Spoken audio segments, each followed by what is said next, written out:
can be his common ground with everybody else. You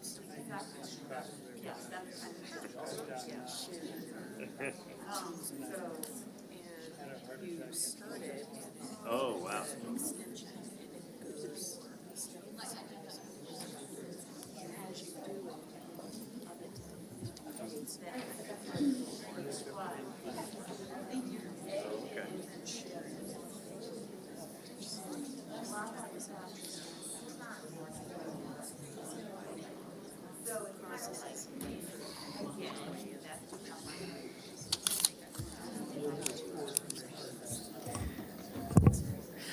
Good morning. I'd like to call this Board of County Commissioners meeting to order. It is 10 o'clock. We will start with a salute to the flag, and I see Eric LaRue in the audience, if he can lead us in the salute.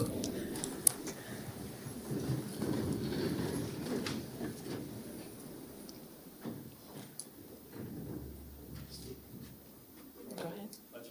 Yep.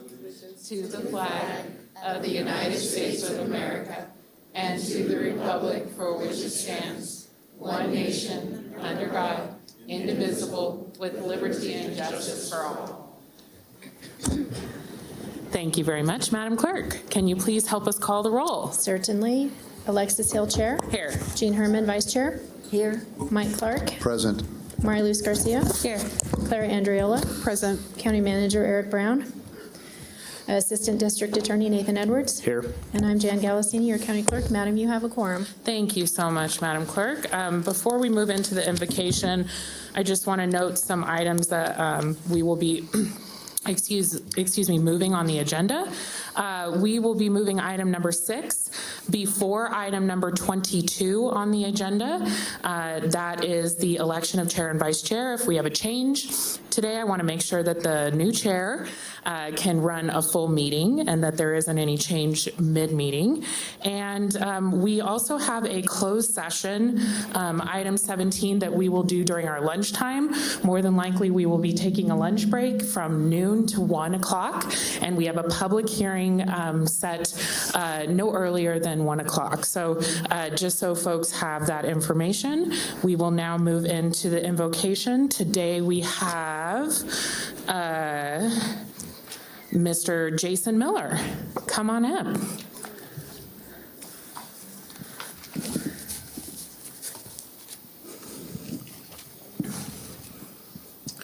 Thank you for letting us here. My name is Jason. I am an organizer and founder of Reno Satanic, and I am here to give the invocation today. Let us begin. In nomine de nostris Satanis Luciferi Excelsi, in the name of the eternal rebel against tyrannical authority, in the spirit of your nature of the natural world, the freedoms of thought and expression, unprejudiced intellectual inquiry, economics and social progress, to bring influence and guiding actions of nobility and justice to the decisions made in this chamber today, to act with might in the undertaking of responsibility that may lay ahead of this body before us today. The new age is dawning that these decisions will play a role in. For our liberation, for here and now is our day of joy. Here and now is our opportunity. May we seize this glorious day and its enchanting nights to celebrate the wonders of the natural world, as we are all part of its boundless mysteries. In the spirit of the unconquerable sun, the bringer of light and knowledge, we say, Shemham Farash, hail Satan. Okay, Madam Clerk, we will now move to public comment, item number 4. I'm sorry, Mr. Manager, please lead us into item number 4, public comment. Madam Chair, could you please direct the clerk to note that Commissioner Andriola left the dais, like you usually do when I leave the dais? Thank you. Thank you. So noted. Thank you. Item 4 is public comment. Comment heard under this item will be limited to 3 minutes per person and may pertain to matters both on and off the commission agenda. The commission will also hear public comment during individual action items with comment limited to 3 minutes per person. Comments that are made to the commission as a whole, virtual public comment eligible when facilities are available. Thank you very much. Welcome, Madam Clerk. Good morning. It's odd being on this side of the dais. So we're going to start this off with our Silver Slate Drive and our winners of the drive. So since 2012 and probably beyond, the clerk's office has conducted a charity drive for the Food Bank of Northern Nevada. Each year, we compete departmentally to see who can collect the most per employee items for the Silver Sleigh. It's a friendly competition among departments, and the winners are awarded the Silver Sleigh Trophy. Beautiful. Started with Amy Harvey, went through Nancy Parent, and now it's our turn. So we had 8 departments compete this year. The Recorder's Office, the ROV, Human Services, District Attorney, Human Resources, Public Guardian, and the Public Administrator. Here are some of our setup. We pick a different theme pretty much every year, so we did snowmen this year. And so here's a little video from the day we did setup.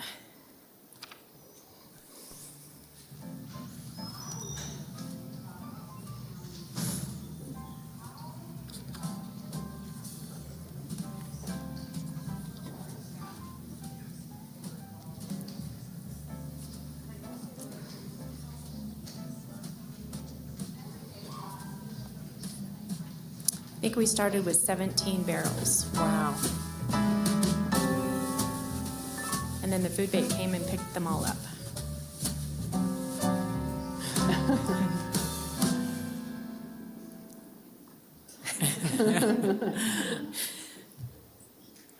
So it's time to announce the winners. So if we can have the Public Guardian's Office and the District Attorney's Office come forward, please. Oh, wow.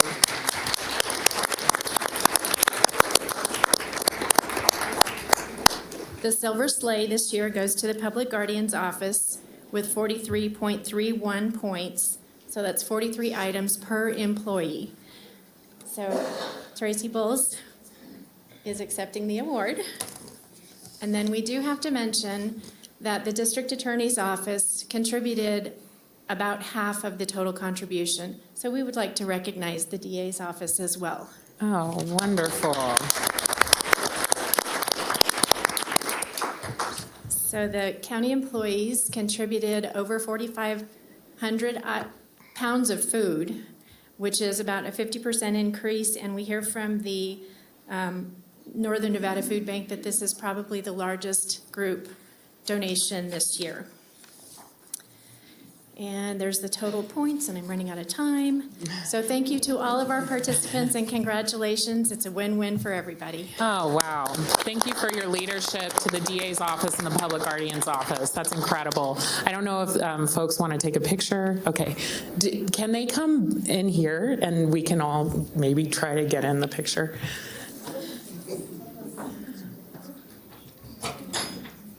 Come on in. Thank you so much.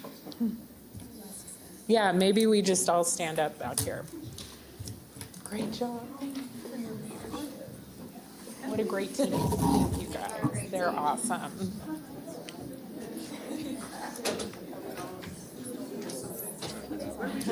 Gather in. Come on in. Yeah, sure. Stay calm.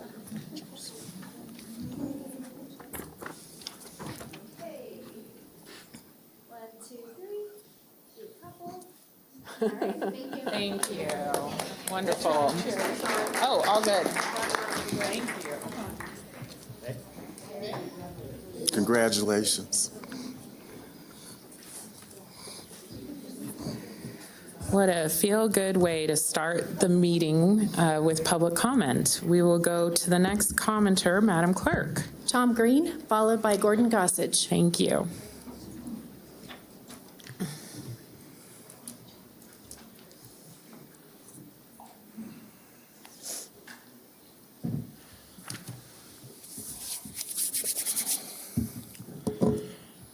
Well, I got to follow the positive, so I'll try to be as positive as I can. The cowards left the room, so let's start there. It's rather appropriate that the invocation was given by Satan's evil one. We know there's a struggle for the soul of this nation, a struggle between light and dark, a struggle between good and evil. This fight occurs at every level of the nation, so why wouldn't it be happening in Washoe County?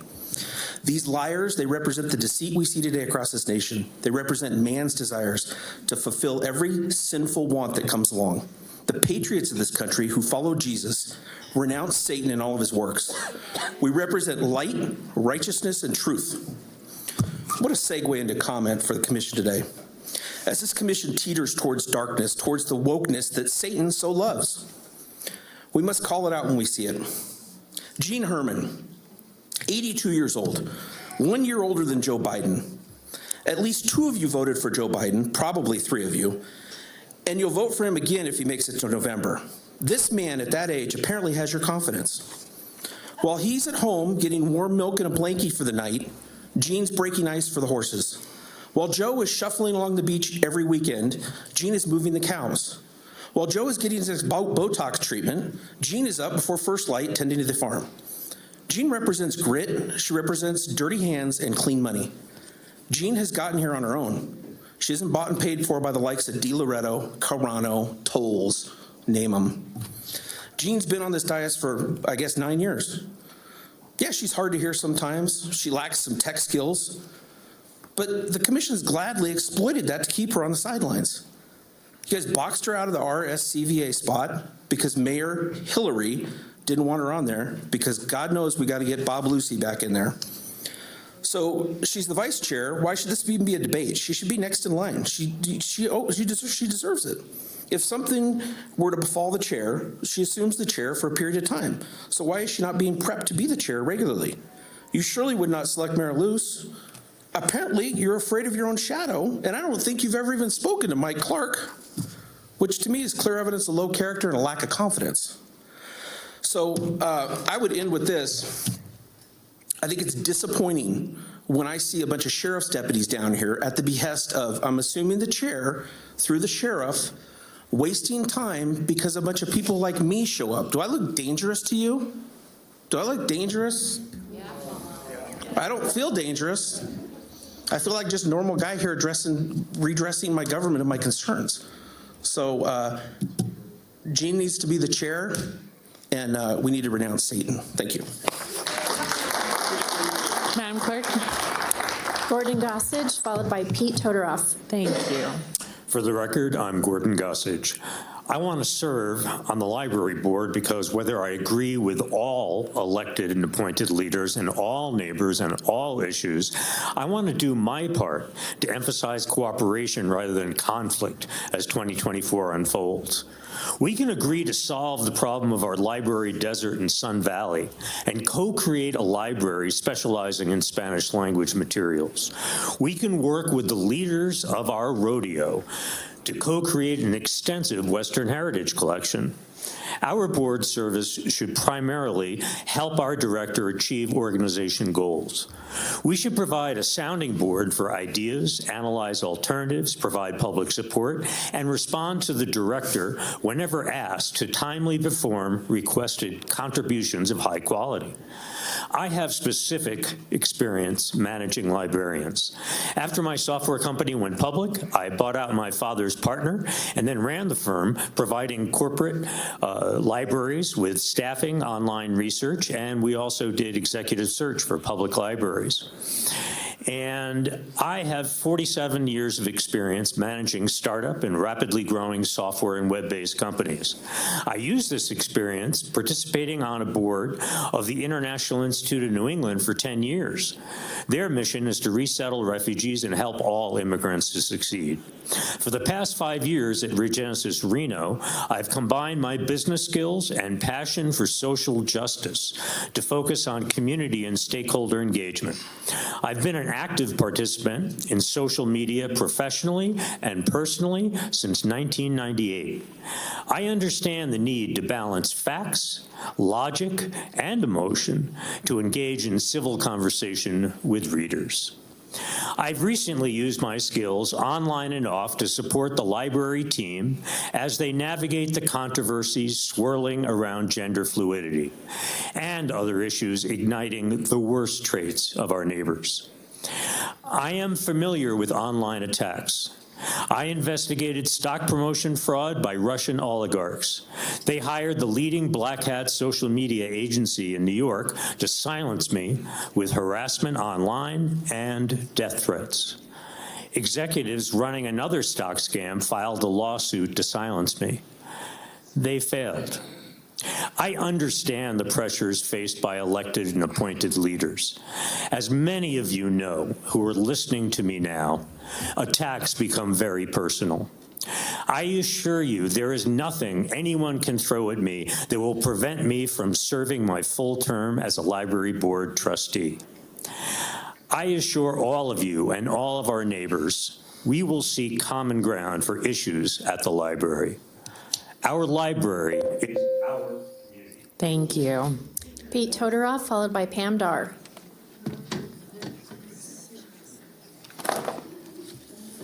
Hello, my name is Pete Todoroff.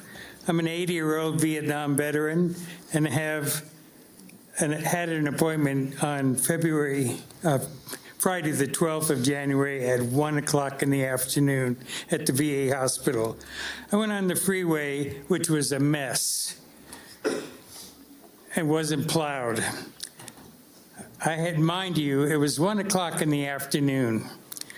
I arrived at the VA hospital in the parking lot and went on Kerman Avenue. Kerman Avenue was a skating rink. After all the money I pay for fuel tax, I was appalled at how bad that Kerman Avenue was a ice skating rink. As you can see, I have a cane. The person behind me had a walker with an oxygen tank. It was an ice skating rink. Mind you, this is 1 o'clock in the afternoon that my appointment was. I can't believe that at 1 o'clock in the afternoon, there was no plow there. Remind you, I was a Vietnam veteran, and not a plow was hit. And I know everybody says, thank you for your service. Really? Thank you for our service? Really? Thank you. That's the first part. Since I am a Vietnam veteran, we lost 58,000 American lives over in Vietnam. I received my Vietnam Republican mail-in ballot. I recognize two names on there, Nikki Haley and Mike Pence. The rest of the names, I don't even recognize, none of them. I didn't see Trump. I didn't see anybody else's name on there. I didn't recognize any other person's name on there. Why wasn't Trump on there? He won Iowa 99%. Where was Trump's name? Thank you. Thank you. Pam Dar, followed by Terry Brooks. And I have documents to distribute for Ms. Dar. Good morning. Sorry, a little raspy this morning. Good morning, Chairman Hill and the fellow commissioners. Thank you for your time. I'm distributing letters of something that's been brought to my attention, the attention of the 3 U.S. senators, which is regarding one of the letters that's being handed out, and 31 congressmen. I've now heard that in Utah, the treasurer and the attorney general is reaching out to other treasurers and attorney generals in regards to BLM land, our land. Under the term conservation, they're trying to lock down all our land, also creating NACs, natural asset companies. This is a Rockefeller Foundation. They basically want to have it on the stock exchange and sell our natural resources and lock it away from us, the American citizens. That's what I understand. There's a lot to absorb. If you go into the website where Margaret Byfield, the Executive Director of American Standards of Liberty, so it's americanstandard.us, you can find a lot of resources and a lot of information that should concern everybody in the state. We enjoy our open space, the multi-use. We don't want international companies managing what is ours. That belongs to us. We should have say on it. It should be under our control as a country and as a state. So I just want you to be aware of it. It's out there, it's up in Congress, it's being brewed together, and it's very important to all our lives. Your kids, their kids. We love our open space. That's why a lot of us moved here. The second thing is, I didn't really care for that prayer. We really don't need that. It's negative to the positive. I really don't like people saying when it's sunny out, it's raining. And that's what evil brings. I disagree with that prayer. Just want to say that on the record. And then I understand that Jeannie Herman wants to be chair. My brother was a politician for many years, and we're like, why was it you were always the chair? And he said no one wanted it. So for someone to show interest, good for you, Jeannie. You go, girl. Good luck. Thank you. Thank you. Terry Brooks, followed by Robert Beatles.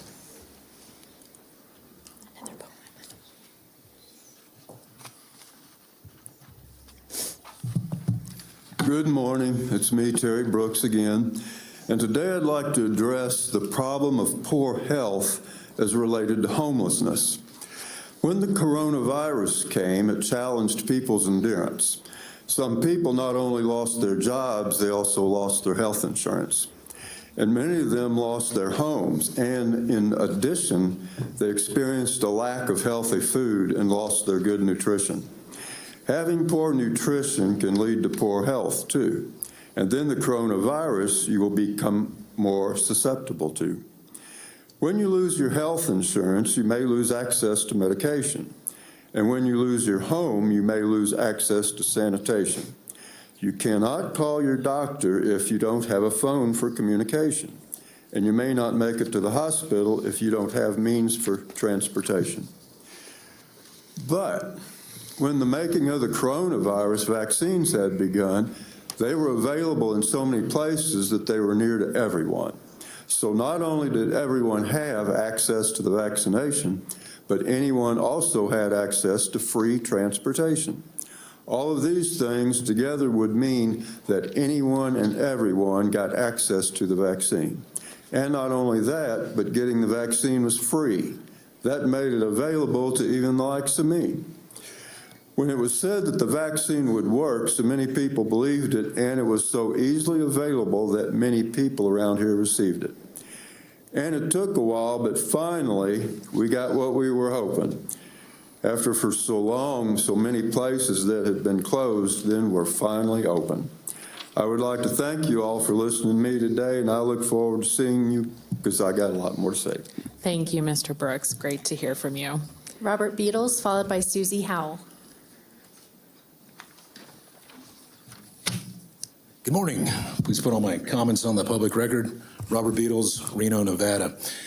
Wow, that prayer, it explains a lot. And let me first say that none of these comments are directed towards Mike Clark or Jeannie Herman. That prayer, wow, it explains a lot. It really does. You know, we have a lot of questions. We see a lot of evil happening in this county. We see 4 of you doing things that just don't make sense to, sound Christian folks that want the best for pretty much everybody in the county. The prayer says a lot. So at least we know who you are. At least you admitted it. Thank you. Now, a lot of people call me the bad guy up here because, not because I do bad, but because I'm one of those guys that point out the bad that a lot of you do. I'm not scared of you. I'm not scared to speak truth to power, just like with Eric Brown. I have no idea why he's our county manager. I have no idea. Please direct your comments to the full board. Oh, I am. This is the full board.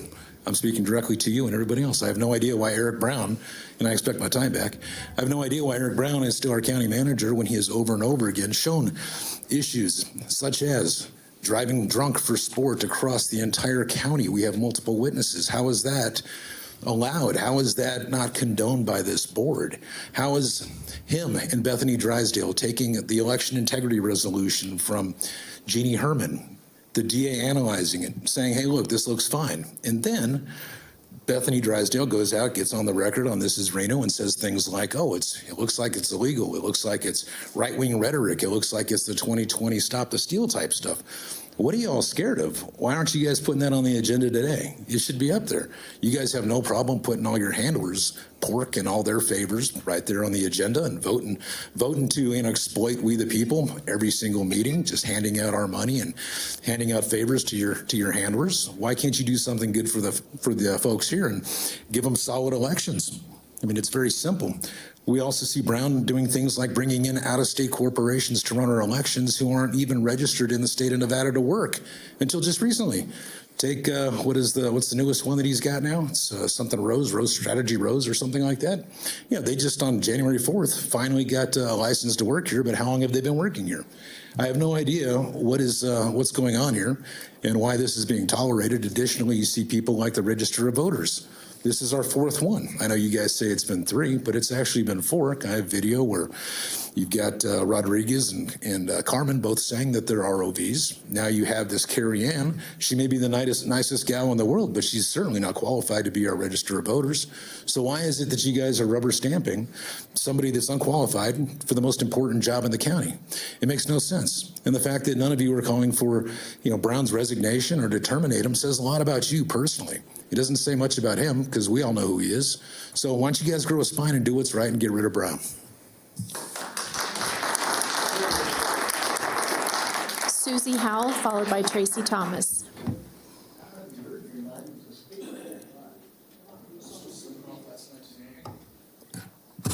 Good morning.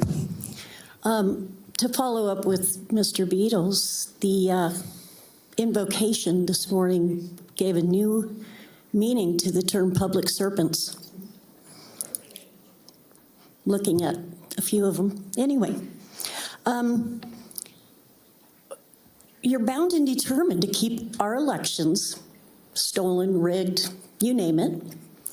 And isn't it amazing that last night's caucus, on paper, hand counted, they imagine that. They got it counted and done in hours. We need months, weeks, days, I don't know, what do we need? We get these bogus mail-outs that are just bizarre, and everybody I've spoken to, only one person out of their household has gotten it. So what was that? And I have so many things today. I'd also like to bring up 2 years ago, 3 maybe, coming here, and everybody who's here now, or those that have left, were mask Nazis, social distancing Nazis, and now we just have Fauci come out and speak in front of Congress and say, it just rose organically. I don't know where we got those numbers, those names, or anything, but boy, you folks were determined to force us into the face diapers. There is something so wrong when your own county commission works against everything that the good, solid people of this county want. They come and speak in front of you, and you look at us, and you've got these blank stares, and then you do what you want in the end anyway, and I'm 100%. Jeannie Herman deserves everything. And what a fabulous gal. And shame on all of you who don't bother to give her the time of day. Thank you. Tracy Thomas, followed by Richard Van Dyne.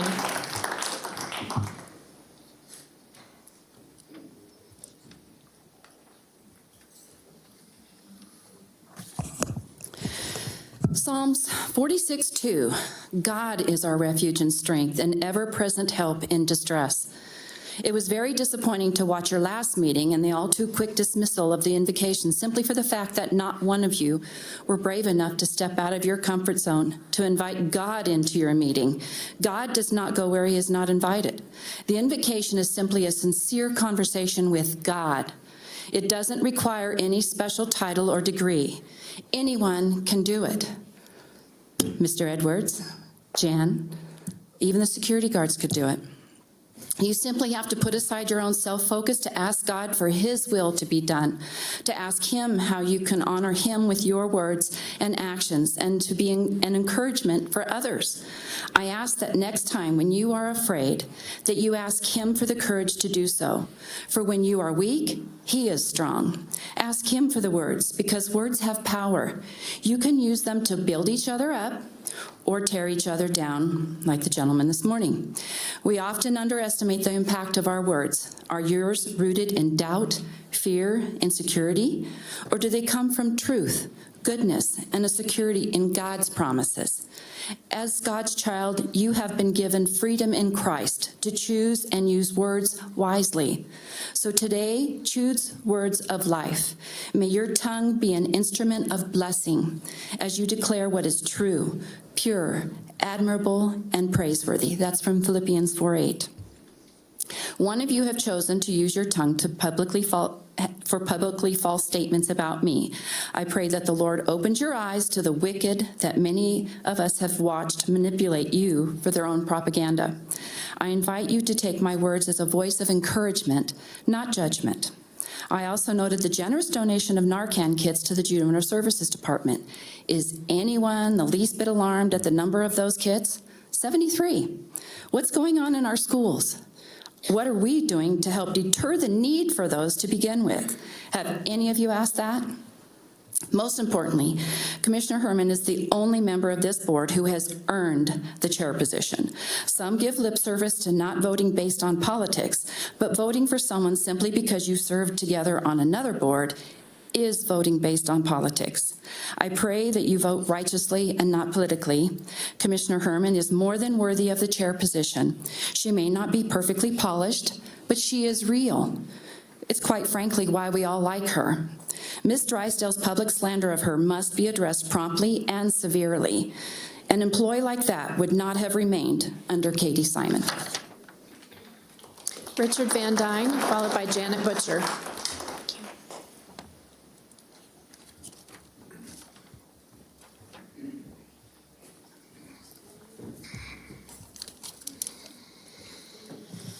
Good morning. My name is Richard Van Dyne. I am a resident of Northern Sparks, so I'm right at the edge of Spanish Springs. I'm in District 4. I am here my very first time to address anybody politically. But my first concern is with the commissioner for District 4. I understand the commissioner was appointed by the governor of the state of Nevada, and I feel that that shouldn't even be something that should happen, ever. That should be something for the county to take care of. I'm disappointed in the commissioner. I understand that the commissioner is a rhino, Republican in name only. I feel that that person either needs to reconsider their political affiliation and go the right way rather than deceiving and lying to the people out in District 4, which is a very strong conservative area. I'm getting involved and I'm going to work very hard to keep it that way. I either ask the person to either resign, or when the elections come up, we will do all we can as your employer, because all of you get voted into your positions unless you're appointed. That makes you our employees. We are the taxpayers. You're supposed to be considering us more than you do, so we can fire you during the election by putting somebody else in there. Also need to have a more balanced, somehow, we've got to get to all the districts, and we need to get balance in the board. It can't be weighed one side or the other. We've got to try to keep it balanced. If we don't keep it balanced, we're going to be destroyed like the rest of this country is going right now. That prayer this morning just goes to show Satan is trying to take over this country. we're not going to allow it as Christians. Item number 12J2 is for the replacement of a person that's leaving. And that should be something I believe should be taken care of a little more considerately, to where we keep a balance and we don't get overloaded one side or the other. We've got to be able to learn how to work together. I thank you, appreciate it, and I will be back.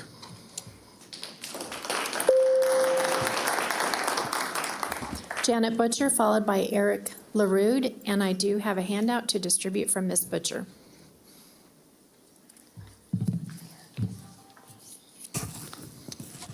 Good morning, Janet Butcher for the record. Please enter my comments into the record verbatim. First of all, I want to talk about the ballot, the PPP, the presidential preference ballot. I want everybody to understand that there will be no delegates sent to the Republican National Committee from that ballot. It's a waste of time. It's a waste of money. There will be a caucus held on February 8th, and if you need information, call the Washoe GOP office, please. See if you can see that. I'm going to speak about the consent items. I've talked about this before. The problem is you put all of these things together, you have one vote, and you only allow a person to speak one time for 3 minutes on maybe 3 items, maybe 10 items. So if you take a look, I kind of categorized them. It makes sense. You remember that game we used to play? One of these things don't belong together. Why would you vote on a monetary issue, also vote on a report having nothing to do with money? And like today, we have things for the ROV. I'm hoping that the 2 items for the ROV are separated out and not globbed together underneath the consent item. I tried to do that with my husband, but he caught it pretty quick that I was getting a new fur coat or something. But it makes sense to just kind of, I know you guys are trying to expedite the meetings, but is expediting the meeting more important than hearing from the voices of the people and actually separating this stuff out? It just doesn't make any sense. Anyway, I'll be back up to talk more on 12J1 and 12J2. Thank you. Thank you. Eric LaRue, followed by Avshem West.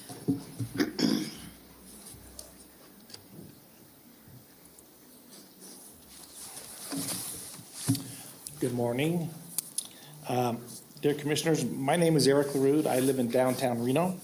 I am a longtime Washoe County resident. I was born and raised here. I am a lawyer and a businessman. My wife Stephanie and I founded the Reno Tahoe Odyssey Relay, which is a running event, special event that showcases our region to our community and to people from outside of our community. I'm very involved with downtown Reno issues. I serve on the board of the Downtown Reno Partnership. Stephanie was in your Washoe County Leadership Program last year and enjoyed that experience. Stephanie and I raised our 2 sons in Reno. We have a lot of family and friends here. In short, Stephanie and I care deeply about our community. I want to commend all of you for your commitment to public service, serving as county commissioners. I know it's a challenging job. I'm here today regarding 2 items on your agenda. Number 6 about your next chair, number 12J2 about who will be the interim registrar of voters. Let me digress for a moment. I am concerned about the vocal minority of people from our county who show up at your various public meetings, who are rude and intimidating and even mean to people and disrupt normal government operations. I don't see that they show up with open minds and a reasonable attitude and approach, trying to constructively help find solutions to complex problems. I also want to thank Jamie Rodriguez for her service as the registrar. I am sorry that she decided to resign as we head into a very busy year in the elections department. As you know, she stepped up when the prior registrar resigned due to receiving death threats. It is so dangerous and sad when some people are so acting this way. And I think it's very unfortunate that Mr. Beatles has sued Ms. Rodriguez as well as Commissioner Hill and the county manager about the 2020 presidential election. It has been determined that there is no merit to his claims, yet he continues to pursue his extreme, unfounded agenda. I ask that you select Commissioner Hill or Commissioner Garcia as your next chair. Each of them has demonstrated they are open-minded, they take the position seriously, they prepare sufficiently for all of the issues, they exhibit critical thinking, skills that the job requires. I have my concerns about whether Commissioner Herman and Clark are the right people for this important role. They seem to always agree with the vocal, disruptive minority, only concerned about what is best for them, but not for the whole community. And I would also endorse Carrie Ann Burgess. I think she will carry on what's supposed to be done. Finally, I call on all Washoe County residents to remember I'm sorry, Mr. LaRude. I've got to cut you off, but thank you so much. Afshan West, followed by Jennifer Willett.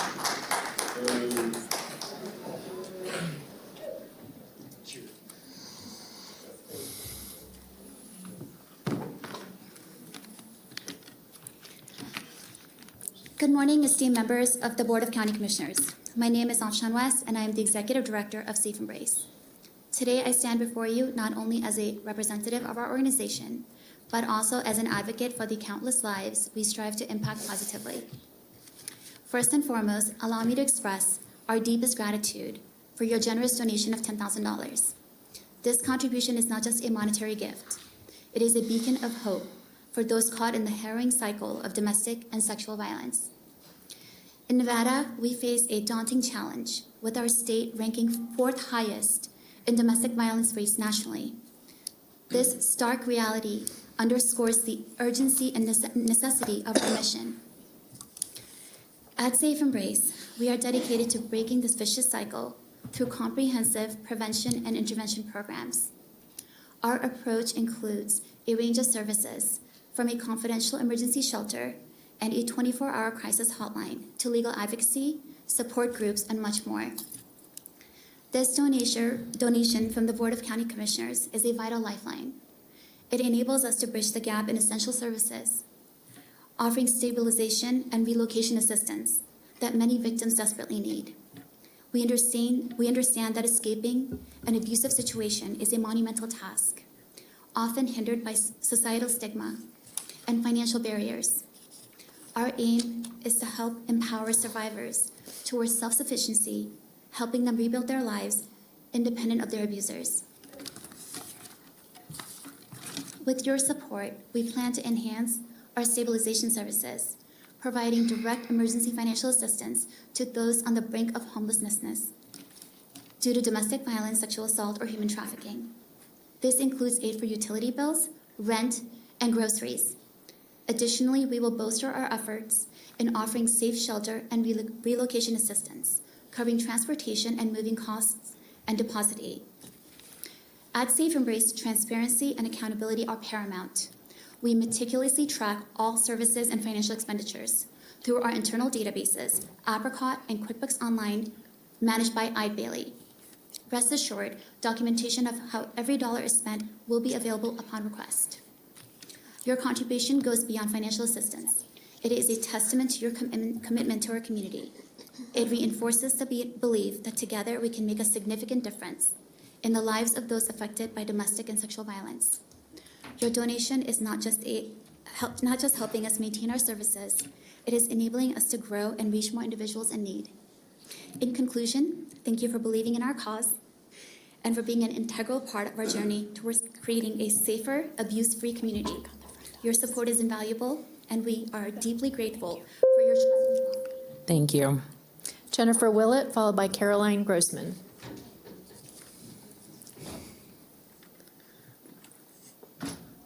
Good morning. My name is Jennifer Willett, and I'm the Nevada Grassroots Manager at All Voting is Local Action, an organization that exists to expose and dismantle threats to voter freedom in order to make voting safe, fair, and accessible, to build a democracy for us all. I'm speaking on item 12D2. I'd like to begin by expressing my gratitude to Jamie Rodriguez for her tenure as Washoe County's Registrar of Voters. During her time in this role, she increased the transparency of the election process, doubled the staff, and championed legislation aimed at expanding voting access for historically marginalized communities across the state.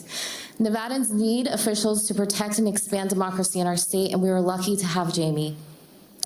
In light of her resignation, Washoe County needs a successor with a strong commitment to ensuring ballot access for all Nevadans and protecting our right to vote. We at Able Action Nevada support the interim appointment of Carrie Ann Burgess into this role. With 6 years of experience as an election administrator, she has the expertise to ensure that our elections are run fair and smoothly. I'd like to conclude by emphasizing the significant turnover in election officials across the state since the last presidential election. In 11 of Nevada's 17 counties, top election officials have left their positions.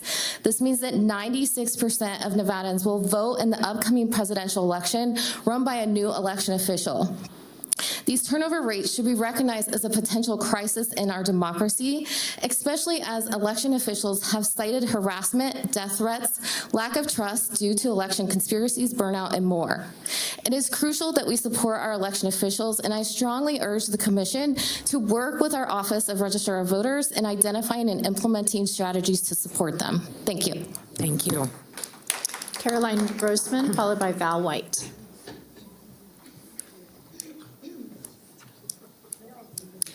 Good morning, Washoe County Commissioners. My name is Caroline, and I am speaking on behalf of progressive leaders in Washoe County devoted to voter engagement through organizing around issues that benefit working class Nevadans. Today, we are here commenting on the upcoming appointment of the interim registrar of voters, and I would just like to emphasize the importance of the registrar of voters' role in relation to upholding the principles of democracy. As professionals devoted to voter contact and education, we believe it is of utmost importance that the registrar of voters possesses the necessary skills and expertise to ensure the smooth and effective functioning of our democratic processes. The role of the registrar of voters is crucial in upholding the principles of democracy, and the person appointed should be well-versed in electoral procedures, voter engagement, and the intricacies of the electoral system. That said, we are taking this time to thank Jamie Rodriguez for her conscious efforts to uphold democracy during her tenure as the Washoe County Registrar of Voters. And in her role, Rodriguez made several impacts on voter access in Washoe County, increased staffing in the Registrar of Voters office, and established accountability in the democratic process. Democracy thrives when there's transparency, accessibility, and integrity in our electoral processes. The Registrar of Voters plays a pivotal role in safeguarding these principles, and appointing an individual without the appropriate experience could jeopardize the integrity of our elections. That said, we accept the appointment of Carrie Ann Burgess as the interim Registrar of Voters. She has enough experience in the administrative side of elections to hold down the fort temporarily for the Washoe County Registrar of Voters office. We urge the Washoe County Commissioners to prioritize competence and expertise in the selection of the permanent Registrar of Voters. A qualified and knowledgeable individual will not only enhance the efficiency of the electoral process, but will also instill confidence in our community, reinforcing our commitment to a strong and vibrant democracy. Thank you for your attention to this matter. We trust that you will make a decision that upholds the values of democracy and serves the best interests of the residents of Washoe County. Have a great day. Thank you. Val White, followed by Cliff Nellis.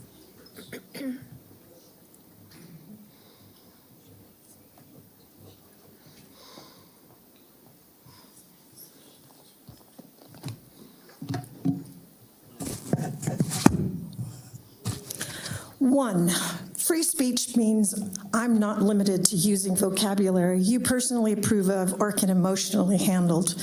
You do not get to redefine words such as free or respect or even rude. You cannot dictate to me what is civil or how I should deliver my comments or to whom. It's obvious that too many of you and some members of the public were asleep when you were taught what the First Amendment really is. 2, the interim ROV position must be reopened. We can surely do better than hiring a patently unqualified, unknown person for the job. The person Mr. Brown is trying to slam into the position via block vote. I know why. It's because the puppet master is already installed in the county and will actually direct the show and do the job. Ms. Burgess doesn't meet even the most basic qualifications for the job, yet you're considering hiring her? You previously declined to hire a 20-year county employee with a decade of experience and who exceeded all qualifications, yet you're hiring Ms. Burgess? Shady, shady, shady. I'm sure all will eventually be revealed, just as the manager Brown's shady, shady manipulations with his wife's drunk driving escapade and his own driving under the influence, which leads me to the next item. We all learned what a hoax is from the COVID hoax. Let me enlighten you. It's a clear hoax that election threats are made to election employees.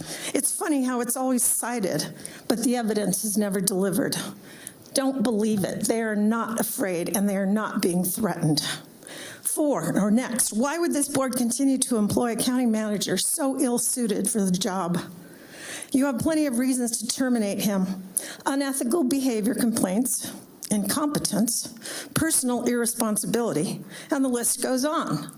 Your fitness for the job as a commissioner is reflected in who you allow to work for the county. And so far, 3 of you commissioners are demonstrating similar incompetence and unethical behavior. County manager, county library director, who else is there? Next, Jean Herman is the only choice for chair of this board. The consistently partisan positions of Mayor Luce and Hill dictate their inability, your inability, to serve this county's citizens. I urge this board to immediately terminate Mr. Brown, reject Ms. Burgess, reopen the applications for interim ROV, elect Jean Herman for chair of this board, and to cease with the political maneuverings you are doing by bringing in satanic invocations. It was absolutely planned. It failed. Cliff Nellis, followed by George Lee.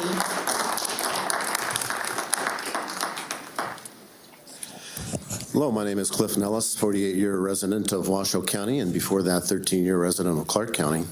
And I just wanted to make my own comments here today. First of all, I'm really offended you brought a Satanist in here. That's not really a religion, but okay. Beyond that, I'd like to recommend our person with the highest seniority, Mrs. Herman, for the job of commission chair.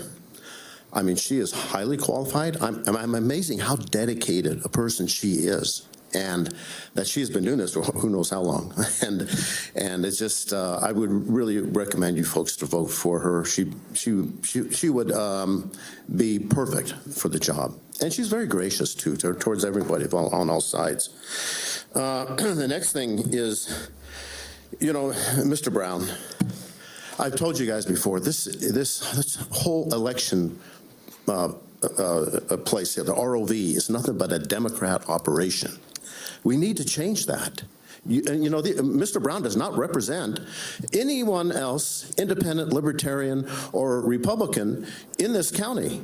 He's an activist, and he's got a bunch of them behind us here and making false accusations against us of threatening officials, which we don't do. And then that's some law they tried to pass that we couldn't, whatever. But the point is, we need a real change, and we have a very qualified person here in the form of Tracy Hilton Thomas, who might not run for a certain office if she was appointed. So, and I think that would show that the commission is not controlled by Mr. Brown. And we found out that Mr. Scott controls the library board, or did, and probably still does to some degree. But it's apparent to me that this guy runs the whole county. And I don't think that you guys as our representatives should allow that. And he should be disqualified by the drunk driving thing by itself. and his wife and all that, using his power to get her off the hook and all that. But the worst thing that he's doing is he's taking away from us the right to vote, to have a real election. And these folks behind us, they say democracy? First of all, we're not a democracy. We're a constitutional republic. We even have a constitution for the state of Nevada. And what they mean by democracy is they mean stealing the vote from all the rest of us. They don't even mean democracy. They don't even know what a democracy is.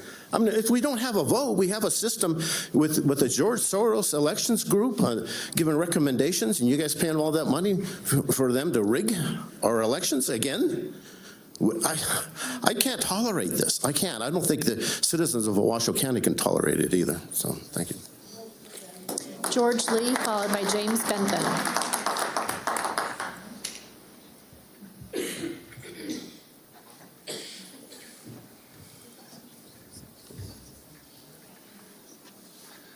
George Lee, Precinct 6202. I rise today in support of Jeannie Herman as chairman. The last guy covered it. Okay. Thank you. James Benton, followed by Patty Kress. James Benton.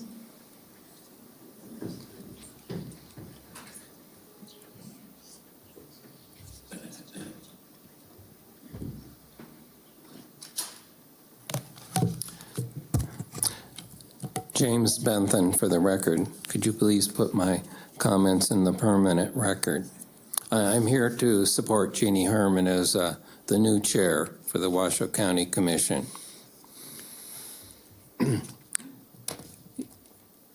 want to explain how I see this happening. If you have a balance scale with 2 weights on the right side, 2 weights on the left side, it will be balanced. There'll be no movement. But if you add 1 more weight to the balance, then there will be a change. I'm encouraging a change, a vote for Jeannie Herman. I want to try to explain how I feel about this. There was a family traveling on a lonely road, and they were attacked by thieves and robbers. The parents were beaten almost to death, the children kidnapped. A priest came by, saw the beaten parents, thought about this, thought that it was a dangerous spot, and decided to hurry home for a hot dinner, comfortable bed, and a good night's sleep. Then a Levite passed by. He saw the scene, and he also thought, well, he wanted to hurry home for a warm dinner and a good night's sleep. Then a third person came by, stopped, looked, and considered what to do. This person thought about what to do. Help the parents, take them to the next town where the senior citizens might help them. But many of these were on limited incomes and wouldn't be able to. Or take them to the care center, but that would be unsafe. Or take them to the north, but there were problems with E. coli and leukemia. The third person was thinking, but that person wasn't alone. Up in the sky, there were heavenly spirits watching what was going on. They were waiting. One saw the person and said, oh, that person has a R on their back for right actions. So they were waiting to see what would happen. This commission has the same opportunity to do the right thing. Thank you. Thank you. Patty Kress, followed by Matthew Wilkie. Patty Kress.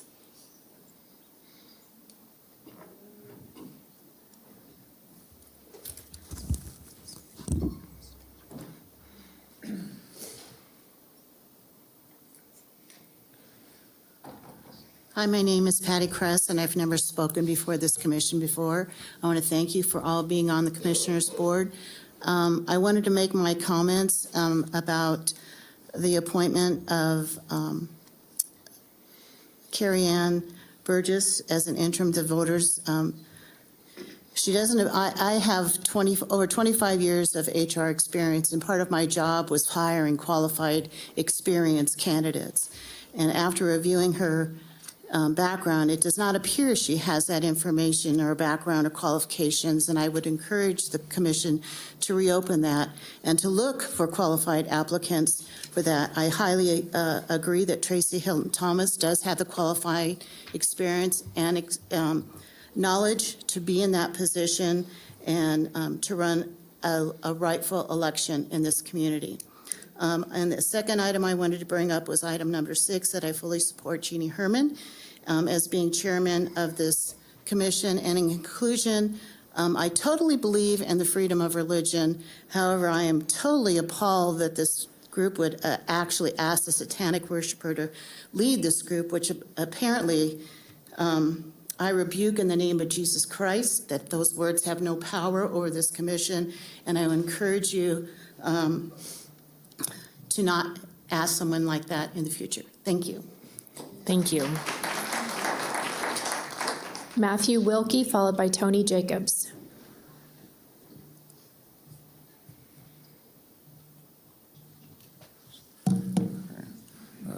Good morning, Chair, members of the Commission. Pardon me, I'm just a little nervous. I'm here this morning because 135 people are dead. 135 Nevada and Washoe County residents are dead, which is a 36% increase in last year's houseless numbers from 2022. Despite the Commission and the county, despite the county commission touting a 50% decrease in houselessness. This inconsistency is unacceptable. People cannot be counted in these houseless numbers if they are dead. Moreover, every shelter and overflow space in this county is at or over capacity. It is unacceptable that while this crisis persists, members of this commission have been on a multi-state media tour touting the success of our efforts in addressing houselessness. This does not reflect the real-life reality of people living in our streets. Additionally, the Community Homeless Advisory Board, I'm bringing it up again, has essentially been dissolved. The last meeting was in September. The chair of that board basically eliminated all community involvement by doing so. How can you have a community involvement with a community board addressing community issues without community input? We expect the county commission to do better to address the houselessness community and listen to those with lived experience and not just those giving you the data. Listening to people just giving you the data is a problem. Staff comes up here and says everything is wonderful, yay, give us stars, and you listen to them. When this is not the reality of people living in the shelter. I spend time with those people, I talk to them, and literally the things that I hear keep me up at night. That is why I know that many of you don't actually spend time with those people at the shelters and are only listening to staff. Furthermore, before I leave, I would like a staff member to show me exactly where on the county's website the county has its data for this houseless count. It was mentioned that it was on the website. I even saw a county commissioner give a website that it was posted at. I scoured that website and nowhere could I find that data, despite me scouring all over the place. But one thing I will say that is on your county website is that the CHAB still meets quarterly, which that is not accurate, so that does need to be updated. I would appreciate a staff member showing me this data where it actually claims the 50% drop in houselessness. Thank you for your time. Thank you. Tony Jacobs, followed by Julie Adams.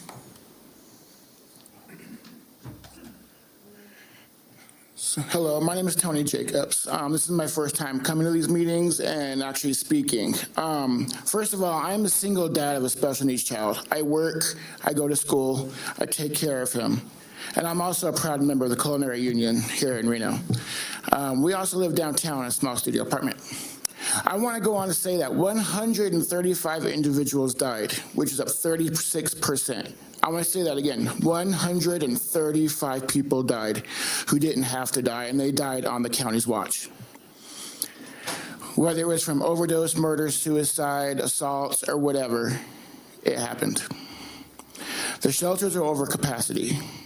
My son and I see it every night.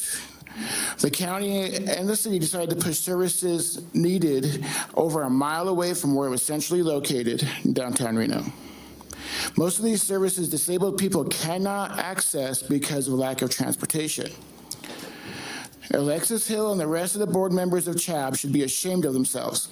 These people do not care what happens to our houseless population, and it's showing. With the lack of CHAB meetings, which were supposed to be monthly, then quarterly, now it seems like it's whenever they want. These people who we hired and who voted for gave up. 135 people who shouldn't have died. I also want to mention that it's sick support to the sheriff when he stated that he was willing to arrest and jail homeless people for being homeless, for not going to the shelter. Who would want to go to CARES campus when it's full of lice, black mold, salts, sexual assaults, drugs, and alcohol? With this last snowstorm, where were the emergency shelters? There were none. Why were people waiting for a bed at CARES campus not allowed to use a table to get a nap in? This last snowstorm, my special needs child, who has a mental capacity of an 8-year-old, spent all of his Christmas money and allowance to get blankets, warm blankets, tarps, hand warmers, and food just to feed the groups of homeless people we saw huddled in the alleys where we live, downtown Reno. Also, it's shame on the county and the sheriff's office for not upholding the law when Eric Brown and his wife has been it's been known and shown that they have been drinking and driving, and at one point, Eric Brown's wife blew over 4 times the legal limit and even had a small accident and did not face any jail time. So in closing, I want to say that 135 people died who did not need to die. Julie Adams, followed by Drew with no last name.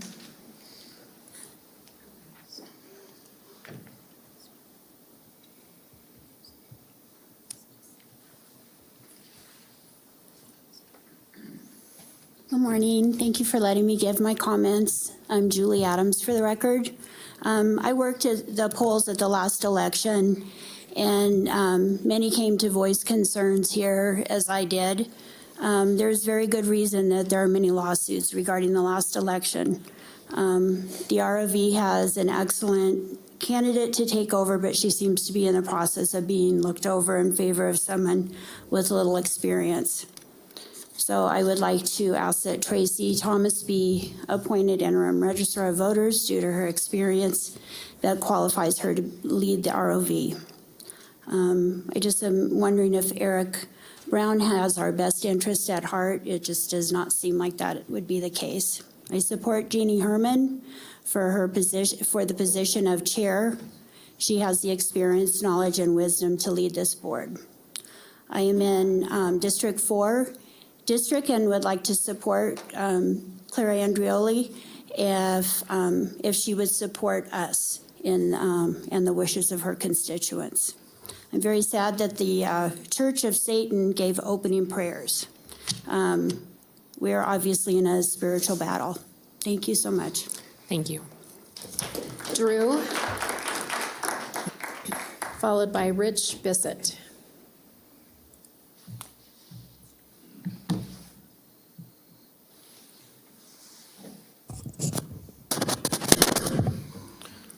Good morning. My name is Drew, and I am not an alcoholic. But my father is. My sister is. My grandfather died from liver cirrhosis. In my professional career, I've cleaned up thousands of drunk driving accidents, dealt with innumerable people that were dead. We have laws against this to protect the people.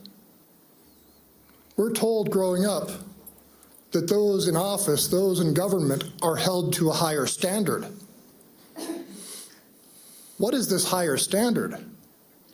My cousin was an elected official in this county for many, many years. Her brother got DUIs and he got convicted.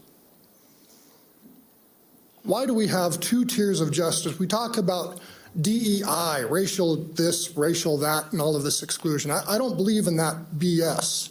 You know why? Our county manager's family is much like my family. You sit down at Christmas time or whatever holiday you may get together for, certainly not some satanic holiday, and you look around your dinner table, and my family is a myriad of people. I think the difference between all of us is some of us have power in government and are not subject to the laws, not subject to the consequences of their actions, can go around and harm other people, and there is no consequence. But yet, if you're a normal person, let's go to take you to the judge, let's go put you up in Par Boulevard, let's go have a catfish sandwich or whatever the heck it is. So, I understand the addictive personality and the nature of what it is. It's a very selfish and self-centered type of a personality. I would suggest going to some AA classes, going and learning, standing up there and talking about your life. Stop harming other people with your actions. There's a reason that this is against the law. There's a reason since our term of life back in the 70s and the 80s, it wasn't such a big crime. Then it got regulated a bit, and now the blood alcohol is down to 0.8. But if we blow 4 times more than that, we got no consequence. Why is there no consequence for the people that work for us? Let me tell you a story. I got a business. Today I had a bad morning. I had to go fire somebody I liked. I had to fire him because I've got an addiction issue. Fire Jeff Scott, fire Eric Brown. They're both not good for the county. Thank you.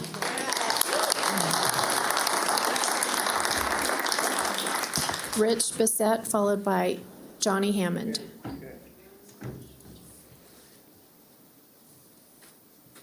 Good morning, Madam Chairwoman and Commissioners. So, gosh, I'm here to thank you for presenting DRI today with their presentation. I'm looking forward to that.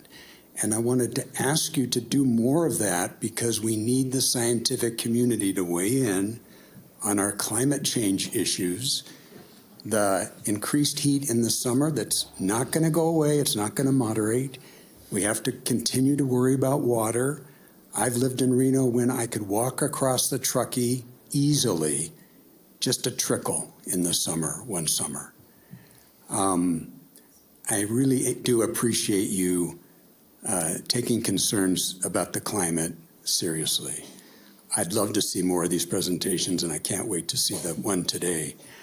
I also, boy, I guess I came on the wrong day, but I just have to say, there's all these people coming up to the mic claiming to be religious and then acting in a very non-Christ-like manner.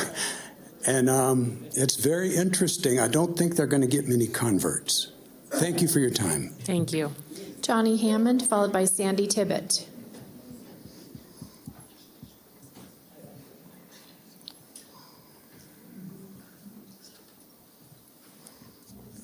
Good morning, Commissioners. I'm Joni Hammond. Before I get to my prepared remarks, I'd like to make a few comments about some of the speakers that have been up here today. It's really interesting to me that one of the speakers talked about many of us in the audience as being people that threaten government officials and we're violent. But if you note, the people that bring that up, they don't bring up examples. Why didn't you give any examples if we're all threatening and we're bringing violence to the county commission meetings?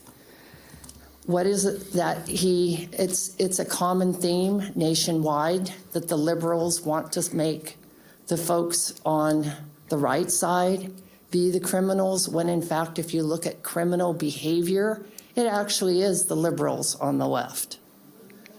And as far as what this gentleman right before me said, that the Christians aren't very Christian-like, because we have morals, because we have an ability to judge others as Christ judged us and will judge us. It's just, again, another threatened person that obviously doesn't feel very capable or competent themselves. And then they need to threaten people like Mr. Beatles, who is just trying to look for elections that are competent and run properly. If you look nationwide again, there are election cases that are being overturned now because there are actually judges and government officials looking at the evidence. If you never look at the evidence, you're not going to see the evidence as far as the crooked elections. Now to my prepared remarks. I urge you to vote for Jeannie Herman for chair. She's honest, she's trustworthy, she's hardworking, she's knowledgeable, she's willing to work with anybody, regardless if you're on the left or the right. She's experienced. Please vote for Jeannie Herman.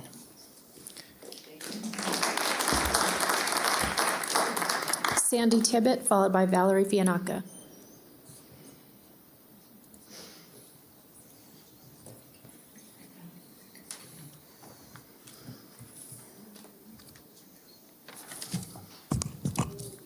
Sandy Tibbet for the record. Reno should rebrand with a new slogan that reads, the biggest corrupt county in the world. Our county is an organized criminal syndicate and is being run by corrupt public servants who think they are above the law. They care only about their careers, their bank accounts, and executing the perfect cover-up of their crimes to stay in power and out of jail. They've neglected our community while profiting off the backs of our homeless, our seniors, our veterans, and all Washoe County taxpayers. Our streets are littered with garbage, with stolen and abandoned vehicles, with shopping carts and homeless camps. Crime is completely out of control, as evidenced by the number of posts on Nextdoor. Do you know what's happening in your community? Do you care? The lifeblood of our once vibrant downtown Reno has been decimated by public servants who have put their political agendas and greed ahead of the health of our community. And Sparks, it smells like a sewage plant. Nothing makes a rib taste better than the smell of sewage. Our once beautiful and welcoming county is filthy and it's scary. Even our judicial system has been weaponized with lawfare being used against community members who have loads of evidence of election fraud. And they are exposing the truth, and you don't like that, obviously.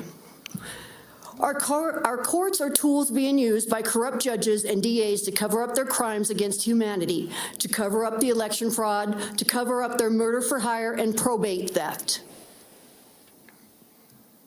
The desperation to hide the truth is clear by the lies being told by Washoe County Minister of Propaganda and our biased news outlets. The DA found nothing illegal in Commissioner Herman's election resolution, so why discredit it?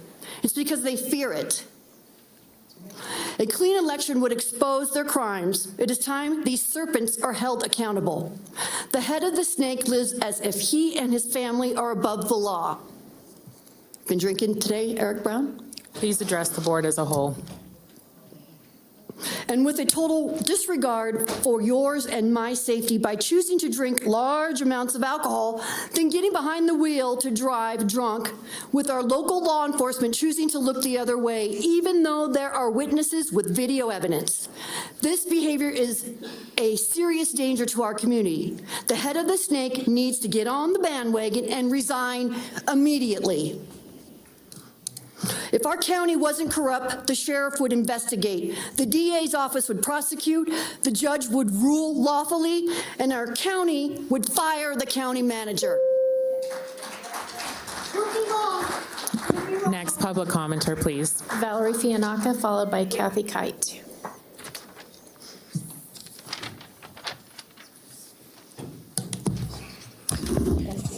Valerie Fianacca for the record. We're clearly fighting a battle of good and evil, as witnessed here today.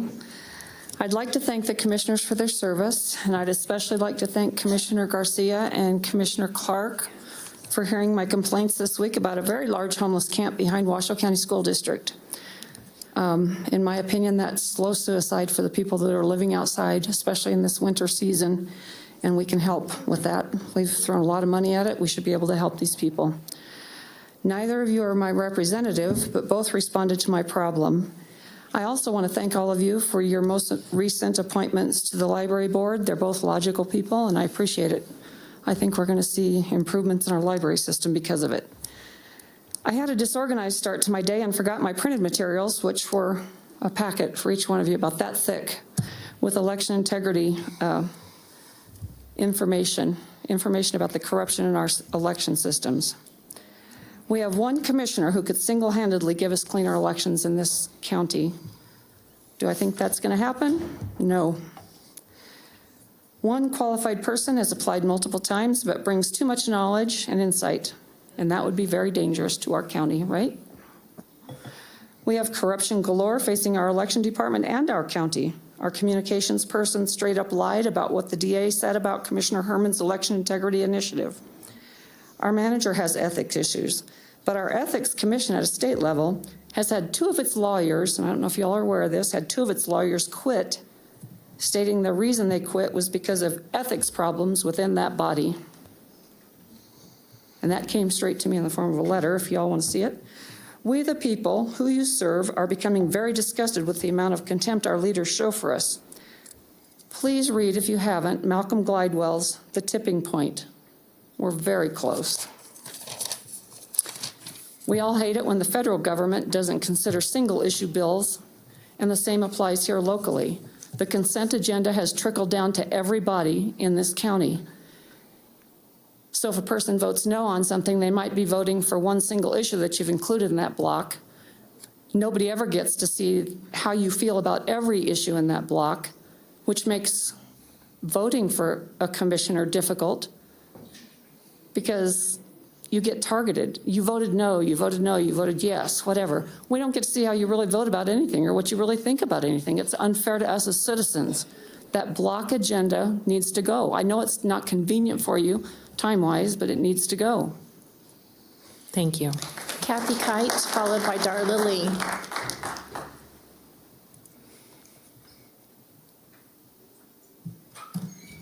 Hi, my name is Kathy Kite, and I have been here before, but this is, I wasn't intending to speak, but after that invocation, I had to. But I am going to first just do kind of like a recap of everything. I wanted to speak to the lockdown of BLM land and it sold and it being locked down and then selling the natural resources. That really is against the people. And you guys, you're to protect us, and that is really against you're not protecting us if you sell our land and sell our natural resources to other people.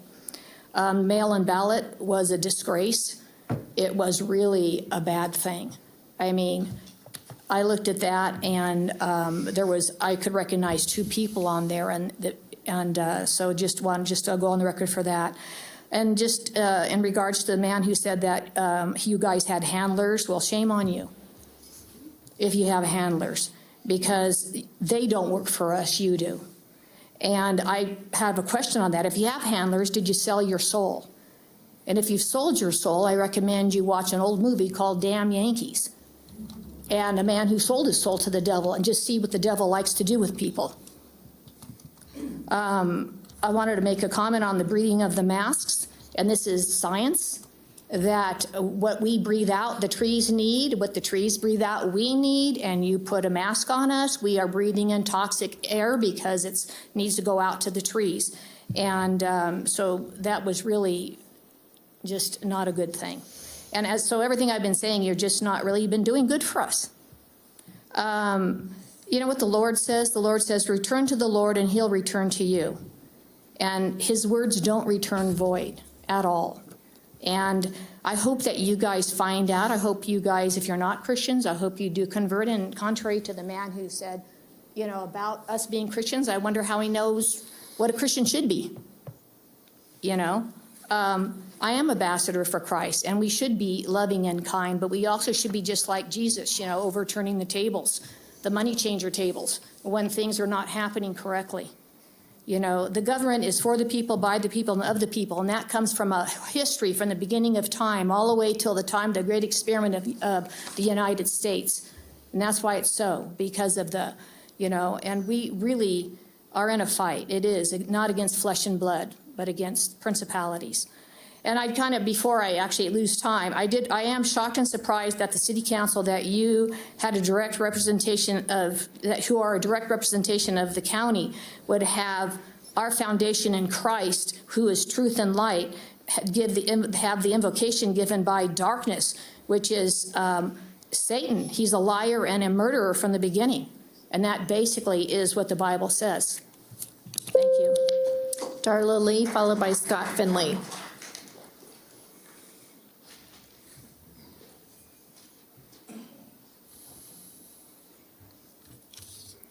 Yes, good morning. Darla Lee, and I would like my comments on the permanent record. Well, first of all, I would like to just echo the previous commenter that we are a nation under God, and it was highly inappropriate for someone to speak words that were so in contrary to that foundation and our principles. But my sole reason really for my presence here this morning is to support Jeannie Herman for president of this board. She is the longest serving board member, and as vice chairman, it's only logical that she should assume the chairmanship. However, as I have attended these meetings over the past several years, logic and common sense do not often prevail here, I am sorry to state. When we first moved to Nevada, we were in District 5, so we fortunately had Jeannie as our commissioner, and she always responded to our inquiries and requests. And sadly, our area has been reincorporated or incorporated into currently District 3, so we have lost the concern and compassion Jeannie has always shown for her constituents. Jeannie is soft-spoken, but her wisdom on issues, especially such things as voter integrity, speaks loud enough for Washoe County citizens to know where she stands without wavering. And Jeannie also, and perhaps most important, is a woman of faith. She reverences God, as did the founders of our nation, which means that she believes that the decisions that she makes on this board will eventually be judged by a higher power rather than men. So I urge you to vote for Jeannie Herman. I would also ask you to consider Mike Clark to be vice chair. Okay, thank you very much. Thank you. Scott Finley, followed by Penny Brock. So we have one for the record and one for each of the commissioners. Thank you. I do have a document to distribute for Mr. Finley.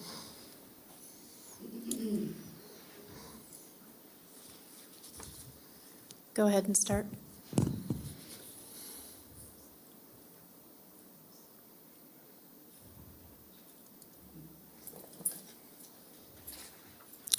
Please enter my comment and this document into the record pursuant to NRS 241.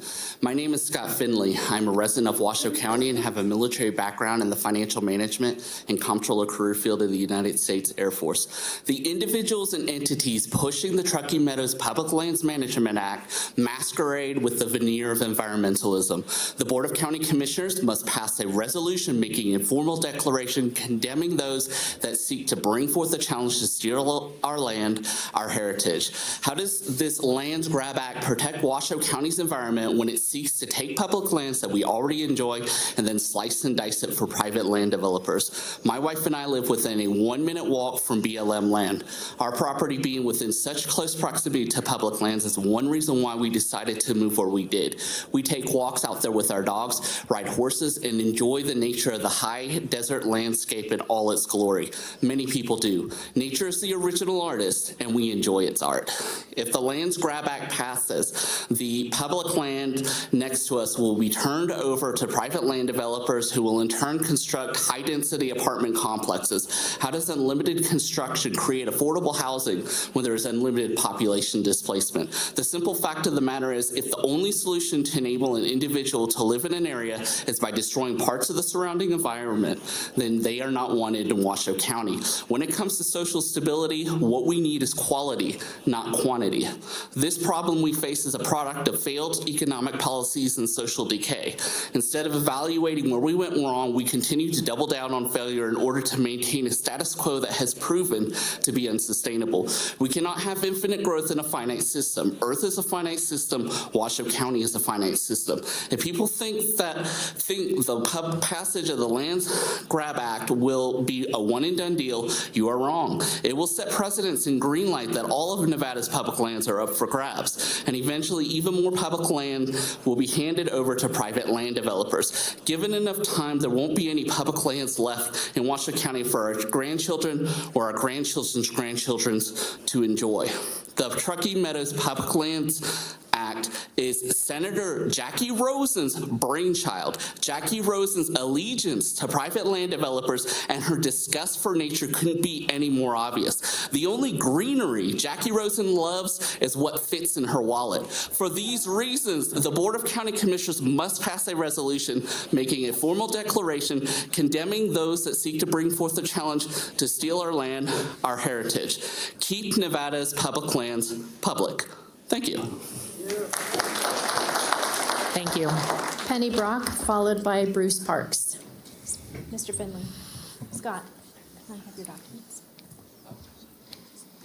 So there's the record. Thank you. Good morning. I'm wearing my silver state jacket today. So first of all, I want to go on the record. Please put my comments in the public record. First of all, I want to go on the record. We are one nation under God. We said that in the pledge. We are not one nation under Satan, the evil one. Thank you. So I don't know if you saw the Gazette Journal article that Nevada is one of 7 counties that NBC News is going to be following this election year. They're following the swing counties. What they say is, and NBC News blog explained why Washoe County was picked. Representing Reno, it's the swingiest county in Nevada. And it's where Republicans have to win if they want to flip this battleground in 2024.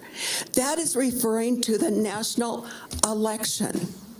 So it's very important, commissioners, that you know that the eyes of the nation is on the swingiest county in the country, Washoe County. This is very serious.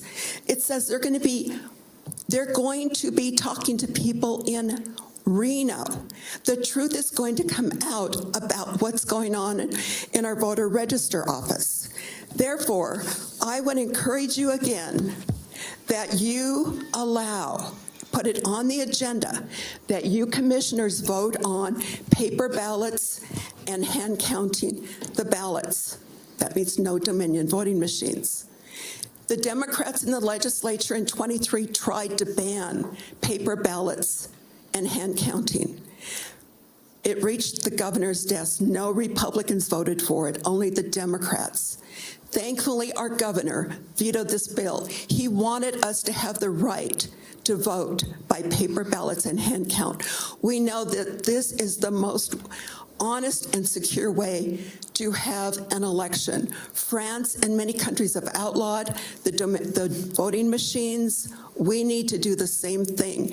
The good news is President Trump won the Iowa caucus last night by over 50%.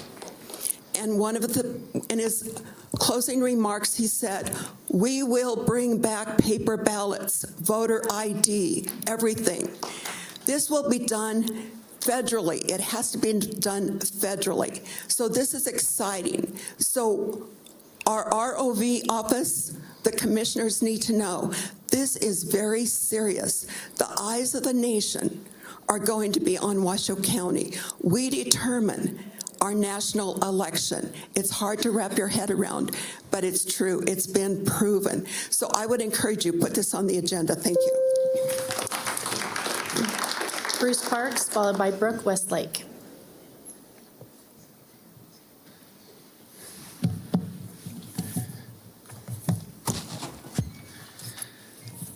For the record, Bruce Parks, I'm speaking to you as chairman of the Washoe County Republican Party. By the way, that's the predominant party in Washoe County. We are the majority party. So many issues I could talk to you about, but it's been my observation that most of the time we're not listened to by our public officials. I want to talk to you today about this presidential preference primary and the Republican caucus. Huge differences between the two.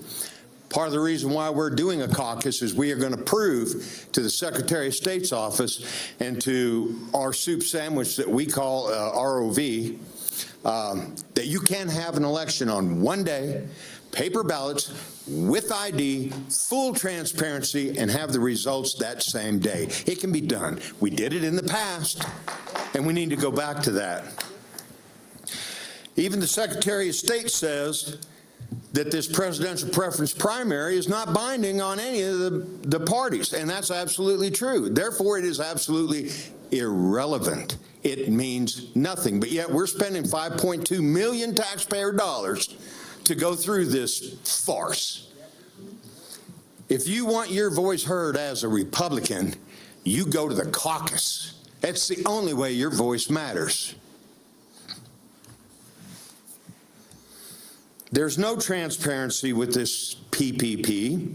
And for those of you that don't see your favorite candidate on that PPP ballot, it's because they actually care about Nevada. They're participating in our caucus. They're not engaged in this frivolity that the Secretary of State's office calls a presidential preference primary. It's garbage. It means nothing. One of the previous speakers was talking about turnover in ROV's offices and across the state of Nevada. Well, apparently that individual wasn't aware of the fact that in Washoe County and Clark County, the registrars of voters are appointed. They're not elected. In all the other 15 counties, they're elected. Are you going to have turnover if there are elections? Yeah. Just wait and see.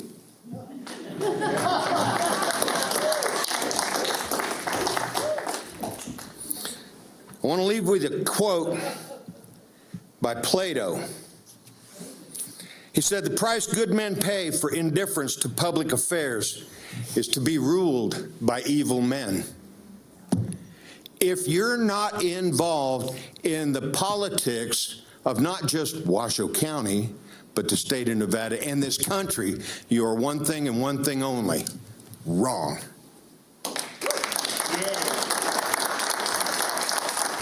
Brooke Westlake, followed by Thea Nielsen.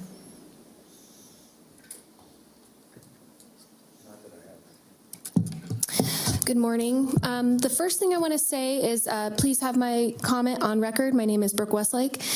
I have been a part of this community since 1989, and I fully endorse Jeannie Herman to be the chair. She not only is for we the people, but she's humble at heart and she's hardworking. And I second endorse Mike Clark to be the vice chair. My story, a lot of people know my story back here, that I've been here since 1989. There's so much to talk about, as Bruce Parks mentioned, but unfortunately with 3 minutes, we can only talk about so much. So today what I'm here for is to discuss the voter registers. I remember a time when I went in to vote here locally. I've been here since I was a young girl, and they would check my ID and my signature, and I can tell you that did not happen the last election cycle. What I also want to point out is that the current manager shooing in Carrie for the position of voter register, the job is still open. That job for voter register, I do not understand how you guys can appoint somebody today when the job posting has not been closed. It does not close until January 29th. Just so everybody aware here in the audience, you still have time to apply for the position. There must be some legality if you appoint somebody today and the position is not actually closed. So that is what I'm here to speak on today. I'm also here to speak on, it's been very disheartening to go through some of the things I've been through here in this community. I was married to an elected official, and when he did not follow the laws, he was pushed out. When he did not do the right things, they made sure he was out of office, fired for conduct.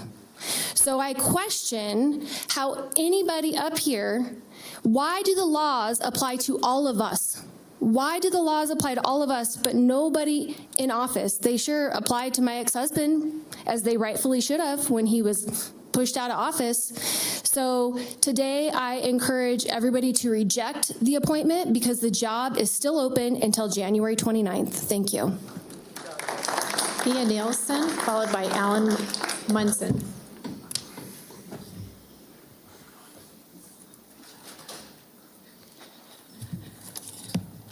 Good morning, Washoe County Commissioners. My name is Tia. I know it's spelled T-H-I-A, but you don't pronounce the H in Gaelic Irish. So anyway, I'm up here today because I'm here to speak for a balanced discussion of all ideas with open debate, and all commissioners get an equal and equitable voice with balanced agendas. I believe Jeannie Herman represents that and will support as a chairperson on this board for those open and discussion and ideas that need to be discussed from all sides. I'm a mother, grandmother, 30-year educator, background with children from 3 years to 19 years and also in special ed. So I also have been a consultant in the special ed school districts, California public and private schools, both. So I chose to retire here 6 years ago. Love it here. I call it home, but I also have been born and raised in Sacramento and Bay Area sanctuary cities and have worked in those environments. I have always been an activist. It's kind of funny because activism seems to be labeled as the left side when I say that to people. But actually, I've been on all sides. So for today, I've been willing to stand up for what is moral, fair, unpopular since I've been a young child.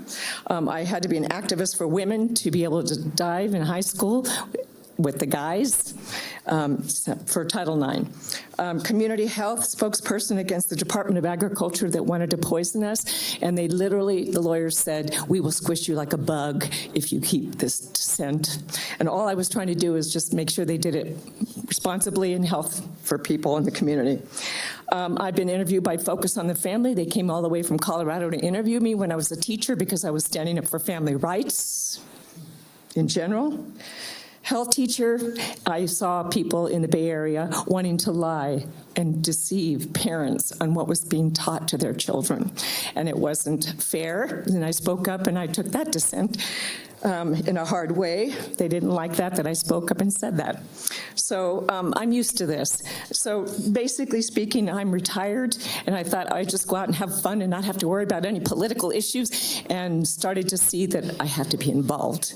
And I will be involved. I have a 5-year-old grandson who's brilliant. I've already been told by his teacher he's brilliant. He needs to be tested. He's so brilliant, because I get to spend time with them as an educator. So anyway, I am here to represent and to support, not represent, but support Jeannie Herman as chairperson of this commission, and for fairness, open speaking, without having to be afraid of just. Thank you. Alan Mumson, followed by Renee Resentis. Alan Mumson.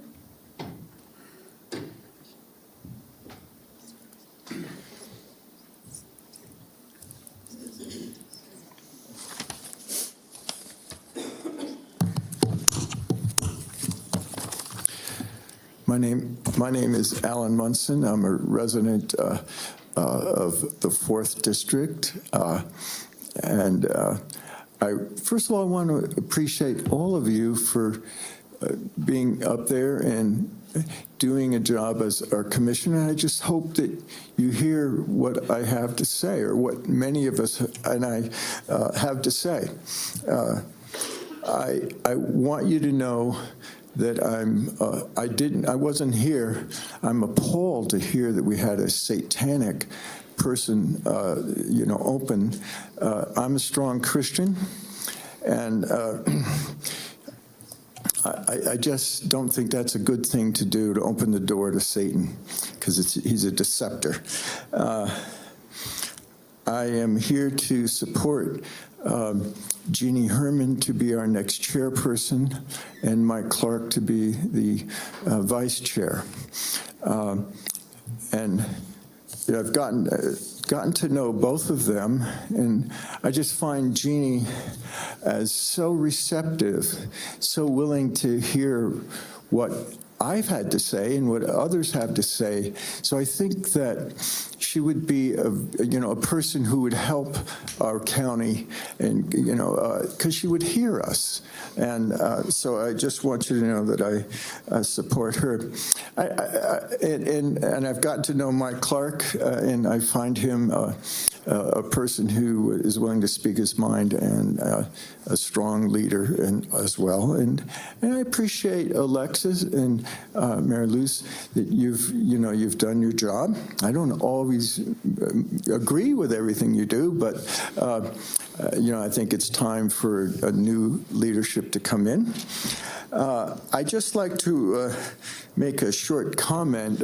Someone mentioned, something about the environment, and it's something that I've studied quite a bit, and I found that CO2 is not a poison. As a matter of fact, we emit CO2 3 pounds a day, so it's in our body, and it's necessary for life on Earth. And I've studied history enough to know that we have had droughts throughout our history, and bad weather, and actually, I wish we had global warming last week. Where is it? No, but anyways. So I thank you for the opportunity to get up and speak, and I pray to God that you'll make some wise decisions. Thank you. Thank you. Renee Resentis, followed by Gary Schmidt.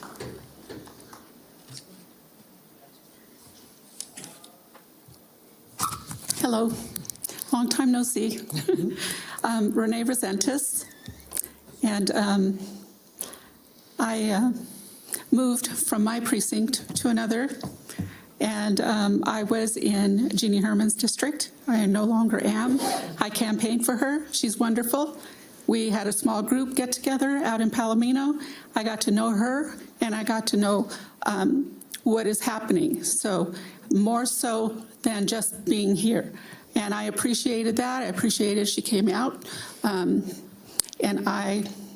She deserves to be chairman. So I hope you will put her in there. I am, please put my comments in the record. I am really concerned. I woke up this morning and I was angry when I saw the videos of Manager Brown drinking, driving, and his wife. It really angered me. He's been pushing for a long time for a raise, and he got that raise perhaps because he knows that he will not be long in that seat that he's occupying right now. And also, this seems to be the norm in all the boards where they try to get raises for themselves. This is so unethical. It is stealing the people's money, and this is taxation without representation. And this is tyranny for all of you to be appointed rather than elected by us. So I can tell you, because I was an observer at the last 2 elections, and there were things, very shady things, that went on. I was mistreated as an observer. I don't know anyone who was mistreated as a worker. And Eric Brown got them $150,000 in case they were harassed or anything like that. He did not at all stand up for the observers. And I had to go to Mark Woloshyn. I had to go before the Senate and complain. And Mark Woloshyn put some verbiage in, I think it was SB 406 last year, but I'm not sure it's still there. So I have to get together with him and talk to him again. I went to Eric Brown when they were putting people in front of me so that I did not have a view of the, when they were looking at the signatures. And they did it on purpose. 10 minutes after I got there, they started moving people around because they knew I would be watching. Thank you. Gary Schmidt, followed by Steve Ross. And I do have a document to distribute for Mr. Schmidt.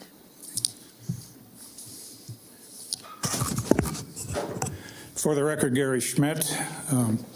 Would like my my comments to be placed in the record in detail, and my exhibit to be attached to the minutes, please. I have a question for the commission. Are we having fun yet?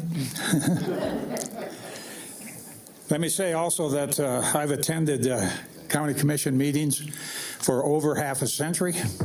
Started out when the commission chambers was down by Renown.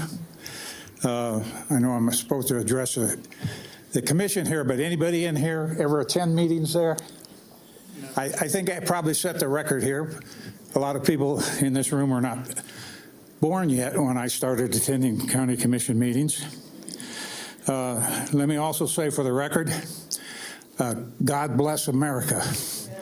And also, I would like to thank God and our founding fathers for this right of freedom of speech. I'm going to address something a little more mundane than some of the stuff this morning and the time I have left. It's the 18 acres owned by the GID, the General Improvement District in Gerlach, that is working its way through the process. I've addressed you about it in the past. I've had it handed out an additional sheet of information, and I have extra copies in the back if anybody wants them. So let me say that the 18 acres in Gerlach, currently owned by the GID, is currently zoned for 54 1/3-acre residential lots. They're attempting to increase the zoning by 3 times, up to 108 apartments or a mobile home park, and additionally 4 acres of commercial and 2 acres of industrial. They have acknowledged that they don't have proven water sources even to support the existing zoning of 54 lots. And this will be coming before you in greater detail, but perhaps not if they do the wise thing and withdraw their application. But let me just say, the increase in density violates the character plan for Gerlach and the master plan.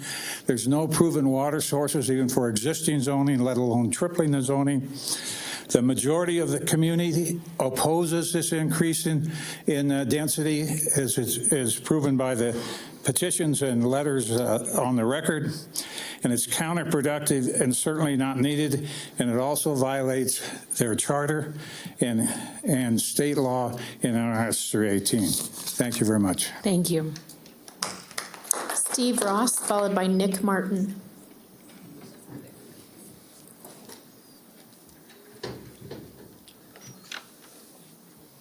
Good morning. Ms. Jeannie, I support you. I hope you receive what you should have coming to you. And I hope the community is able to give you the kind of support that you need to get the things done. So anyway, I'm here today basically to say Robert Beatles is not here to disturb you unless you've done something that actually needs to have the light of day shine upon it. Okay, I mean, he's not here to, he's got other things, better things to do. My background is San Mateo County. My family built San Mateo County from 1937 to 2001. If you bought a lamp in San Mateo County, a residential fixture, outside street illumination, that kind of stuff, you got it from Ross Lighting. They wanted me to run it when my father decided to retire. I went into transportation. 6 years afterwards, got wiped out by a person in our country illegally, broke my neck in 5 places. About 3 days later, I fired 13 people. I got the hell out of California because I saw what was going on. I moved back to Louisiana, where I've lived temporarily. Louisiana is a state that's got a lot of similarities, I do believe, here. But I'll tell you what, Louisiana can't hold a candle to Nevada when it comes to corruption. They can't compete with this. I mean, you people are filthy. Okay. By the way, Eric Brown, I'm a drunk. Yeah, I'm a drunk that doesn't drink. Okay, so Please address your comments to the full board, sir. Okay, well, I'm a drunk that doesn't drink. Basically, my drink was June 12th of 2016, but, you know, I'm 60 now. I'd say about 45 years, 43 of them have been sober. It can be done. Yeah, it can be done, and basically, I'm a gutter drunk. You know, so you should probably be able to handle this. Please address your comments to the full board, sir. Isaiah judges, okay? Isaiah and our Bible judges say basically all judges will be judged. You're not above, okay? You will be judged by those that are much, much higher, much more intelligent, yeah, much more honorable. What else we got here? Yeah, I mean, we've seen, in particular instance, we've seen situations out of Carson City, where a great man, Joey Gilbert, was denied his ability to actually have his day in court with Judge Brown. And that was also deemed to be a frivolous account, and he was hit with a $90,000 fine. Our friend here, Mr. Beatles, was recently hit with a $100,000 fine, which he ended up spending immediately, but he knows he's going to be seen in the state Supreme Court. Nick Martin, followed by Bruce Foster.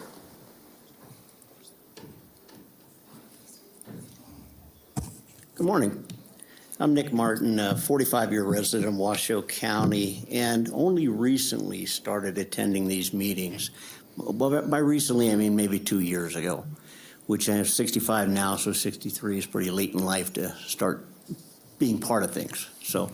And I'd just like to make a couple observations of what I've seen and the surprises I've gotten and then tie them into what's happening today. So the first thing I'd like to talk about is when Jeannie Herman put forth the election integrity bill. I think the main point, or one of the main points, was election ID, the voter ID. And when the day came to discuss the bill before the vote, I was surprised by a couple things. First, that the room was packed. There were people outside. They were standing room only. I thought, what the heck is going on? Then I was surprised that it wasn't nearly a 50-50 split. I would say 80% of the people wanted the bill denied. And that surprised me. And I got to suspecting when everyone that was against the bill came up and read off their phone or off a script, same script over and over, and I realized or thought, hey, these people, I've never seen any of them before. They're from out of the area. And then I got confirmation when one of them stood up here and said, I'm a nurse from Sacramento, and here are my thoughts. And I'm thinking, you know, a real leader would have said, young lady, this is for the people of Washoe County, sit down. And they didn't do that. They let her speak, okay? So then I go to the library board meeting a few weeks ago, and I see exactly the same thing. I'm shocked. 150 people there. 80% of the people absolutely for the drag shows for kids, the pornographic books in the kids section. It shocked me, stunned me. And then I attend a city council meeting about the Ward 5, whether we're doing an election or an appointment for the Ward 5 leader or council person. And I said, well, I demand it be an election, let the people of Ward 5 pick. And Devin Reese, the vice manager, says, well, whether it's an election or they're appointed, still democracy. I said, what the hell did you just say? Appointed by a group of elites as opposed to the people voting on it? The point of all this is that we are being railroaded, okay? And that's why you feel the passion and the upset nature of when the people on the right here speak, okay? I'm pretty middle of the road, and I'm leaning further and further right as I see things getting wacky. And I'm relatively sure what you're doing to the voting system here and the appointment and so forth is a part of that being railroaded. But America's waking up. Take a look at what happened in Iowa yesterday, if you don't believe me. All right, take care. Bruce Foster, followed by Julie Osborne.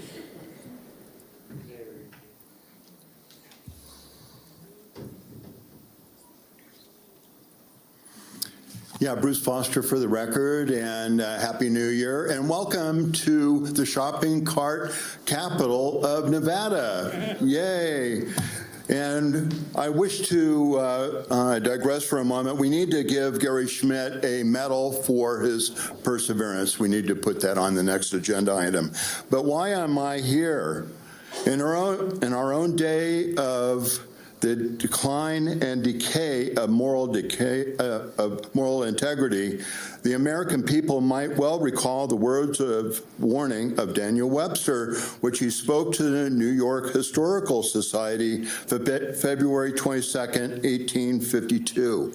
And I quote, "Unborn ages and visions of glory crowd upon my soul, the realization of all which, however, is in the hands and good pleasure of Almighty God. But under his divine blessing, it will be dependent on the character and virtues of ourselves and our posterity. If we and they shall live always in the fear of God and shall respect his commandments, we may have the highest hopes of the future fortunes of our country. It will have no decline and fall. It will go on prospering. But if we in our posterity reject religious instruction and authority, violate the rules of eternal justice, trifle with the injunctions of morality, recklessly destroy the political constitution which holds us together, no man can tell how sudden catastrophic may overwhelm us, that shall bury all our glory in profound obscurity. Should that catastrophe happen, let it have no history. Let the horrible narrative never be written." Ladies and gentlemen, I submit to you that we are at a real crossroads here of our broken governmental county commission system. The question is, which path, as overseers of the county commission, are you to take? Will the agendas that include taking an honest deep dive into facing the issues of our governmental system with transparency and introducing total accountability? I just wish to take a look at a deep dive into having Jeannie Herman as our chairman, and then I wish to appreciate Mr. Robert Beatles and his exhausting work and going into the background of our current county manager and upset about the two-tiered justice system that we have, and taking a look at doing the right thing with our ROV. Thank you. Julie Osborne, followed by J.S. McElhenney.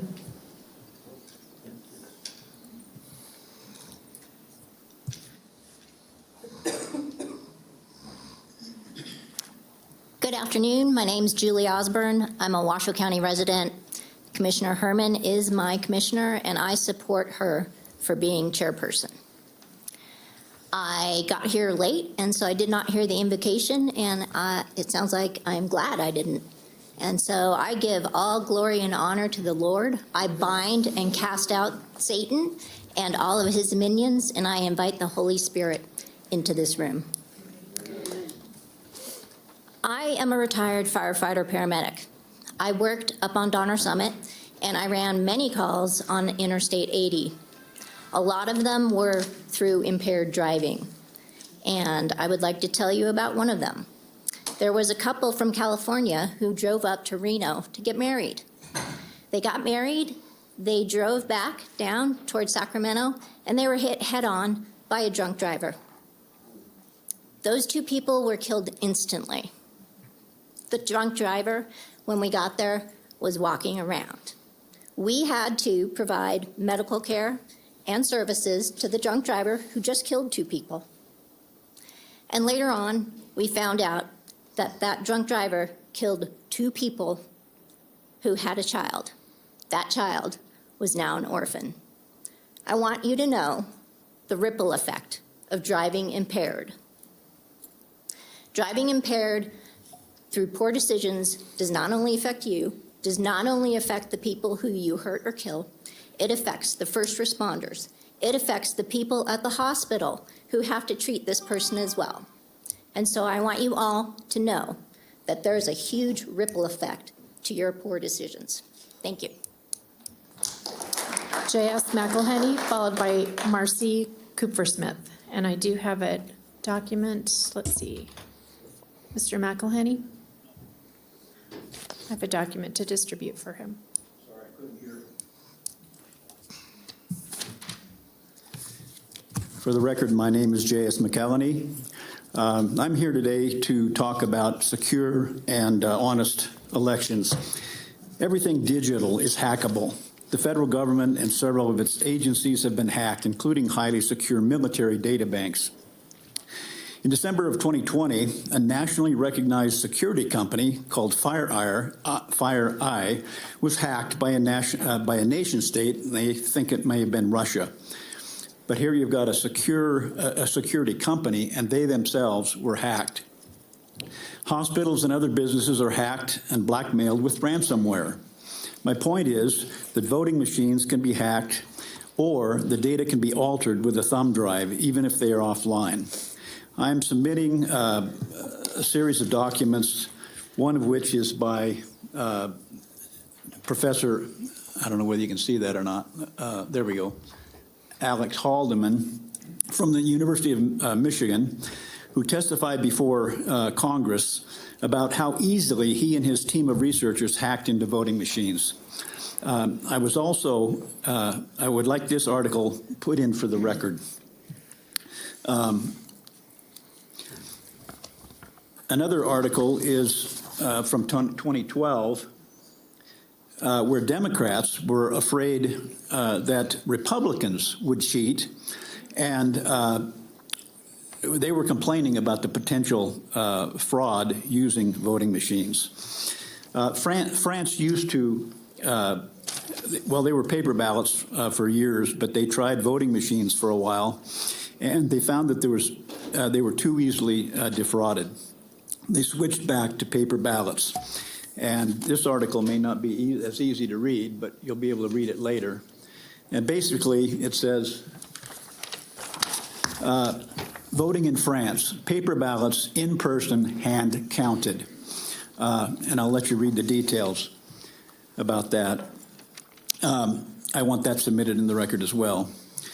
The only people who want voting machines are those who can't win based on policies and must cheat to win. This country should be run on good policies based on the U.S. Constitution. And by the way, why do Democrats want to change the narrative about our form of government? The United States is a constitutional republic. It is not a democracy. I haven't heard one single Democrat on national news say we have a constitutional republic. Oh, we're going to lose our democracy. Garbage. Our founders hated democracy. I'm taking 2 Constitution classes right now. Our founders hated democracy. It's mobocracy. It's mob rule. 51% can control everything else. Thank you. Marcy Cooper-Smith, followed by Phil Harrison.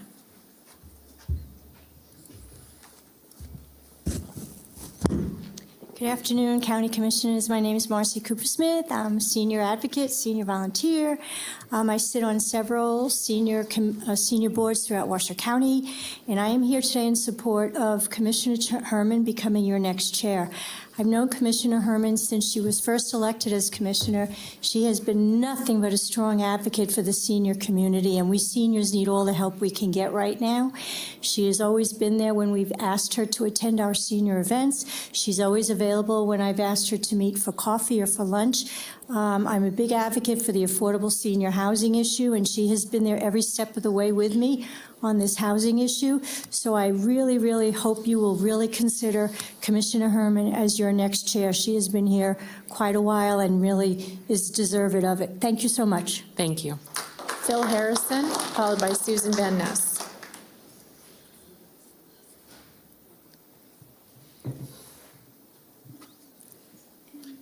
Good afternoon, Commissioners. It's now afternoon. I would like my comments to be added to the record. Like so many that have gone before me, I also would encourage the Commission to consider Jeannie Herman for the President of the Commission. And she is certainly has the tenure and the experience to hold that position. Also wanted to mention on item 12J2 that I reject the Carrie Ann Burgess as the upcoming ROV lead position there. I don't think that she has the experience, and I think that this block vote is not wise either. I think that a separate vote should be taken on the ROV position. So we need somebody that really is qualified. Now, I sent an email, I believe it was last week, to each one of you regarding Jeannie Herman's proposal for paper ballots, and as was just spoken, I completely in support of that. As the gentleman that went, I think, 2 places before me talked about, think about AI now, okay? The ability to break codes, encryption, and whatnot.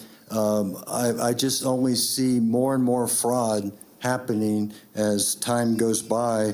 I'm sure many of us in this room have had breaches on your credit card. I've had to replace 2 cards this last year because of fraud. So it's happening. So if you want integrity, I suggest that you find somebody for the ROV position that has experience in paper ballot processing. So in other words, use this as a juncture to change as opposed to going back to the same thing. I think that's very important, and you have an opportunity to do that right now rather than the status quo. And these ROV folks that have come and gone so quickly, it makes me wonder, are they going on a circuit? Are they going somewhere to another county in another state and just playing this game? And the last thing, real quickly, I renounce that satanic pronunciation or prayer or whatever it was. The Bible says, blessed is the nation whose God is Lord. Thank you. Thank you. Susan Van Ness, followed by Roger Edwards. Susan Van Ness. Roger Edwards.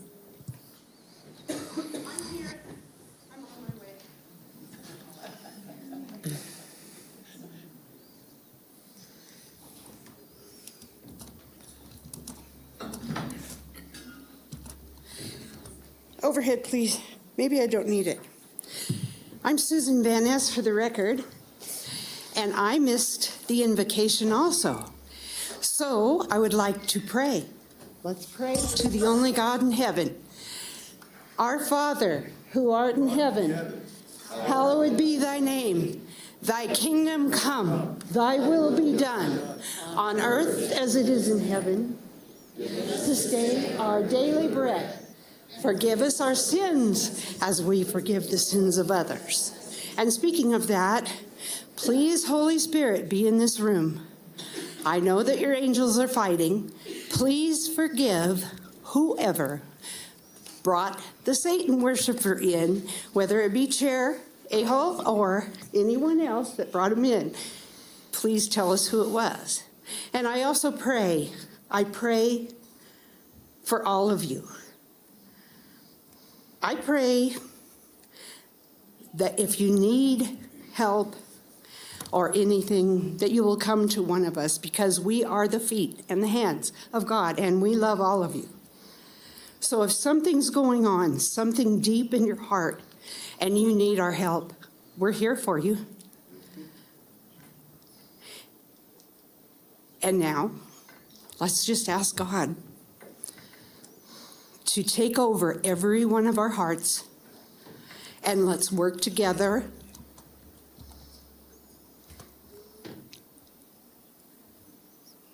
Let's become who He made us to be.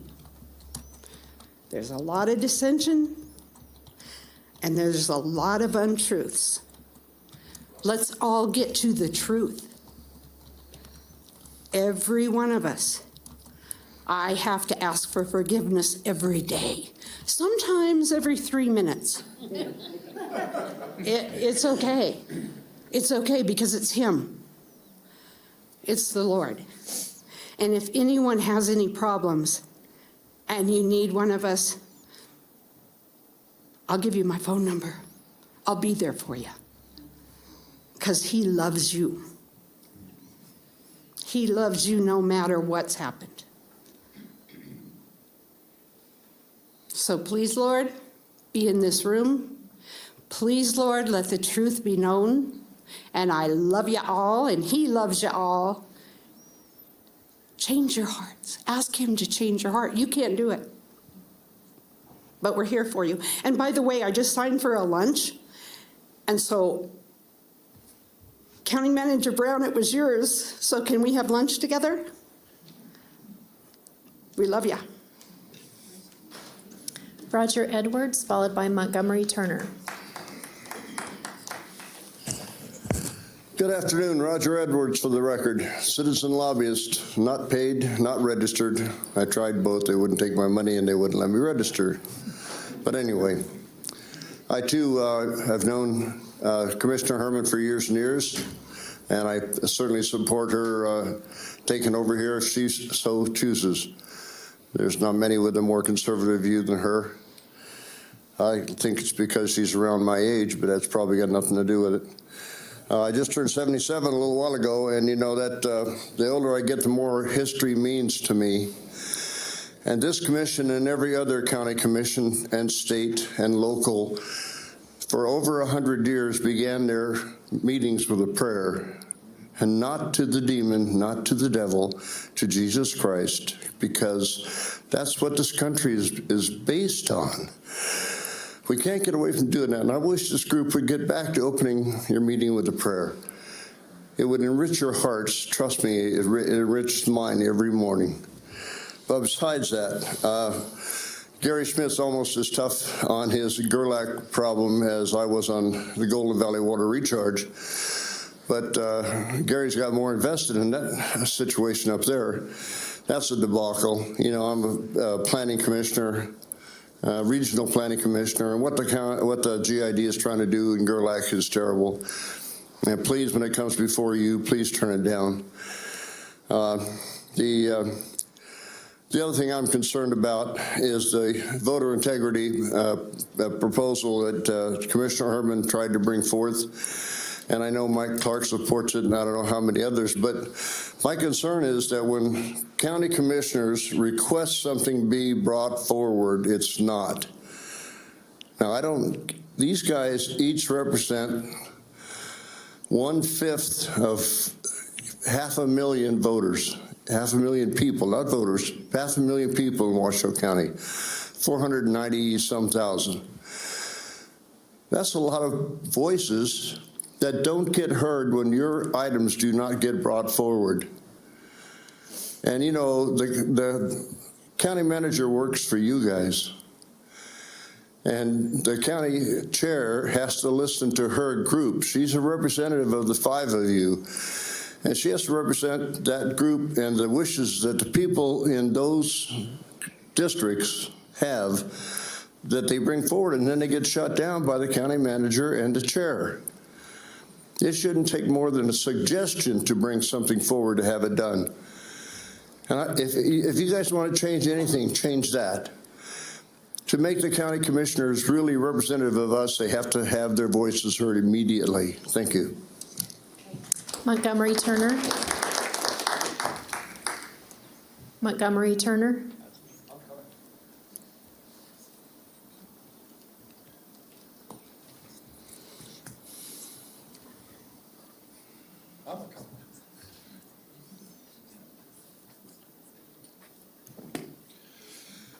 Good afternoon, everybody. My name is Montgomery Turner. I've lived here my whole life. My house has been paid off in Sun Valley since 1981. We got some problems, and I hear these people they're talking about, but that doesn't sound like problems to me that we need to concern with today. Law enforcement. We have no law enforcement in my place, nowhere. Code enforcement, nowhere. We finally got Child Protective Services to clean a house down the street up. 9 dump trailers from the lady across the street from me is what I had to do last week. I had to go rent a dump trailer and haul trash. Guy down the street from me, 100 years old, 6 months now, and I had to run down there and run a dump run for him because his place is just a mess. I had a dump truck cross the street and it dumped trash all over his front yard and everything else. My wife was assaulted the other night and I was told that's not a crime. 67 years old. I'm struggling with this. Really struggling. Mike Clark, your thing about Washoe Valley, law enforcement. I talked to you on the phone before you were elected. I have a gate down there that blocks our property for the whole Duck Hill area up there. We got trespassers ripping that gate down. We got homeless trying to move in. I'm down there every morning running them off. Where's our law enforcement? That's the question I need to know. Where are they? They're not there. So I put game cameras to watch the road. You know, I found one Washoe County car in that street in 3 months. Explain that to me, ladies and gentlemen. Explain that. So I'm a little upset. I'll admit that, and that's where I stand. So you guys have a good day. Thank you. And this has been going on for years, not weeks, years, okay? To the point where I'm thinking about maybe talk about my taxes this last 5 years and seeing if I can't get some kind of lawsuit going, because why am I paying them? Think about it. Why am I paying my taxes? What do I support? Streets get tore up, my wife getting jumped? Not good. Not good, right? Thank you. Have a good day. Thank you, sir. There's nobody else signed in. Thank you, Madam Clerk. It's my understanding that our auditors have to leave in 10 minutes. So before we go to item 5, I'd like to move to item 7 so we can hear from our auditors before they have to leave. Mr. Manager? Item 7 is a recommendation to acknowledge receipt of the Washoe County Annual Comprehensive Financial Report, Auditor's Report, and Report on Internal Control for the fiscal year ended June 30, 2023, as presented. Approve the reappropriation of $43,169,335.09 for the fiscal year 2024 budget, consisting of $23,128,475.69 for purchase order encumbrances committed in fiscal year 2023 and $20,040,859.40 for spending of restricted contributions and fees, and authorize the comptroller to proceed with distribution of the ACFR for public records as required by law. Thank you, Mr. Manager. Welcome. Good afternoon. Thank you for squeezing us in on the time frame. We will be brief to present to you. I wanted to point out that Washoe County's financial reporting is complex. The complexity of the financial reporting has been increased with the regionalization of services that Washoe County offers and is taking the lead on that reporting. So that's added some complexity to our accounting processes that we've been taking on. And this year I'd like to thank Ide Bailey for performing the audit and returning back to the county for audit services. And on that note, I'll present you Terry Gage, our lead auditor. And that was Ms. Hill, our comptroller. Kathy Hill, comptroller for the record. Thank you. Thank you so much. For the record, Terry Gage, I'm an audit partner with Ide Bailey, and thank you so much for accommodating our schedule. Of course. I will keep this very brief. Everybody should have been provided a copy of the annual comprehensive financial report for the year ended June 30th, 2023. I'm very happy to say that Washoe County has what we call a clean audit opinion. It's an unmodified audit opinion that states your financial statements are fairly stated in all material respects as of June 30th, 2023. Our audit also included an audit of federal awards. They call that a single audit. We're happy to also report that you have what we call a clean opinion over your schedule of expenditures of federal awards. We have detailed in our audit reports that we had several restatements to the prior year financial statements relating to revenue recognition. That is detailed in note 20 of the financial statements, as well as on the schedule of findings and question costs. We also detailed some findings relating to the audit of your federal awards, the single audit that is also detailed in your financial statements. We could not have done what we've done without the work of the Comptroller's Office, especially Kathy Hill, Bob Andrews. A lot of time and effort goes into putting together a 200-plus page document, and we certainly appreciate all of their extra efforts and the work that they put in to do that. So I'm happy to entertain any questions relating to the audit. Okay, well, I will open it up to the board. Looking to the Board of County Commissioners to see if folks have questions or want to bring anything up about the AFR. I'm not seeing anyone. Ms. Hill, do you have anything to add? No, just appreciate Ide Bailey and all the hard work of everyone in the Comptroller's Department in producing this document. Okay, great, and we'll continue to work on meeting all those things that were recommended in the report. Thank you. Now I'm looking to public comment. Madam Clerk. There's nobody signed in for this item. Okay, well, with that, I am looking for a motion to acknowledge the receipt of the report. Madam Chair, I move to acknowledge the receipt of the Washoe County Annual Comprehensive Financial Report as stated in the staff report. Thank you, Commissioner Garcia. Looking for a second. Thank you, Vice Chair Herman. I have a motion and a second. Any questions on that motion? Seeing none, all those in favor, please say aye. Aye. Any opposed, please say nay. And I think that carries unanimously. Thank you so much. And my understanding is that Ms. Baxter, who's going to present on Catholic Charities, also needs to leave for a meeting with the governor. So I'm so sorry. We're going to move up item 8 and then go back to item 5 after item 8, and then we will go to item 9. I'm assuming after that we will take a lunch break, come back to consent.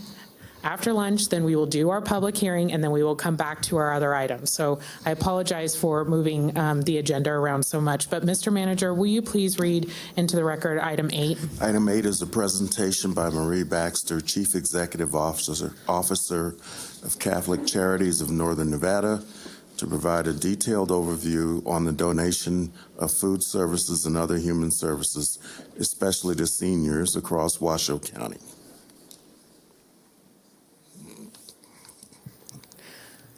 Welcome. Thank you for your patience. Good afternoon. Thank you. Yes, I have the Governor's Council on Food Security, so thank you for accommodating me a few minutes early. So I know at Marie Baxter, CEO of Catholic Charities for the record, I know at a previous meeting we had some commentary about the work that Catholic Charities has done with the county, and so I'd offered to come and provide some more detailed information. I really want to acknowledge Commissioner Clark. Thank you for coming to Catholic Charities a few weeks ago and having an opportunity to learn a little bit more about what we do, particularly within our food services. So I do have a PowerPoint that I submitted. And I think most of this board has come to Actually, most all of you have been there. This is true. So we all are very excited about the work that you provide in your partnership. So thank you. One quick question for the chair. Have you eaten there? That's the question. No, I haven't. I have not eaten there. But come on down. I'm happy to allow for that food to be for our community. But yes, Ms. Baxter, continue. Okay, excellent. So go ahead and to our first slide. So just by way of a little history, Catholic Charities is one of the oldest and certainly one of the largest providers of services. We provide services across all of Northern Nevada, not just within Washoe County. So, and that, covers essentially all are welcome at Catholic Charities. So we're always looking at ways that we can help meet people's basic needs as well as helping, hopefully, move people out of poverty into sustainability. So next slide, please. Oh, I can click. Thank you. So much easier. Okay. So just by way of overview, as Commissioner Hill acknowledged, many of you have been to Catholic Charities, but I just wanted to provide a quick overview of the programs that we do offer.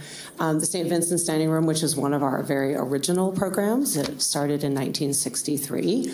We have a significant food pantry and wellness center that covers all of Washoe County and all of northern Nevada, including Gerlach, which is also in Washoe County. But we have our main campus at the corner of 4th and Valley, and then our client choice pantries in Sun Valley, Golden Valley, and on Moana Lane. We also provide toiletry, blankets, clothing, all different things that are in addition to food services through our pantry. And we do deliveries to seniors who are homebound. Our resource hub provides a lot of crisis intervention, case management, job placement services, all the wraparound human services that go. A lot of times food is a carrot for us. It's a way for people to come in and get connected with the different services we offer. Sorry, I'm so thirsty all of a sudden. We also have a mobility mentoring program, immigration legal services, our sober living program, and of course our thrift stores, which offer a workforce development program. And then we just came off of the busiest time of the year at Catholic Charities with all of our holiday distributions for food. We did 7,000 baskets for Christmas and Thanksgiving just this year alone, in addition to doing a variety of different gifts. So it was a big deal.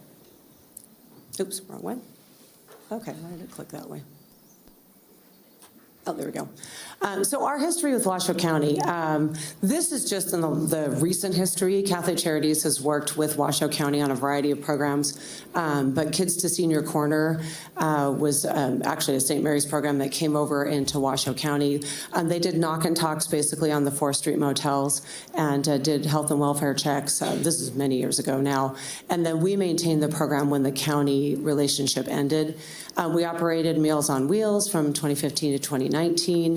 And we had a partnership to operate Crossroads Sober Living, which Crossroads is now a standalone entity of the county. We operated as Battleborn as our own independent program, Battleborn Housing Plus.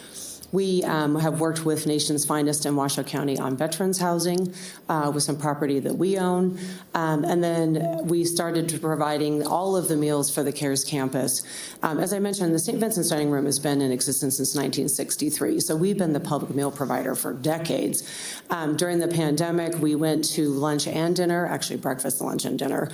And then we've maintained lunch and dinner since that time. So when I was mentioning the CARES campus support, I recognize that part of that was when CARES campus was still part of the city of Reno, but is when Catholic Charities began to provide dinner as well as lunch, which was our COVID response dinner.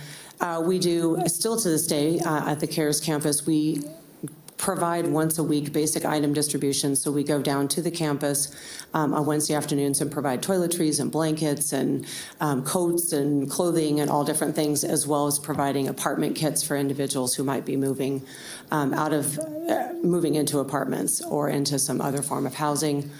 We currently have a workforce development grant as federal pass-through through the county. And then we applied to do eviction prevention assistance, which Washoe County declined working with us on that, but that we did over $1 million in rental assistance in the last year, unrelated to Washoe County. And then Lemon Valley flood response, we actually did all the donated item coordination as just sort of an assist to help all of the residents who were in Lemon Valley. And then we've been a part of the continuum of care for years and years. So just a little bit of history of some of the different ways that we have interacted with Washoe County. So, all right, come back. There we go. So when we talk about the St. Vincent's Dining Room, we are the designated public meal provider for the city of Reno by land use. And there's a lot of history there about when the original shelter was opened on Record Street. Catholic Charities, St. Vincent's Dining Room was moved in adjacent property. At the time, they were doing construction in the downtown Reno corridor, which necessitated that. Catholic Charities subsequently purchased the building across the street, which was the old commercial hardware. So that is now our main campus. And so as we talk about the fact that Catholic Charities donates these meals, we donate meals to individuals who are unsheltered or who would otherwise go without a meal as the public meal provider. And we extend that by doing delivery to the shelter, in addition to serving lunch on our campus, and then we provide lunch and dinner to the shelter. So the summary of our dining room meals, and this is just recent history. So starting in August of 2020, which again was necessitated during the pandemic, is when we started serving dinner. This is the number of meals that we have provided as a donation to Washoe County. Some of this is in our own dining room, some of this is to the CARES campus, and then we actually provide meals to the Eddy House, and we provide meals to some other different entities around the community. So these are total numbers because we consider as the public meal provider. So currently, we're donating 396 lunches to the CARES campus, and dinners about 462. Interestingly, after I submitted this, those numbers have gone up with the opening of the resource center and the additional shelter beds that were added last week. We actually have taken more food down. I think it's 60 to 80 meals at lunch and dinner, roughly. And then we provide additional sack lunches that are just made available for anybody who might miss the meal. And so, as was a topic of conversation at the board meeting, that's about 908 meals per day, 365 days a year, because we never close. So 331,420 meals, which is roughly a donation of $1.6 million. And then the county provides about $100,000 in disposable trays and cutlery as part of that.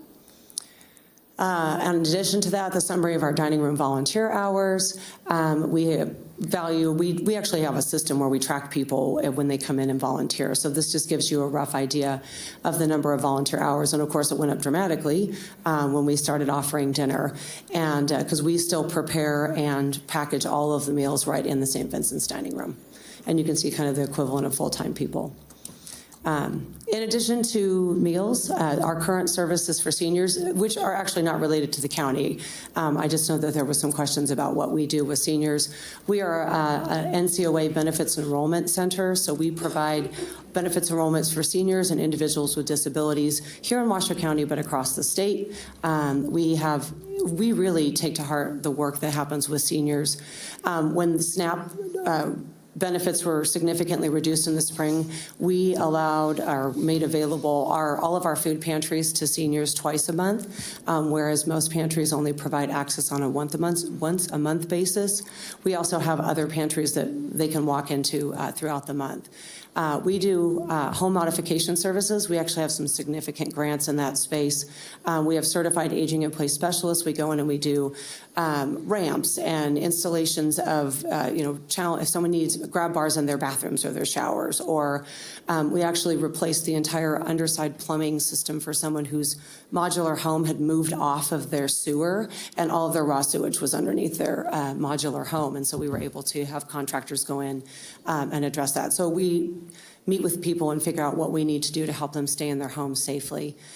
We have vaccination and health screenings for seniors, and then we do a lot of rental assistance. We had federally funded rental assistance programs that unfortunately ended in September, but we really helped seniors maintain their housing, because we'd like to not have seniors end up in our shelters. So that's just kind of an overview. Hopefully that answers some questions from your prior meeting a few weeks ago, and if there's any questions I can answer, I'm happy to do so. Thank you. Thank you very much. Great presentation, and we really appreciate your continued partnership. Commissioner Clark, I'll start with you. You asked for Catholic Charities to come. Thank you, Madam Chair.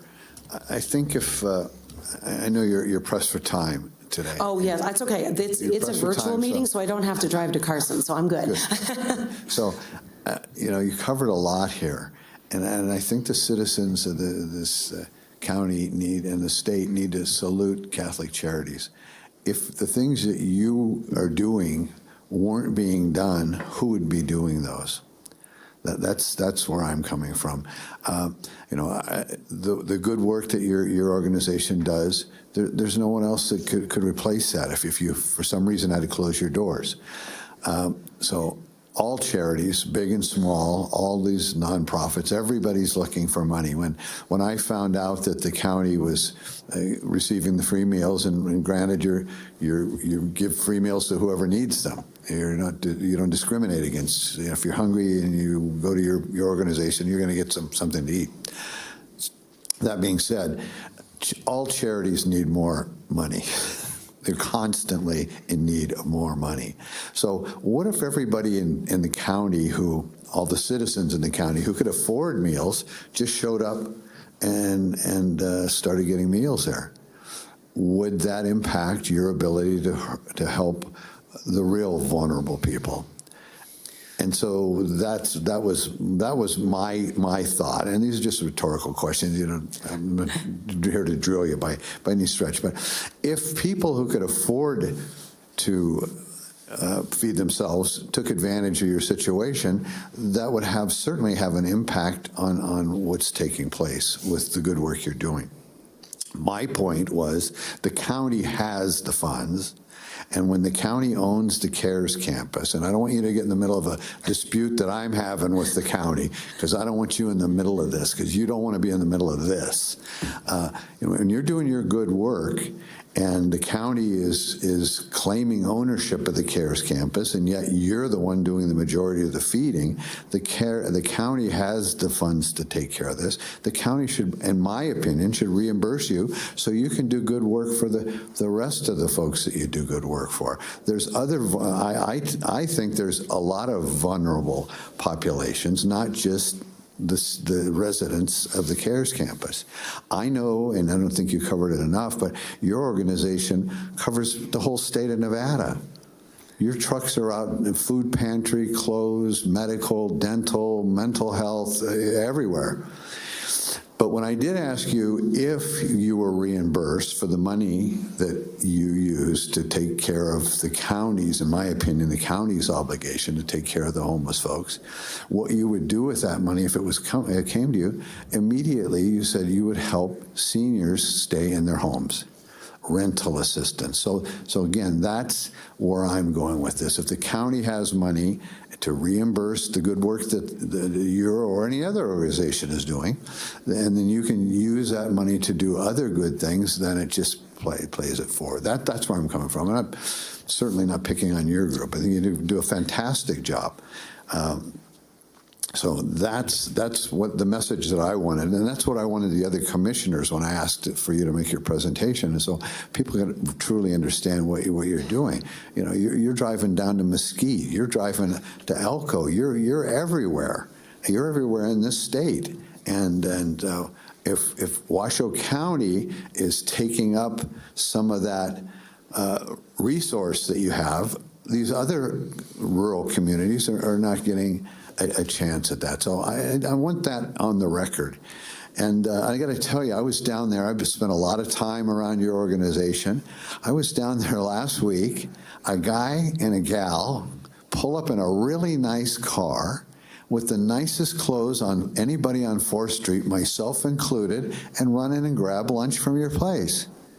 And I'm looking at that, and then he came out and started hollering at me for looking in his direction. It was like he was guilty, and then one of your staff came out and talked to me, and I've got all this on record. We recorded all this, so I'm not just saying this.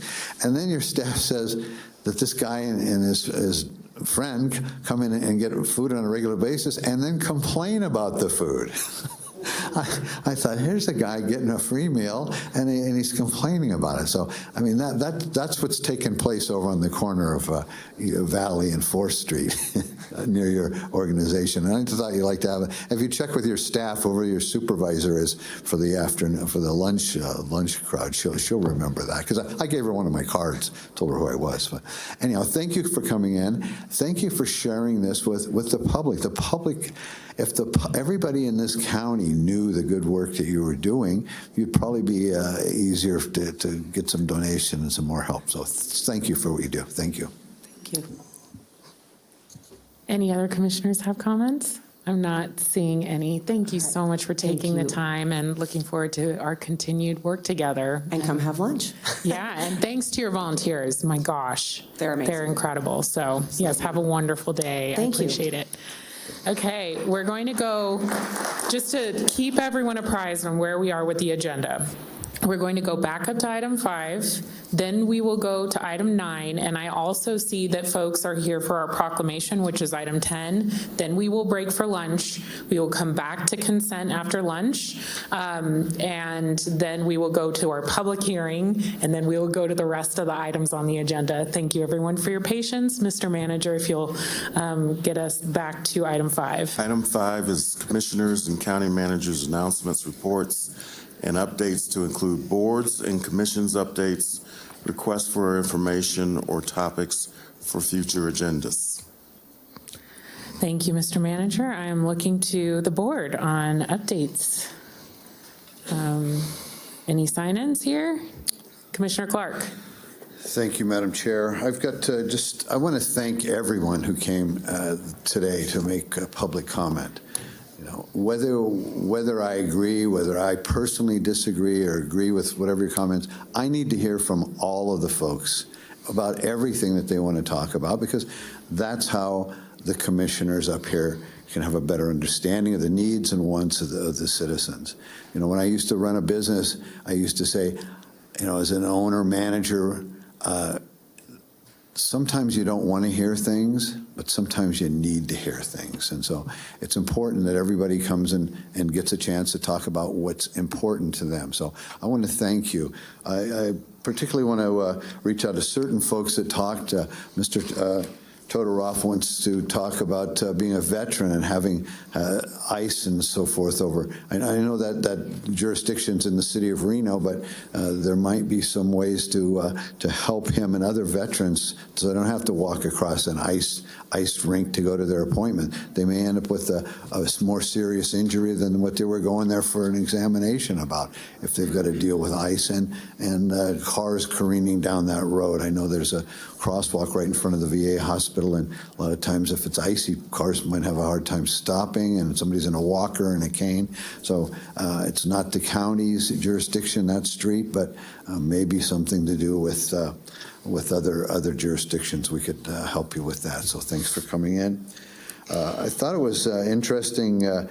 Jennifer Willett and Eric LaRue talked about death threats and registrar of voters and that type of thing. You know, I've heard that all the time, but it's so elusive. It's like a unicorn. You never can find anything in writing about that. People allude to death threats. I'd like to see some documentation, some sheriff's reports and other information that validate that. I do know, and I get lots of messages from employees or former employees, some of the reasons some of the people left here were they weren't treated properly by the management in the registrar's office.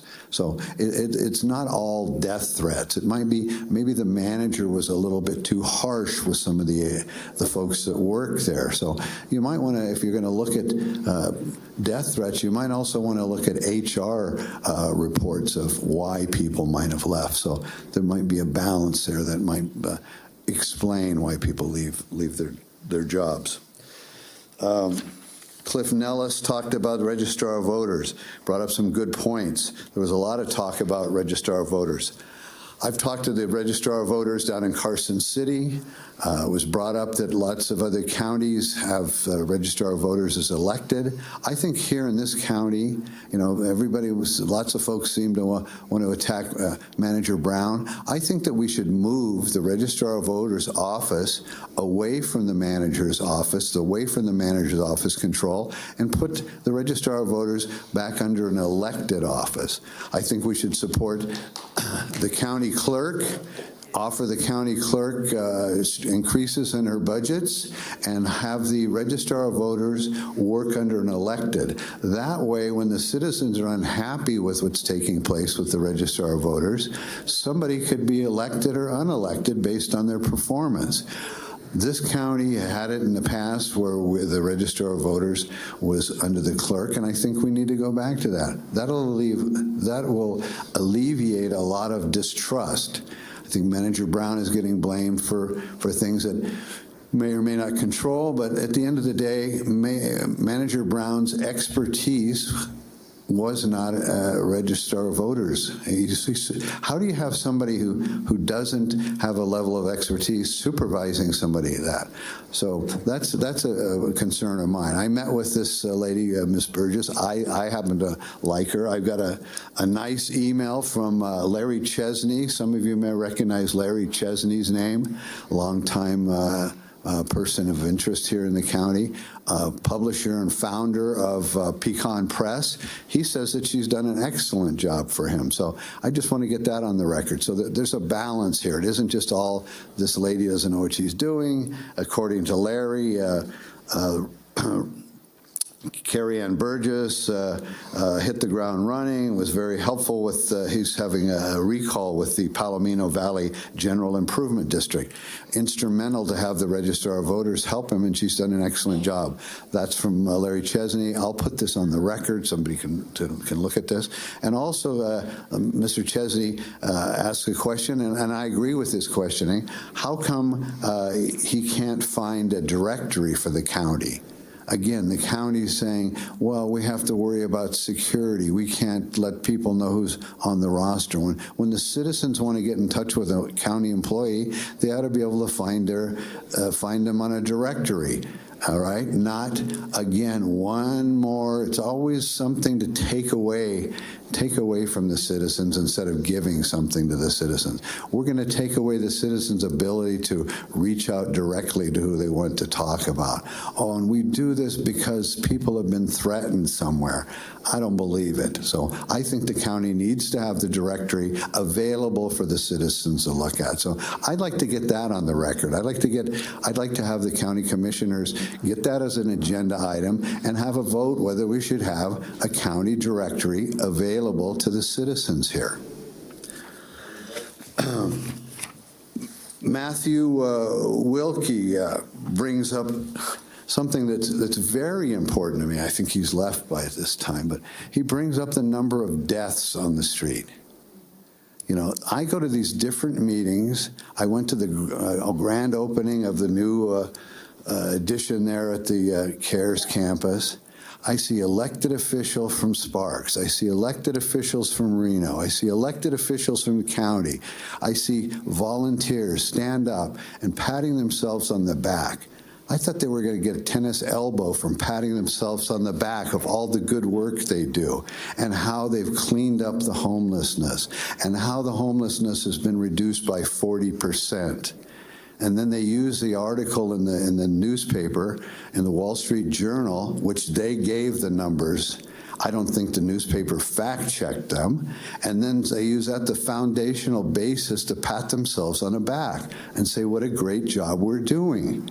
Now, are you going to trust the Wall Street Journal and the elected officials, or are you going to trust your eyes? Has anybody seen a reduction of 40% of the homelessness here in this county?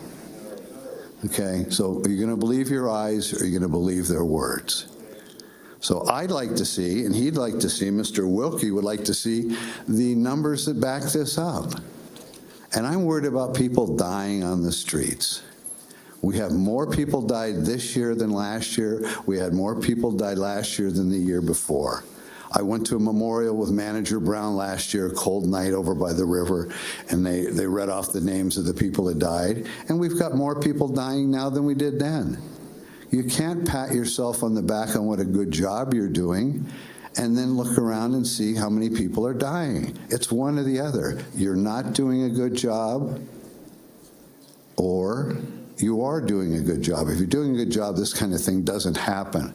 So I'd like to see some actual numbers. I'm asking for the numbers, and I'd like to share those with the public, because I guess we can't get the straight story from the county's PR people. I guess we can't get the straight story from the newspaper, so I'm asking for those numbers. Let's find out how many people are actually moved out of the CARES campus, actually housed. I'd like to see some numbers. And then lastly, it keeps coming up about Manager Brown and his wife. These are some serious allegations. Everybody's innocent in America until proven otherwise, but we've got some serious allegations, and I'd like to call for an independent investigation to see if there's any facts here. I know I've seen the videos, others have seen the videos. Let's have somebody other than the Washoe County Sheriff's Department investigate this and see if there's any truth to it. And if there is, let's talk about that. And if there isn't, let's let Manager Brown live in peace instead of attacking him. But we need to look into this, and I'd like to see an independent investigation, and I'd like to see that on the county agenda for the commissioners to vote on, to see if we can have an independent investigation to find out if these allegations are true or not. They're serious allegations, and they should be looked into. Thank you. Thank you, Commissioner Clark. Any other commissioners have announcements or anything? Vice Chair? No? Okay, do you have anything, Commissioner Andriola? I would like to publicly state that I totally disagreed with the invocation presenter today. And I would like to also ask legal to clarify how the county has to abide in the compliance requirement that's related to the invocation.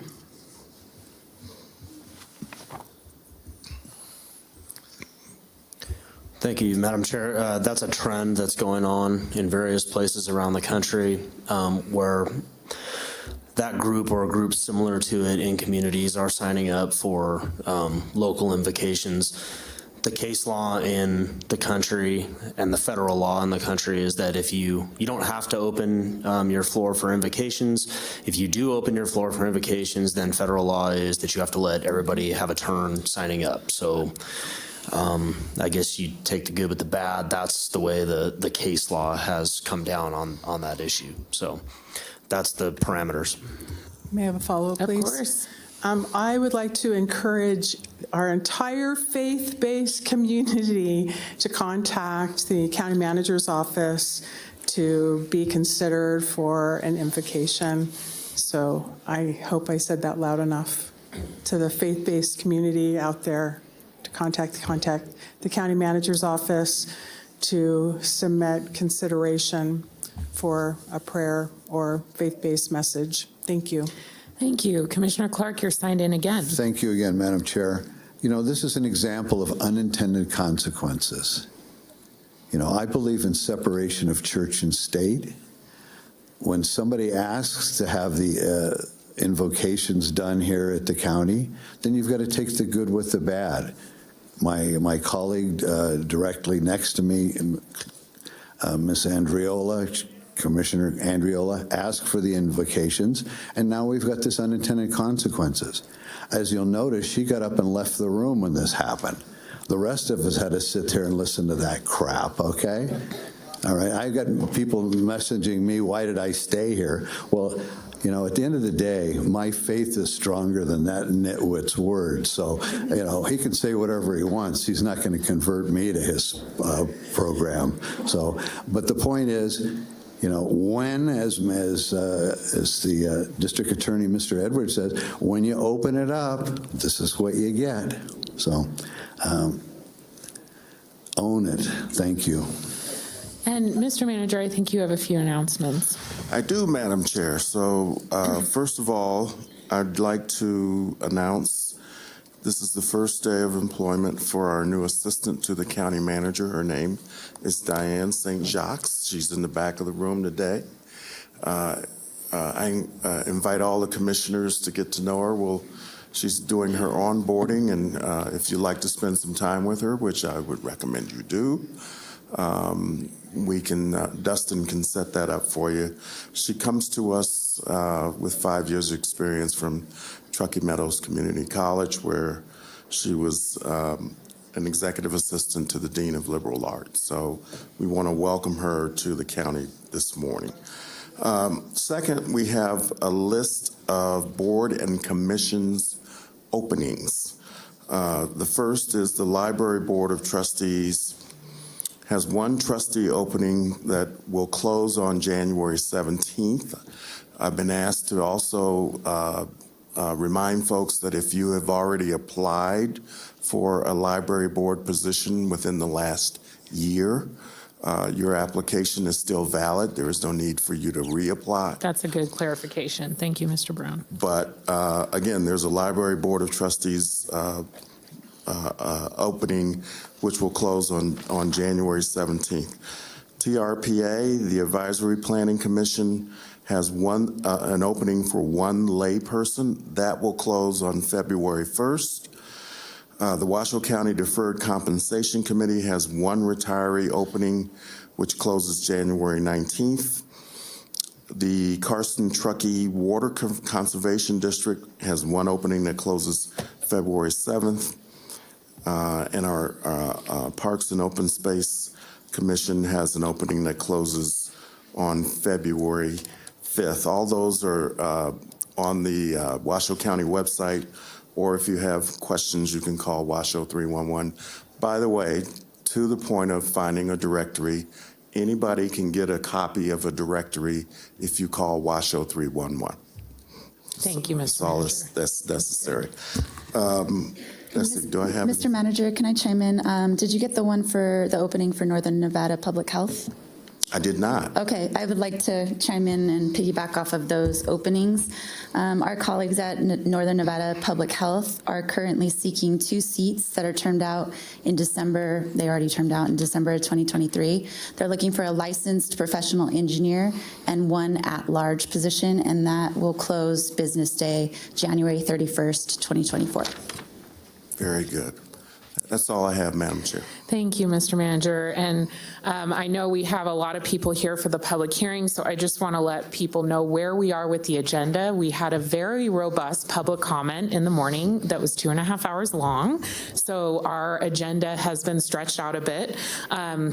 We will be hearing consent after lunchtime. We have 2 more items before we take lunch, and after consent, we will do the public hearing, and then we will go back to the rest of the items on the agenda.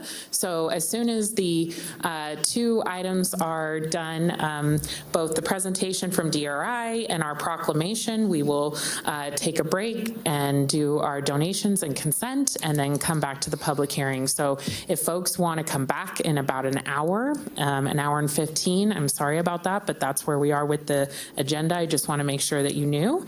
Additionally, I wanted to thank the team at Washoe County for the mental health summit that happened this last week. It was an incredible convening of all of our regional partners, and we are committed as a region to moving forward solutions in a cross-functional way with all of these different departments and different jurisdictions to really fix the mental health gaps in our community. And I cannot wait for the report to come out on what we need to do on that mental health crisis that is happening in Washoe County, and I'm so glad that this board is wanting to be a leader in that space. Many of the board members here today were at that summit, and I appreciate their support as well, and just big kudos to that team, the City of Sparks, the City of Reno, and Northern Nevada Public Health for putting that together. So with that, oh, and the courts. Thank you so much. And with that, we will now move to item 9, Mr. Manager. Item 9 is a presentation by President, DRI President, I'm sorry, Dr. Akaria, on the impactful environmental science research being conducted in Nevada. Dr. Akaria, welcome. Thank you very much. Thanks for inviting me here to give you a brief overview of DRI. DRI is Desert Research Institute. We've been around for over 60 years and doing some amazing work on environmental impacts and how that impacts humans and, our natural resources and all of that. To give you a brief also tell you where DRI resides within the Nevada system of higher education. DRI is one of 8 institutions within the system. There are 3 universities, 4 community colleges, and DRI. It's the only non-degree granting institute within the system, and I report to the Chancellor and the Board of Regents. So who we are. We have 2 main campuses, Reno and Las Vegas. This is where we started, in Reno, over 60 years ago, actually 64 now. We have more than 600 scientists, engineers, students, and support staff spread across southern and northern Nevada. We have more than 150 PhDs. They conduct research on more than 40 different disciplines. DRI is primarily funded by grants and contracts, the grants and contracts that our faculty actually write proposals to and get funded for. And then we also get a small amount of funding from the state. Last year, DRI scientists brought over $47 million to the state of Nevada. So most of what our scientists work on can be put under or described as their research on air, water, earth, and fire. And then they look at the impact of those things on humans. So we basically investigate, we say, humans' impact on the environment and the environment's impact on humans. So to give you a brief outline of where DRI stands among the institutes or programs all across the country, most of what we do falls within the realm of geosciences. DRI is ranked among top 9% in the country.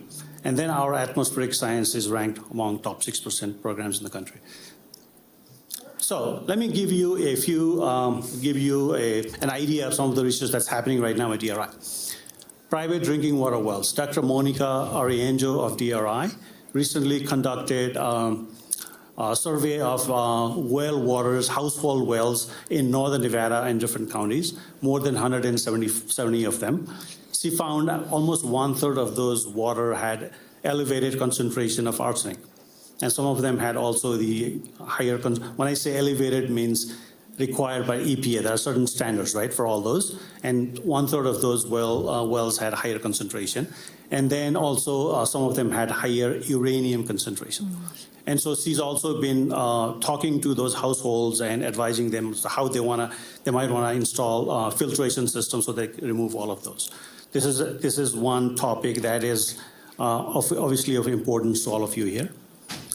Microplastics. You must have heard that microplastics is a growing concern, environmental concerns. You can find microplastics in the Alps or Lake Tahoe or Lake Mead, everywhere. They not only come from larger macroplastics, they also come from the clothes that we wear, like fleece, for example. It emits microplastics. The cosmetics that we use, the detergents have microplastics, all of those. So these are obviously contaminants of concerns. And so her team, again, Dr. Arienzo and her team, they are trying to identify the source of those microplastics and how we can actually prevent them from getting into our water systems. You would find this interesting that a lot of those microplastics actually come from dryer vents in people's homes, that get into the street, and when you get a big rainfall, it gets washed down your receiving water systems. So it's a big topic. Not only here, all over the world. Warming climate, right? Warming planet. We look at the impact of changing climate on urban heat islands, like cities like Las Vegas. There are a lot of construction going on, and because of the drought or because of the scarcity of water, we're taking away turf grasses, and that's creating heat islands, and people are disproportionately impacted by those islands. We study those, right? The drought, Lake Mead, the water level is dropping rapidly. And so we study all of those. DRI is not a policy-making institute, so we don't make policies. We only collect data and put it out there for policymakers to use that data. We are also looking at the impact of wildfires, whether it's the smoke that's impacting the people or the fires that are spreading and impacting our resources, households. So DRI is doing all kinds of research on wildfires. One of them is looking at developing predictive models for wildfires. Well, once the fire starts, where will the fire go? Can we predict it based on the environmental conditions, the wind conditions, and all of that? So we're working on those areas as well. Drought is a big topic. We are looking at how to estimate, let's say, for example, evaporation from large water bodies and how that is impacting our water budgets. So the new project, the Nevada Water Resources Initiative, this is a new program funded to DRI and USGS by DCNR. And DRI scientists are working with State Engineer's Office in assessing groundwater wells, assessing basically the groundwater system in all of the state of Nevada, all the basins. How much water are we basically using from those groundwater basins? And are we using them sustainably? Are they being recharged at the same rate that we are discharging water? So when this study is done in about 4 years, we'll have a pretty good understanding of how much water the state has in terms of groundwater system, and then and how best to manage that system, right? You have to manage that system sustainably so that we don't run out of that water. DRI also houses Western Regional Climate Center. This is primarily funded by NOAA. NOAA is National Oceanic Atmospheric Administration. There are 6 climate centers in the country. The Western Regional Climate Center is housed at DRI. What we do is we basically collect data on 11 Western United States and basically put it out there for policymakers, the state, the federal agencies to basically use that data and understand how the climate is changing. Weather modeling. On the left-hand side, you see the atmospheric rivers. DRI scientists are also deeply involved in studying atmospheric rivers. And basically, all of you who live in Reno, you are aware of atmospheric rivers because you get hit by those rivers and massive rainfall or snowfall. And so our scientists predict those, and they also predict how much water that particular atmospheric river will bring to the region. On the right-hand side, you see the drought monitor, the map. That is a drought map produced every week for the whole country. And that basically tells which part of the country is drought-stricken that particular week and what needs to be, the managers, then they can act on it, right? So DRI is one of the co-authors of this drought monitor map of the whole country. So this is interesting with this new project, ArcStorm 2. Basically, about 10 years ago, USGS produced an app. It's called ArcStorm. That app basically is, the app tells you that if you have a huge amount of rainfall in a very short period of time, how is that going to impact your city? This is based on a massive storm that happened in 1861, 150 years ago, that actually caused huge damage to California and Nevada. That was a once in 200-year event. So what if something like that happens to, let's say, the Sierras or in this, and so how will that impact our cities and whether our emergency responders are properly planning for something like that? OpenET, this is one of the other new projects that came out of DRI. This also involves USGS, Environmental Defense Fund, NASA, Google, all of those, because these people have developed an app that allows water managers to basically look at evapotranspiration, the water that is being lost from their fields, and using satellite data. So basically you can tell how much water is being lost, whether your field is properly irrigated or the field is, they needs more water. So basically you can tell whether you need to irrigate your land just looking at an app based on satellite data. So what this does is this allows you to save huge amount of water. So this has been developed for the entire Western United States right now. Cloud seeding. I'm sure many of you have heard about DRI's cloud seeding program. It's one of our oldest programs, right? Started in late 1960s. So what it is that DRI has these generators that basically seeds clouds during winter months and increase precipitation, can increase up to 15% precipitation. So these cloud seeders have been placed in, I think, over 24 locations, Nevada, Colorado, Utah, and all those places. And they get fired up based on the local needs and the funding that we get. And basically this then increases precipitation. So this is a long-running program at DRI, and we're one of the pioneers in cloud seeding for the whole country.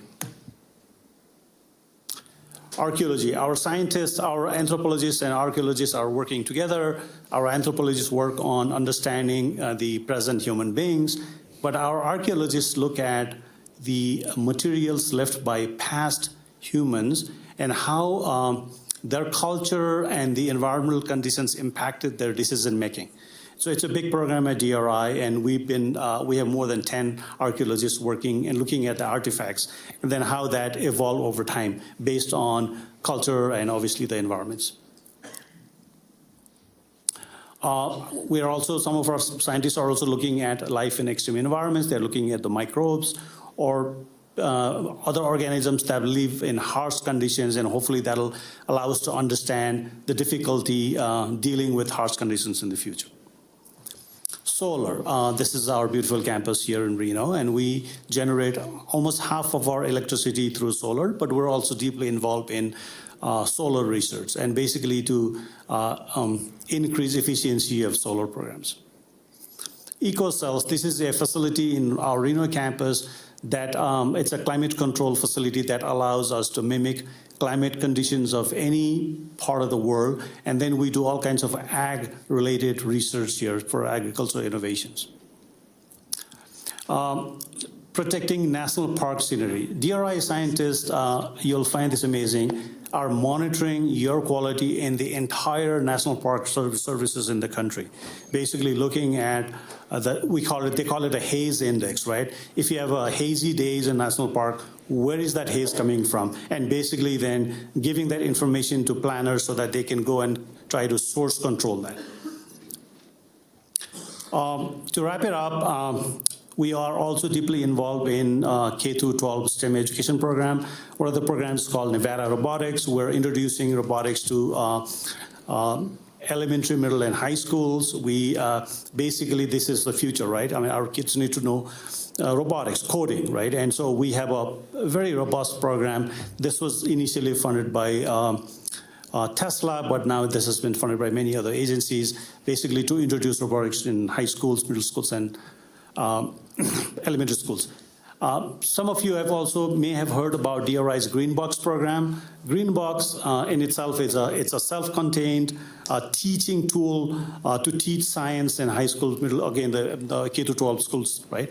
We have over 150 different green boxes on 40 different topics that we basically send to schools for free. The teachers can go to our website, they can request one of these boxes, and we provide these boxes with full explanation of how you want to introduce particular topic, whether it's waste recycling or whether it's water resources or what. So this is a very popular program, completely funded by grants and contracts. It costs nothing for the schools. And they actually ship their boxes back at our dime also. They don't have to pay for shipping also. And then we obviously do all kinds of educator trainings at DRI. School, the teachers, we invite them and we train them at schools on how to teach science. DRI also has an undergraduate research immersion internship program, which is basically inviting community college students from non-STEM majors to come to DRI, work with our scientists, get introduced to science, and hopefully you will get into science in the future. This is a new program, about 3 years old, very, very popular. And then DRI supports, right now, we're supporting over 50 graduate students, most of them from UNR. They work with our scientists. As I said in the beginning, we do not grant degrees, but we do have students that do research with our scientists at DRI. And we do all kinds of community outreach events. DRI has a program called Science Distilled in Reno area, where our scientists, or sometimes from UNR scientists, they will come and talk about a particular science topic. We do a similar program in Las Vegas at the Springs Preserve. We started that last year. Where do I get our funding? DRI gets our funding, gets its funding from all over the country. 76% of funding comes from different federal programs, private agencies, and all of that. And we get some funding from the state. Every dollar DRI gets from the state, we generate additional $5. We bring additional $5 to the state. So that's the return on investment. DRI's North Campus, Reno campus, we have about 320 acres of land. Our vision is to convert that into a technology park. And so you will know more about it in the future. Where DRI and TMCC, those lands are, that all belong to DRI Research Park. There's a separate board for that, and we're looking to lease our land for private investors to build buildings so that the technology companies can co-locate with DRI, and then that'll also bring additional revenue to DRI. That is a very fast overview of DRI. I know you're all very hungry to go and get your lunch, and I'm happy to take any questions, Chair. Oh, thank you, Dr. Achara. I mean, I think you're doing incredible work for our world, and it's so impressive. And the fact that you're in our backyard is amazing. I know that Commissioner Clark had asked for you to come, and so Commissioner Clark, do you have any comments or questions? I do. Thank you, Madam Chair. You know, this is an example of I'll give you a quick story here. I got kind of a snarky email from somebody at DRI about a comment that I'd made, and rather than ignore that or treat that rudely, I just asked that person to let's get together and have coffee. And then I met somebody else from your organization, and they told me I spent an hour and a half with them talking about what you do. And so I said, she'd mentioned that nobody from DRI had ever made a presentation here to the county before. And I thought it was important that the county see what good work that your organization is doing. I know many people, thousands of people each day drive by DRI sign over there and probably not aware of anything that you're doing. And when you look at to the good work you're doing, the 11 Western states rely on you for scientific information. The grant money that you bring in here, the research that you do, and so many different levels. It's just a fantastic jewel that many people don't realize is here. So I think that the county should do everything we can to draw attention to your organization and help you in any way we can. I think the drought map that you create on a regular basis, that'd be kind of nice to see that even on the county's website, so folks could start seeing some of the work and maybe do some collaboration with what you're doing that we could, as a county, spread to our citizenry here and let them know what good work you're doing there. So I can't thank you enough for making a presentation. I know it's been a long day for you, and you covered it quickly, but you could probably spend a month just associating with your organization to really have a better understanding of what you do. So thank you for your good work. And this is a real jewel in our community, and most people have no idea that it's there or what exactly is done there. So thank you for making the presentation. Thank you very much. And I'd really like all the commissioners to come visit DRI. We'll give you a tour of the facility. I know, Chair Hill, you've been to DRI. It's a great I've given you a tour. Oh, yeah. I invite all of you to come to DRI.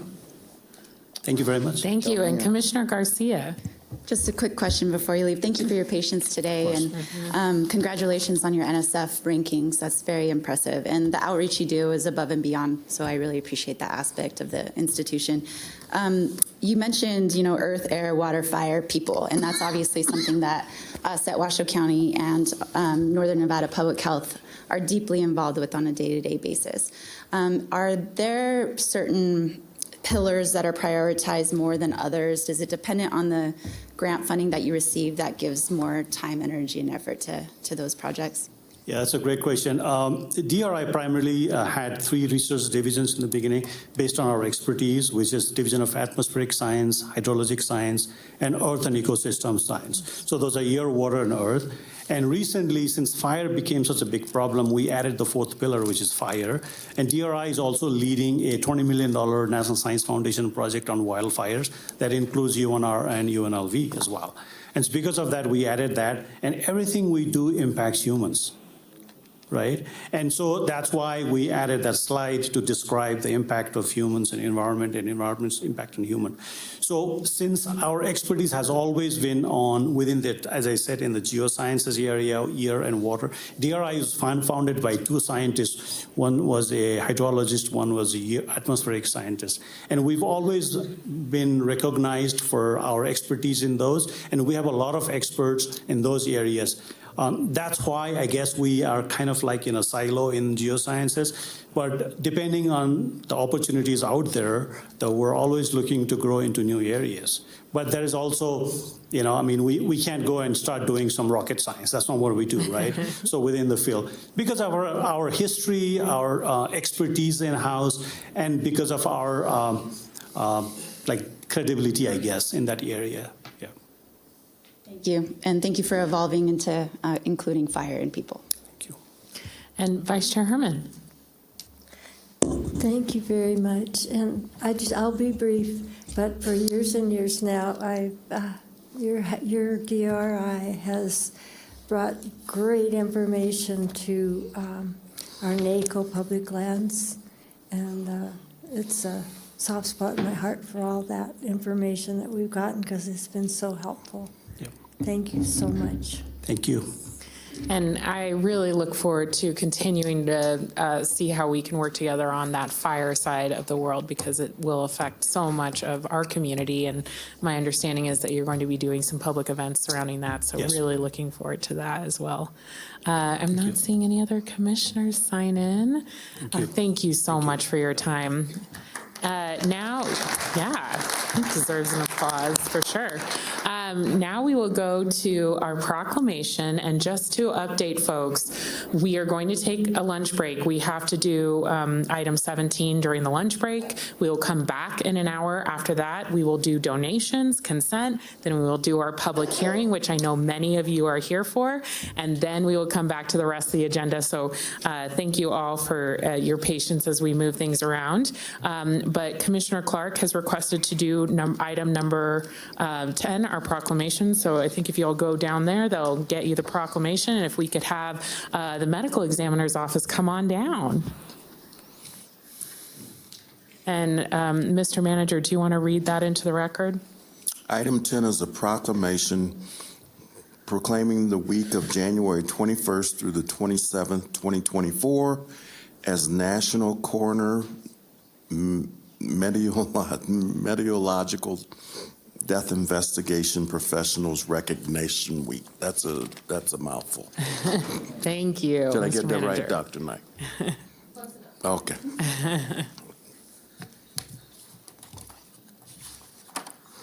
Hello, I'm with my people. They don't realize it, but I'm a licensed embalmer, so I kind of understand what goes on over in your office a little bit. So here we go.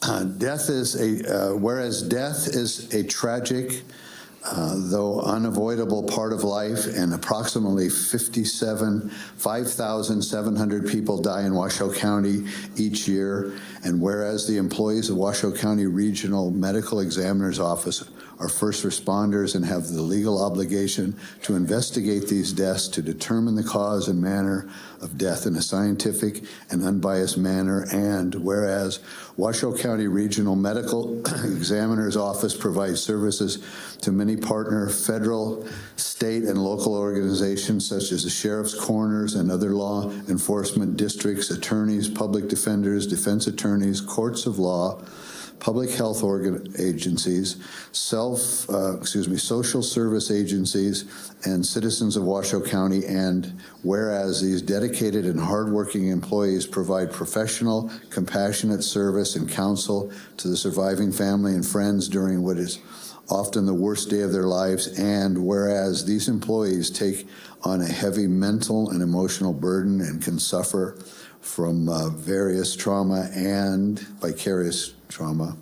And whereas the Washoe County Regional Medical Examiner's Office provides forensic, autopsy, and death investigation services for the region and the highest quality of standards, serving as a regional center of excellence in death investigations, now therefore the Board of County Commissioners does hereby proclaim the week of January 21st through 27th, 2024 as National Coroner Meteorological Death Investigation Professional Recognition Week. Thank you. Thank you. Dr. Knight, do you have anything you want to add? There you go. Sure. I would just add thank you very much to the Commission for recognizing the hardworking staff of the Medical Examiner's Office who do incredible work and who deal with people dying and see that every day and have to take on the burden of that, as well as our colleagues in law enforcement and other first responders. We're often called last responders, but we know we're not last in the county, so we appreciate this recognition. Thank you. You're certainly not. It is a tough job. We commend the staff. Let's give them a round of applause. Amazing people. Thank you for your incredible work. And thank you for your dedication to our community. All right. Thank you. So with that, as a reminder, we're going to take a lunch break. We're going to go into item 17, our closed session during lunch. We'll be back at 2:30. We will do our donations and consent, and then we will go straight into the public hearing, which I know many of you are here for, and then we will do the rest of the agenda items. So I'll see everyone, we'll all see everyone at 2:30. Madam Chair. Yes. Are we open for public comment on that proclamation? It is an action. Oh my gosh. And And we didn't even take the motion. I'm so sorry. That's I was okay. moving You're too good fast. to go. Just gotta throw it in Okay. there. Commissioner Clark, was that a motion? Thumbs up? Yes. Okay. I'm looking for a second. Thank you, Commissioner Andriola. Any questions on the motion or second? Seeing none. Yes? Oh, public comment, Madam Clerk? There is none. Thank you. Thank you, DA Edwards, for making sure that we're doing this right. And all those in favor, please say aye. Aye. Any opposed, please say nay. And I think that motion passes unanimously. All right, with that, we are taking a break for an hour. Thank you, everyone.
agenda, and then we will go into our public hearing, which is item 21, and then go back to the rest of the agenda. So thank you folks for your patience, and we will now be going into item 11, and Commissioner Garcia, if I could put you on the spot to help us read those donations into the record. Of course, Madam Chair. I move to approve 6 donations today: gift cards for abused and neglected children to go holiday shopping with their CASA worker, donations for the law library, Narcan kits, Sheriff's Office Honor Guard, Citizen Corps program, and I just want to say thank you, as always, to all of our donors. Absolutely. Thank you so much. A motion by Commissioner Garcia, second by Commissioner Andriola. Any questions on the motion by the board? Seeing none. Madam Clerk, any public comment? There's nobody signed in on any of those donated items. Okay, thank you very much. We have a motion and a second. All those in favor, please say aye. Aye. Any opposed, please say nay. And I think that passes unanimously. Great, it does. Thank you very much. We'll now move on to item 12. Any commissioner questions or comments before I look to a motion on item 12? And it looks like, yes, Commissioner Clark is signed in. Yes, I want to remove item 12J2 from consent. I'd like to request that. Okay. And Vice Chair Herman, I also have you signed in? Okay, so we will move item 12J2 for further discussion. With that, I also want to commend Commissioner Herman for her donations on 12G1 to the community, and I am looking for a motion for the rest of consent. So move. Okay, Commissioner Andriola, got it. Commissioner Garcia, got it as a second. Thank you so much. And Madam Clerk, do we have public comment? We do. Okay. Quite a bit, so I'll call 2 names. Please queue up if you are the second name called. First to speak is Michael Lamb, followed by Robert Beatles. And if you want to speak on 12J2, we will have that item as a further future discussion item, just to be clear. So Michael Lamb. Looks like he's not in chambers. So Robert Beatles. Great. Okay. Penny Brock, followed by Chris Garvey. I'm also speaking at 12J2. Okay.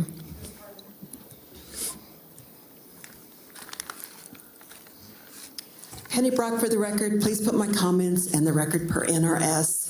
Again, I'd like to lodge concern that certain consent items are being a block vote. They should be pulled out just like 12J2. Anyway, I'd like to briefly address 12A2.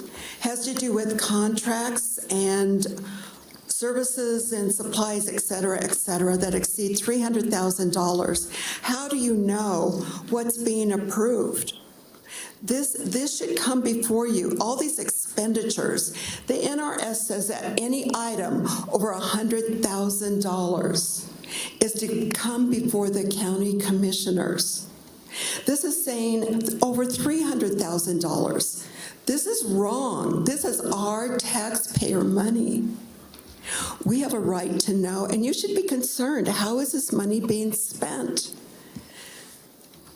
So because I've got to talk about more than one item, the other one is 12J1 that has to do with the upcoming presidential primary. First of all, why are we participating in it? The Democrats passed the law in 2023 mandating the presidential primary.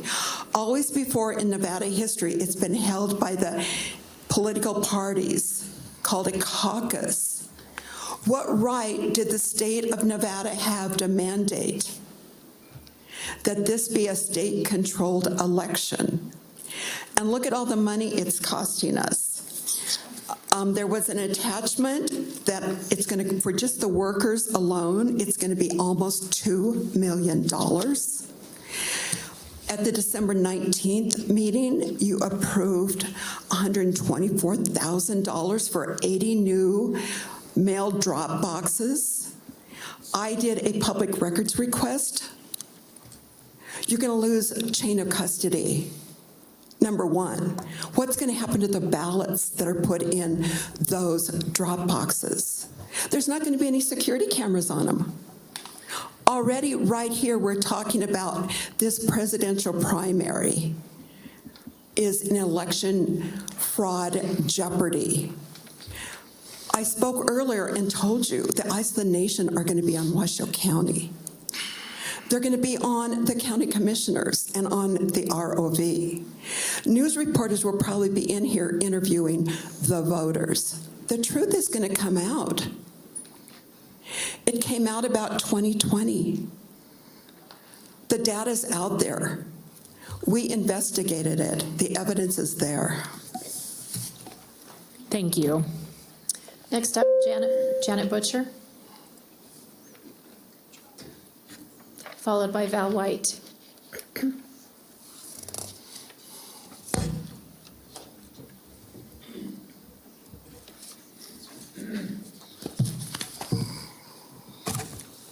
Janet Butcher for the record.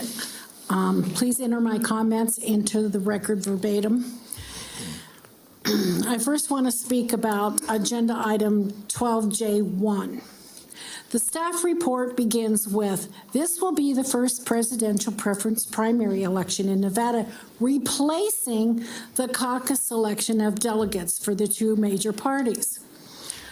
Please note that this is misinformation, that the PPP is replacing the caucus selection of delegates. The Republican Party will not, I repeat, will not recognize any vote getters from the presidential preference primary. The only delegates that will be garnered for the Republican Party to go to the Republican National Convention will do so via the caucus. I wish that the former Governor Sisolak and the current Democrat-held Nevada legislatures had chosen to put this money toward the education in our state rather than to another universal mail-in ballot uncontrollable selection process. In the caucus, there is not last-minute switching of parties to mess with the outcome. Voter ID is required along with the same-day voting and counting. If you're a Republican, please caucus, just like we have done in the state of Nevada for decades. Also, as far as the PPP is concerned, I got a notice the other day that there'll be no ballot tracking. I wouldn't trust it anyway, but there's no good candidates on there. And then also, since I have I got lots of time. I do have to say that the $300,000, I'm pretty sure before it was 100. I don't know when it got changed to 300, but we know why. Because somebody was a little, they snuck in the group, elections group, and paid them to come in for us to come and talk to them about what we've already talked to you guys about. If you'd listened to us, you could save a lot of money. We're here, we voted, we know what was going on, we poll watched, we poll worked, and we know what happened. We came and told you, but yet you pay somebody money, $100,000, now you bring in another group? It's unconscionable. Thank you. Thank you. Val White, followed by Renee Resendez. Val White. Renee Resendez.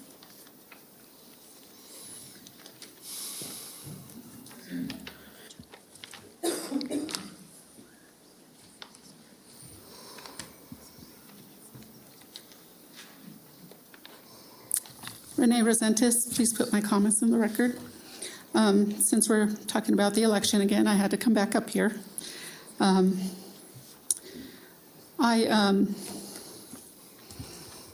As I said before, I was an observer. And I went to Brown several times about issues I was having in there. And I don't see where he intervened to take care of any of those issues. And when he did, he just blew it off. I don't expect anything to be any different with the mail-in ballots. I really don't. I'm not trusting it at all. I saw a lot of things that were not right in that processing room. And when I questioned it, I was not treated well. And are you addressing 12J1? I am about okay. The locations? Yes. For the PPP? Okay. Right, and because it's a mail-in ballot, okay, I'm addressing that. All right, great. Okay. And so I just think that whole thing needs to be scrapped. Nothing was resolved. All the issues that I presented to him and the Secretary of State, none of them were resolved. And I would like to see some of that discussed and resolved before we move forward with any more mail elections. It's just ridiculous. So, and as far as the locations, there was fraud in every area and a lot of things going on in the processing room. I even asked Jamie if the security guard could walk me out at 10:30 at night. I was the only observer there, and after he had walked everyone else out that were workers, she said no. She would not let him walk me out for my safety.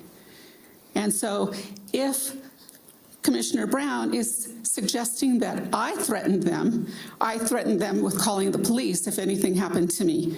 That was my threat, because there was no reason for them to not allow that security guard to walk me out for my safety. So anyway, there were too many things. I would have to sit down with anyone who's interested to tell you all the things that I saw. So, thanks. Thank you. Debbie Sock, followed by Valerie Fianacca.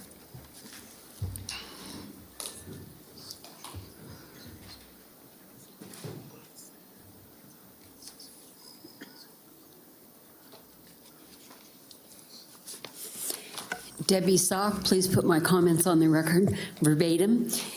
I'm addressing 12A1. This is a recommendation that the County Board of Commissioners accept and authorize the opioid settlement fund pursuant to One Nevada agreement as a special revenue fund for the purpose of accounting for the distribution of all monetary recovery from the defendants to Washoe County. It is to be managed by Eric Brown. The manager's office has nothing to do with the opioid crisis. This should be handled by Health and Human Services. The second thing I'm addressing is 12B1. And this is retroactive by more than a year. This is from the U.S. Department of Justice. Surely you knew about this prior to now. The staff report was dated May 15th, 2023. Why are we just seeing it retroactive now? That's my question. Thank you. Thank you very much. Valerie Fianacca, followed by Bill Neal. I'd like to pass until 12:30. Okay, we'll move you to that. Bill Neal. 12J2. Okay, Betty Thiessen. Okay. Looks like that's everybody. Oh, and I do have one email to place on the record. Thank you very much. So we have a motion and a second for consent minus 12J2. Any questions by the board or comments? Seeing none, all those in favor, please say aye. Aye. Any opposed, please say nay.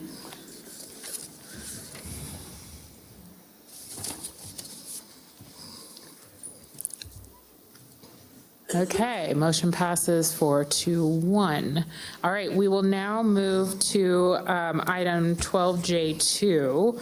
Mr. Manager, who would you like to speak on this item?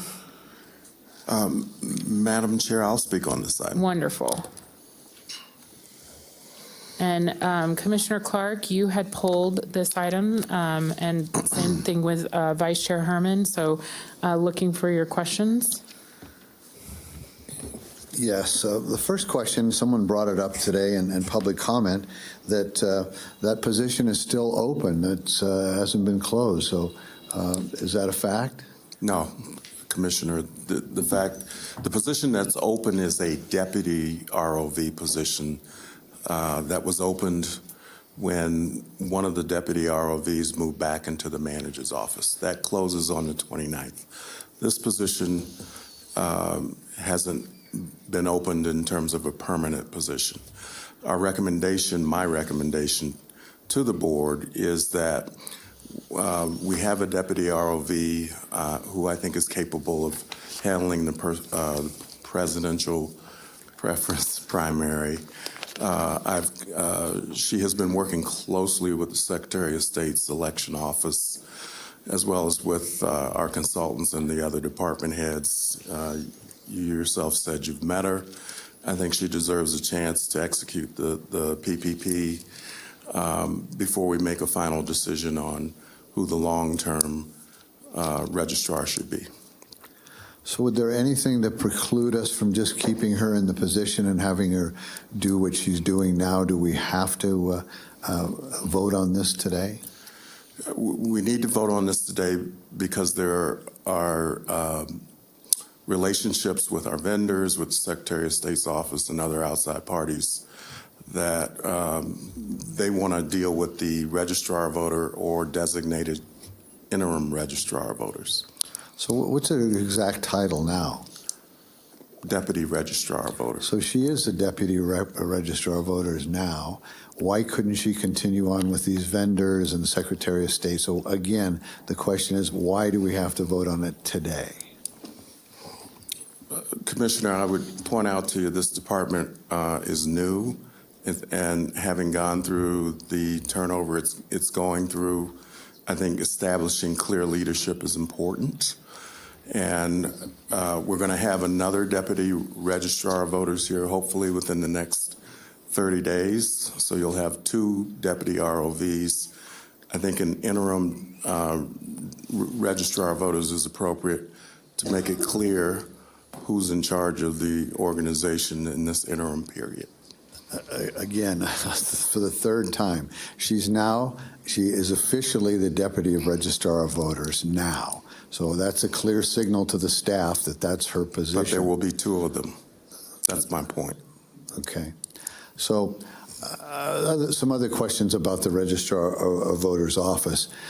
Specifically, when you were here for your review and bonus a couple of meetings back,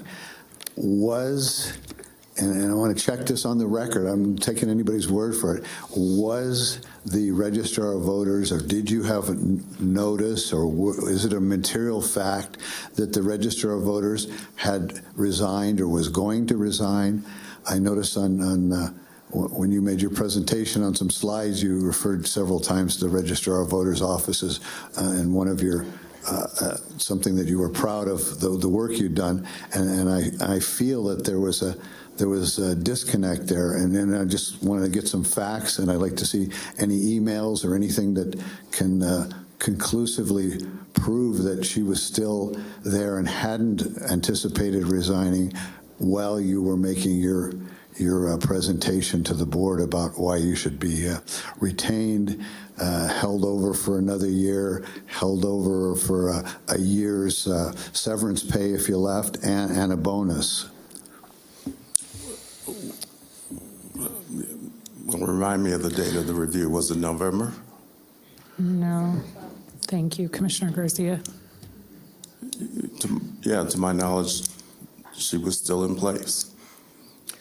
I have, and the reason I'm asking is I had numerous constituents, and one of them being Larry Chesney, who I mentioned earlier, said that he was having a difficult time and no one would return calls from the Registrar of Voters office.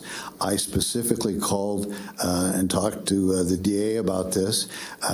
They couldn't give me an answer if she was still there, and I told them, quote unquote, no answer is an answer. So I want to know more about this.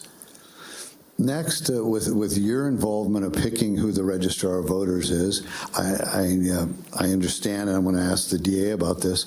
I understand that Jeannie Herman, co-chair, vice chair here of the commission, I understand that the DA said that her paperwork was correct and that it wasn't illegal to have us here at the commissioners vote on it. And is that a correct statement, Mr. Edwards?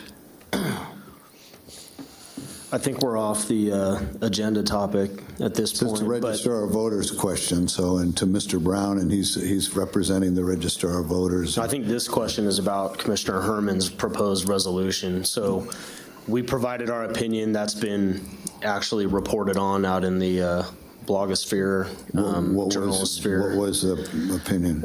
Should we be getting into this right now? Yeah, it's outside the scope of the agenda item, Commissioner. Very well. Okay, that's the questions I have. Thank you. Thank you, Commissioner Clark. And Manager Brown, before Vice Chair has her questions, don't we statutorily have to also accept the resignation? I'm trying to find that in the staff report. Yes, the board has to accept the resignation as well as designate Right. who is the interim or the permanent registrar of voters. And we wouldn't necessarily want a deputy to be operating as the registrar without proper pay as well, because Correct. that's a step up in That's correct. responsibilities. Thank you, Mr. Manager. Vice Chair Herman. Okay, so I understood that Jamie was still in employment until March sometime. She has leave that extends until March 15th. But she's That's still correct. officially registrar. Unless and until the board takes the action to establish an interim. Right. Well, I'm for putting this off until we get a little bit more information. I'm looking at someone that we didn't hire very long ago, brand new to the area, and there's some things that I always do a lot of research on everything that comes up that I'm confused about. And so I visited with her briefly, and there was one thing that may seem strange to some people, but to me it's when somebody is really excited about the Dominion people being there, I'm not sure that I'm real happy about that.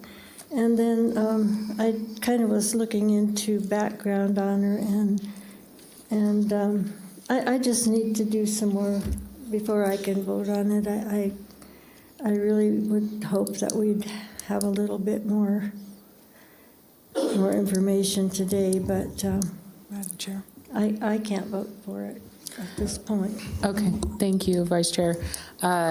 Commissioner Andriola. Thank you, Madam Chair. County Manager Brown, in terms of the process, procedurally, the item before us specifically addresses acknowledging the resignation of the ROV, and then the interim position is just that.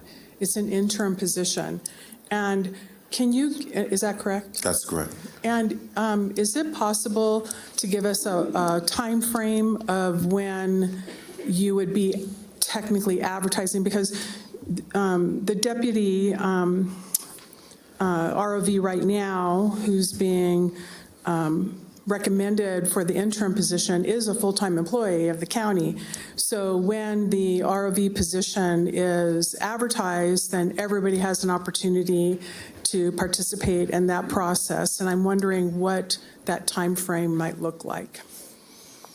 We haven't established it, but I would say probably towards the 1st of March, after the PPP is completed, we'll come back to the commission and have a point of view about the permanent role. May I have a follow-up, please?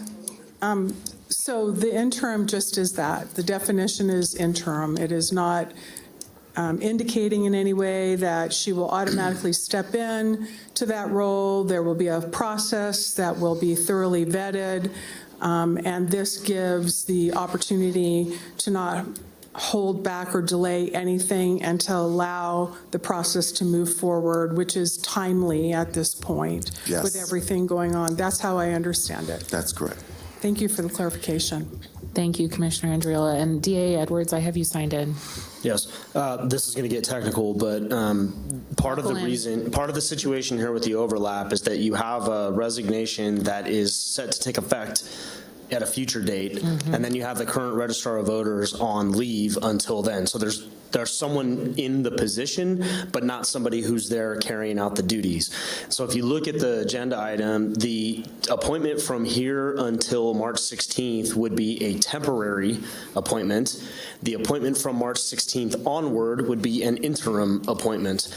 Both of those could be undone by this board at any time. So, for example, on March 17th, you could appoint a permanent registrar of voters to take the place of the interim at that point in time, if that's what this board wanted to do. I'm just using that as an example because I know there's a process involved with recruitment and getting the word out and all that kind of stuff. But that's why the agenda item's written as a temporary appointment between now and March 16th, so that you have someone there who has the authority from this board to carry out the duties of the registrar while the current registrar is still in office but on leave. And then from March 16th onward, if this appointment were made, that person would be the interim registrar of voters until you appoint a permanent registrar of voters. Okay, thank you for that. Vice Chair Herman. Actually, there wasn't even an ROV at the 2022 election, and the deputy, Heather, stayed on, and which she didn't change to that. So, I mean, it just seems like if it wasn't necessary then and confuse the issue, then I don't know. Commissioner, we'll have to check that. I seem to remember bringing an item to the board to establish Jamie as the interim. Yes, I remember that as well. With that, any other board comments? We can go to public comment if folks are ready for that. Okay, Madam Clerk. Robert Beatles, followed by Chris Garvey.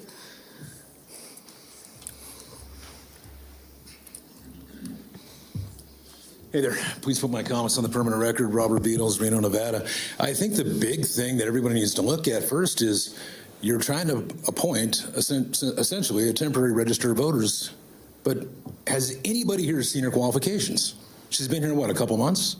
She's been supposedly in Minnesota for maybe a year and a half, doing maybe some election stuff, maybe 4 to 6 months, possibly in Douglas County doing some election stuff. What is that election stuff? Has anybody seen her resume here? Well, when I say everybody, it's Eric Brown, is so anxious to fill this position with somebody who doesn't appear qualified. Has anybody here seen her qualifications? I know that we haven't, except for what I've discovered through, basically information requests. And then when you go back to the people that spoke against this, if you go back to, I believe it was your September 19th, 23 meeting, you said that all lobbyists need to identify themselves and you created an ordinance. Well, you had some people here that I believe, I'm not sure if you asked them to come, Commissioner Hill, or if they just showed up, but you had lobbyists here basically trying to push this forward. So I think that according to the ordinance, you need to fine them $500 because they didn't announce that they're lobbyists. We, the people, are here asking to have a qualified, competent, transparent election process with somebody that's actually qualified to do it. And guess what? We have Tracy Hilton Thomas sitting right behind me that's been here for like 20 years with tons of experience. And the only reason why she's not here working right now is because she brought forward all the issues she saw in the last election to law enforcement, and then she got dismissed. So why aren't we using her? She actually wants to do the will of the people. She knows how to do it. There's no question she has the experience, the tenure, the whole 9 yards. And everybody can see her resume. Who is this Carrie Burgess? And why are you so, dead set on putting her in to run our elections when nobody knows anything about her, let alone if she's qualified to do it? Those are real big problems. And then another huge problem is we have Eric Brown. Eric Brown, who in the hell makes him qualified to run our elections? Please do not use profanity. Oh, profanity. Hell, you just literally had a Satanist in here saying a prayer to Satan, you freaking demon. So anyways, I mean, isn't that who you worship? But anyways, I digress. He is not an elections official. He knows nothing about elections, yet you have him running them and appointing people who aren't qualified on paper. So again, what is the problem? Why can't we just appoint Tracy Hilton Thomas? You have somebody right here that already knows the county, that has all the experience. You have three options. You can basically appoint somebody temporarily. You can appoint somebody permanent, right? Or you can just kind of fill the positions like what you guys are trying to do right now. But if you guys want to solve the problem, you want to make sure that people are happy, everybody on both sides, just put in Tracy Hilton Thomas and put somebody over the elections that actually knows something about them. Chris Garvey, followed by Cliff Nellis. Thank you. Chris Garvey for the record.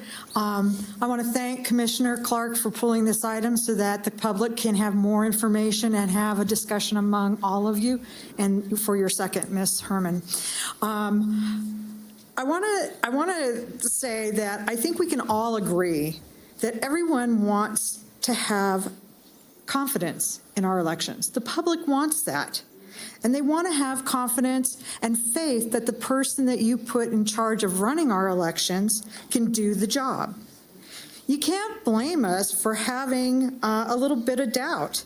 We want to make sure that you, the board, not the county manager, but the board is able to make a good choice for this job. And we want to make sure that you have all of the information and all of the options available to you, not just the ones that are fed to you. Now, I say that the public can't be blamed for having some doubts. That's especially true given the fact that the last election, we wound up paying for sample ballots twice because they were misprinted and supposedly shredded. At least we hope they were shredded. Of course, this was a costly mistake, and that we wound up paying for, but more importantly, it cast doubt in the minds of the voters of Washoe County. It made us ask, what else isn't being done right? So this is very important. It's too important to rush into. You need to have the best candidates before you to make that decision. So make sure that you hold on to the control that you have to make good decisions for your public. We want fair and true elections, and it's up to you to make sure that the process is followed the way it needs to be. Thank you. Thank you. Cliff Nellis, followed by Scott Finley. Cliff Nellis, Scott Finley.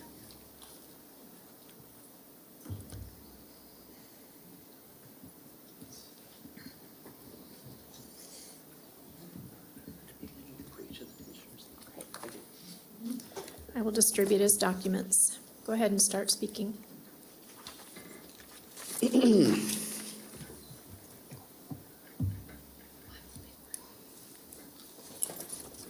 Please enter my comment and this document into the record pursuant to NRS 241. My name is Scott Finley. I am a resident of Washoe County and have a military background in the financial management and comptroller career field of the United States Air Force. The Washoe County Board of Commissioners must not appoint Carrie Ann Burgess to interim Registrar of Voters. It is known that Carrie Ann does not get along with the current Registrar of Voters, Jamie Rodriguez. For this reason, I find it rather interesting that Jamie is resigning so suddenly. It comes across that Carrie Ann's incompatibility with Jamie may have played a role in her resignation. One must wonder if Carrie Ann has friends in high places. On Carrie Ann's LinkedIn profile, it states that she worked as an elections administrator for 1.5 years at Grand Rapids, Minnesota, and 5 years at Harris Township, Minnesota. The combined population of those two cities was roughly 15,000 people in 2018. Even if we give Carrie Ann the benefit of the doubt, the county that those two cities fall under is Itasca County, which had a total population of roughly 45,000 people in 2021. There is a fundamental difference between being an election administrator for a county of 45,000 people versus the roughly 500,000 people that make up Washoe County. From January 2022 to November 2022, Carrie Ann worked as a senior manager for Ocean Isle Beach Pier. That area of North Carolina is a luxury resort location that's extremely posh. Whereas Carrie Ann been working since December of 2022, in September of 2023, Channel 2 News released an article stating that Carrie Ann came from our neighbor to the south, Douglas County, where she served as deputy registrar. Douglas County's elections are handled by the county clerk, which means it does not have a registrar of voters. So how can Carrie Ann be a deputy registrar? In addition, as Minnesota and North Carolina are far away from Nevada, what brought Carrie Ann out west in the first place? Public records for Itasca County show that Connie Leffler and a Carrie Ann Alleman pay taxes on a parcel of land in Minnesota. Interestingly enough, the recorded mailing address for that parcel of land is for a Carrie Ann Alleman located in an apartment here in Reno, Nevada. Why does Carrie Ann apply to work for the Washoe County Register of Voters under the name Burgess, yet at the same time chose to use the last name Alleman for her mail to be read? Can we just pause the timer, sir? Excuse me, can we just pause? DA Edwards, is this appropriate, this public comment about her property and where she lived or what property she owns? I'd like some feedback from the DA's office. I think it's probably within bounds for him to make these kind of comments. Okay, thank you. Continue on, sir. Last name Alleman for her mail to be routed to from Minnesota. Is her real identity Carrie Ann Burgess, Carrie Ann Alleman, or Connie Leffler? If you're not statutorily required to approve Jamie Rodriguez's leave, can't you deny her leave and sell it back to her as part of her resignation so that Jamie's replacement as Registrar of Voters isn't necessary until after the PPP? Thank you. Thank you. Penny Brock, followed by Debbie Salk.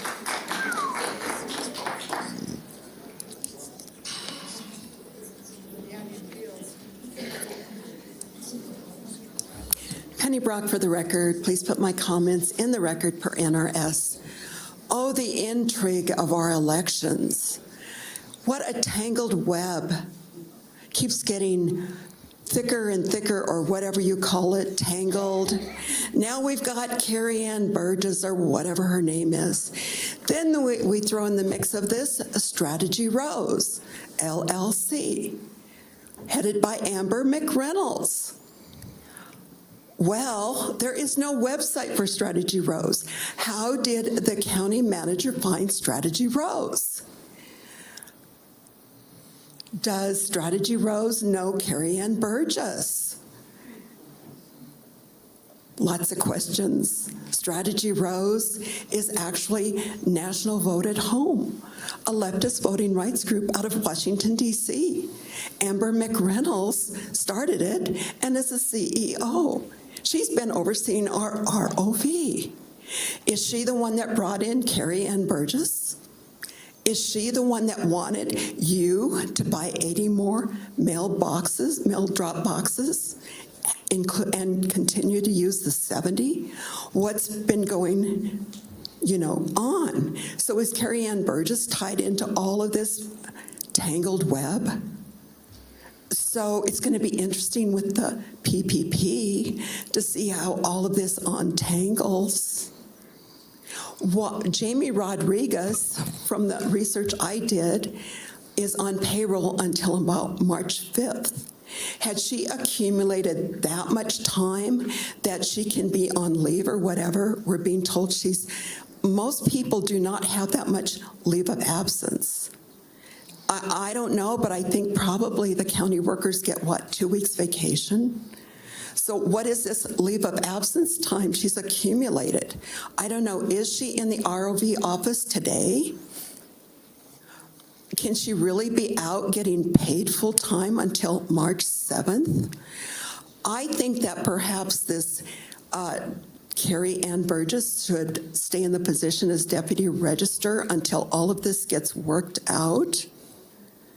We need to post the position. We need to do it the right way to say that she's a deputy register. She can fill in. She can sign paperwork. I don't understand what we're being told, like she can't do this stuff.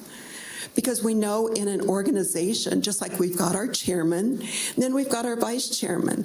The vice chairman can step in if the chairman is not available for whatever reason. So I'm a taxpayer. I'm confused by what the county manager is telling us about this deputy register versus being Debbie Sock, followed by Valerie Fianacca.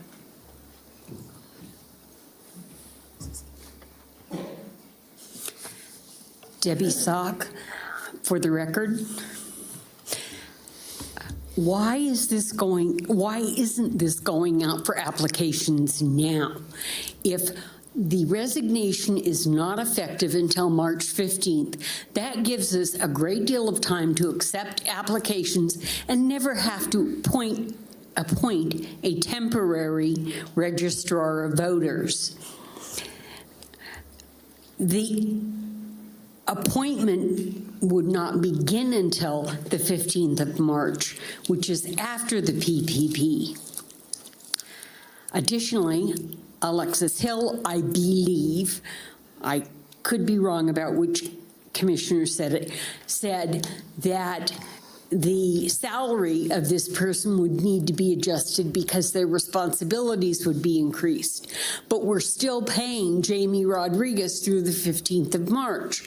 That's paying two people for the same position. That's not fiscally responsible. Please defeat this item. Thank you. Valerie Fianacca, followed by Janet Butcher. Valerie Fianacca, for the record. I totally agree with accepting the resignation of Jamie Rodriguez. I never felt like she was qualified for that position. However, Ms. Burgess does not come close to meeting the requirements as advertised for the interim ROV. Are you just trying to meet NRS with a warm body?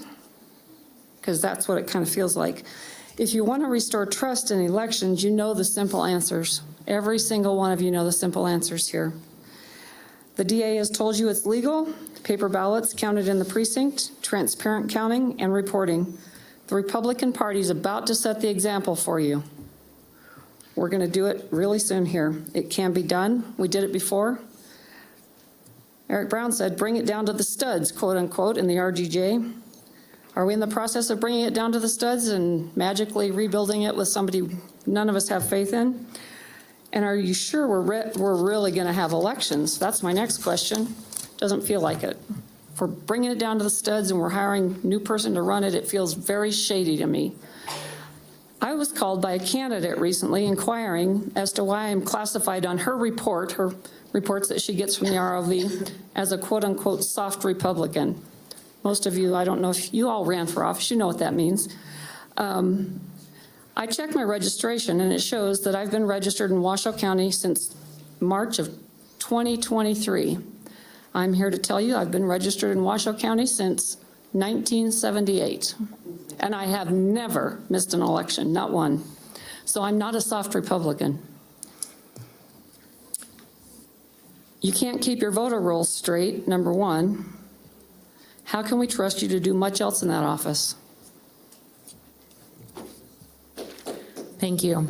Janet Butcher, followed by Susan Van Ness.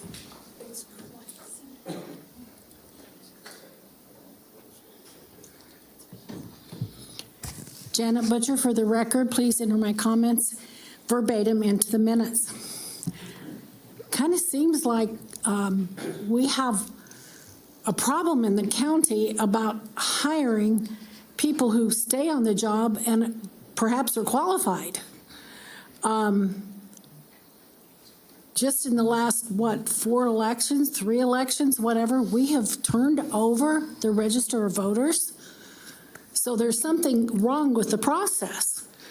I sat here and listened before Jamie Rodriguez was appointed or hired, and hearing the county manager say there were no qualified applicants. And that was not true. That was misinformation. But it seems like between the county commission or the county manager, and you're going to yell at me, the school board, we can't seem to hire people that are qualified and or stay. I mean, there must be, that is a pretty hefty salary to walk away from. So bottom line is from what I have been able to garner, just from what I looked at before I heard some of the other people speak today, that this person, bless her, you know, she wants to move up the ladder. Who doesn't? But it doesn't sound like she's quite at the point right now where it would be good. We've already got questions and people very concerned about our elections. And we continue this it's beyond belief. I think we can do better than this. We should be able to. You guys are in a great position, and you should know what to do. This is ridiculous that we keep hiring people that have a teeny little background, or maybe were in communications or whatever. We need somebody that has some good, solid election knowledge. Thank you. Thank you. Susan Van Ness, followed by Renee Resentes.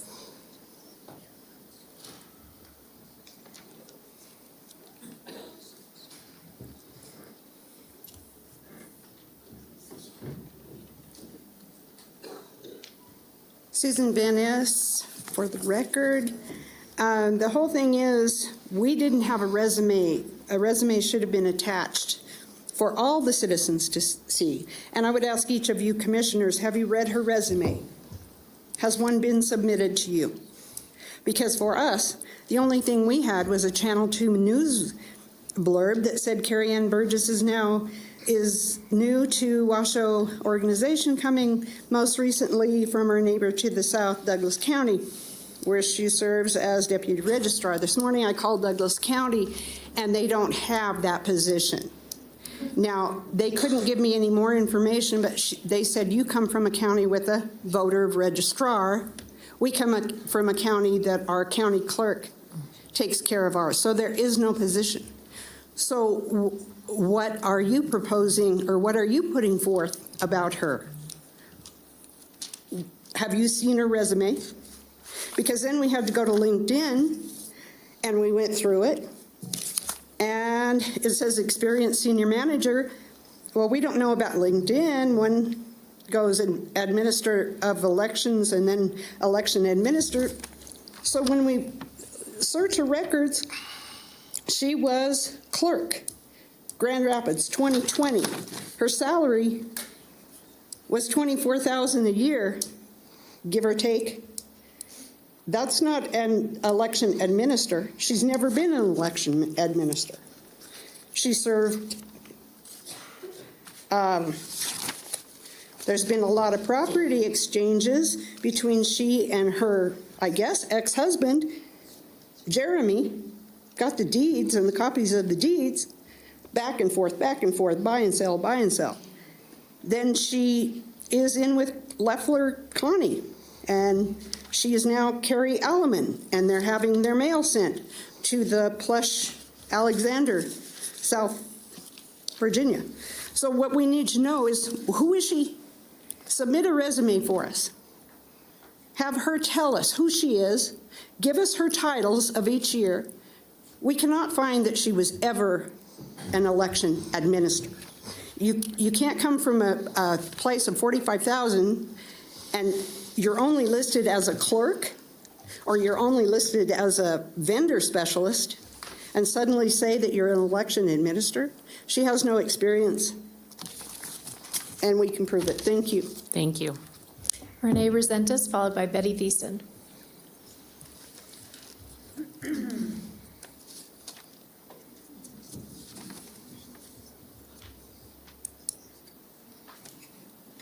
Renee Resentis for the record. Okay. My understanding is we've already paid for Jamie's training for this next election, and she's quit. So that's our tax dollars down the tube. And also, I don't think we can find qualified people because Eric Brown doesn't want qualified people. He wants compromised people because he himself is compromised. So, I don't see Carrie Ann Burgess doing Washoe County any favors, doing a good job. We have Tracy Thomas, who is a very honest person. She's excellent. She searches out what she needs to do the job. She can't be controlled by Eric Brown. And I think that's what he wants, is to find someone that he can control. So he is not doing our county and the people any favors. And he needs to be removed, like today. Today, I wish somebody would just make that motion, because he is destroying our county with the decisions that he's making. Thanks. Betty Thiessen.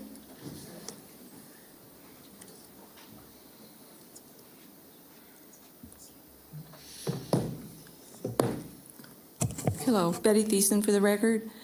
I oppose even appointing this lady to the ROV until we have a resume for the county commission to read, as well as the public, to find out what her background is.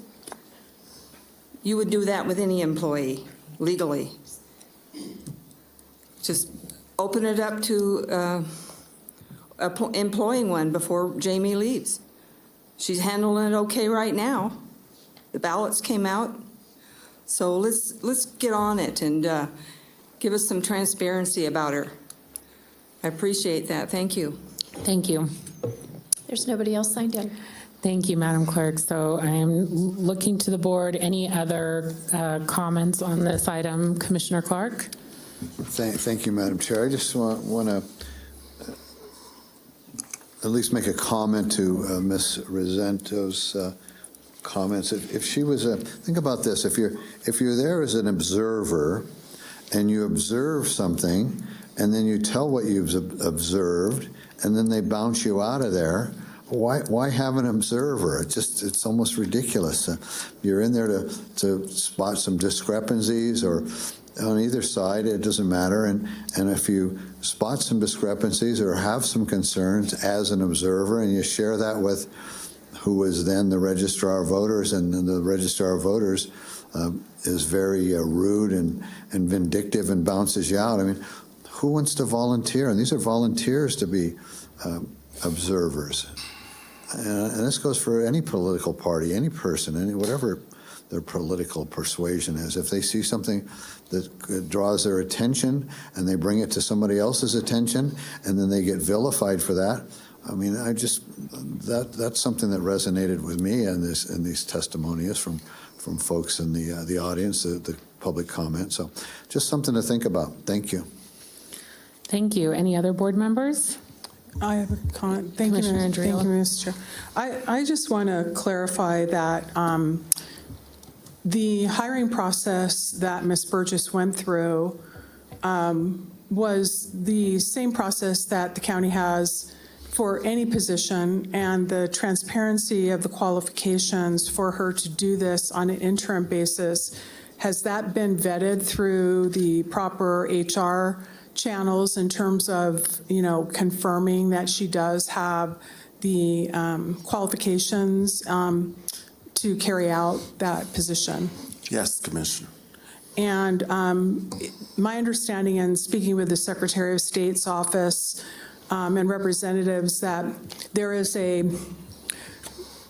almost want to say it's a bat phone, but that's probably dating myself for Batman, but there's some type of a red phone. I mean, literally, the Secretary of State's office is committed to providing all the resource oversight and the compliance assurance that everything that's being done for Washoe County to everybody's satisfaction will be that vote will be counted correctly. And I wanted to make sure that if this interim position will still have that same bat phone, that the Secretary of State's office will be in constant communication with you as the county manager, and in this case, if it does proceed, the interim ROV. That's correct. So there's a third-party oversight that's making sure that we're compliant. Yes. Okay, thank you so much. Thank you, Madam Chair. Thank you. Any other board? Yes, Commissioner Garcia. Thank you so much, Madam Chair. I wanted to start off by thanking everybody who came to express their questions and concerns today. That's why we're here. So I appreciate you taking the time to do so. We all care about this process. We all want to have a great year. And so with that, I just feel a sense of urgency. We've got 21 days until the PPP. We do have a BCC meeting scheduled for next week, but we do not have one on January 30th. Given that it appears to be a ministerial task agendized for today, I would really like to just move forward with a motion. I'd love to hear your motion. Thank you, Commissioner Garcia. Move to accept the resignation of Jamie Rodriguez, Registrar of Voters, effective March 14, 2024. Accept the county manager's recommendation to appoint Deputy Registrar of Voters, Carrie Ann Burgess, to temporarily perform the duties of the Registrar of Voters. And I'll just leave the rest as outlined in the staff report. Okay, and I will second that. Any questions on that motion by the board or comments? Seeing none, all those in favor, please say aye. Aye. Any opposed, please say nay. Nay. And that's a 3-2. Motion passes. Thank you so much, everyone. We will now move to item 21. And Mr. Manager. Item 21 is a public hearing. Pro Pony LLC's appeal of the Washoe County Board of Adjustments failure to approve special use permit case number WSUP 23-0029 and opposing neighbor Jill Brandon's appeal filed to preserve her right to judicial review. Pro Pony LLC requests approval of a special use permit to bring an existing legal non-conforming commercial stable to board 35 horses into conformance with Washoe County Code and to allow for the construction of a 13,500 square foot indoor riding arena structure. Pro Pony LLC is also requesting modifications to remove the requirement for paved parking surfaces to allow non-paved surfaces 110.410.25 Section E, and to waive landscape standards for commercial use 110.412.40 Sections A through D. The applicant and property owner is Pro Pony LLC. The address is 3400 Holcomb Ranch Lane, Silver Circle Ranch in Reno. The assessor's parcel number 040-670-12. The Board of County Commissioners shall consider the appeal based on the record and any testimony and materials submitted at the public hearing. The Board of County Commissioners may approve or deny the special use permit. Thank you, Mr. Manager. Before we get into all the fun stuff that we're going to do today, I'd like to ask the board if there's any disclosures for the record. Madam Chair, I have a disclosure. Okay, Commissioner Andriola. I'd ask for everyone's patience. I appreciate this. Regarding this matter, I have a disclosure that I would like to make by way of summary only. I offer the following information. I received an advisory opinion from the Nevada Ethics Commission pursuant to NRS 281A.620 and related provisions concerning any duties to disclose and/or recuse myself from this participation.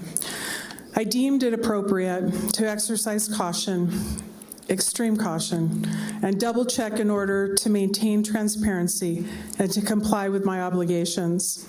The opinion was rendered as a result of my personal acquaintanceship with Dr. Bruce and Landis Whitmer, who are the principal owners involved in the Silver Circle Ranch / Pro Pony LLC application for a special use permit to operate an enclosed equestrian center as provided in the agenda. I have been personal friends with the Landises for around 4 years. During that friendship, I have ridden with, or both of them, multiple times at their property known as Shadowwood Farm here in Washoe County. I also participated in rodeo events with Landises, including the annual Reno Rodeo Association Cattle Drive. Moreover, prior to becoming a county commissioner, I participated with the Landises in efforts to get this project approved by advocating at the Board of Adjustment and with the individual county commissioners at the time prior to the matter being heard by the Board of County Commissioners. I was not paid for any of my advocacy. I do not board any horses at Silver Circle. I have never ridden at Silver Circle. The last time I did any of these activities was approximately May of 2022, nearly a year before I was appointed to fill Von Hartung's vacant seat on the County Commission. In the advisory opinion from the Nevada Ethics Commission, they concluded that I have no duty to disclose in this matter and no duty to recuse myself from participation either. However, despite there being no duty to disclose, in the interest of transparency, they did recommend that I make a disclosure nonetheless.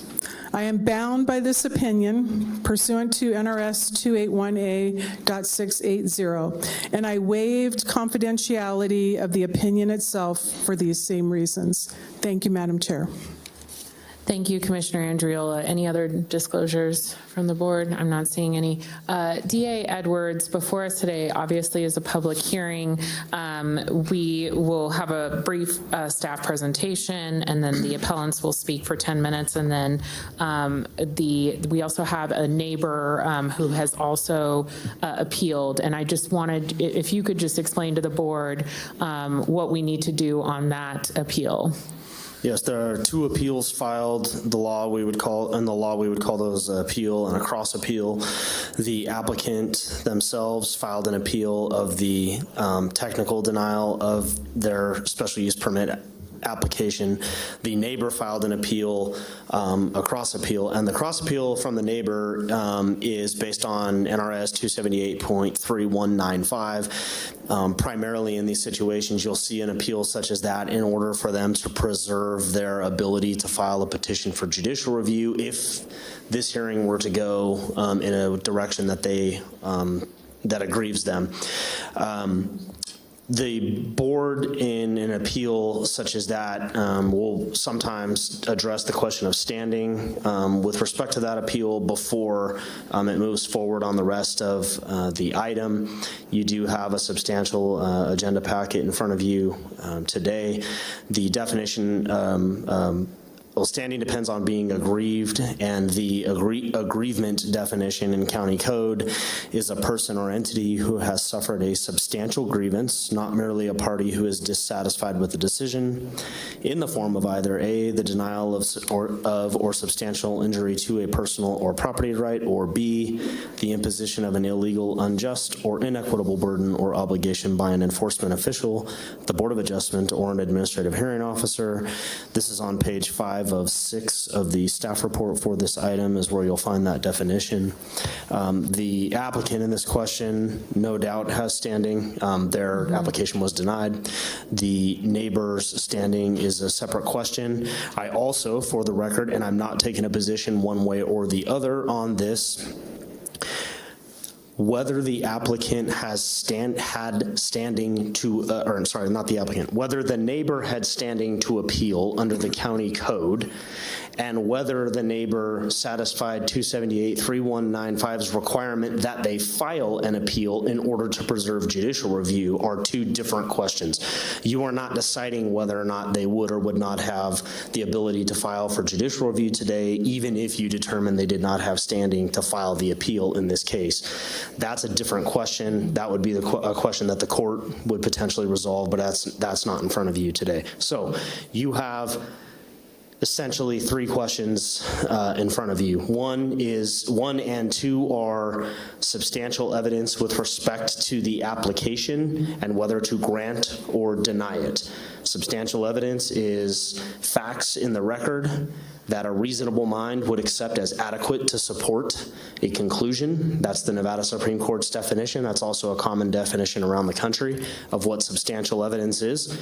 If there is substantial evidence in the record to support your decision, you are free to make that decision as a board, even if there is also substantial evidence to support the opposite decision that you made. And the reason that the courts allow that is because the courts don't prefer to make themselves sort of the county commission of last resort, or to insert themselves into land use decisions only to determine whether or not there was an adequate basis for you to make whatever decision you did make. So yes or no, that's 1 and 2 on the actual application. And then secondarily, and perhaps primarily, I guess, if you decide to go in that order, would be whether or not the neighbor has standing under that definition that I read to you. Let me know if you have any further questions. And DA Edwards, also germane to that question is, will the neighbor be able to speak? If we decide that they have standing, they get their 10 minutes right after the applicant, correct? That's correct. That's the primary difference as far as today goes. They get to speak. There's no question they get to speak. They could speak just like anybody else in public comment. The question is do they get their 3 minutes of public comment, or do they get 10 minutes as an appellant? Well, if you find they don't have standing, then they would just get the 3 minutes. Right. But again, to clarify again, that's not determinative of whether or not they would be able to seek judicial review under 278-3195. Okay. Well, so we need to make a motion on standing, or just kind of agree across the board here? I think you could have a discussion on that piece of it, and then kind of see where that goes. And I think at that point it's your discretion. Your agenda is for the appeal filed by each, and part of the appeal is standing. Okay, great. Just looking to the board on thoughts on standing, I think that the neighbor has standing. I just wanted to make sure that that was explained to the board and that there was consensus to allow Ms. Braden to speak as part of the record at that 10-minute requirement. Just kind of looking to make sure that folks are on the same page with this. Vice Chair Herman. Thank you, Madam Chair. If we allow the neighbor to speak for 10 minutes, then are we going to have a question from other neighbors that want the same thing or not? Great question. So DA Edwards? No, they did not file an appeal, so it's just the appellant. Just Ms. Braden. So is there general consensus about standing here? Okay. Are we all right? Okay. So with that, I will open the public hearing. We will start with a brief staff presentation. The appellants will have 10 minutes. Excuse me, Madam Chair. I'm sorry. Did we vote on that, or were you just? I was looking for more discussion. It sounds like the DA didn't need a vote on that. Okay, because I don't think they have standing, and I don't know if anybody else feels that way as well. So I just want that on the record. Okay. I feel the same way. You don't think they have standing? Okay. All right. You're free to make a motion on it. And Chair, I think that's your call at this point. You've got 2 commissioners now that have said they don't think they're standing. So I think you could take a motion on that. Okay. If you're going to hear that motion, I think you probably would hear from that appellant before you do rule on it. Okay. No, for public comment.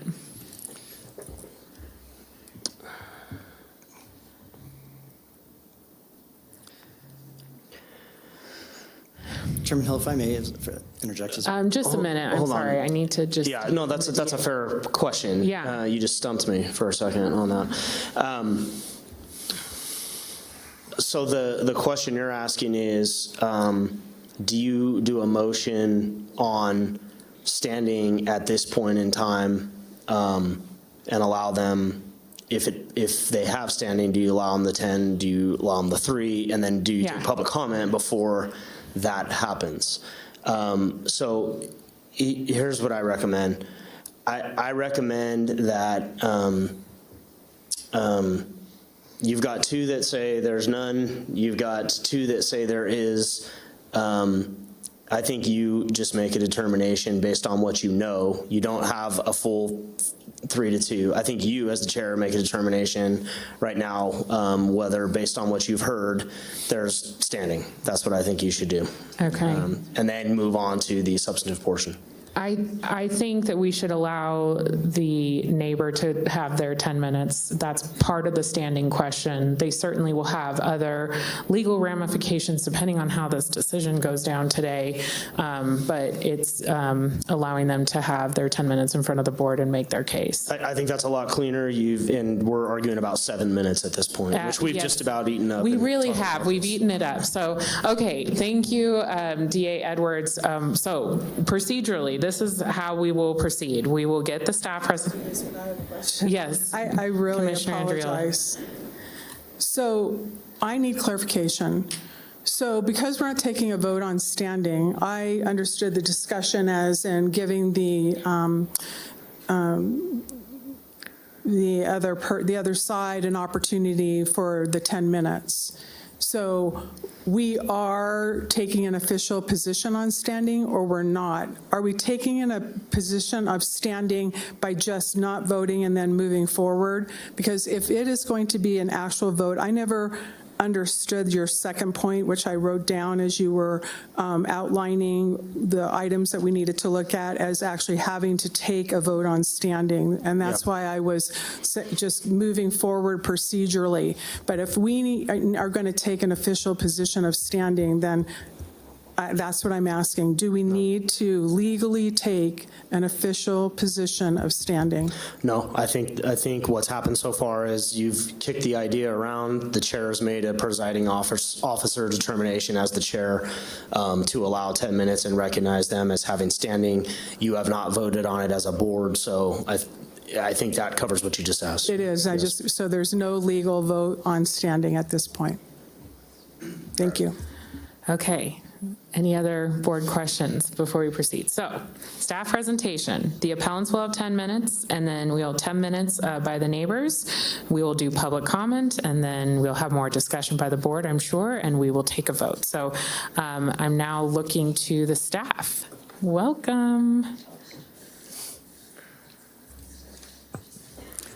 Good afternoon, Julia Lynn for Planning and Building. So before you have an appeal of the Silver Circle Ranch. And this appeal is for commercial stables for 35 horses and for a 13,500 square foot indoor riding arena. The applicant has included a request to remove the requirement for paved parking surfaces and to vary the landscaping requirements for commercial properties adjacent to residential properties. And these are typical requests on equestrian properties. On November 2nd, the Board of Adjustment was unable to approve or deny the request, and the vote was 2-2. Before you, there are 2 appellants, as has been explained. There's the applicant and then the neighboring property owner. The property is located off of Holcomb Ranch Road Lane, just almost at the intersection with Lakeside, right there at the corner of where Lakeside turns towards Holcomb Ranch. The subject parcel has been a horse boarding facility with stables and riding arenas on the property since the early 1970s. The site has a current business license to board up to 35 horses, and the current business license was obtained before the special use permit requirement was in place, which is now required for commercial stable use types. The approval of the SUP will bring the commercial stables into conformance with current code and will allow for the construction of the indoor arena. There are two existing outdoor arenas. The one closest to Holcomb Ranch is the one where they're proposing to put the new indoor steel indoor arena at that location. And the indoor arena will only be used for horse riding, training, and the storage of horse equipment. The applicant has found over the that it's difficult to offer riding throughout the year with the varied weather conditions that we have here, and the indoor arena will allow riding year-round. The arena is to be located at the lowest area of the site to minimize visual impacts. Here's just sort of a layout of the property. Up in the left-hand corner, you have the secondary access into the property, and then you can see the other outdoor arena up on the pasture area there, and then you move down into the stalls and barns, and there's the where the proposed new arena is going to be. There's the existing arena there currently. Here's elevations of the indoor arena, and the total height will be 29 feet, and the allowed height at this location is 35 feet per code. And here's a rendering of the outdoor arena from the road that the applicant provided in their application. The hours of operations are 7 a.m. to 9 p.m. with riding lessons for 1 to 5 students for 30 minutes to an hour. And there will also be up to 4 clinics for the trainers' students. Temporary special event licenses will be required for any horse shows. A total of 9 parking spaces are required, including 5 employee spaces, and there's sufficient parking on the site, including trailer turnaround is available also. And also there's an paved ADA parking space located next to the existing barn. And as I said earlier, the applicant is requesting to waive any other paving on the site, and staff is supporting of that for the safety of the horses and riders. There are 2 entrances, as I showed on the site plan, one off of Holcomb Ranch Road to the stables and barn, and then one to the upper pasture and riding arena. Due to the low volume of traffic generated at the site, no traffic impact report study was required. So going over the modifications for the landscaping, they're asking to waive the coverage, the landscaping along the street, and buffering and screening to adjacent adjacent residential uses. The property is located in a very rural and pasture area where there's trees, including large vegetation, large trees. The applicant has added approximately 20 fast-growing trees along Holcomb Ranch Lane. And the existing buildings are not adjacent to any residential uses directly adjacent. They are not adjacent to those kind of uses. The applicant held a neighborhood meeting at the ranch on August the 3rd, and there were about 80 to 100 people that attended. And I know we've all received many emails for and against this, and I'll just read through some of the ones supporting, some of the supporting people are supporting this proposal. The area needs more boarding facilities and indoor riding arenas, need to preserve and protect equestrian facilities and activities, the need to maintain and preserve the historic Silver Circle Ranch, and it is a community asset. The facility is safe and well maintained. Horseback riding is a healthy sport and good for children. And another comment was they didn't want any more homes in the area, and they wanted to preserve the western environment. And then the folks opposed, they said it was going to create more traffic, shouldn't be allowed, a commercial use shouldn't be allowed in residential neighborhoods. It's too many horses. The indoor arena is too large and will block views, and will be built in a floodplain area and cause flood damage. And it will also cause surface and groundwater contamination. There's the issue of dust and odor, and it's too intense a use for the site, and then it'll be detrimental to the health and safety and welfare of the neighborhood. Those are just some of them. I know you saw a lot more.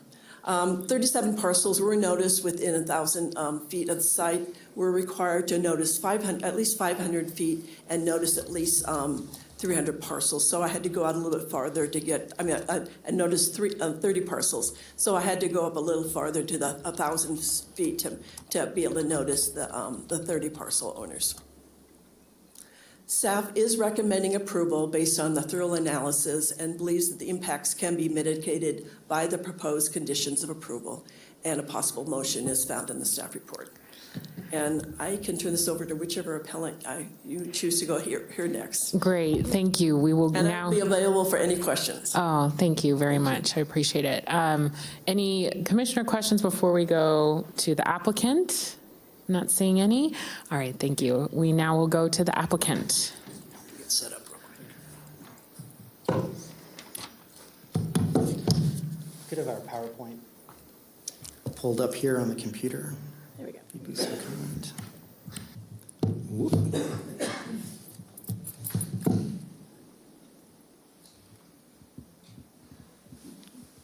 right, there we go. It's all yours. Thank you. I'd like to thank all of our neighbors today on each side of this topic for helping us look at and improve every angle of this undertaking. And I'm sorry, your name for the record, sir? Bruce Whitmer. Okay. 1605 Del Monte Lane, Reno, Nevada. Thank you to our neighbors here on each side of this topic for helping us look at and improve every angle of this undertaking. Thank you to the commissioners for putting their framework of health and safety as our guiding principles. We feel the winner with this proposal is safety. We appreciate the diverse input that has helped us reach this goal. When my wife and I came to own this property, it was not a proposal we could have done alone. We needed a great friend and trainer to stand by us. When our offer wasn't the biggest, we needed our neighbor who was selling it to stand by our vision, and she did. We felt the responsibility to enhance safety. An indoor environment was therefore proposed.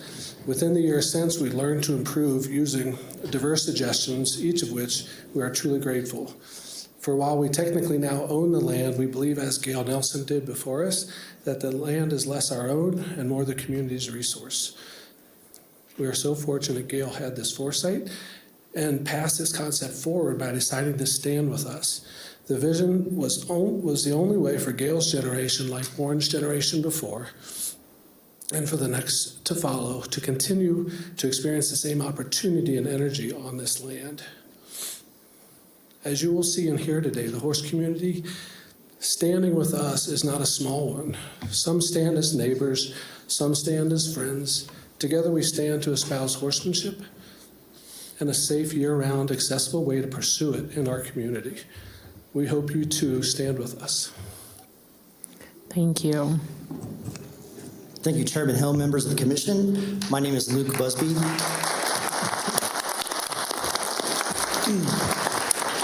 And I'm Proponi's lawyer. I'm here to make a presentation as quickly as I can. The Silver Circle Ranch has been in the same location since the 1970s. It was founded by Reno legend Warren Nelson, who invented Keno. The previous owners turned down multiple cash offers because they wanted to preserve this horse boarding and riding facility for what it was, for the benefit of the whole community, and my clients promised to do that when they purchased the property in 2019. I want to emphasize what a community asset this is. Like so many areas of life in Washoe County, this is an area where we punch far above our weight. We have national championship riders being trained at this facility right in the middle of Reno. And our facility provides access to students of all levels, beginning to expert. And it doesn't matter if you own a horse or not, rich or poor, you can ride a horse here and you can become the best among the best in equestrian riding.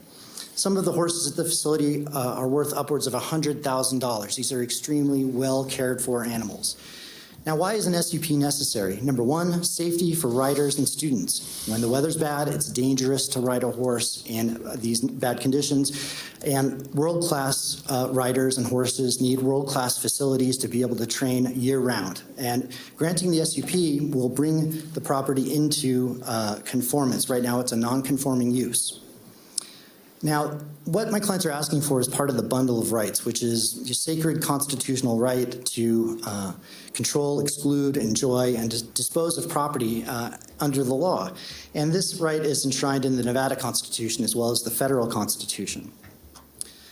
Now, we're required to meet 4 elements to have the special use permit granted. Number one is consistency. The standard is the proposed use consistent with the action programs, policy standards, and maps of the master plan and the applicable plan area, and that's no doubt the case. The Southwest Truckee Meadows Area Plan states expressly that the existence of hobby livestock for recreational, economic, and educational purposes is commonplace and recognized as a significant contributor to the local character. 2, improvements. Do we have adequate facilities for this facility? Yes. Staff concludes that we've met this element in their report, and we've also provided reports by an engineer, Mr. Hugh Wiesel, who you'll hear from in just a moment on traffic, flooding, and other issues. We've submitted 4 of them, and each of them show that adequate improvements have been made for this property. Site suitability, well, it's been there for 50 years. It's suitable, number one. And number two, we've also submitted a memorandum in supplement 1 to our application that shows mock-ups. It shows exactly where this thing is going to be placed. It's placed below grade. It's down. It's surrounded by trees. It's not going to be an eyesore to neighboring communities. It's sited in such a way to create the least amount of harm, if any. There are plenty of other buildings like this in the neighborhood. For example, this is a photo of a 45-car garage right down the street on 1725 Holcomb Lane, and here's a list of several others. To say that there's nothing like this in the community or that it's out of the character is simply not accurate. Element number 4, issuance not detrimental. They have to show that we would be significantly detrimental to public health, safety, and welfare, or injurious to property or improvements. We're not. Staff agrees with us. Now, going through all the elements, consistency, improvements, site suitability, issuance not detrimental, I would urge you to review thoroughly the memorandums in our application, the supplements, number 1 through 4, all which contain substantial evidence supporting a finding that we meet all of the elements. Now, I want to emphasize also what's being decided today. Number 1, do we meet the elements for a special use permit? And 2, should you bring the existing non-conforming legal use into compliance? Every other complaint about the mere existence of this facility is irrelevant because they have an existing business license as a non-conforming use. Thank you, and at this point, I'm going to turn it over to our lovely engineer, Mr. Hugh Wiesel. Well, that was quick. Yes, I'm Pro Ponies engineer. My name is Hugh Wiesel. And I'm here before you today to talk about the special use permit. This is the clicker here. How does this thing work? All right, anyway, I'll just keep going here. Okay. So before I even began on this project, I met with Washoe County Engineering because of various and myriad concerns that I had. Here we go. Various concerns that I had regarding the project.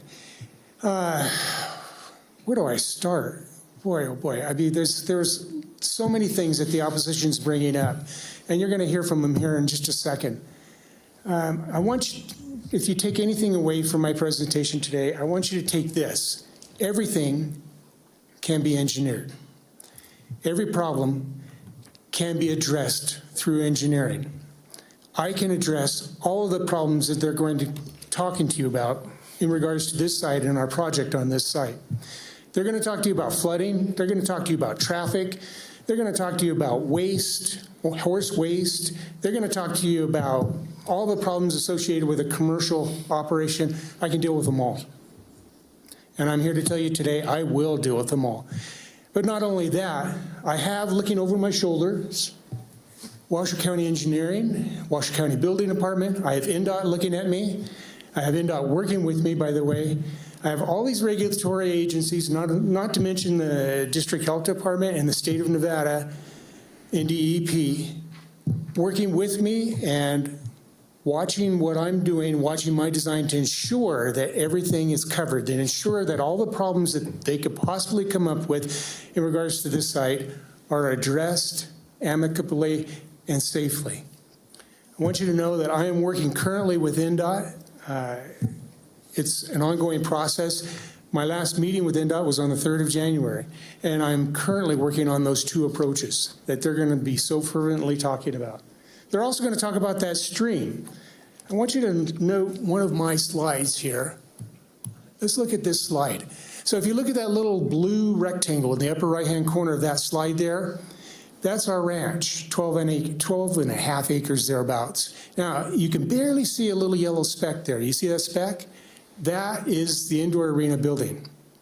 Now, I want you to look at the overall picture. You can see a crosshatched area there in blue. I don't think I picked the right color. But if you look behind you here, let's see if this thing works. Well, that crosshatched area to the lower, down and to the left there, above Silver Circle Ranch, is a whole area that gathers water that creates the flood at Silver Circle Ranch. That entire flood goes through that upper right-hand corner of that triangle, that little bitty spot right there. The whole flood, all the water in that 3-mile square area goes through that. What we're proposing to increase it by is just a portion of what comes off that little yellow speck. But not only that, what we increase it by, we're not going to add to the flood. I want you to remember that. What we increase it by is going to go into the ground. I'm going to infiltrate it into the ground. There's just one engineering solution to these problems that they're going to be talking about. I have engineering solutions to everything. And I would like to tell you that after everything's done, I'd be very happy to answer your questions. Thank you. Thank you very much. We will now move to the neighbor, Ms. Braden.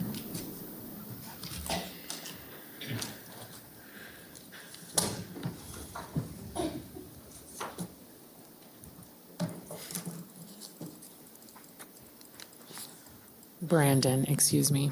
Good afternoon, Madam you. Chair, Honorable Commissioners. My name is Michaela Jones, counsel for Jill Brandon. And before I jump into the merits of this, which I very much want to focus on, I do want to briefly address the standing issue. I have also submitted 2 very extensive legal memorandums into the record on this topic. NRS 278.319 provides the only right to judicial review. You have been read the definition of aggrieved under the code. The Nevada Supreme Court has stated that local ordinances, such as that one, may broaden the right of who can appeal, not limit it. The application, Jill Brandon clearly has standing in this issue. The application clearly seeks to substantially affect her rights.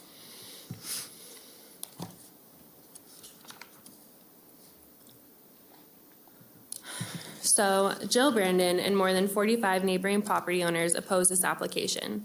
This is not a new request. Pro Pony seeks the same approvals it sought in 2021 to operate a commercial stable in an HDR zone and to construct an indoor arena in a FEMA flood zone. The Board of Adjustment denied Pro Pony's request on February 3rd, 2022, and again on November 2nd, 2023. Today, I ask this commission to do the same and deny the application. Before addressing why the required legal findings cannot be made, I want to emphasize a few overarching points. The first being that the code prescribes the legal findings that must be made in consideration of this application. The applicant and its supporters have dedicated much time discussing the quality of the trainers, achievements of the riders, mental and physical benefits associated with the sport of horseback riding. However true those representations may be, none of them have any relevance to the required legal findings set forth in the code. The applicant relies on these stories, as characterized by Member Christensen at the Board of Adjustment hearing, in the hope that this commission will make an emotional decision instead of a legally justifiable one. Because the findings cannot be made on this application as proposed, it must be denied. The second point I want to make is this. The applicant has represented to this commission that because the commercial stable use is grandfathered, that aspect of the SUP can just be rubber stamped. That is wrong. The applicant's claimed grandfathered use does not exempt the applicant from having to prove that its commercial stable operation meets the required code requirements. To that end, the extensive amount of evidence in this record demonstrating how Pro Pony has continued to intensify its commercial stable operations to the detriment of Brandon and the other neighboring property owners is exactly the type of evidence that must be considered by this board under the code.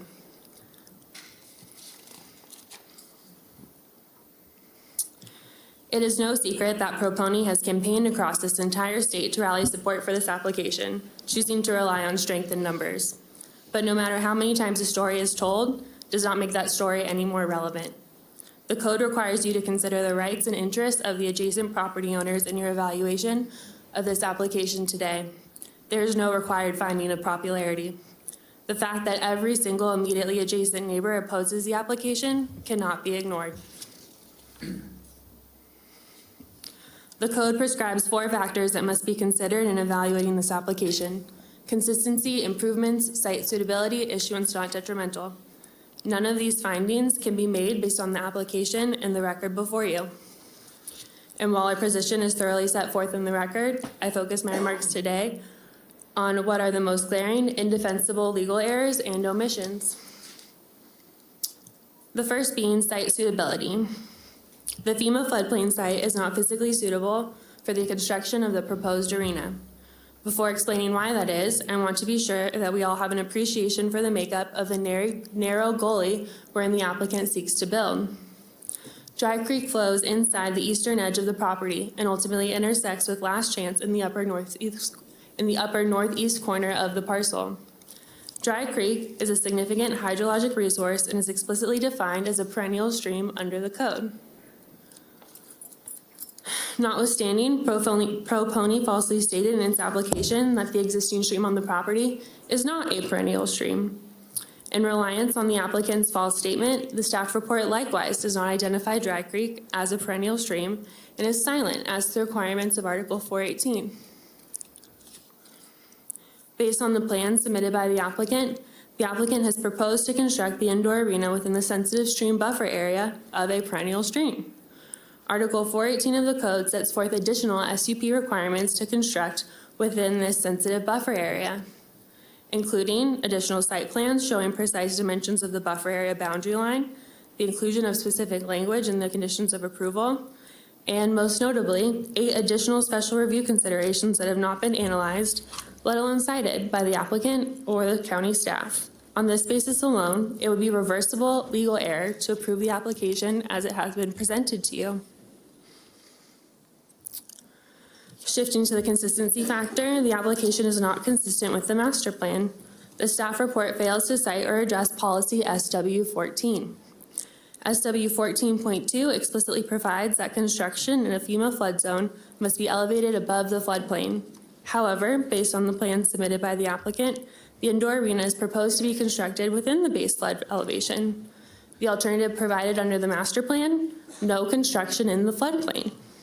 The consistency finding cannot be made. Turning now to the improvement finding, adequate road improvements have not been made. Pro-Pony uses 2 access points from Holcomb Ranch Lane, the primary driveway, and a dirt road located immediately to the west thereof. Pro-Pony does not have a valid NDOT permit for either of these encroachments.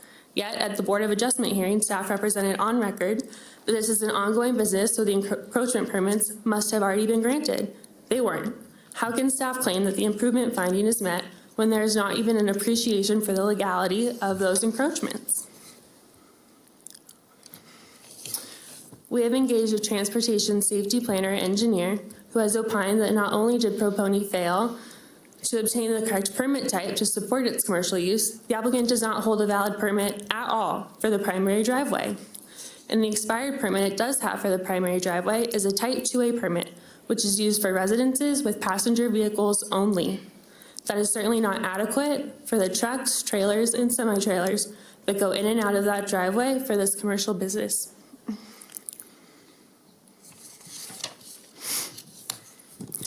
As to Pro-Pony's illegal use of the dirt road for daily operations and event parking, our expert confirms that the dirt road cannot be permitted under NDOT standards because it is too close to the primary driveway, and that Pro-Pony's current use of that illegal road, quote, demonstrates the willful neglect of the property's operations.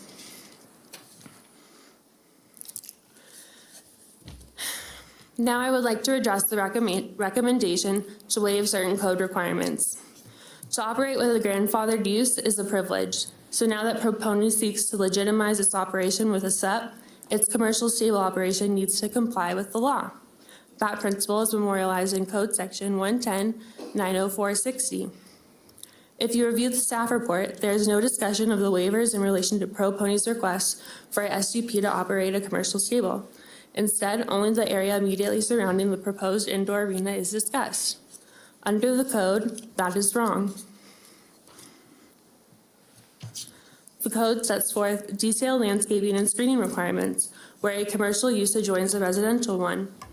There is no reasonable basis to waive these requirements, especially where, as here, every single adjacent residential property owner opposes the application.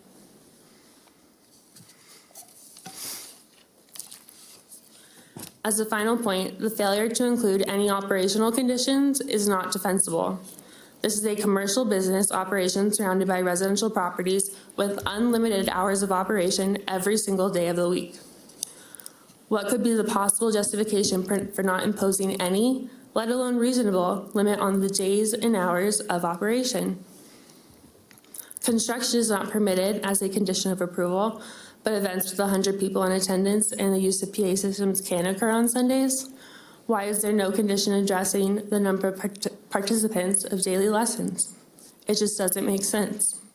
The total failure to consider the residential character of the neighborhood and the adjacent properties in recommending this application for approval cannot be justified. For these reasons, I ask this honorable commission to affirm the Board of Adjustment's decision and deny the application. Thank you. Thank you very much. Okay, at this point, we will go to board questions and comments and then public comment. Do we have particular questions for the applicant or the neighbor? I'm not seeing any from the board at this point. Madam Clerk, we'll go to public comment, but before you call the first one, I love how many people are here. We do have 11 more items after this item. So if you agree with the person before you, you could say, I agree with them and perhaps not use all your 3 minutes.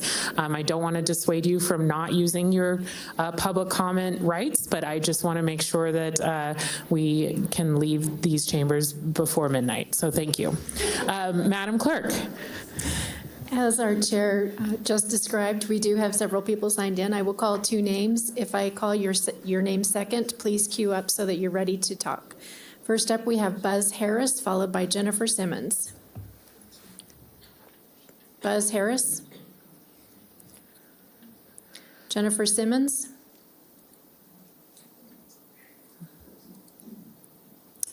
Harvey Miller. Okay, there we go. Followed by Gail McCamus.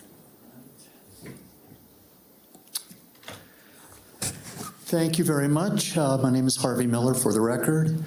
I hope that there's some common sense that prevails through this whole process. I know people on both sides of the issue here, and I'm speaking in support of approval of the indoor facility being considered. Silver Circle has been operating since 1974 for the enjoyment of those that ride for both recreational and competitive use. It is not new. Silver Circle has been around for nearly 50 years. I know I'm repeating a couple of the points that have been raised already, but I just want to reinforce those. There are many people that have had concerns of the impact of the indoor arena and the traffic and safety issues that would be attached to that. The indoor facility will have far less impact than the growth that the area has experienced in the last 50 years in that area. In addition, the current operation is operating near capacity, so additional traffic issues are somewhat mitigated. I don't believe that this is an expansion. This is an enhancement. The intent is to allow the use of the facilities during harsh weather conditions that exist in this area. We all know that we've had severe winds here in the last couple of weeks and a lot of rain and snow as we're entering winter season. Silver Circle has a nationally recognized trainer running the facility, so there's some credibility there.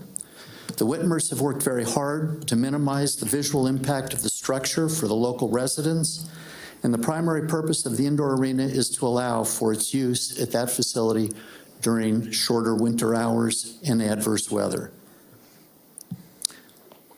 Washoe County is and has been known as a horse community, with many residents participating and supporting the Reno Rodeo, and more recently, some of the other professional horse events in this area.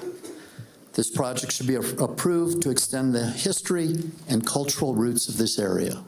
That concludes my comments. Thank you. Okay. Gail McCamus, followed by Tom Gadossi. Gail McCamus, for the record. Good afternoon. My daughter rode at Pair of Aces for about 5 years and is now a college freshman on the varsity equestrian team at University of the South in Sewanee, Tennessee. And I continue to be very invested in seeing this indoor arena being built, even though she won't be able to use it. First of all, just as a horse mom, I have come to learn what amazing creatures horses actually are. They teach children perseverance, patience, empathy, courage, responsibility, cooperation, and kindness. And I want these amazing horses and their equally amazing riders to stay safe. That's the number one thing, is staying safe during the inclement weather, and having an indoor place to ride will do exactly that.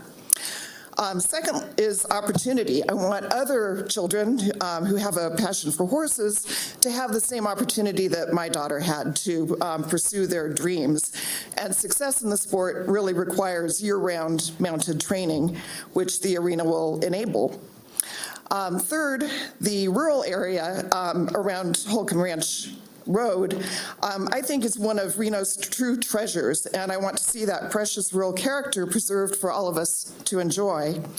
And then finally, Landis Whitmer purchased Silver Circle Ranch for that very reason, to preserve the historic ranch as a horse property.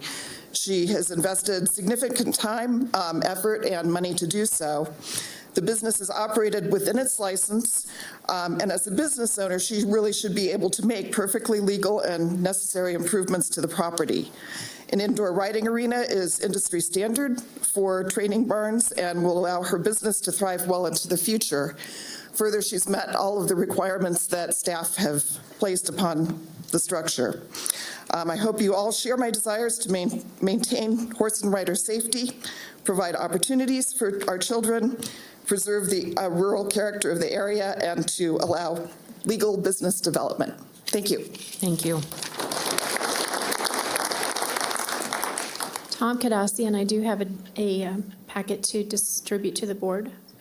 And following him is Margot, and I will butcher your last name, Pisovich. Good afternoon. My name is Tom Gadosi. I am the current manager of the Last Chance irrigation ditch. The Last Chance is approximately 19 miles long and delivers water from the Truckee River to small farms and properties in the southwest portions of both Reno and Washoe County. We're around 150 years old, being formed in the 1800s. We deliver water to over 200 of our shareholders. That translates to over 3,000 acre-feet of water. Each acre-foot of water has about 326,000 gallons of water in it. That's about 1 million gallons of water a day that we deliver in the summer. We also have contracts with both the city of Reno and Washoe County, where our ditch is used for storm water drainage in the winter months to prevent Reno from flooding. It's my job to both maintain and protect the integrity of the ditch. I came here today to express our concern over the SUP being applied for to build a large structure in a special flood hazard area, very near to our ditch. This happens to be just one of the most fragile parts of our ditch along the whole 19-mile stretch. We hired JUB Engineering, one of the largest engineering firms in the area, to see if this could be a potential problem. You see, our canal runs to the north of the proposed structure, and it's downhill, and Dry Creek runs to the east of the proposed structure, and the two intersect on the northeast corner of the Pro Pony property. And that right there, the water goes under Holcomb Lane. At times, there is a tremendous amount of water that converges here, and we've had problems here over the years, even without any structures being in the area. The Pro Pony engineer, Mr. Izell, claims that there's no problem with the effects of the building. The outfit that we hired, JUB, says there is a potential problem. It's all in the report. I gave each one of you a copy of the report from JUB along with the map showing the intersections. I don't know. I'm not an engineer. I'm just a retired farmer. But I have been around water my entire life. And I know one thing, that if you had the time to look at the area that we're talking about, it doesn't take an engineer to see the potential for damage in this area. Last Chance maintains the position to neither support or oppose Pro Pony. Our only interest is in the protection of the ditch. This is why it is vital that this project gets the proper scrutiny and that we remain relevant in the mitigation process that are going forward. Thank you for your time today. Thank you. Margot Piskovich, followed by Chris Sue.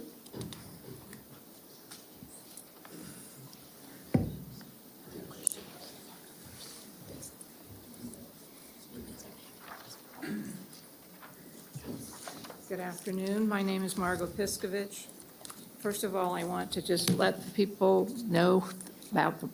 I have filed 2 letters, one on April 11th, 2022, and one on December 4th, 23, and I would like those to be part of my record. The county is in charge of the special use permits, and they have approval. They have approval of the special use permit in this area, and it should be reviewed. I was shocked to hear their attorneys say basically that what they're saying is the staff doesn't know what they're doing. This is exactly what they were contending on all of the issues involved in this review.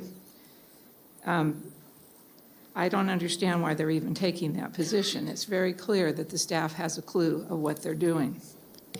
The opposition to this is really by Susan Brandon. She is a resident of Incline Village, and she owns the acreage across the street.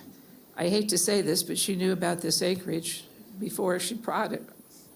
It's kind of like people that live next to airports and don't like the noise. You know that there's an airport there. Ms. Brandon it's believed that Ms. Brandon brought this property to develop it and actually build $1 million homes out there. She's got about the same amount of acreage, maybe 13 to 14 acres. She has also contacted, I believe, almost every commissioner here to find out about if they would, deny this application, which shouldn't happen. This is a situation of politics now. This is not a situation of what's going on. And, it is an election year as well. It's not wrong to talk to the commissioners. Everyone can do that, and that's why they're there. But we have a problem here. Her claim is that her property will be affected by this. There's no way it's going to be affected. And if you listen to the people on your own boards and on your own employees, it's very clear. The neighbors around the property are not happy with it, but you know what? They came up with a goofy report. They have cattle and horses, 10 to 20 per their properties that surround this. They talk about horse pee. They talk about all the things that can happen with the water, which is truly not true. And it should be one of these issues that this is granted. The Washoe County Code commercial stable is allowed under your own rules. The staff report states that all the conditions have been met and recommends approval of these standards. And I also hope that this committee and this commission will grant this. And I have read the stuff. Thank you. Thank you.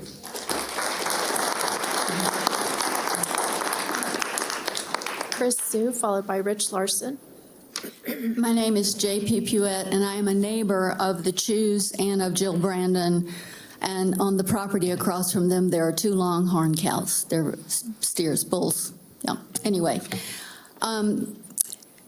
I hope that you'll follow the law, but I think it would be good if you heard from the closest neighbor who is, I think, the most affected. And they're both working. They have jobs. So they don't get to be here today, and they only get to be home and relax on the weekends and in the evenings. So on behalf of Chris Shue, he says, my wife and 3 daughters live directly next to Silver Circle at 3600 Holcomb Ranch Lane, Reno, Nevada. As with nearly all of the direct neighbors, my husband and I are direct neighbors. We strongly oppose this special use permit and expansion of activities. This would be the 3rd time that Chris has publicly testified on essentially the same matter and to protect the peace, beauty, and tranquility of our neighborhood. 2 times the Board of Advisors has rejected their special use permit proposals for this massive commercial structure. It would hold like a great big jumbo jet. It's large. And yet they continue to pursue this and create tension All right, with neighbors. let's be respectful to the public commenter, please. Thank you. The staff report recommends approval and states that Pony site is large and isolated. It's not isolated. We're right next door to it. It is 12 acres is not that big. It just isn't. I had 5 horses back in the day when I had a ranch, but it was 2,400 acres. Anyway, they share the longest border with Silver Circle of any adjacent property. Their house looks right at their operation, and everything they do is in front of our dining and living room views. The main training and show arena is directly in our view. We live here because we love Old Southwest Reno. It's beautiful countryside. My wife and I have demanding jobs. The weekends and evenings are the only time we can relax. Our family tradition is to eat dinner together, and the front patio directly overlooks the pony operation. The board is legally required to several findings. I support that this is injurious to adjacent properties, it is detrimental to the character of the neighborhood, and it is physically unsuitable for the intensity of the proposed development. Here are some examples. Huge trailers and trucks turning in and out of the property off Holcomb Ranch Lane, mostly weekends, dust all of the time from training, horse trailers, truck and traffic, plowing and trucks, weekend rodeos and loudspeakers we can hear all the way to the pool in the backyard, fly infestations in the spring and summer we can't keep out of the house, putrid urine smell in our kitchen and living room. No one would dare down outside when the wind's blowing the right direction. Use of containers, trucks, and dumpsters with steaming manure, night lights, and not Friday football kind, but riding lights and plow lights pointing directly into our house. And lastly, but not least, steaming piles of poop. It's being piled on the ground. Thank you. Rich Larson, followed by Rhonda Schaefer.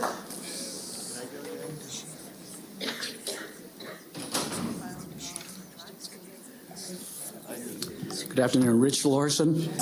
I've been a Washoe County resident for 38 years. I live less than 1 mile from Pope Pony. We're back here again after 2 previous denials to discuss why this application should be denied again. I'm only going to focus on one issue, and that is a commercial business that is deep inside a residential area. I'm going to use a map to do that. This is a map of the area. You can see Windy Hill here, Lakeside Drive that comes down, Holcomb Ranch, Pro Ponies right in here. And this is all cut by a northwest trending red line. What that red line is, that's a specific definitive stop where all the commercial activity is to the east. All of this in green here is residential, except for this Pro Pony. So I'm going to briefly show you how this line was put in there. This is the east end of Holcomb Ranch. You can't quite see it, but when you go into the satellite view on maps and Google Maps, Apple Maps, you can see every building, trees, vegetation. So you can, this line is exact as far as where the commercial activities end to the east and where the residential areas start to the west.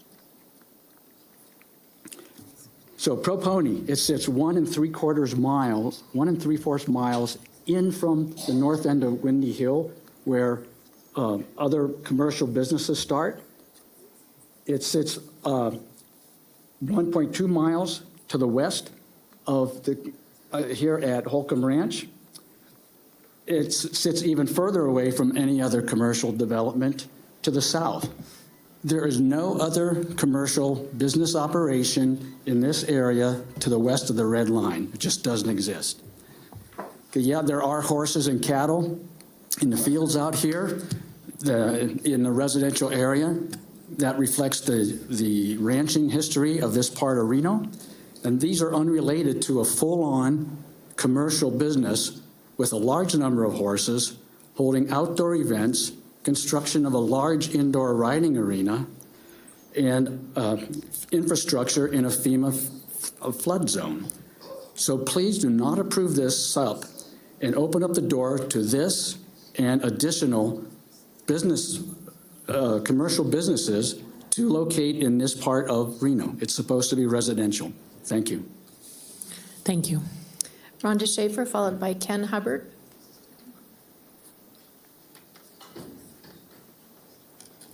I'm Rhonda Schaefer, and I've lived downstream of 3400 Holcomb Ranch Road for 15 years.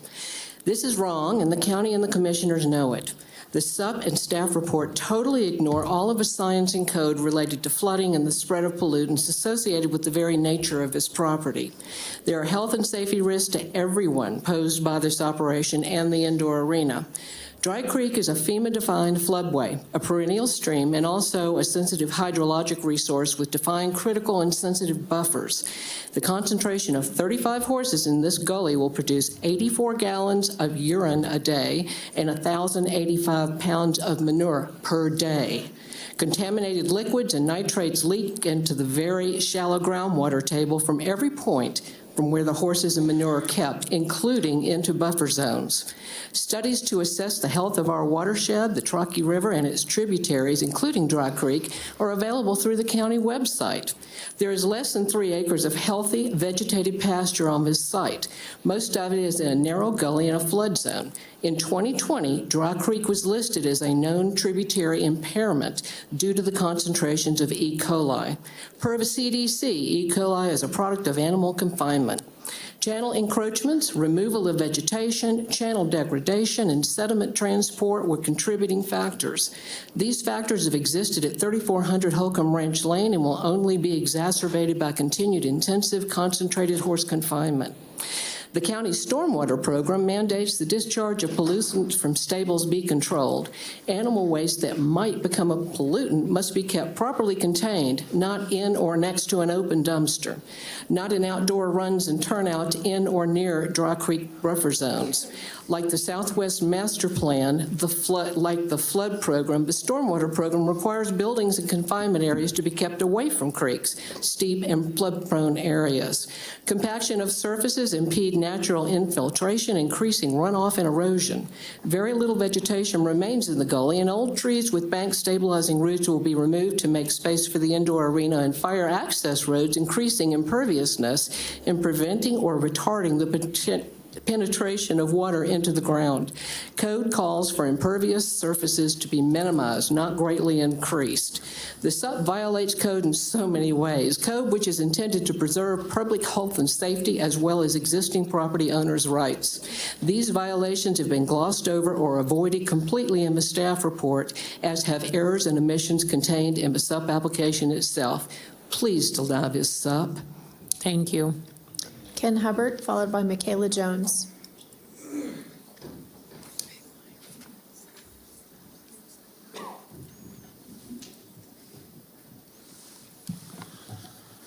Good afternoon. My name's Ken Hubbard, and I'm reading a letter from Sandy Scott.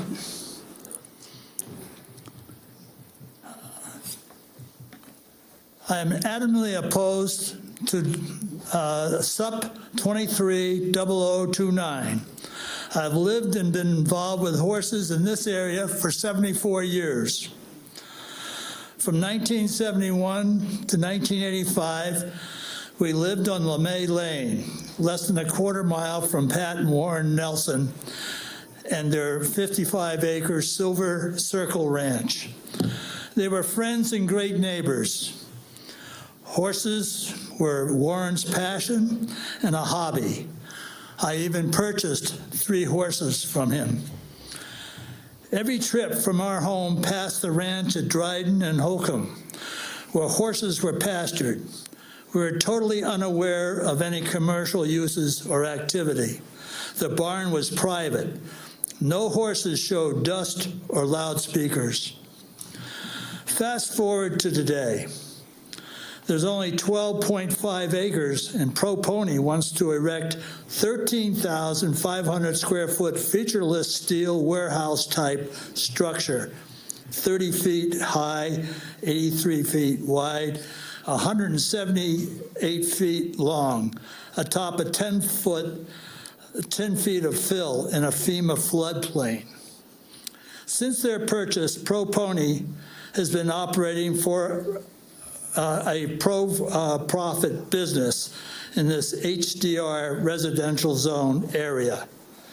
with less than 3 acres of possible turnout, 25 horses crammed into stalls and small runs in the flooded prone gully, and now they're asking to add 10 more horses. The environmental and physical impact on the current and future physical health and welfare is unacceptable. The Board of Adjustments has now denied the SUP twice, as well as previous similar applications. The commercial endeavor is out of character in this HDR neighborhood we live in. Pro Pony should not be relocated. Everyone will benefit, even the horses. Please deny the SUP. Thank you. I'd like to ask the group behind me, if I may. No, sir, you have to address your questions to the board. I would like to have the group that stood up. How many of them live in the area? Okay. All right. I asked for order. We need to get through public comment. Thank you for your enthusiasm about how close you live to the property. Madam Clerk. Michaela Jones, followed by Cindy Lizetich. Thank you.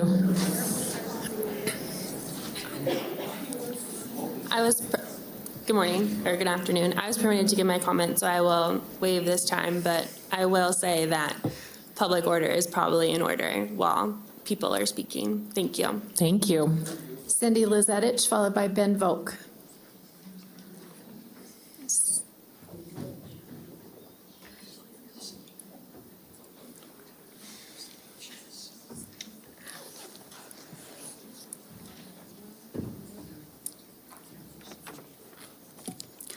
Hi, my name is Cindy Lazatich, and I live at 9100 Timothy Drive. We've lived there for 40 years, which is directly below Pro Pony. We also have property above Pro Pony. My daughter and I have shown horses for several years along the West Coast. I am very familiar with equestrian boarding and showing. However, at this dangerous location, I'm definitely opposed to Pro Pony's SERP.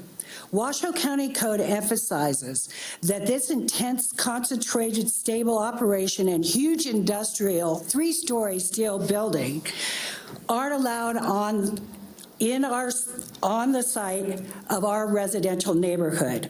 Both are detrimental to the health, safety, and character of our neighborhood.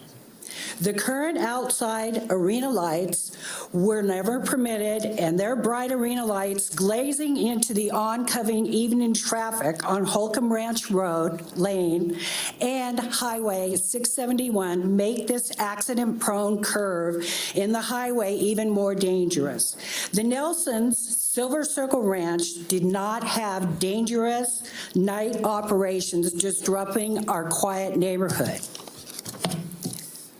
I respectfully ask that you again deny this SERP and that you denied last year and the year before. Thank you for my consideration. Thank you. Ben Volk, followed by Nancy Flanagan.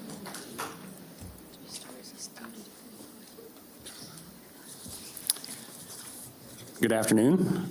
My name is Ben Volk. I'm a licensed professional engineer, been licensed for about 30 years. I'm also an equestrian. I appreciate the need for these type of facilities. I'm a 2-time world ride and tie champion.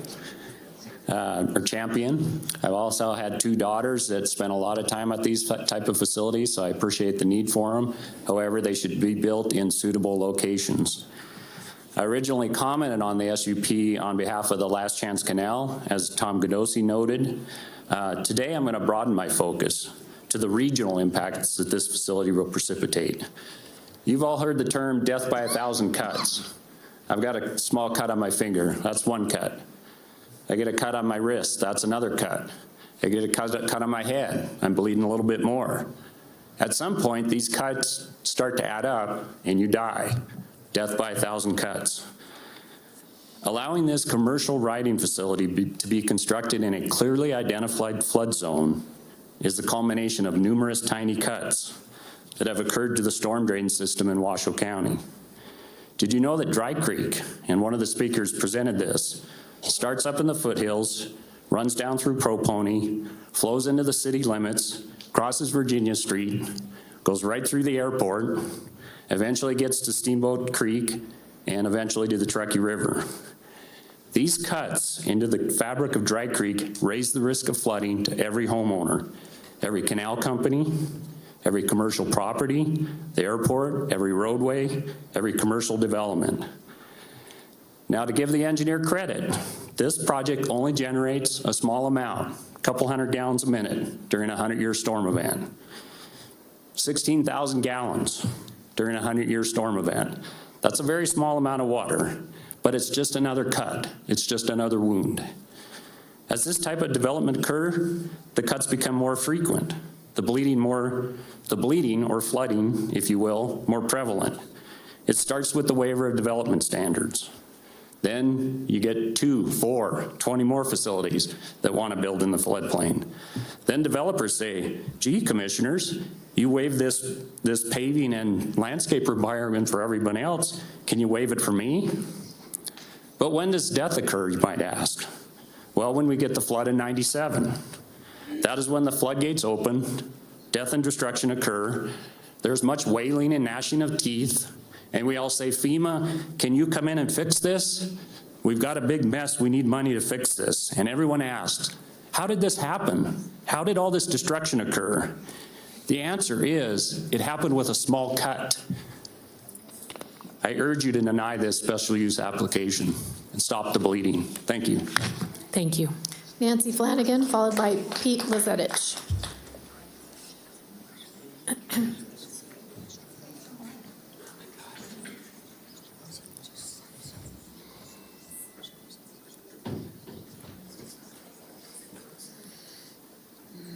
I'm just fixing her microphone.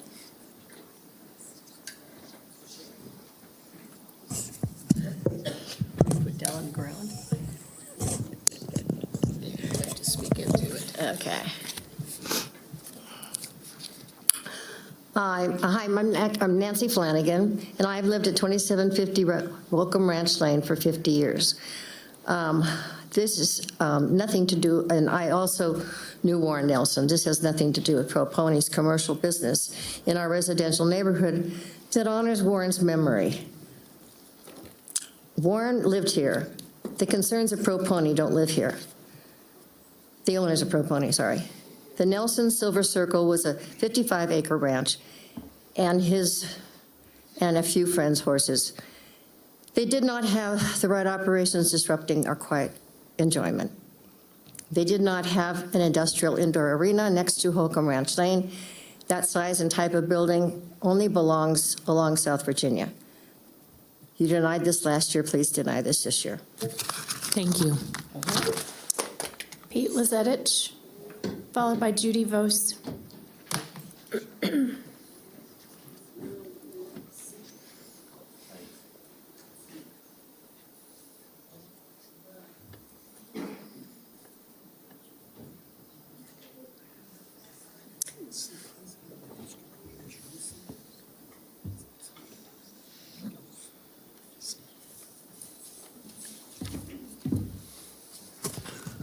Thank you for having us back again. My name is Pete Lazatich. I live at 9100 Timothy Drive in Reno. We've lived there for over 40 years. One of the few parties here in this town. We own property right above Propony and property below Propony. I'm very familiar with the area. I grew up in Montana. My family was in the cattle and ranching business. When we got to South Reno, we ultimately got involved. And certainly got involved with all the water and the properties around. Now, the main thing about the properties, we've had horses, we have cattle. My wife and her husband have a big horse training operation in Texas. We're very familiar. My wife and daughter rode together with a number of these people for many years. And initially, everyone said, gosh, you guys are going to be so excited. We're going to put we were riding stable right out there by your house. And in that particular location, absolutely not. What is not taken into consideration, Warren Nelson had the property. There were over 55 acres. Subsequently, parcel was sold off. This was years ago. We've been there for over 40 years. And the remaining ranch was 33 plus some acres. All right. Pro Pony only bought 12 and a half of those acres. Of those 12 and a half acres, there are only approximately 2.5 to 3 acres of any sort of actual turnout pasture. Where is the rest of the property is in a flood zone, in a floodplain. We've got the Dry Creek running by and the Last Chance irrigation ditch, which I'm on the board of directors of. Where does all that water go? It goes down, and at the last flood at the airport, it goes right through there. Now, for someone to think that let's try to cram in a 14,000 square foot industrial steel warehouse building in a sensitive floodplain, I mean, the property is just not anywhere near that capacity. It is a total disaster. I'm for the horses, I'm for the trainers, I'm for my daughter, and this, but as anyone that's ever try to put 35 horses on 3 acres is absolute bizarre. It is. Please do the math. I started my career on the end of a pitchfork shoveling crap, all right? Do the math on 35 horses, right, in about a 2 or 3 acre area that's only usable. The rest of them are sequestered. All they're doing, you look at the gallons of urine in the mountains and mountains of poop, and that's exactly what this proposal is. Please deny this. It's unreasonable. Thank Judy you. Vos, followed by Chrisanne Kalitos.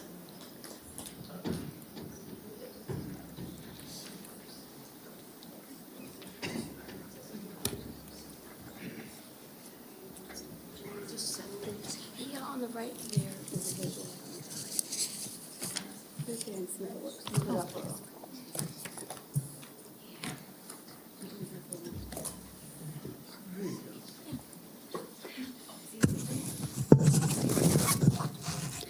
Judy Vos, 10860 Shea Lane. I am a close neighbor, not touching their property, though. All right, first of all, I'll address the ditch thing. I am on Steamboat Ditch. I have water rights there. My barn is less than, 310 feet, I believe it is, from the ditch. It is a floodplain. Nobody complained about giving me a right to use it there. It's a 4-horse barn. My office building, which was there when I bought the place, is 75 feet from the floodplain Steamboat Ditch. I bought it. Nobody said there was a problem. There's not a bathroom in the office. This is true. But there you go. So much for that. This, you've seen this picture here. That's what it's going to look like. This is what it looks like now. I'm a terrible photographer with a cheap camera. This is, I don't know that you can even see. This was the level of the road. Here's the fence. The house, this is not the house, this is an RV garage, was built, and they leveled the grade. So here it is, probably, I'm not good at this, 20 feet above the road, and then the grade here, then the RV up. It's going to be low, that is higher than what their indoor arena will be. For the urine, I suppose whomever was worried about that, there is a continuous across the creek 12-acre lot, which is now going to be 24 homes, which will be on wells and septics. I guess their urine will not hurt the ditch, only the horse. And how about all these people, they have cattle. They're in the fields. They're peeing in the fields, just like my horse pees in the fields, just like I have seen a neighbor's children pee in the field. It happens. It's life. This is Nevada. So I guess that's really all I have to say, but I'm in favor of it, obviously. Thank you. Thank you.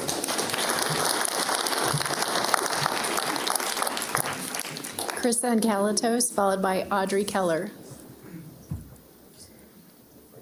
Thank you, Judy, for that dose of reality. Thank you all for your time and attention today. My name is Chris Ann Kalatis. I'm an equine veterinarian and an avid equestrian. I've owned and operated High Desert Veterinary Service in Washoe Valley since 1996. Today, I'm speaking very respectfully in favor of construction of the covered arena at Silver Circle Ranch. First, regarding Liz Reeder's Equestrian Academy at Silver Circle, I think everyone in this room who is familiar with this program would agree that Liz's nationally recognized and awarded program provides a valuable and affordable, physically and mentally enriching growth opportunity for the youth of our community. Second, construction of the indoor arena represents an important asset to equine welfare. As a board-certified veterinary internist, I can cite numerous studies confirming that regular exercise, both under saddle and at liberty, is crucial to performance horse welfare. Stall confinement due to inclement weather has been associated with increased expression of stress-induced behaviors, as well as increased incidence of both respiratory and gastrointestinal disease, including colic, which is the #1 killer of performance domestic horses. Horses unable to exercise on a regular basis on well-groomed footing also are at increased risk of serious musculoskeletal injury. Third, and probably most important, anyone who has done their due diligence and has been part of this experience of the lengthy history of this special use permit knows that Silver Circle Ranch has been diligent, cooperative, and absolutely transparent in their response to each and every issue raised both by county officials and concerned neighbors, from flies to traffic to flood mitigation to licensing to bad smells. Every concern has been answered with concrete, substantive solutions. So why don't we all just be honest with each other, okay? What is this vote about? With no legitimate substantive opposition to this special unit still on the table, the intention of your vote today is simple. Do you vote in favor of the SUP and support the preservation of a historically significant, low-density equestrian property that provides a valuable source of growth and development for our youth, or do you vote against? If you vote against, you vote to support the death of our rural heritage, and you vote in favor of intensive, environmentally devastating, high-end residential development. You decide. Thank you.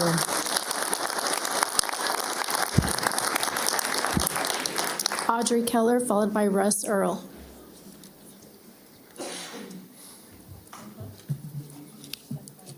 Good afternoon, Commissioners. Audrey Keller, 720 Marewood Trail. I'm a resident of Ranchera, you know, the Ranchera Equestrian Center. You know, that one that's getting demolished shortly. I support this request to allow the property owners, the Landises, to run a professionally managed year-round equestrian business in Washoe County. We happen to be losing a very efficient one, and I think they should have the right to run one. Interestingly, this property has a lot of commonalities with the Ranchera Equestrian Center and the adjacent Bartley Ranch Park. As a new homeowner to Washoe County, my husband and I selected Ranchera specifically because it was an equestrian-based development. We paid up for an equestrian community, and in some of the oppositions, they're afraid of being in an equestrian-based community. I'd say it's the opposite. Both existing Ranchera facility and Silver Circle are directly adjacent to irrigation ditches. Lake Ditch Ranchera's case and Last Chance in Silver Circle. And both facilities are in a floodplain. When I bought my home, I had to sign that I knew I was in a floodplain, and I'm sure that Landises did as well when they did their transaction. According to FEMA, everyone literally lives in a floodplain. So on the same exact map that Ranchera sits, where that property was built a long time ago, they built an indoor training arena with 65 head of horses. Nobody talked about pee. They didn't talk about that at all, but they made the residents recognize that there were some issues. But that didn't stop people from buying and building custom homes one bit. They built them right less than the distance of this commission office from custom homes. So under the argument that 65 horses, were stabled at Ranchera versus what's going to happen at Pro Pony, I think that's just not a valid statement. And the fact is that I think the neighbors are wanting to build more homes near them. And so what's the real argument? The argument is about future development of the opposition.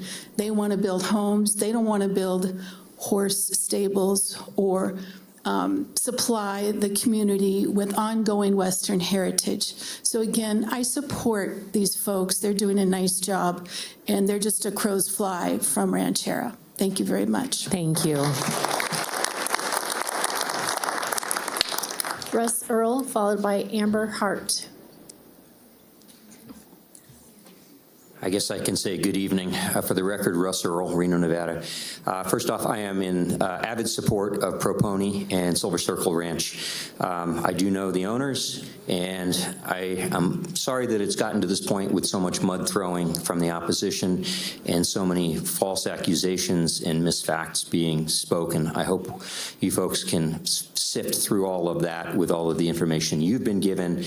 What we're really looking at here, the previous Board of Adjustments, a couple of their members got hung up on things that had nothing to do with the SUP. It dealt with licensure, the business, things they already own and already have and that are already regulated by the county that they can't change. And those people on that board voted against it for those reasons. What I'm asking you to really look at here is we're at a beginning of a project where we need the starter's flag to be able to be waved. There are tons of checks and balances with state regulations, federal regulations, county regulations. We have qualified people in the engineering and planning division that are going to be looking at this project under a microscope. They have done their due diligence. There are plenty of places that have been built in floodplains. Look at Double Diamond and South Meadows. We wouldn't have half of Reno's population if we didn't build in those areas. What we're looking for is an approval to build 4 walls and a roof. That's what it really comes down to. They have an outdoor arena in that spot now. They have the number of horses they have. They've always been allowed that, or at least in recent memory they have. We're not changing any of that. This is for the building only, and that is the majority of what you're voting on here. And once that gets approved by you folks, hopefully if that happens this time around, there are going to be a lot of eyes, opposition and regulatory, looking at this project, and it won't go forward if it can't meet all those checks and balances and each box that needs to be checked before it can be finished. So I hope everybody looks at it in its simplicity that it is, and we don't have the thing of the voters, which looked to be a tentacled web issue that was here earlier. This is pretty simple, in my eyes, cut and dried. The equine community puts in actually tens of millions of dollars. I just retired from my business. I was a one-person operation and made quite a bit of money at that. You multiply that by all the trainers. And I want to also note that Liz, the trainer at Pro Pony, she does live on site to my knowledge. So there are people that are involved in this, and she's nationally recognized. So she is an asset to the community and to the county and all the children we have here. So please vote yes on this, and I thank you for your support. Sorry that the meeting's gone so long. Thank you. Amber Hart, followed by Julianne Stittick.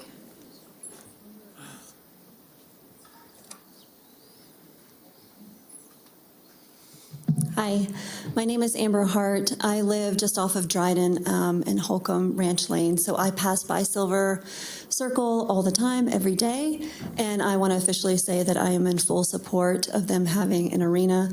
A few things that I've noticed that the opposition has mentioned, but should be mentioned. For the Board of Adjustment, I was here for that meeting. I would like for it to be on the record that it was a 2-to-2 split and that there was one vacant chair. So with that, it was denied. So second thing, the last chance ditch. I know we've all mentioned or have seen or mentioned that there are steers that are across from the ranch.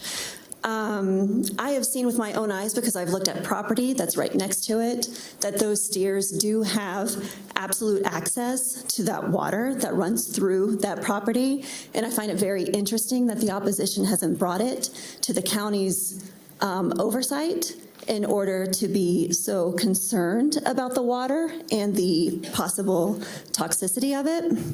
And second, or last, the 3600 Holcomb Ranch Lane owner, I have seen multiple times with my own eyes. That property have their own steers and goats on property, and I think it's worth mentioning since they seem to have such a huge problem with the smell, and also that they purchased that while also knowing that Silver Circle Ranch was there. Thanks. Thank you. Julianne Stittick, followed by Paige Standmeister. Julianne. Paige Standmeister.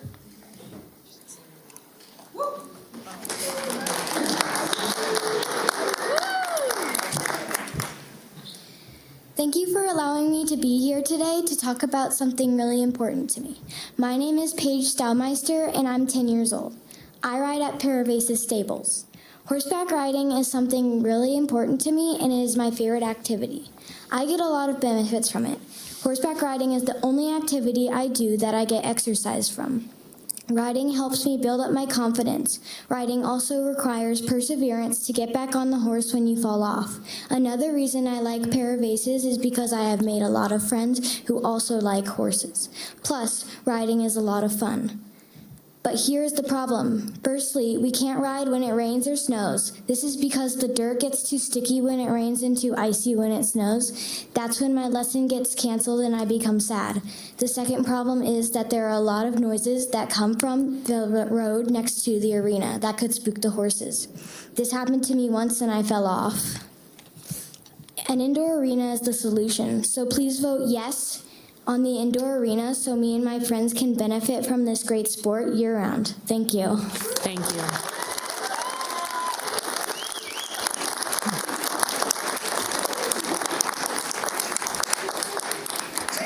Sophie Moore, followed by Art O'Connor.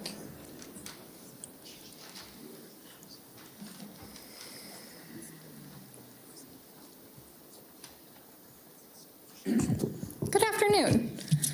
First of all, very proud of Paige. My name is Sophie Moore. I'm an instructor at Paravasis Stables and a constituent of Miss Alexis Hill. As an instructor at Paravasis Stables, my primary concern is safety for both equine and human athletes. Obviously, we've talked a lot here about the safety proponent of the indoor arena today, so I won't go on and on. But I would like to address the relevancy of some of my claims of our opponents. Many have made claims that we have flies or dust issues or anything of that sort. Noise, flies, and dust would all be tamped down by an indoor arena. So some of their arguments don't quite make sense. Also, I would like to address that there are many claims about the size of this indoor and it's a jumbo jet arena. I have worked at an equestrian center that was an event center, and this arena pales in comparison to anything that was that size. Overall, you hear a lot of claims today about how 4 walls and a roof will be the end of times for this neighborhood, but I ask you to evaluate legitimacy and relevance of those claims. At the end of the day, the only effect indoor arena will have at Paravasis is a significant increase in the safety of our athletes. These athletes deserve your respect and deserve a space to train. Thank you. Thank you. Art O'Connor, followed by Matthew Karadaus. My name is Art O'Connor. I live at 1100 Holcomb Ranch Lane. I have lived in this area for 50 years. I'm a registered civil engineer and professional land surveyor. Say no to the pony. This is the second time Pony has applied to put this intense commercial operation in a quiet pastoral residential neighborhood. They call it historic, but this intense commercial use has never been on this site before Pony. Pony is playing hide the elephant with you. The previous application was denied by the Board of Adjustment and not appealed. This application was also denied by the Board of Adjustment, but has been appealed. Unlike the first application, there are several important items missing from this application that make it incomplete. First, there is no traffic study. The staff report is severely biased in favor of this project. While it makes a traffic study a condition of approval, it makes no mention of what happens after the traffic study is done. Previously, people have pointed out the missing encroachment permits. They will need 2 encroachment permits from NDOT, because this is a highway, and they do not have those. They can't even start the business legally without the encroachment permit. Therefore, the application is incomplete and should have never been accepted. Missing from this application is a special use permit to hold the events.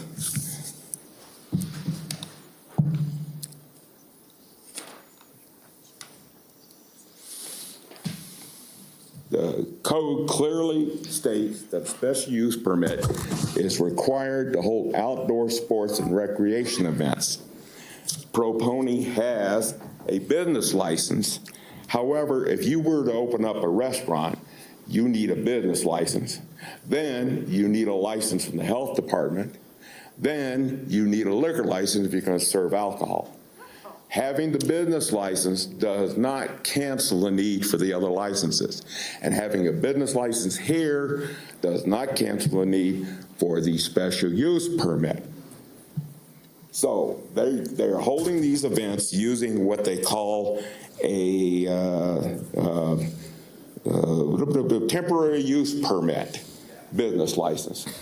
However, they are holding 4 of these a year, at least 4, and they are holding them every single year. That is not temporary. They need the special use permit.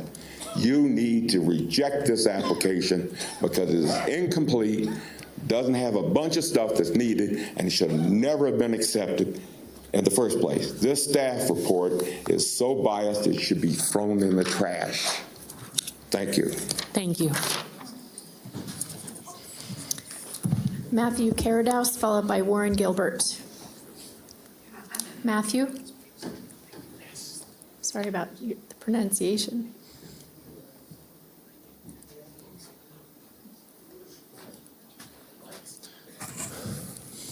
Good afternoon. My name is Matthew Caradanis. I live on Panorama Drive. I'm in full support of this arena, indoor riding arena. It's inconceivable that a horse ranch in a rural part of the ranching community in southwest Reno is having so much pushback to build an indoor arena. The bigger picture here, the people that have been here a long time, and I don't mean people that have been here 10 years or 15 years. I mean people that have grown up here and lived here their entire life. This is another nail in the coffin that we all loved Reno for. This project needs to be approved, and the commissioners, you need to sift through the misinformation that's been said here today. You need to sift through all the misstatements and make the right decision and approve this project. Thank you. Thank you. Warren Gilbert, followed by J.P. Puett. Warren Gilbert for the record. I've owned a horse ranch in southwest Reno, about a half mile from Silver Circle Ranch, since I purchased that property and moved there from Sparks in 1989. Prior to the Double Diamond Cattle Ranch being sold and all the Country Estates houses and Arrow Creek houses and Lakeside Drive houses being built, my family and I used to be able to get on our horses and ride to any direction. Over the years, so much residential development has taken place that it got to the point where you had to trailer your horse somewhere if you wanted to ride without taking your life in your hands. And if you want to talk about traffic problems, just take a look around you in southwest Reno. Nevada is a western state, and there are still true Nevadans who enjoy horsemanship and would like to raise their children by allowing them to experience its pure, unadulterated pleasure. The proposed indoor riding or equestrian center would offer individuals just such an opportunity. It could also be used to provide fellow veterans of mine who have PTSD to get tried and true horse therapy as an adjunct to their existing treatments. There's absolutely no rational reason to prevent the equestrian center from going forward.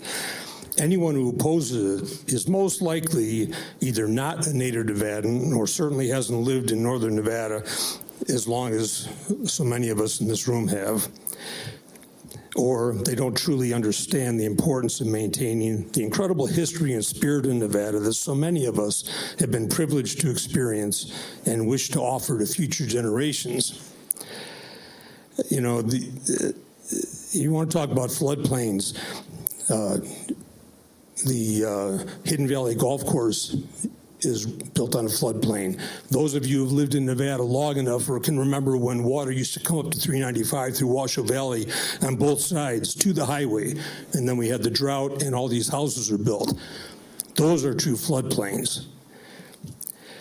The last time I checked, we're still living in Nevada, not California, and we need to keep it that way.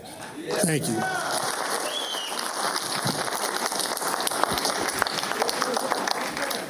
J.P. Pouet, followed by Julaine Wiebe. J.P.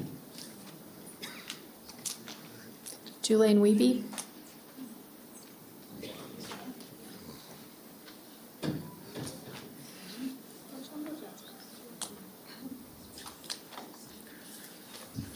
Thank you for your time, and I will be short. I am J.P. Pouet, and I am a near neighbor. And these people who said they live near, I would wonder how many are of those of us within the 1,000 yards. I'm one of those. I would ask you to vote on the basis of the law. I think our lawyer presented an excellent case, and I ask you to reread her notes if you didn't get it all the first time. Thank you. Thank you. Julaine Wiebe, followed by Steve Humphreys. Hi, I'm Jelaine Webby. That was close. Thank you, first of all, for not only hearing us, but for listening to everyone here, because that's very important. I'm going to read a letter from someone who can't be here. He's ill.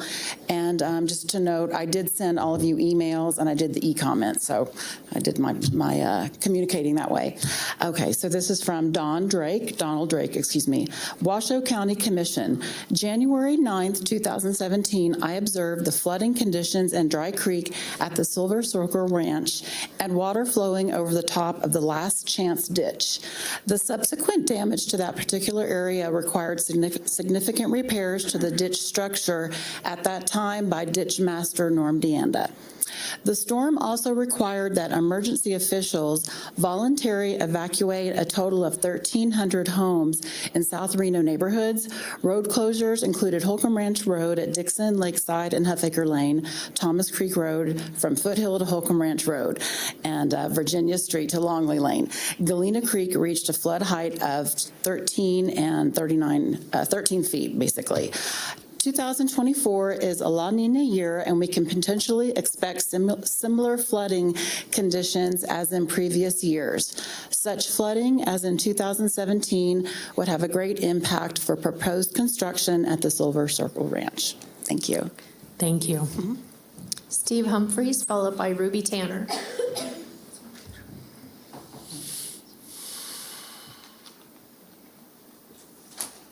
Commissioners, how you doing? Steve Humphreys here in favor. I support the indoor arena because I support everything it offers to our community. I support sport, competition, therapy, rehab, education, exercise, and the horses, the emblem of Nevada's culture, our lifestyle, and the American West. The people opposed to this project say that the commercial use there is illegal and that the number of horses allowed has gone up. They claim that the site is poorly suited to build a building with the dirt floor due to the floodplain, that commercial use is not allowed in our high-density rural zone, that events should not be allowed, that traffic has increased, quote, 100-fold, and that the business is detrimental to the surrounding area. Let's look at the facts on public record. Silver Ranch has been in existence 50-plus years, and while the Washoe County Code has changed around the ranch, the property has maintained its original use. In the 90s, a commercial stables business license became required, and the property has had one ever since. Fact, Pro Pony has an active business license for commercial stables, and their use is legal, non-conforming. However, to modernize the facility with the addition of an indoor arena, a special use permit is required. Fact, building in a floodplain is common in the Reno-Sparks area, and the county engineers will require all codes to be met prior to issuing a building permit. The warehouses built along East McCarran at University Farms are in a floodplain, among others. Fact, Washoe County Code, a commercial stable is allowed in this zone with a special use permit or with a grandfathered legal non-conforming use, which Pro Pony has. Fact, all events are permitted and held to the same code regulations as any other parcel that is zoned the same. Fact, NDOT annual traffic data for Holcomb Ranch Lane shows a decline in traffic counts since 2019. Pro Pony moved in 2019. Fact, Washoe County staff reports state that all conditions for the special use permit have been met and recommends approval with standard conditions. Silver Ranch is not seeking to increase the number of horses or change its use. They simply want to add a building. I'm asking you to please approve this indoor arena. Thank you. Thank you. Ruby Tanner, followed by Ilaria Burns. Ruby Tanner. Ilaria Burns.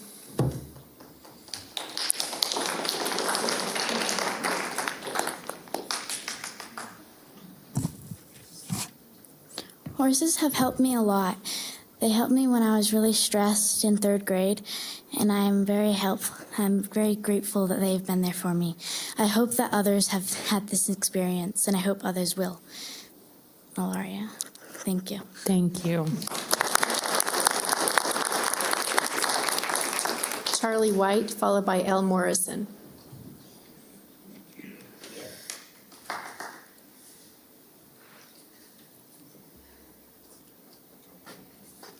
I was praying I wouldn't have to follow a kid. How do you do that? You guys are very patient, and thank you. And you asked us to do this. If there's somebody you can just say ditto to, Steve Humphreys, that whatever he said, all that, the facts of the case here are that we're not arguing the business. The business is legal. They're doing a great job. They've done everything that's been requested of them. And so I appreciate your consideration, but ultimately I want us to be focused on the parts of this that matter, and that is the extension of just building the building. Everything that they've done has made that really as favorable as it could possibly be. So please consider it, and we're in strong favor of it. Thank you. Elle Morrison, followed by Hugh Ezel.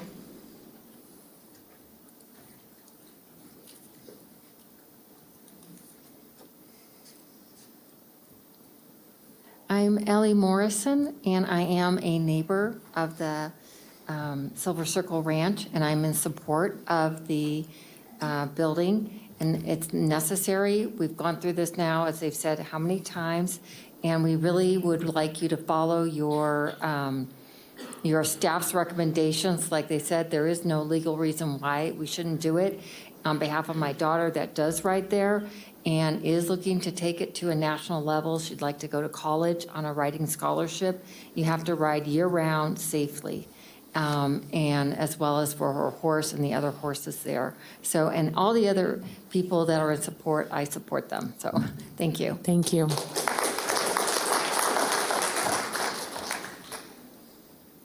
Hugh Ezel, followed by Dr. Julie Kaufman. Hugh Ezel for the record. Hugh Ezel for the record. Well, I brought about a foot of material today because I was prepared to fight. I was prepared to argue. I was prepared to make points, my technical points, because that's what it really is boiled down to, people arguing for and against the project. I work for two good people for this project. They should be commended. They've given me a free hand And that's really important to an engineer when he's doing a project like this, to have a free hand, because I can do it right.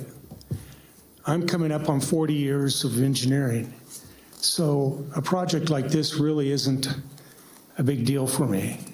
There's not really a lot of technical challenge to this project. Been listening to people today, and one person I listened to particularly carefully because I'm cued into the concerns of the Last Chance Ditch Company. So when that old farm boy got up, and he didn't condemn the project. You know, I see him as the opposition, but he didn't condemn the project. He said maybe that building could get built. Then he said something that really went to my heart as an engineer and as a person. He said, let's talk about it. So I think he left. I wanted him to hear these words, but I want to commend. God, I went through that through my head. I tried to get that straight. I want to commend Tom Judici, or however you say his name. I want to commend that guy, and I want him to know, even though he's not here, that his office will be the first place I land when I get this design done. That old farm boy's got this old engineer's respect. Now, another engineer got up. It was pretty dramatic, 5,000 cuts. I had to laugh. But my response is not this project. This project isn't going to do what he says it's doing. It's not going to contribute to that problem that he's talking about downtown. This project isn't going to do that. And I'm wondering, if you want the cuts to stop, what is his proposal? Because you can't stop development. People build things. So it didn't really make a lot of sense to me. But Mr. Judici, or Judici, however you say his name, I'll be in your office. I'll listen to that old farm boy. Thank you. Thank you. Dr. Julie Kaufman, followed by Erica Werner.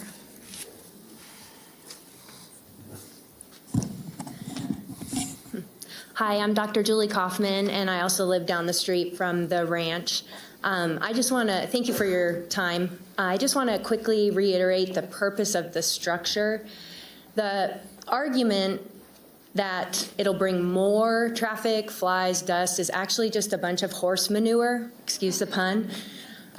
This structure will simply provide a safe place for riders and horses. I'm not a horse person, but after hearing about Pro Pony, I kind of wish I was, and I might join them. But I am an athlete, and when it's windy or icy or too hot or too snowy, I get to go train indoors. I get to ride my bike indoors, run indoors, swim indoors. These riders, these athletes, these horses, they deserve the same respect, the same consideration, and our community needs to be a little more compassionate and allow these riders a safe riding place. Thank you for your time. Thank you.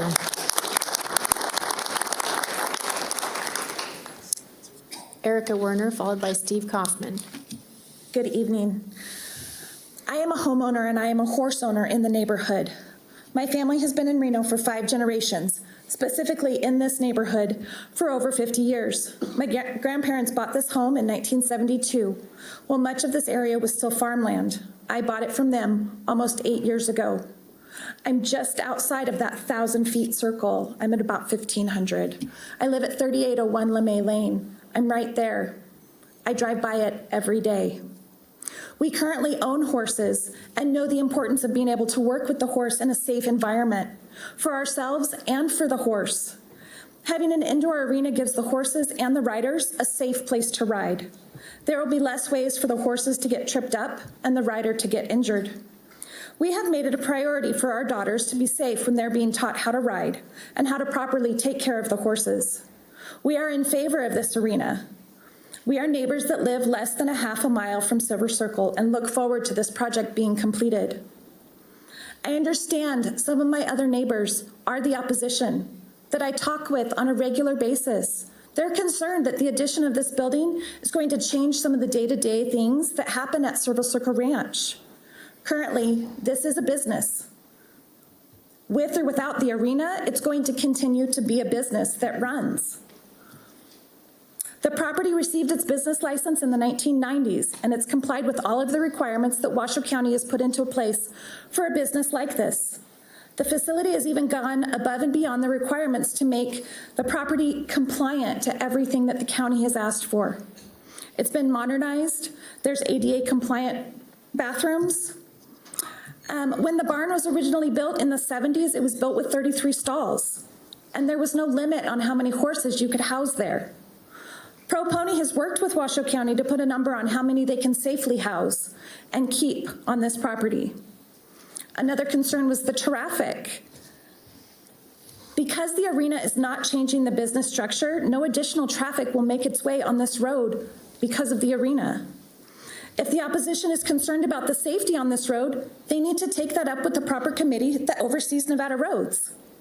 Additionally, if the proposed 24 new houses get built up the street, the neighborhood will have an increase in traffic and a whole host of other things that we should probably talk about, but not the arena. Lastly, there's concern for floodwaters. Waters have surged through this area from the ditches for years. Even as recently as last year, the engineering has been designed to mitigate this concern. They're not raising the building pad and therefore not changing the topography of the area. And the building has been structured to allow the water to flow through. If there's damage, it's not on Washoe County to do any of the repairs. Thank you. Steve Kaufman, followed by Lisa Trujillo.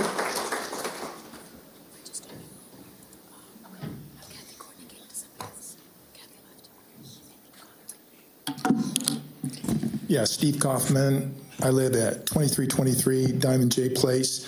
I heard earlier the appeal and then the cross appeal, and it sounded a little bit like posturing before a decision is actually rendered, but that doesn't come to any surprise to me. Nobody's talked about the lawsuit that this appellant and her crew have filed against the Silver Circle and the Whitmers for emotional distress.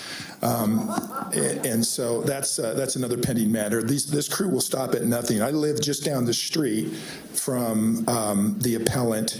The cows actually live across the street from the horses and the Silver Circle Ranch. So for some reason, cows okay, horses not okay. You know, I've ridden my bike there. I have a resident for, I don't know why it's relevant that we say how long we've lived in a certain area, like we have more rights to say what someone gets to do with their property than the actual property owner. But there's been a consistent, constant pattern of harassment, lawsuits, not only in the Diamond J community, but in the Holcomb Ranch surrounding area. This appellant and her husband were board members, or they were board members. They convinced the community to sue their next door neighbor in district court. They filed another lawsuit over a sprinkler in a lower court. There's been instances as you go down the road, down Diamond J, there's a residence on the east of us, or a house on the east and a house on the west. The house on the east was a flipper. He decided that he would park some cars in his backyard for an interim period while he was doing the rehab, and we got an email. The entire community in Diamond J got an email from the appellant to call code enforcement and complain about code enforcement because there were some cars parked in the backyard. Now, this is a house that's not even in our community. On the other side, there was a resident, Dr. Vicks, who had owned that property for about 20 years and decided to sell after he got into a conflict with them. My next door neighbor bought a lot for $700,000. He's abandoned his plans. I've had issues, filed a complaint with the Division of Real Estate. And when I hear the lawyer talk about rules and regulations and we got to be in compliance and this isn't in compliance, it makes me want to puke. The Division of Real Estate got involved in our HOA. You identified a number of legal issues that we were in violation of, identified the solution, one of the solutions being let's hire a property manager. Let's get a third party to manage this craziness. And we now have a property manager. So this this just doesn't, this won't stop. I just wanted to put a little bit of a complexion into. Thank you. Lisa Trujillo, followed by Ellie Buck. Good evening, Commissioners. My name is Lisa Peterson Trujillo. I'm a third-generation Nevadan. Very proud to be a Nevadan. Born and raised here in Reno. Very deeply committed to this community. I want to say the Silver Circle was very active at full capacity. My sister, also a native of Reno, Nevada, Carly Peterson, we rode here at this barn in, I'd have to say, in the late 80s to early 90s. We had our horse there.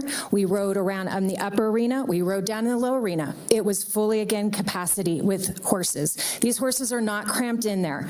I actually train there now today, so kind of actually full circle, no pun intended, but Landis has done a beautiful job. Liz is an incredible trainer. There might be some commentary later to saying that this was a nonprofit. This was not a nonprofit place. This was an active boarding facility back in the 80s through the 90s. These are all of the boarders who, this goes back 20 plus years. I'm sure you don't want to go through that, but you can definitely sift through all that if on your spare time, which I know you don't have. I do want to say that you all have insurmountable evidence. And if you look at the evidence, the legal facts, the planning commissioner, the water rights, everybody who stood here today, and you're going to have, as you've heard very graciously on both sides, but on the side that's in favor of this, in the camp that's in favor of this, exceeds the facts. It is by law, it shows by law everything that legitimized just to have this building. I am all for progressive growth. I am all for the communities to grow. This is Reno, Nevada. We will change.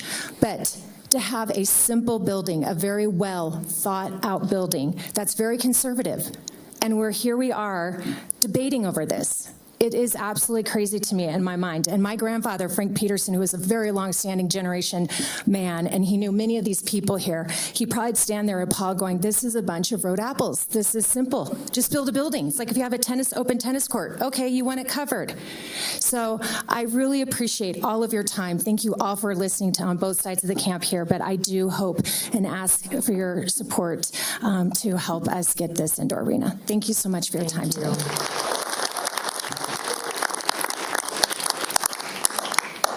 Ellie Buck, followed by Jordan Borgensen. Hello, my name is Ellie Buck. I have been riding at Parabases for 5.5 years, and I also still ride there. Still, I would like to have an indoor arena because we can still ride, even in bad weather like snowing and windy and rainy.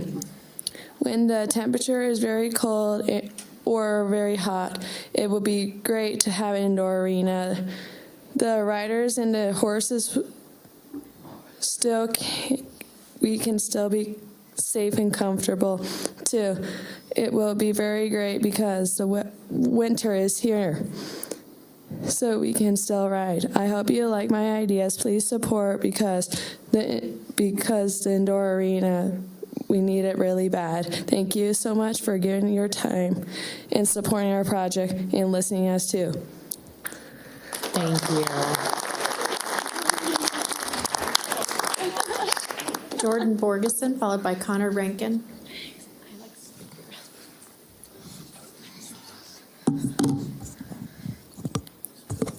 My name is Jordan Borgeson, and I'm the president of my college rodeo team at UNR. I'm a proud member of the horse community in Reno, as well as an instructor at Silver Circle. All the years of my life have been centered around horses in different parts of Nevada. This experience has given me the knowledge and brought me to conclude that this arena is not just wanted for frivolous reasons. It's a need for students, riders, instructors, and most important, our horses. The arena is not just to keep people warm, we can handle the cold. It's to keep the athletes underneath us warm and safe on dry footing and out of the wind. Studies show that in cold temperatures, horses have the same burning feeling in their lungs that humans do when running out in the cold. With the current bad weather, horses are also more prone to slipping while riding, injuring themselves and the rider. This is a matter of safety for our horses and riders, and I don't understand why that has to be a debate. Our lights in our lower arena, which are turned off at 6 p.m., where the proposed arena is meant to sit, gives need just enough light to teach a lesson. I'm not sure what kind of eyesight you'd have to be blinded by these lights, but it would have to be superhuman. As far as the other concerns regarding how the property sits as is, I've never seen a cleaner barn with no flies or dust. Thank you. Thank you. Connor Rankin, followed by Bo Sanders.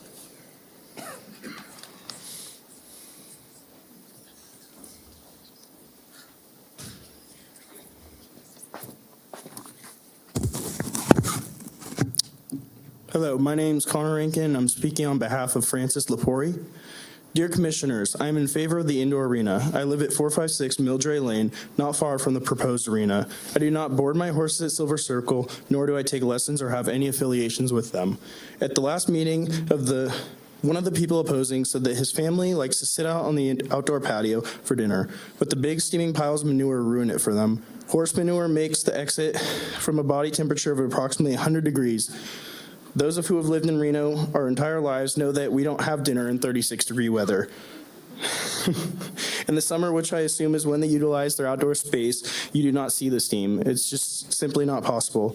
Another lady said that you can park a commercial airliner in the size of the indoor arena. If anyone has done their homework, that is just not possible either. Pete Lazatich and the gentleman from the ditch company were having quite the chat until the meeting began. Then they decided it is best to move one seat away from each other and quit chatting. The gentleman from the ditch company said that the surface area of the said arena would take up too much space and the precipitation would have nowhere to go.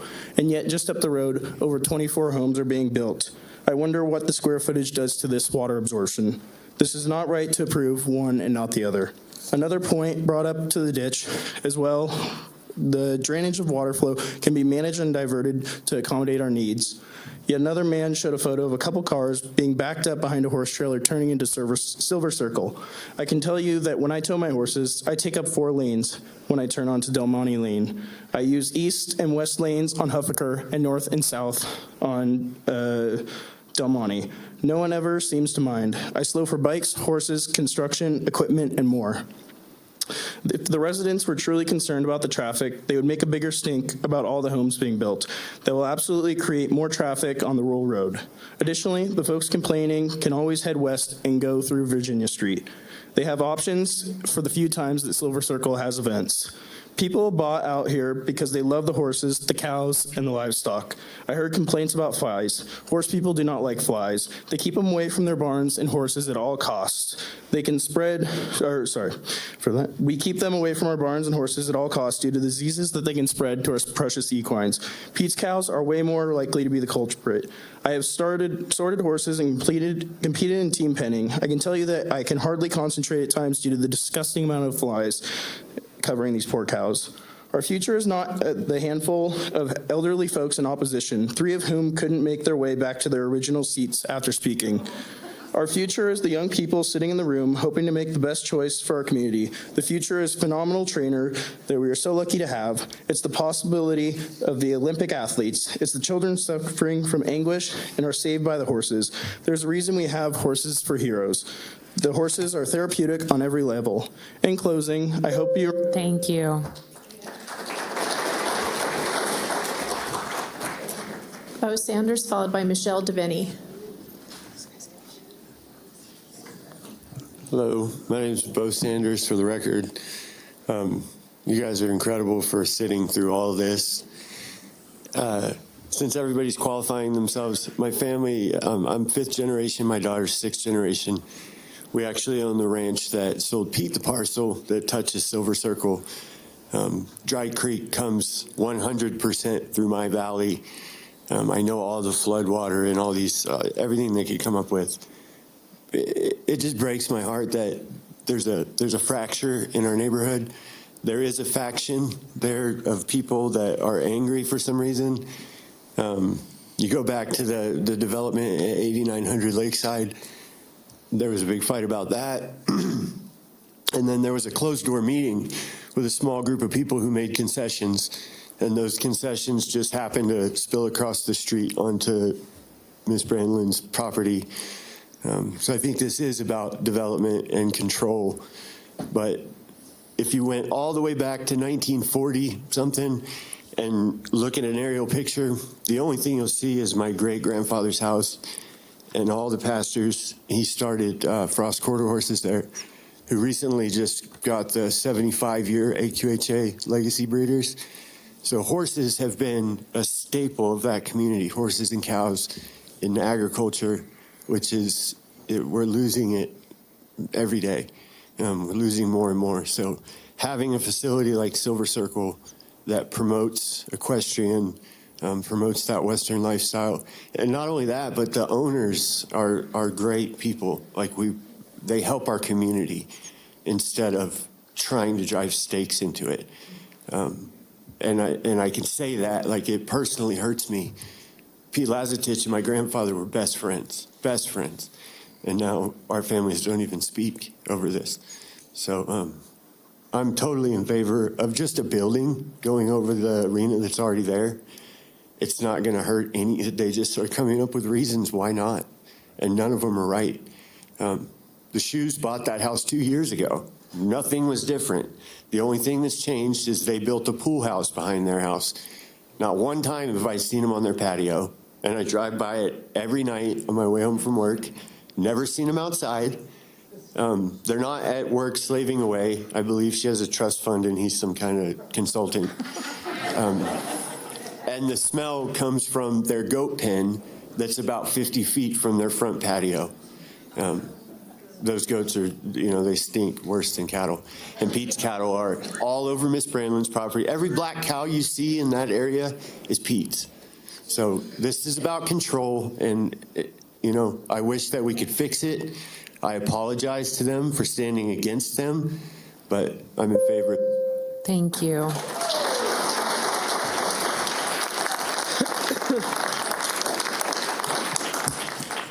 Hello, my name's Michelle DeVinny, and I'll be reading on behalf of Scott Green. Hello, Julie. I am writing in support of the indoor riding arena at Silver Circle Ranch, owned by Landis and Bruce Whitmere. I've been a practicing equine veterinarian in the Reno-Sparks area for 35 years. Although I do not provide veterinarian services to horses at the Silver Circle Ranch, I did work there during the late 1980s through the 2000s. The ranch was a working, boarding, and training facility with a consistent population of 20-plus horses. The local area in the dire need of more facilities that enable horses owners to have a safe riding facilities throughout the year. This is especially true during the heat of summer and winter months when the inclement weather is the norm. I have numerous clients and patients that live in the area of Reno, as it has been a mecca for livestock and horses owners since the time the arena was developed. It should be noticed that there are 3 other comparable buildings in height and square footage in the area that function as private indoor riding facilities. Hence, this proposed structure is not unique to the area. These other buildings are not included the Ranch Hera Indoor Arena that has recently closed. The proposed building does not distract from the community, as the owner of Silver Circle has been very conscious in the design and proposal placement of this structure. I strongly support the approval and the permit for this building, and an additional inclement riding facility is in much needed addition to our community. Thank you. And I support it too. Thank you. Kathy Courtney, followed by Bruce Whitmer.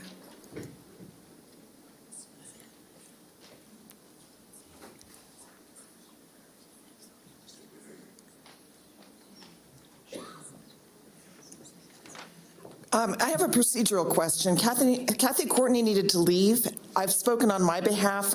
She was to read a letter from Victoria Meyer. May I read it? It's good. Sorry, no. The commission rules don't permit loaning your time to somebody else. So. I'll read it.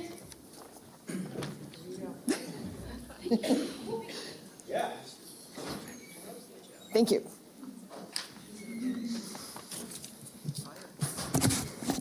Sandy Tibbin on behalf of Victoria Meyer.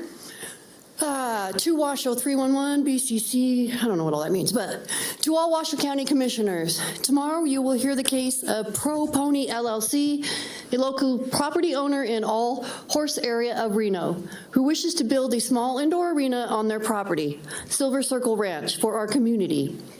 The health and safety of adults, kids, and horses will greatly benefit, as will the horse community in general.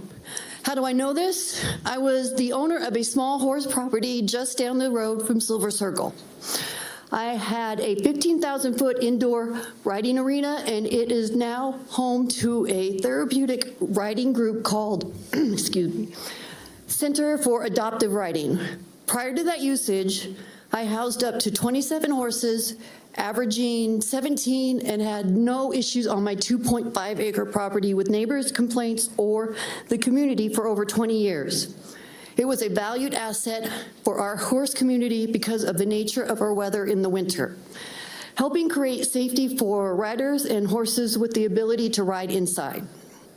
Since it is no longer available, and since Ranchera facility closed their indoor riding arena, we have nothing in our old South Reno Ranch Properties area to support the horse community. This property in question is a much larger acreage than was mine.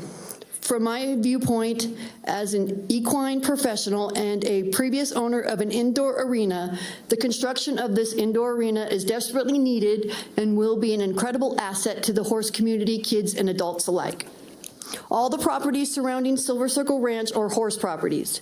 They have been and will continue to be for many years to come. I trust that the voice of an equine professional, having run a similar facility in the same neighborhood, will give you enough certitude to grant the building of this arena. Thank you sincerely, Victoria Meyer. Bruce Whitmer, followed by Landis Whitmer. Bruce Whitmer, in the interest of time, I'll try to get us on through here. Thank you for your attention tonight.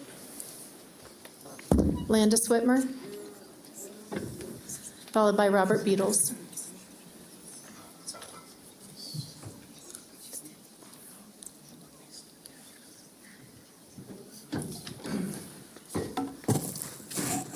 Hi, I'm Landis Whitmer.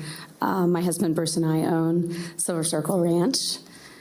I would say hello and thank you to Madam Chair Hill, but she'll be back. I want to express my gratitude for all of you. I wanted to tell you that we have over 630 letters in favor. That doesn't count your pie chart Speak Up, which was another 100-some people, all of which are people that are here, that ride, that know, that live. We are all horse people. This is Silver Circle Ranch. Pro Pony is in green. They like to say that none of the people near us are in favor. That is not true. We have this other green property right here. They were here earlier, and their manager is still here now, if you have any questions. These people, all except for us in green, have cows, and the cows are there all the time. A lot of cattle. I can't even count them all. I don't understand the difference between cows walking and horses that are high-performance animals. I also noticed that Mr. Pierce, who was the chairman of the Board of Adjustment, he lodged a comment on your Speak Up, which totally is kind of the opposite of what their lawyer mentioned. He says, I'd like for this to pass with a favorable vote. I have walked the property, reviewed the application, and talked with the planner. It appears that the applicant is in compliance with the county and their request for the special use permit. I know a large amount of public comment may not support this, but their comments, are they based on facts or feelings, which is kind of the opposite of what they told you that the other Board of Adjustment chair said, but this is the one that we just were in front of. We've done everything. I have done hundreds of tours. None of the opposition has ever wanted to tour. Not at all. The people that bought here, if you look, the Shu family, they bought 9/30/20. We were already there for almost a year. The Maida family, they bought 7/24/20. We were already there. They wouldn't tour. They didn't even want to know us. And Flying Diamond, we've been here since the 70s. They bought in 2008. So I just don't understand, and I would just want to thank you. This is really a lot. It's a lot for you. It's a lot for us, and we appreciate you so, so, so much. Thank you. Thank you.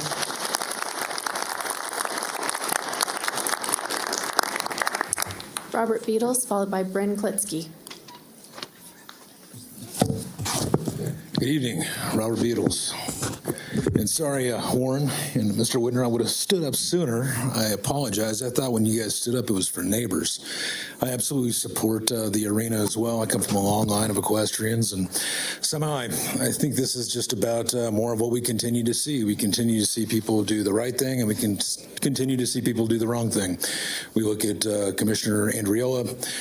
I think 90% of the time now, she's been voting, with the Liberals. And so tonight we'll get to see, and I'm glad there's so many people here that are actually going to get to see whether you, again, vote with the Liberals or if you're going to vote for the people. Oh, I am. I'm addressing all you. Beatles, thank you. Yeah, I'm addressing you too. Don't worry about it. But, the thing is if you look, from what I've heard, because I do a lot of investing as well, I hear that there's going to be some development going right across the street. And so that, again, goes to the same, people that are doing some of the same things that we continue to see in this county versus the people that actually want to just cover their arena so they have a safe environment for horses and for their folks. So is it going to be the cabal that wins again, or is it going to be the people that win again? So we're going to get to see tonight whether Commissioner Andriola does the right thing or if she's going to, again, go against we the people. And when you look at if it's going to be housing and it's going to be 10, 20, 50 additional houses, something like that, what is the impact that's going to do as far as traffic versus something that's been there for 50 years already? I mean, it's been there this long. We haven't had issues, but now supposedly it's an issue when they want to put a development across the street. So anyways, let's see how Commissioner Andriola votes Please for once. stop targeting individual board members. Thank you. I'd like to see y'all vote for the people. Thank you. Bryn Klitsky, followed by Renee Brzezinski.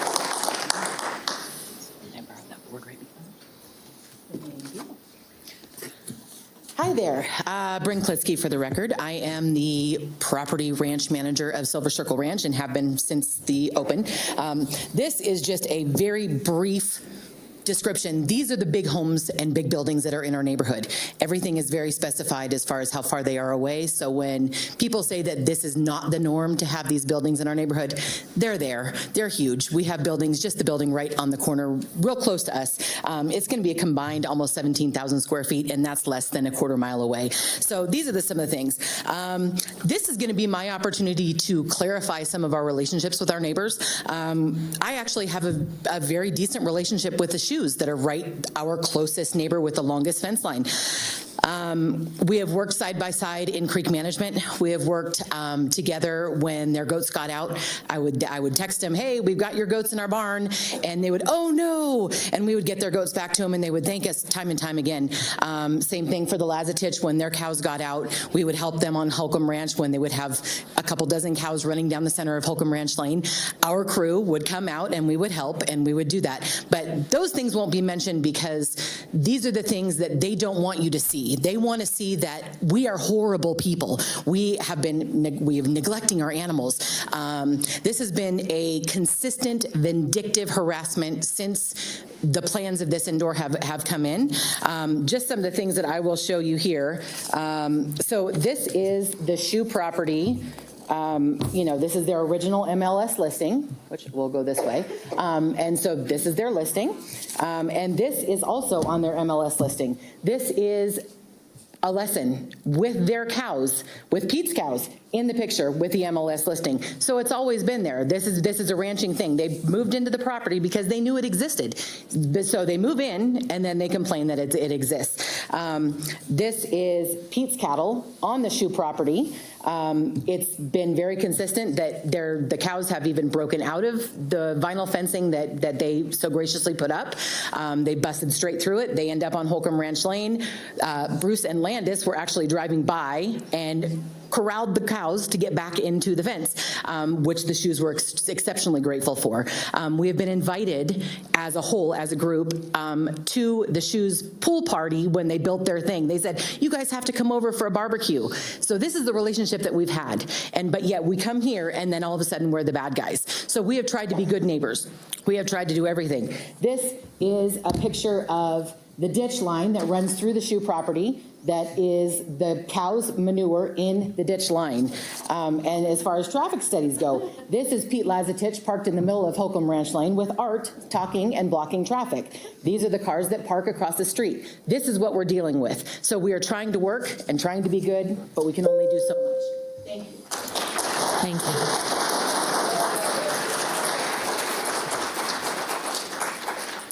Renee Resentis, followed by Gary Schmidt.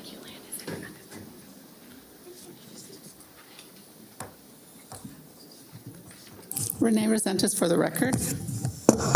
Sorry.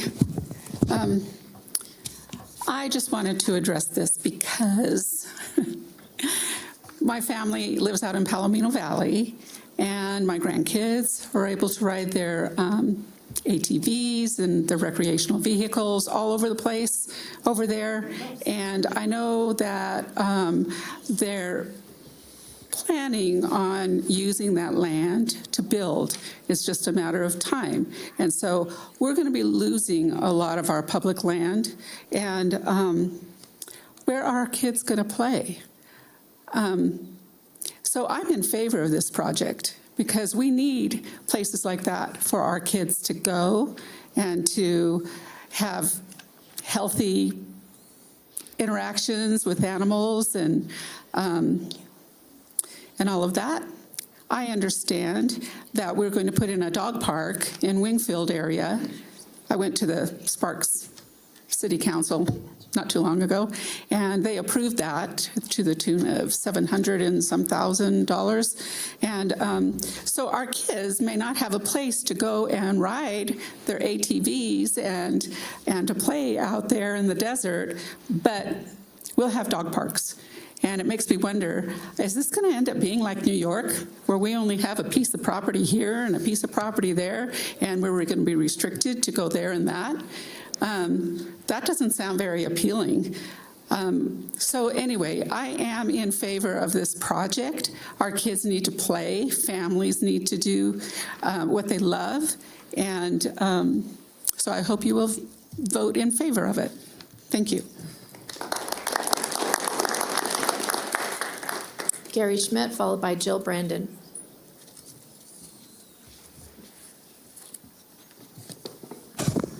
Good evening, Commissioners. I'm going to ask you the same question I asked you pushing 8 hours ago.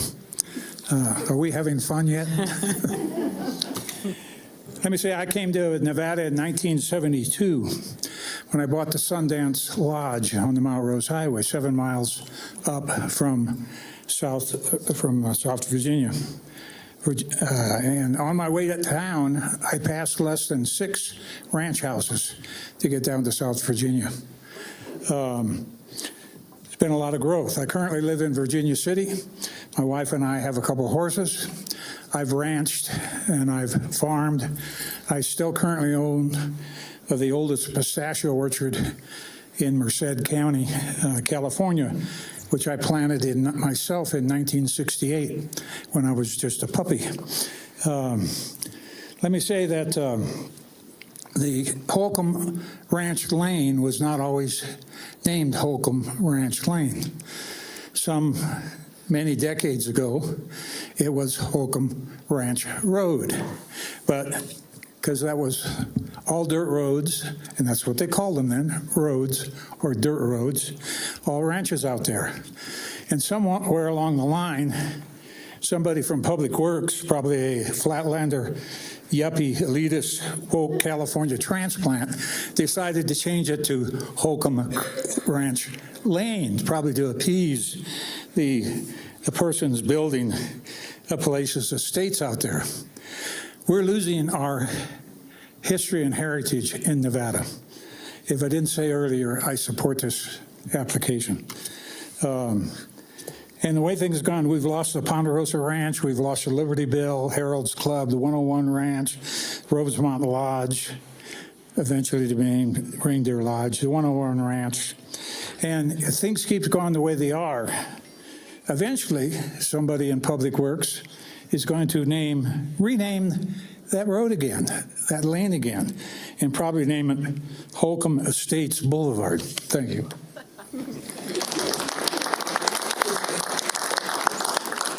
Jill Brandon, followed by Joylene Hill.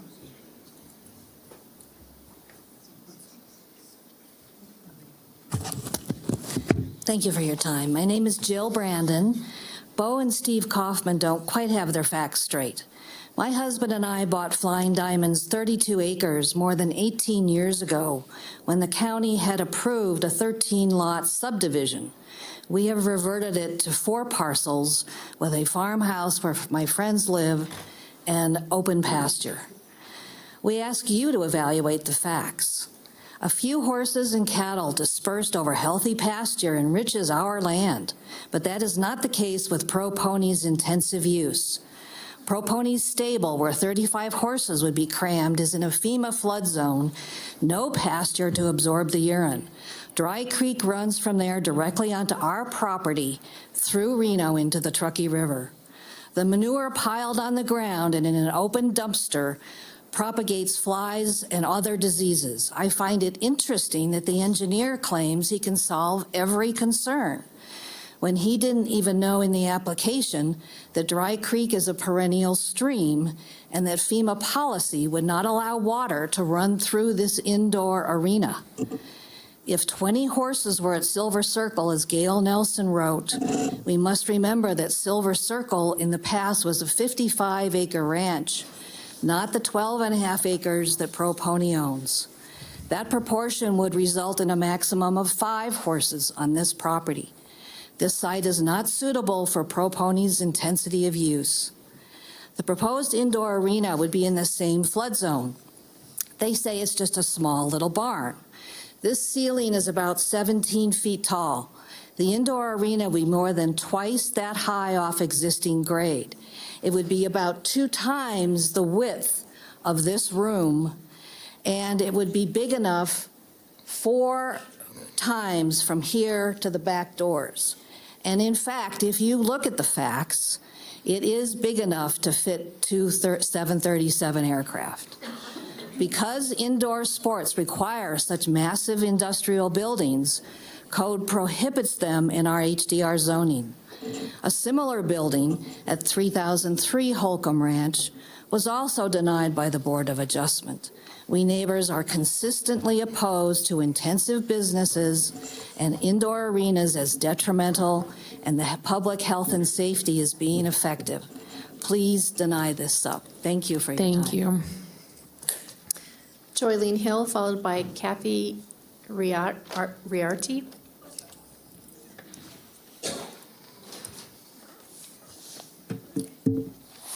Good evening, Commissioners. Thank you for taking the time to listen to all of us this evening. You guys all have a very intense job. It's been interesting to see it firsthand.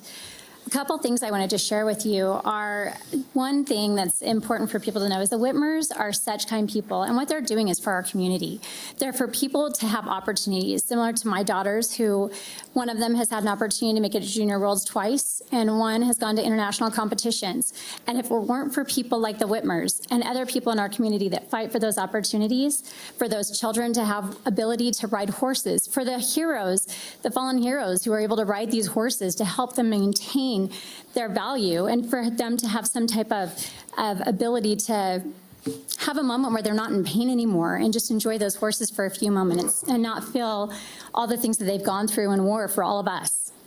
Those are things that I think are very valuable for us to look at. But one of the things that was mentioned tonight too were some of the different issues that exist with the concerns of the music, the sound, the dust, the manure, the urine, the lights. By having that building up, it's going to create a barrier as well. So those issues for the dust, the issues that they have for the volume, the sounds, those kinds of things, that'll help with a barrier there so that those concerns should be minimized or mitigated so that those should not be as big of issues that are currently in place. Knowing that there's always things that are going to change. That's the one consistency, is change. And knowing that that can drive fear is something that we all have to consider as well. And what are those drivers behind the choices that people make? But knowing that there are people who are fighting for an opportunity to have these horse properties and these arenas for people to enjoy the sports, stay safe, and be in an environment that's healthy for everyone, and willing to bring in people that are willing to mitigate any of those issues and concerns, I really think that those are factors we should all be looking at. We worry about the height of the buildings. Well, let's take a look at the fact that it's an indoor arena, but it's lower than what the code requires, right? So, or not the code requires, but what they could go up to in code. So would we be sitting here if it was an additional dwelling that was being built there that was much higher? Things to think about. But at the end of the day, we know that this is something for our community, and that community has had a large amount of change. We see where Harris Ranch has changed, and they've lost that opportunity for that indoor arena. What are the other changes that are going to occur in that neighborhood, and what can we do to try to preserve that Western way of life and the opportunity for us to enjoy Nevada the way it is today? Thank you for your time. Thank you.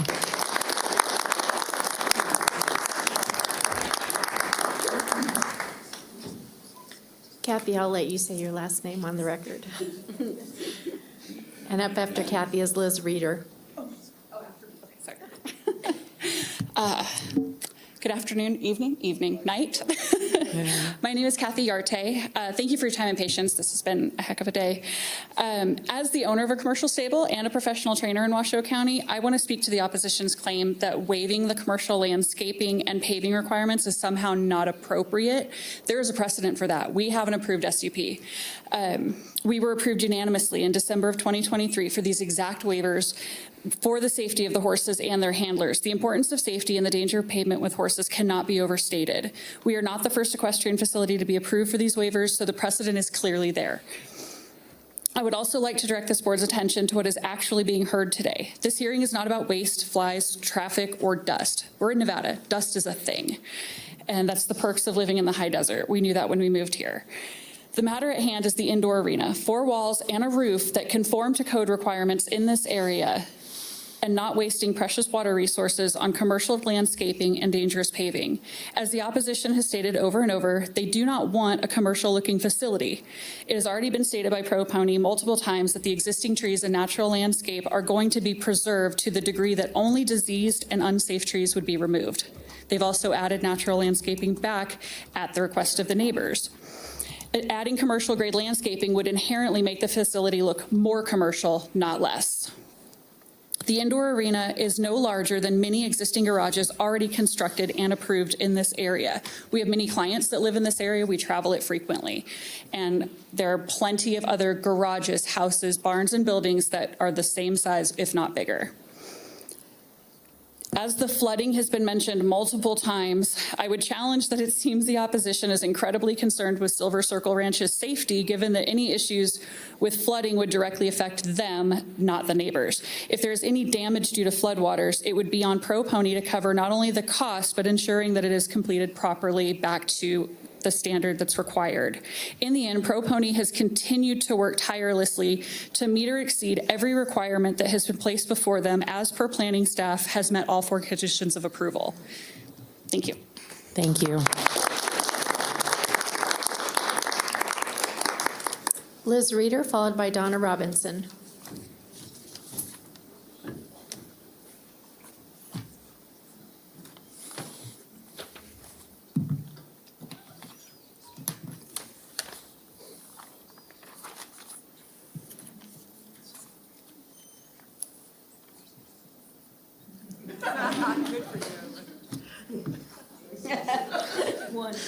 I'd like to start by saying thank you very, very much for being here, for your time, your energy, your devotion to this project, not tonight, but in all of the letters, 600, 700, however many you've gotten. I know it's been a lot of time for this. I'd like to go next by saying good job to all of the kids that were willing to speak here today. It just goes to show the confidence and the other pieces that riding really can bring to the youth. Many things have already been addressed. Benefits to the community. We've got our engineer here to answer any questions. I'm happy to answer any questions about the day-to-day operations, how the horses work, anything like that. I'm the owner-operator of Pair of Aces Stables, for the record, Liz Reeder. I'm happy to answer any concerns about horse welfare. If you'd like the number for their cranial sacral specialist, happy to give you that as well. Trust me when I say they're very well taken care of. We can add clarity to the events. They're fully permitted. They follow the same rules as anybody else in the HDR zone, 10 event days a year, under 100 people. We're allowed to have a PA. We're allowed to do those things. So are every single one of our neighbors. NDOT permits have been in process since 2020. We've asked for extensions because exactly what we needed for those was going to depend on the arena build. Our engineer can add clarity to that. Commercial things in our area. Our neighbor, 3150, has a commercial license. They're allowed under SUP. So while, yes, we are not in a commercial zone, HDR zone does allow commercial activity. There are many closer than 1.2 miles. To speak to the intensive use, we've gone from an unlimited number of horses in the past. This year, we worked with the county. We have a cap of 35. 2 737 airplanes will fit in our 83 by 143 by 29-foot building. As it turns out, they won't. One won't fit. A 737 per Google is 102 feet by 117 feet and 40 feet high with the tail. So not sure how that's going to go. This green space here, that's our arena. So you can see 137, 737 won't fit unless it's in multiple pieces. Other things to think about.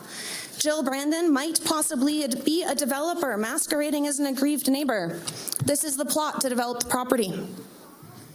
In case you're wondering, there's her signature. Our stadium lights. Sure, they're lights. They're in an arena. It's a little bit tricky to ride down there at night. Actually, we can't use the shadows. They're fully legal. They are under what is allowed for a residence. We've lowered them to 12 feet. They shine straight down because we need every ounce of light that we can get to ride outside. Furthermore, Jill Brendan, as an aggrieved neighbor, actually lives in Incline Village per her driver's license. Please let integrity be your currency. There's a lot to this project. There's a lot on both sides. We would happily add clarity. Thank you. Thank you.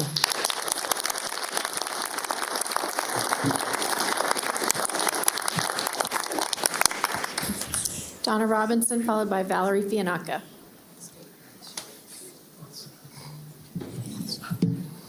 Donna Robinson, for the record. It is nice to see the commission again. As you know, all know my face for other reasons.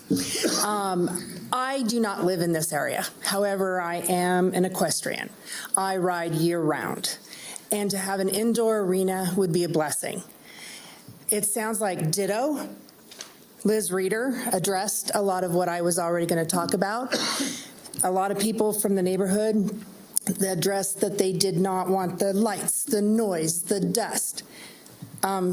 It's an indoor arena, which means it's inside, which means it's not going to create dust, noise, and lights because it's inside a building, an enclosed building.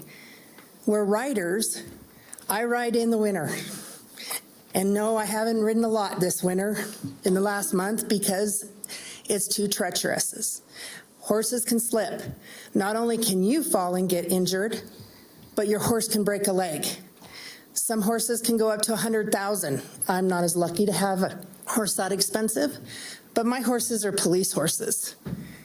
And if they go out, then I'm out of luck and I cannot serve the community with my police horses. I also ride in the Reno Rodeo, and without my horse, I can't be there to represent the rodeo, and I cannot be there to represent the sponsors that spend thousands of dollars on sponsor flags. So an indoor arena is actually a good thing. It's not as bad as everybody's making it out to be.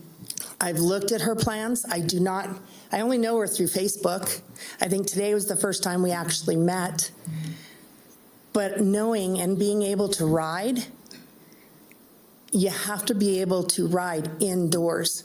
I have a riding group, and we have had to cancel the last 2 practices because of weather.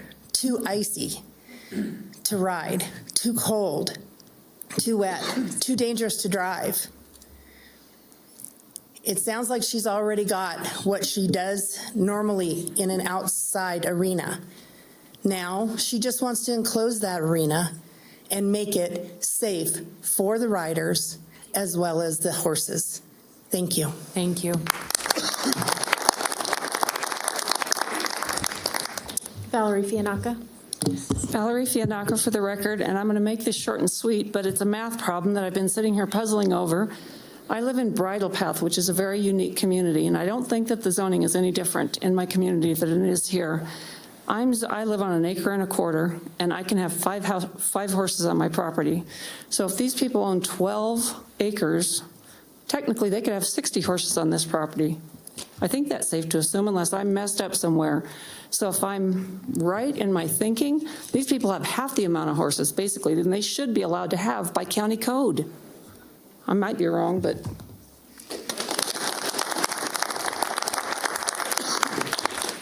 There's nobody else signed in, but I do have 68 emails that came through the county system. Thank you, Madam Clerk. Okay, I am now looking to the Board of County Commissioners for comments or questions, or Commissioner Clark, I see you're signed in. Thank you, Madam Chair. We've got some endurance here today. And I want to thank the Sheriff's Department. We've got Sheriff number 2. We wore out the first deputy, and now we've got a second. We had to call for reinforcements.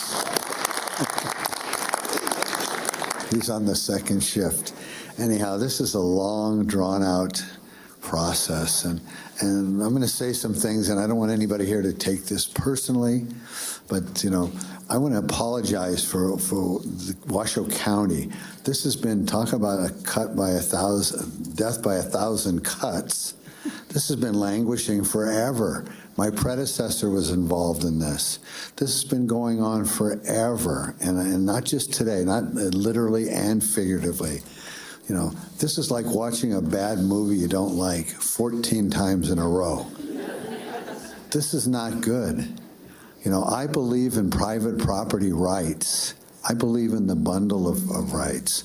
I believe when you own a piece of property, you should be kind of able to do what you want to do with it. If the other side was here and they were asking to do things that they wanted to do on their property, I'd be supporting them.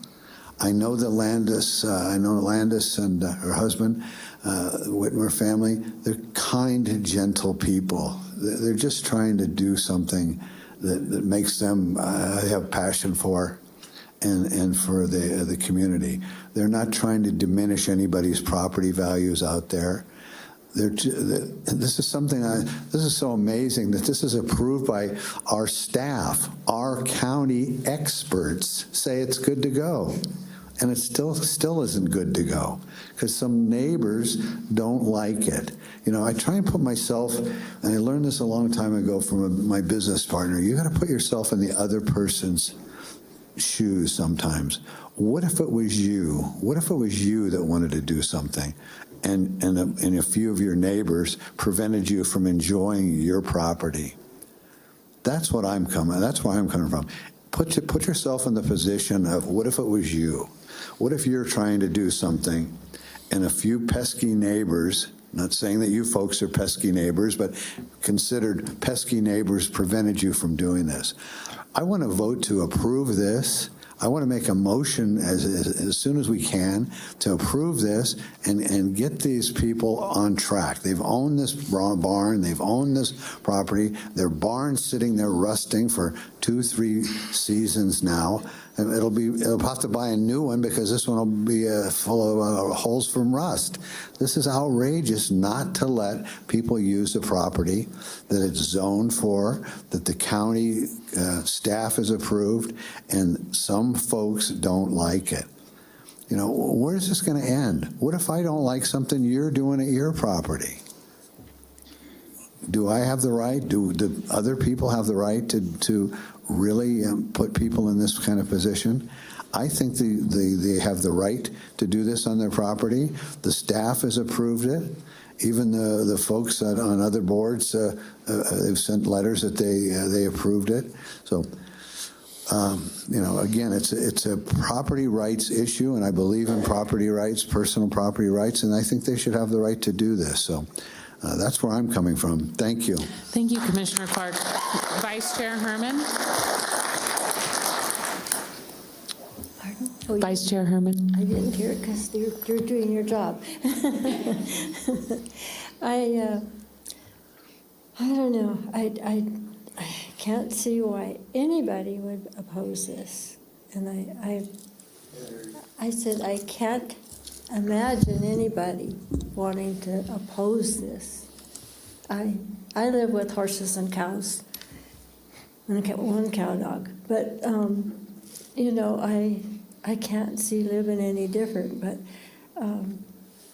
to have 180 houses in the place of that, I can't see that.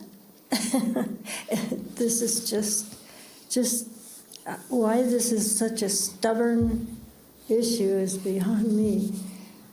Oh, I can't believe it. And I apologize also from the bottom of my heart for you folks to have to go through this, because it's crazy. I will vote with you. I will second that motion when he makes it. Thank you. Thank you very much. Commissioner Andriola.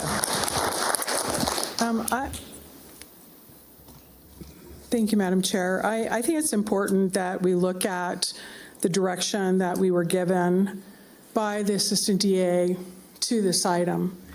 And the direction we were given, although there were many, the point that I'd like to make is that we were going to look at granting or denying based on facts. And the facts have been presented. All of the findings have been met in full. Any concerns that would have been an issue based on noncompliance would have been brought by staff and would have spoken with the applicant to mitigate that. And so the application stands with all of the findings, in my opinion, that can be corroborated as facts. So I absolutely support this project. I thank everyone for their time. I think their comments, the heartfelt messages of the importance of preserving our Western heritage and the importance of safety is paramount. And I too, will wait for the appropriate time, but I think we'll have to do an arm wrestle on the motion, because I would love to do the motion myself, but I will, acquiesce to other commissioners as they see necessary. It is about property rights. It is about looking at the encroachment of development into areas that really impede the equine community, not just here, but what I'm finding out throughout the entire state of Nevada as I continue to work in this area. So I really appreciate spending the dinner hour with all you, or supper hour with all of you. And I, again, will support this. Thank you, Commissioner Andriola. Commissioner Garcia.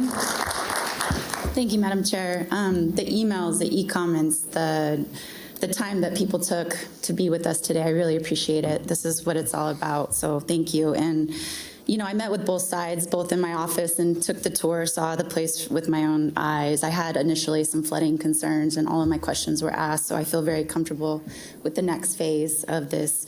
I believe all the findings are met, so I should say that, put that on the record.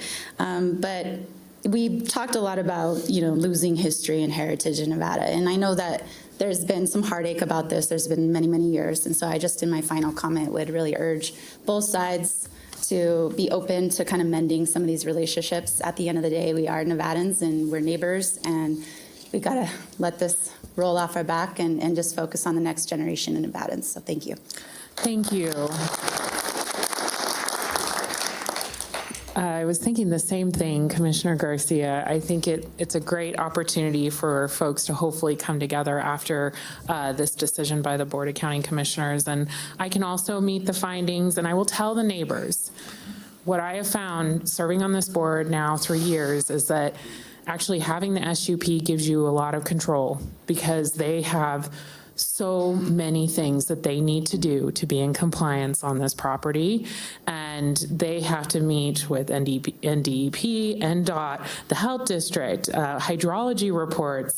They have restricted hours of operation, restricted number of participants. I mean, I think that when I speak to the neighbors, I think that there are a lot of conditions that must be met, and you can absolutely hold them to these conditions. So I'm sure that today that doesn't give you any feelings of relief, but hopefully down the line you will feel like you have more control, because there is actually an entitlement that people have to live up to, and you can make sure that they do that, and hopefully the neighborhood will be more at peace after that. Commissioner Clark, I have you signed in again, or is this for a motion?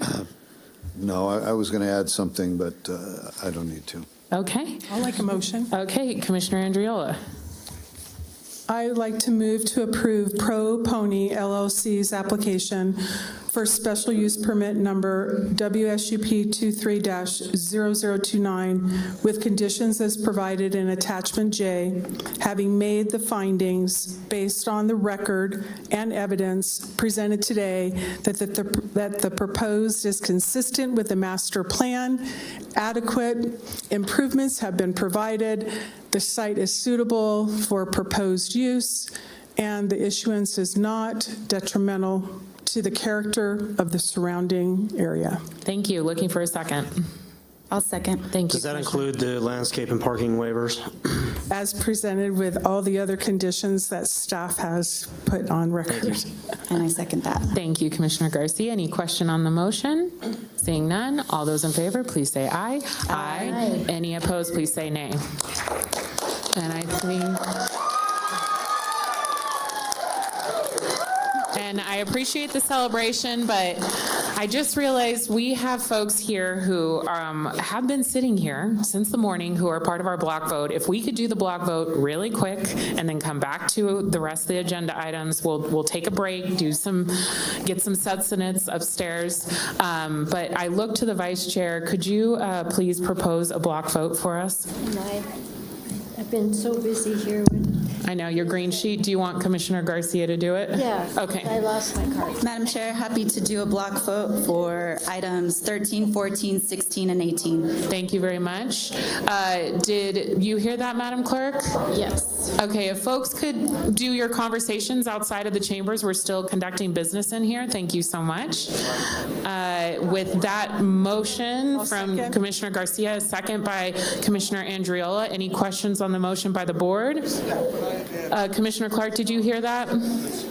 Yeah, I think, was number 13 in there? Is that what you said? Yes. Yeah, I need to pull that. I cannot vote for that. Okay. And here's the reason. We're still waiting for them to get back to us with their issues at the courthouse on the secured building. So we need to move that out and put that together with the other contract for cleaning the courthouses and other secured buildings. How about we change the block vote, if Commissioner Garcia is open to it, to 14, 16, and 18, and go back to 13 after we take a break? Yes. Are you open to that, Commissioner Garcia? Yes, Madam Chair. Okay, is the seconder open? Okay, so we will block vote 14, 16, and 18. Any questions on that motion? Seeing none, all those in favor, please. Oh wait, Madam Clerk, any public comment? I'm so sorry. I do have two people signed in, Courtney Young and Scott Finley, but I don't see either one in. I see Courtney. Courtney, okay.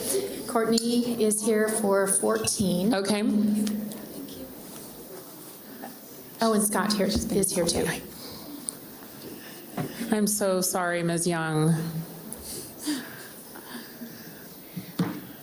No apology necessary, although This is your commitment to the library board.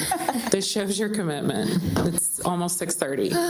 Well, Thank you for letting me speak. Commissioners, Manager Brown, my name is Courtney Young, and I'm here seeking reappointment to the Washoe County Law Library Board of Trustees. At the Law Library, we work diligently with our wonderful staff to create and maintain a space that is available to the public and legal practitioners alike. Often, those who find themselves engaged in the legal system cannot afford attorneys needed to help them navigate a complex legal system. During my time as trustee, my colleagues and I have worked hard to ensure that the resources needed to provide this critical access to justice is not only maintained but also supported. Notably, our library offers the Lawyer in the Library program, where those in need can meet with licensed attorneys and get answers they may be seeking or get assistance filling out pleadings to advance their case. This is just one of the many efforts that I am proud of as a trustee. In the materials before you, you will see that my reappointment to this board was unanimously recommended by my colleagues for your consideration. I'm proud of this organization and the valuable resources that it offers, and I'm asking for your vote so that I may continue my work. Thank you. Thank you. Up next on item 14 is Scott Finley.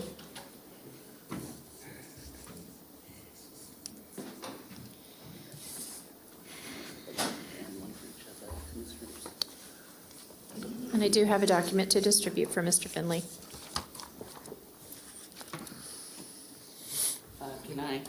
Can I get the overhead projector, please?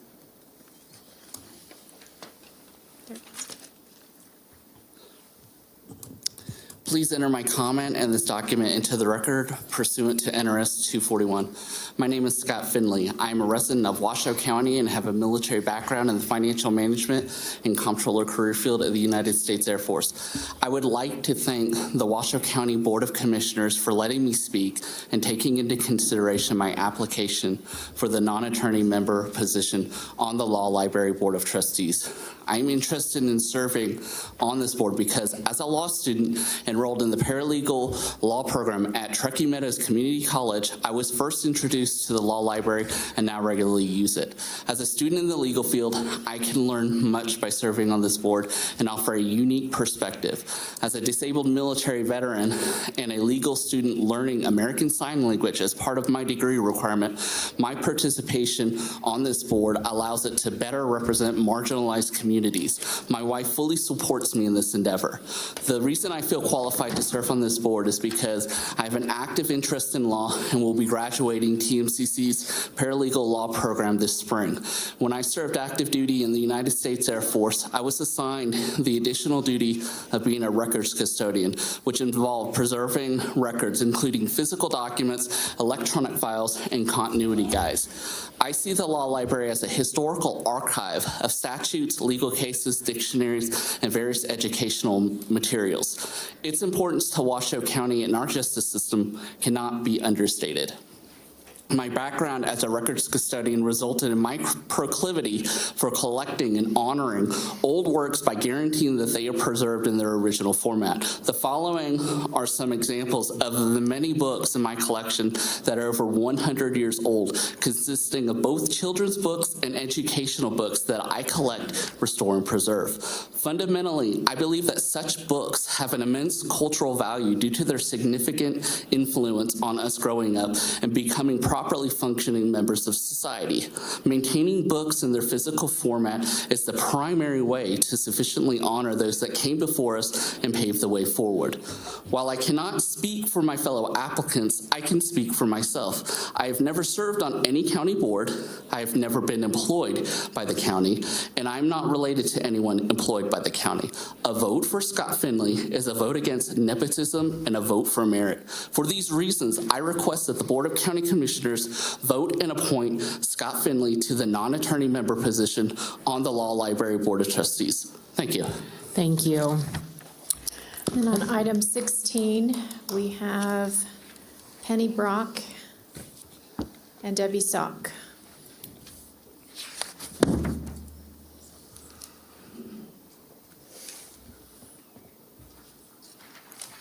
Penny Brock, for the record, please put my comments in the record per NRS.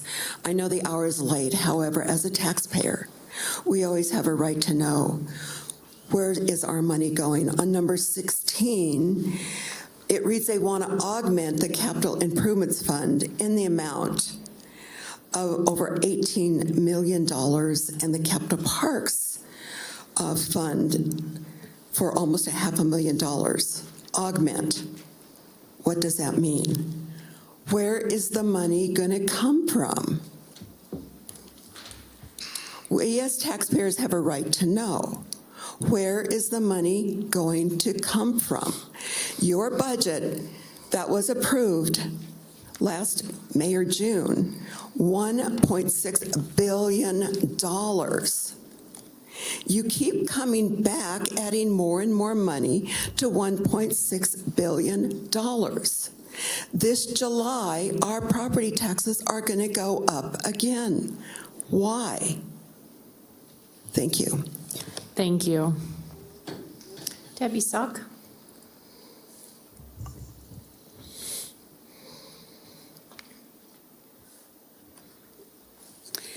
Thank you, Debbie Sock, for the record.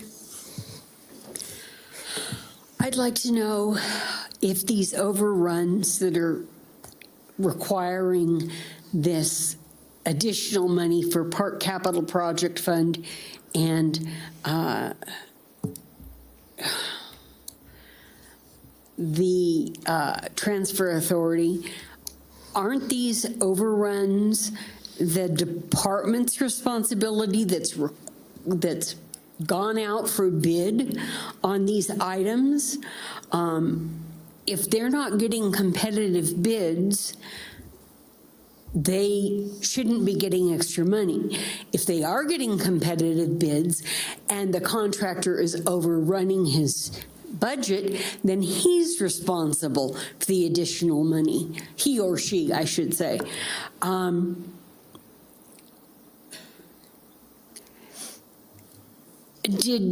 And I'd like to ask if the bids did not have a plus or minus 5% on them. Most bids do. Thank you. Thank you. Okay. And item 18, we have Debbie Sock. Isn't this block? It's block. That's right. That was, I'm sorry. You've got your time. Did she have any time left? She did, but I don't know how much. A minute? Let's see. Let's throw a minute up. Okay. This should be quick. Okay.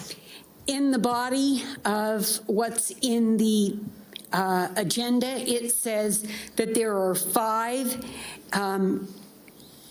different clauses or code changes in the proposed ordinance, and there are only 4 listed. That's the whole thing I want to say. What's the extra one? Thank you.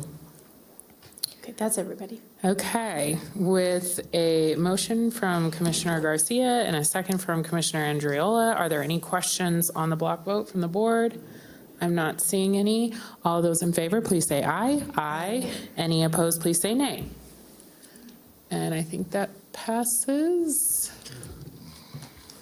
There we go. It's up on your screen now. Unanimously. Thank you, everyone. We're going to take a... Madam Chair, on 14, Law Library, you just voted in block on that. I interpret that to mean that you voted to approve the recommended individuals in the items. That were on the agenda, yes. Okay, just want to make that clear. Thank you, DA Edwards, for clarifying that on the record. Okay, with that, we will come back at 7 o'clock. Thank you, everyone. We will see you soon.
block some staff to address questions that you may have, Commissioner Clark. Thank you, Mr. Manager.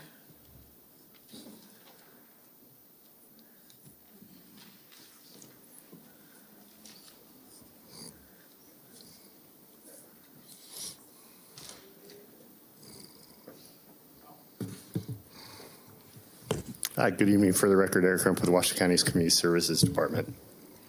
So this item is actually to approve agreement for services for what we consider our low security buildings. So we have two custodial contracts. You'll remember I brought an item to the board back in November for high security. There were some concerns around that agreement that we've been working through. I can certainly provide an update. We'll be bringing that agreement forward probably in February. But this one is for low custodial services. So and high security was the district court, which Commissioner Clark had the concerns about. Correct. High security, there's several facilities, of which 75 court is okay. Yes. Commissioner Clark. Thank you, Madam Chair. This is, and to me, this is just kind of a logical kind of a progression. I don't work in the courts. I'm not there. But the chief judge, Judge Jones, who said I can use her name, is very unhappy with the quality of cleaning there.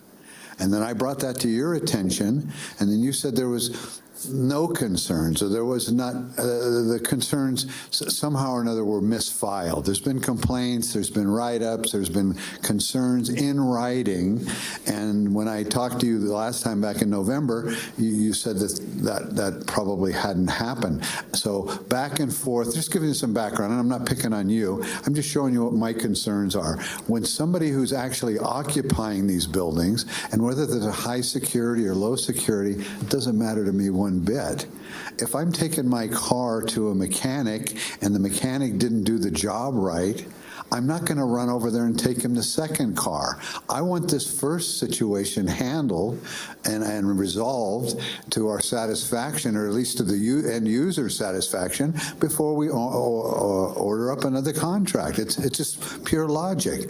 And, you know, again, to reissue or re-award a contract, I think they need to be out for bid. I'd like to see, I was at the Martin Luther King dinner last night. I'd like to see if there's some minority janitorial services that can maybe get a county contract. So I would like to see this out for bid, and number one. And number two, I want to see this first issue resolved. Why would you go back to a contractor that allegedly, and I'm not picking on him because I don't know, but allegedly is not doing a good job on the first contract? Why would you renew the second contract with him? Whether it's high security, low security, playgrounds, whatever it is, cafeterias. There's been some concerns about the quality of their workmanship. Not from me, from others. So let's get to the bottom of that before we re-up with them for another contract. That's just my thoughts. Mr. Crump, do you have anything to respond on that? I would just add, it's important to note, we did go out to bid. So for this low security, it did go out to bid. We received 2 bids. We're recommending Qualicon, which was the lowest responsible bidder. This is our current custodial vendor, but it's not just renewing a contract. We did go out to bid. Fair enough, but it brings me right back to point one. Until it's resolved on the job that they're doing, I'm not going to use taxpayers' money to hire somebody that's allegedly not doing a job on the other contract. Why throw good money after bad? Why do this? And I'm not asking you that question. I'm throwing that out to the universe. Why would anybody, a prudent person, continue to do business with somebody that there's allegations that the end users are not happy with the quality of work? If I may? Yes. And I certainly agree with you. I think custodial services is something we take very seriously. I think it's important to kind of understand how we operate. We actually do meet with our custodial vendor on a weekly basis. We do monthly inspections of that through a rotating basis, so we don't hit every location monthly, but we hit every location annually.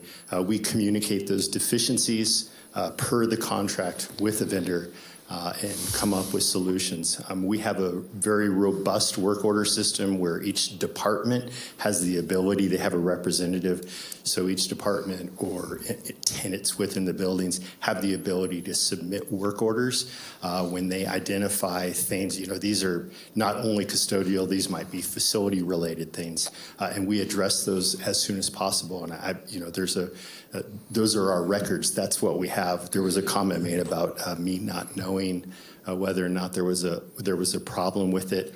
I was not aware of a significant problem. We get work order requests on a daily basis for a variety of things. We have lots and lots of buildings. There are 18 locations on this. I think on the high security, there's 12 locations, if I'm not mistaken. So, the best feedback that we can get are from people in the building. If there are concerns, we try to address those immediately, for sure. And we have a very good system in place. And some of the issues that were brought up in the most recent, we've worked with the vendor. We found opportunities. We discovered things were occurring that we didn't know were occurring, and we fixed those.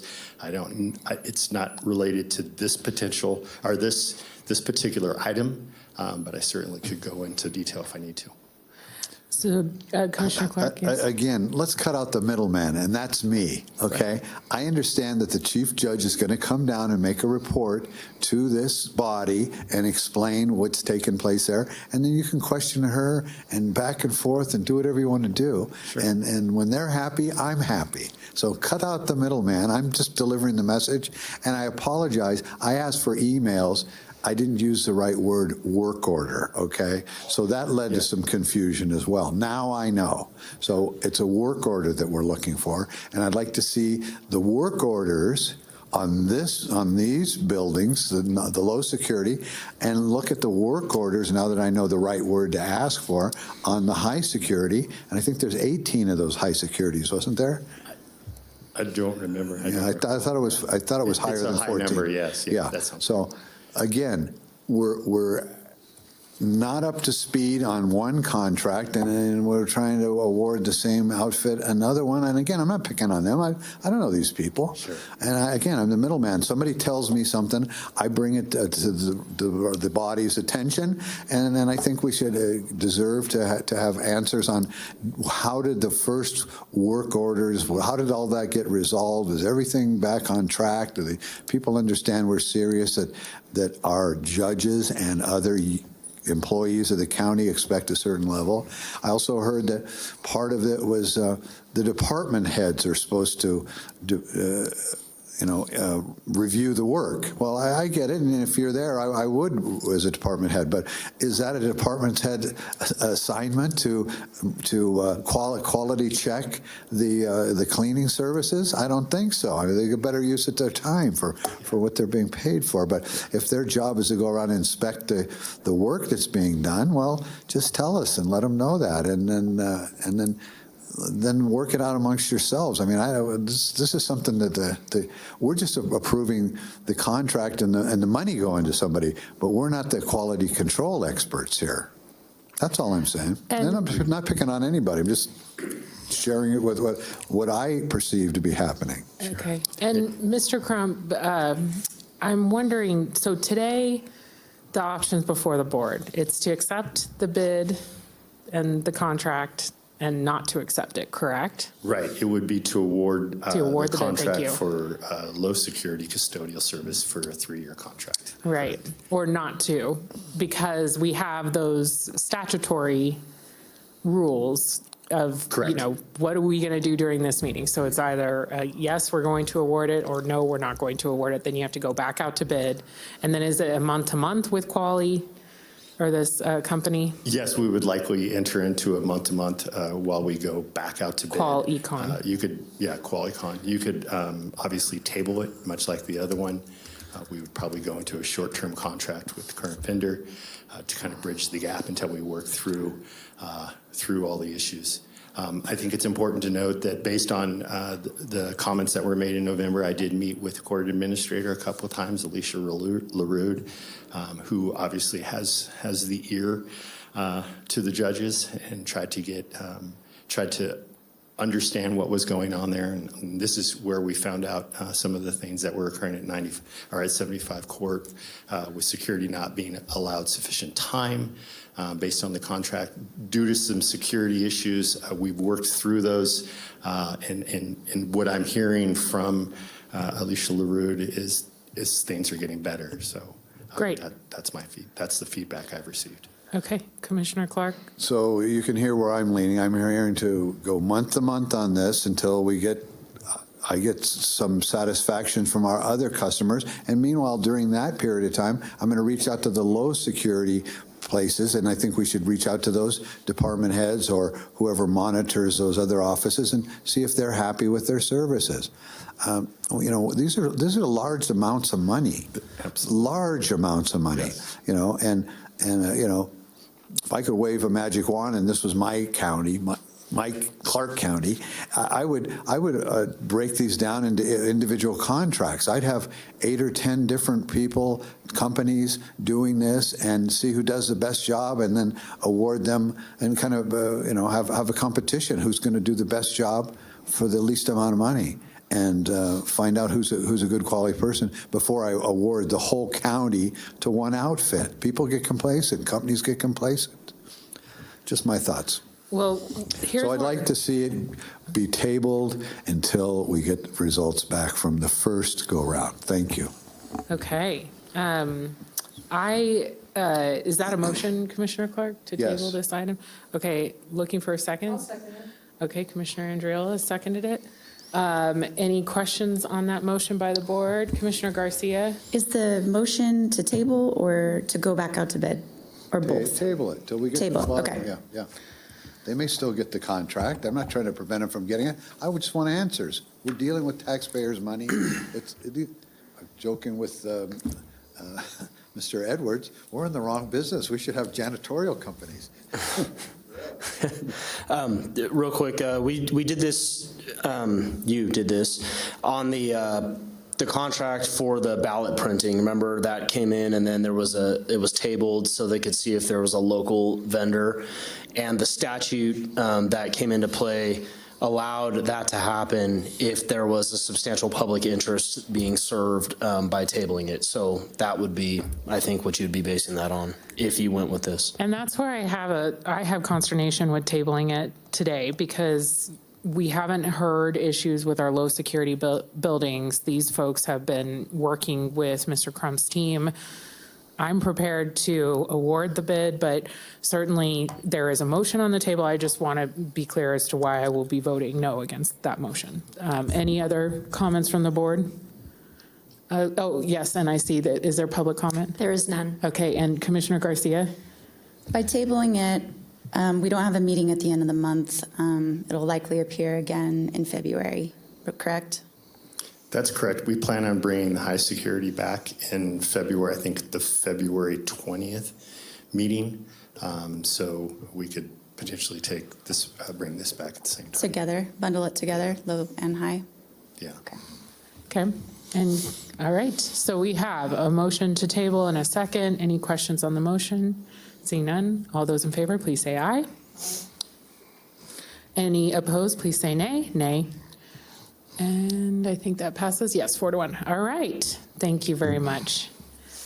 And now we will move on to item 15. Mr. Manager. Item 15 is a discussion and possible action to initiate amendments to Washoe County Code, Chapter 15, concerning the purchasing and contracts manager's authority as stated in Washoe County Code 15-490 to make specified expenditures to purchase supplies, materials, equipment, and contractual services required by the county in an annual amount or estimated annual amounts up to $300,000 per vendor contract, or up to $300,000 in the aggregate spend, or encumbered per vendor and submit to the Board of County Commissioners for award all purchase of supplies, materials, equipment, and contractors' services in annual amounts or estimated annual amounts in excess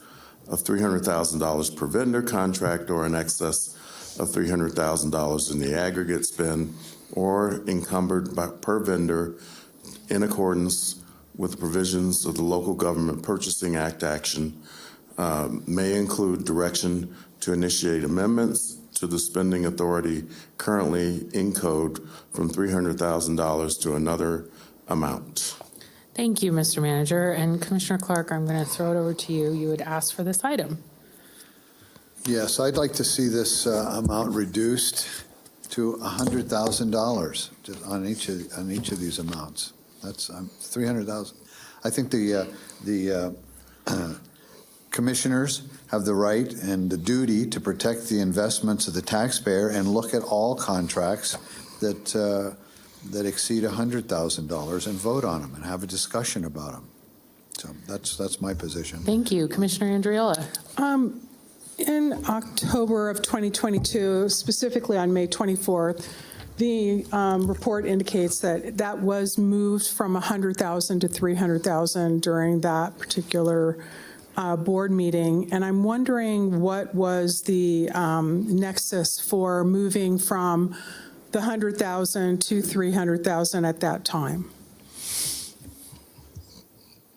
Commissioners, it's my recollection that the board at that time felt that as the county continues to grow in terms of the scope of our budgets, that we also needed to expand the signature authority in accordance with that, and that they were seeing an inordinate amount of items that didn't necessarily require Board of County Commissioner approval, that they thought could be handled by the contracts manager. And so they made the adjustment to $300,000.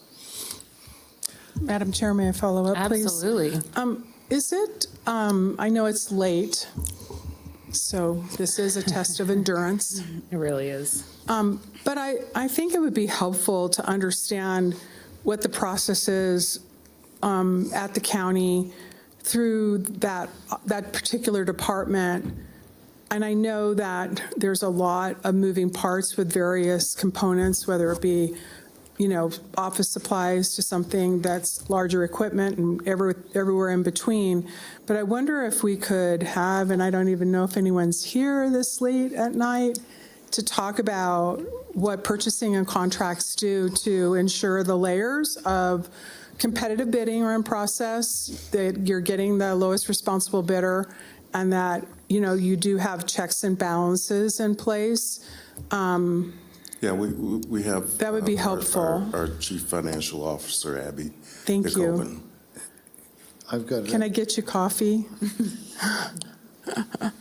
I've got another request, Madam Chair, please. With all due respect to Manager Brown, he's recollecting what took place, what his recollection of what took place. We've got minutes of that meeting, and exactly why. But again, the public doesn't get to see that. Not all the public gets to see that. And it's late. I wish the public was still here to see. We conducted a lot of business here today, but a lot of it was some of this most important stuff that we're going to conduct is going to be, into the 9 o'clock hour or later. And most folks don't have the endurance that we have. We've got the endurance up here. No, we're all We have a big group in the audience who actually has great endurance, I would say. Yeah. We're all still somewhat lucid, but that being said, some of this stuff maybe is there enough room on the next agenda to have some of these important items like this and get a chance to have some public input? Again, of those of us elected officials, people appointed, elected officials, both of us all need to stand up for what's best for the taxpayer. I think elected officials need to live and die by their votes, and I think that we need to vote on anything over $100,000. That's the way it was before. doesn't seem to be a good reason why it was changed. There wasn't I don't see a compelling reason, but that's just me. I think we need to roll this back to $100,000, and that way we're in charge. And then the next time we come up for election, as the public agrees with the way you protected their interests, then you get to be reelected. So I think it needs to be rolled back. But I also think it's important that the citizens hear what we're discussing. This is an important item, and it's, late at night. Most of the people are gone. Thank you. Well, I think Ms. Jacobin, yes, if you want to try to answer Commissioner Andriola's question, that would be helpful. Sure thing. Madam Chair, Commissioner Andriola, Abby Jacobin, Chief Financial Officer for the record. So when a department, let's say a department decides they're going to procure something, we look at the NRS 332 and 338 and we follow those laws, and we would do either a bid, a request for proposal, request for information. If it's a small purchase, we would be permitted by law and by best practice to purchase that item. But if in the current situation, once we review those proposals or review those bids, and remember that a bid is strictly low price as long as the bidder is responsive and responsible, we would make a recommendation to award that bid. The only thing that we're talking about here is if it's under $300,000, our purchasing and contracts manager, for ease of flow and getting the work done, has the ability to sign. If it's above $300,000, it goes to you for a vote. So that's that we would still be following the same rules, and particularly for federal and state funds, there are very, very strict procurement rules that are even stricter in many cases than the Nevada revised statutes 332 and 338. Commissioner Garcia. Thank you so much, Madam Chair. That was really helpful, actually. The NRS, the bid request process, it goes to lower bid. There's an efficiency to signing, allowing that power to our staff to make that executive decision. And I know we were talking about unintended consequences earlier today. We're at a 9.5-hour meeting. Maybe, I'm just throwing it out there, I can't read the future, but an unintended consequence of this is that we continue to have long meetings, and we've heard from many of the members of the public, this particular group right here does not like block votes. I just feel like perhaps there's opportunities to meet with Manager Brown. I meet with him on a weekly basis. If that was something that was really important to me, I could say, hey, Manager Brown, at the beginning of every weekly check-in, I'd like to know if we've had any bids out there that have exceeded $100,000, and I'd just like to be apprised of that. I just don't think that we need to modify anything because there's an interest. We don't want to waste taxpayer money sitting in chambers for 9.5 hours. We have staff here working late. So I'm not in support of this. I'm all about efficiency and saving taxpayer dollars. You can have your concerns, but I think there's ways to go around that. Thank you. Thank you, Commissioner Garcia. Commissioner Clark. Again, the number was $100,000, and I appreciate you following NRS and doing whatever you need to do, but I'm talking about the cap of, used to be a year and a half ago, it was $100,000, and now it's $300,000. That was then, this is now. I'd like to see that number down to $100,000. That way, when I'm talking to my constituents in my district, and they ask me, why did something get approved and the dollar amount, then I've got a good reason why it did, because we voted on it, we had deliberation. That's the thing that's all I find also very difficult around here, is to have any kind of discussion. We can't talk behind closed doors. We've got open meeting law. I would like that out in the open, where people can hear what we're talking about, versus somebody just signing a contract for $300,000. That the county's size and the increase in the county's size, Manager Brown brought up the size of the county, and has the county's size tripled in the last couple of years? When we take it from $100,000, if we're using that metric, $100,000 to $300,000, why did it go up that fast? So that's the part that I'm concerned with, the dollar amount that we don't have direct contact with. It's like people use their credit cards and they lose track of what they're buying, right? Does that happen all the time? It's not real money unless you have to, look at it. So I want to look at things, that's all. It's a prudent way to do business. Okay, any other commissioners have thoughts? We have public comment on this item. Madam Clerk. We do. First up, we have Robert Beatles, followed by Penny Brock.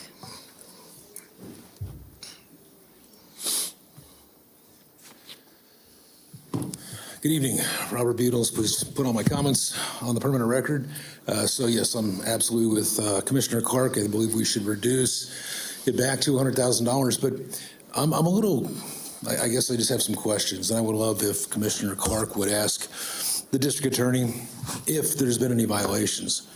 Because when I read a public records request that I got back in June 14 of 2023, it states that the staff interprets the language to mean certain things, but it doesn't exactly say it's definitive. It doesn't say that this is what it means, because when you look to the NRSs, it states a cap of $100,000, but yet Ordinance 1690, if I recall, moved it to $300,000, but that looks like it's in stark violation of the NRSs and possibly the CFR.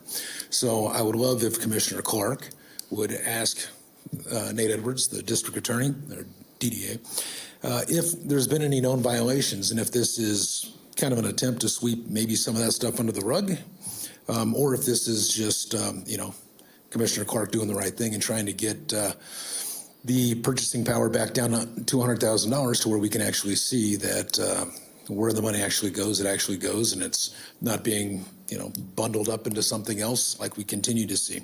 So if you could ask that, if this board could ask that, that'd be great, to see if there's been any violations and if we have been in compliance with NRS and the CFR under Ordinance 1690. Thank you. Penny Brock, followed by Scott Finley. Penny Brock, please put my comments in the record. So I've got great concerns about this. I alluded to it earlier today. Strategy Rose, LLC, Amber McReynolds.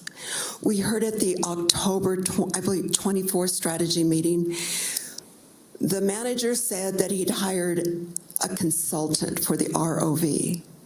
No information. I went home and did a public records request. I got back. The name of the consultant is Strategy Rose, LLC. So then I asked for a copy of their contract. Their contract was, I believe, $231,000. It was signed either August or October. It was for 3 months, October through December. We have no idea what Amber McReynolds did. We know she started the National Vote at Home. She has her office in Washington, D.C. She's also on the U.S. Post Office Board, appointed by Joe Biden. She oversees, she's the vice chairman. She oversees the Elections Commission within the post office. She is known as the queen of mail-in ballots. She thinks we all should vote by mail-in ballots. So my question is, that contract supposedly ended December 31st. Well, what they did not answer all the questions. They referred it to the DA. Last week, I got an email. I got a notice they were going to put together the information I wanted after the DA's office encouraged them to do that. What did they do? They sent it to me with a code. I had to put in the code to get the information I wanted. I tried the code 4 times. It didn't work. So I sent Washoe 311 an email telling them it didn't work. So I'm still waiting. In the meantime, I sent another request. Did you retain Strategy Rose for 2024? That got referred to the DA. Now, you would think this is a simple, if they didn't do it, which would have been done, I believe, by the county manager, they would have said no. But instead, they referred it to the DA's office. So again, we're waiting for that information. This is why I object to contracts, well, anything, but especially contracts being issued without the knowledge of the county commission and the public. Why is there no transparency on this? Who is Strategy Rose? What are they doing? McReynolds is busy in Washington, D.C. What are their, and she's connected to the. Scott Finley, followed by Debbie Sock, and it looks like I have items to distribute. All right, go ahead and get started. What they.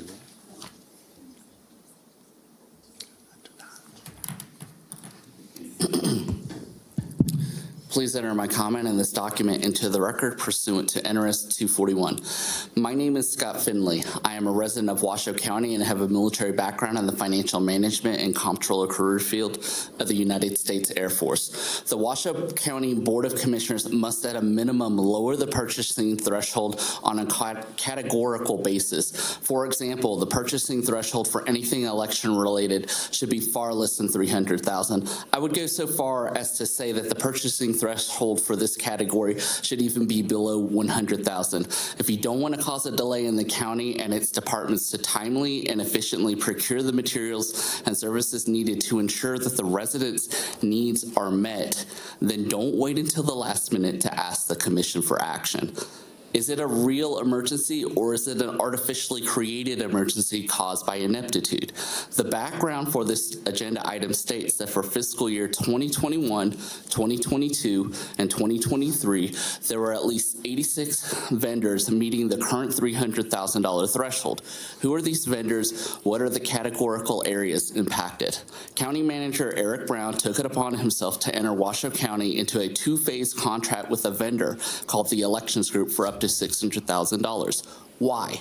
Because the purchasing threshold for phase one with the vendor was $100,000. Phase one consisted of three parts. Part one, ground assessment for $10,000. Part two, draft report of recommendations for $50,000. Part three, final report of recommendations for $40,000. Fortunately for us, we never entered into phase two. There should never have been a phase one in the first place because the entity known as the Elections Group didn't tell us anything we didn't already know, which your constituents had been telling you for years. The contract was effectively a waste of $100,000 in taxpayer money that could potentially have been saved had County Manager Brown not had the unilateral authority to make the purchase using the current purchasing threshold. For these reasons, the Board of County Commissioners must at a minimum lower the purchasing threshold on a categorical basis. Let's start by lowering the purchasing threshold for anything election related and see a list of the vendors cited in this agenda item's background and their categorical breakdown. Thank you. Debbie Sock, followed by Gary Schmidt. Debbie Sock for the record. I want to make sure I'm reading this correctly. Not only are we authorizing our comptroller or contracts manager to sign up to $300 in purchases without bringing it to the board at all for discussion with the public or the board, but as I recall, we increased Manager Brown's limit to $300,000 as well. I believe quite strongly that all of that should be no more than $100,000 because that's a lot of money. It may not seem like a lot to you, but it's a whole lot of money for me. And I, quite frankly, don't think that the taxpayers should be paying what they're paying. Thank you. Thank you. Gary Schmidt.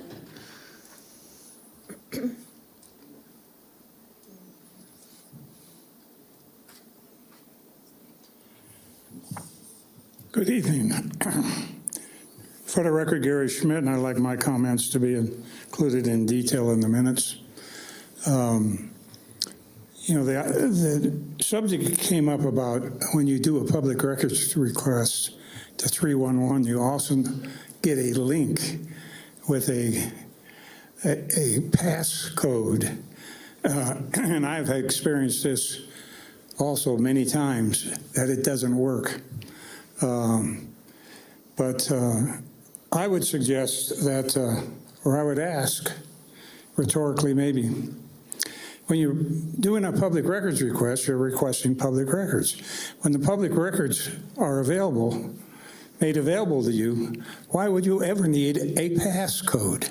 They're public records. You're worried about someone hacking in and stealing the public records that are public records in the first place. Mr. Schmidt, I'm sorry, could you focus to the spending limit? Yeah, I can, Great. and I'm bringing it there. All right, cool. My suggestion is directly related to this, that I would support no more than $100,000.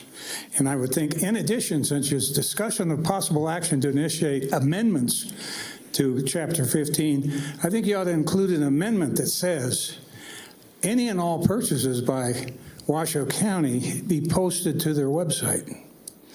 Now, if this comes up, even at more than $100,000, if it comes up for a vote, then it's available under the open meeting law to anyone because it's going to be in a part of the exhibit or the supplemental information. But if it's under $100,000, it's only going to be available through a public records request. But everything you purchase, with the possible exception of some police, policing materials, should be public, and you ought to put it all purchase, everything down to $2 on a website so that people can access it, and then the commissioners can access it also. And then you can follow without having to dig real hard and go through broken links to get the information. Thank you. Thank you. Nobody else has signed in. Thank you, Madam Clerk. So at this point, I'm looking for a motion from the board. I've got another comment, couple please. comments. Okay.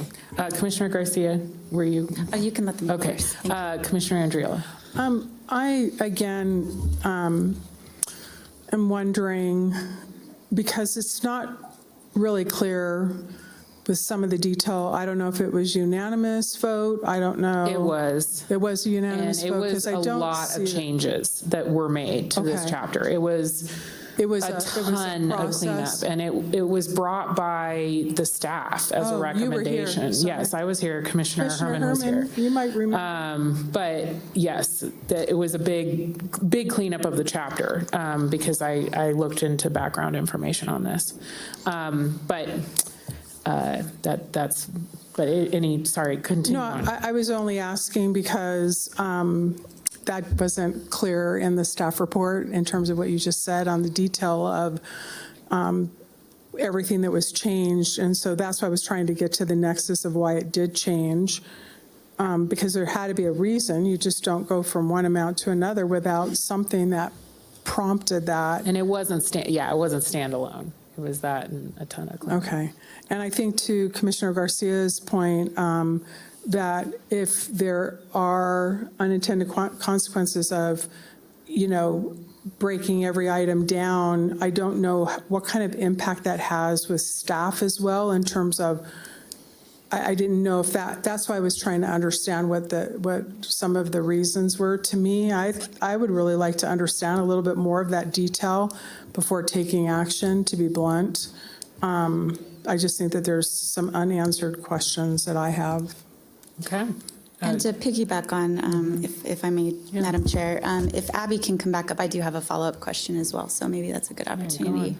Thank you, Abby. You've been with us since the end of 2022, and you have over 2 decades of experience from the City of Las Vegas, Deputy Finance Director, overseeing a $2 billion annual budget. My curiosity or question to you is going to be in relation to other jurisdictions here locally and where this kind of falls in comparison to some of our other partners here regionally, but you may not know the answer to that, I realize, being from Southern Nevada. So I was wondering if you could kind of speak to local governments in general, if this is off the mark, if this is kind of in line with what other counties and jurisdictions do here in Nevada. Thank you. Thank you, Madam Chair. Through you, Commissioner Garcia. Abby Jacobin, CFO for the record. I think your mic is off.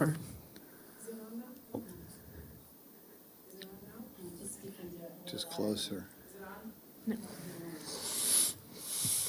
Do Do you see, put your hand over, see if the light's in there? I think it is. There we go. Now I'm shouting, excuse me. Madam Chair, through you, Commissioner Garcia. In Southern Nevada, I don't know, I have not memorized every single community, but certainly the city of Las Vegas for goods was 500,000, services was a lower number.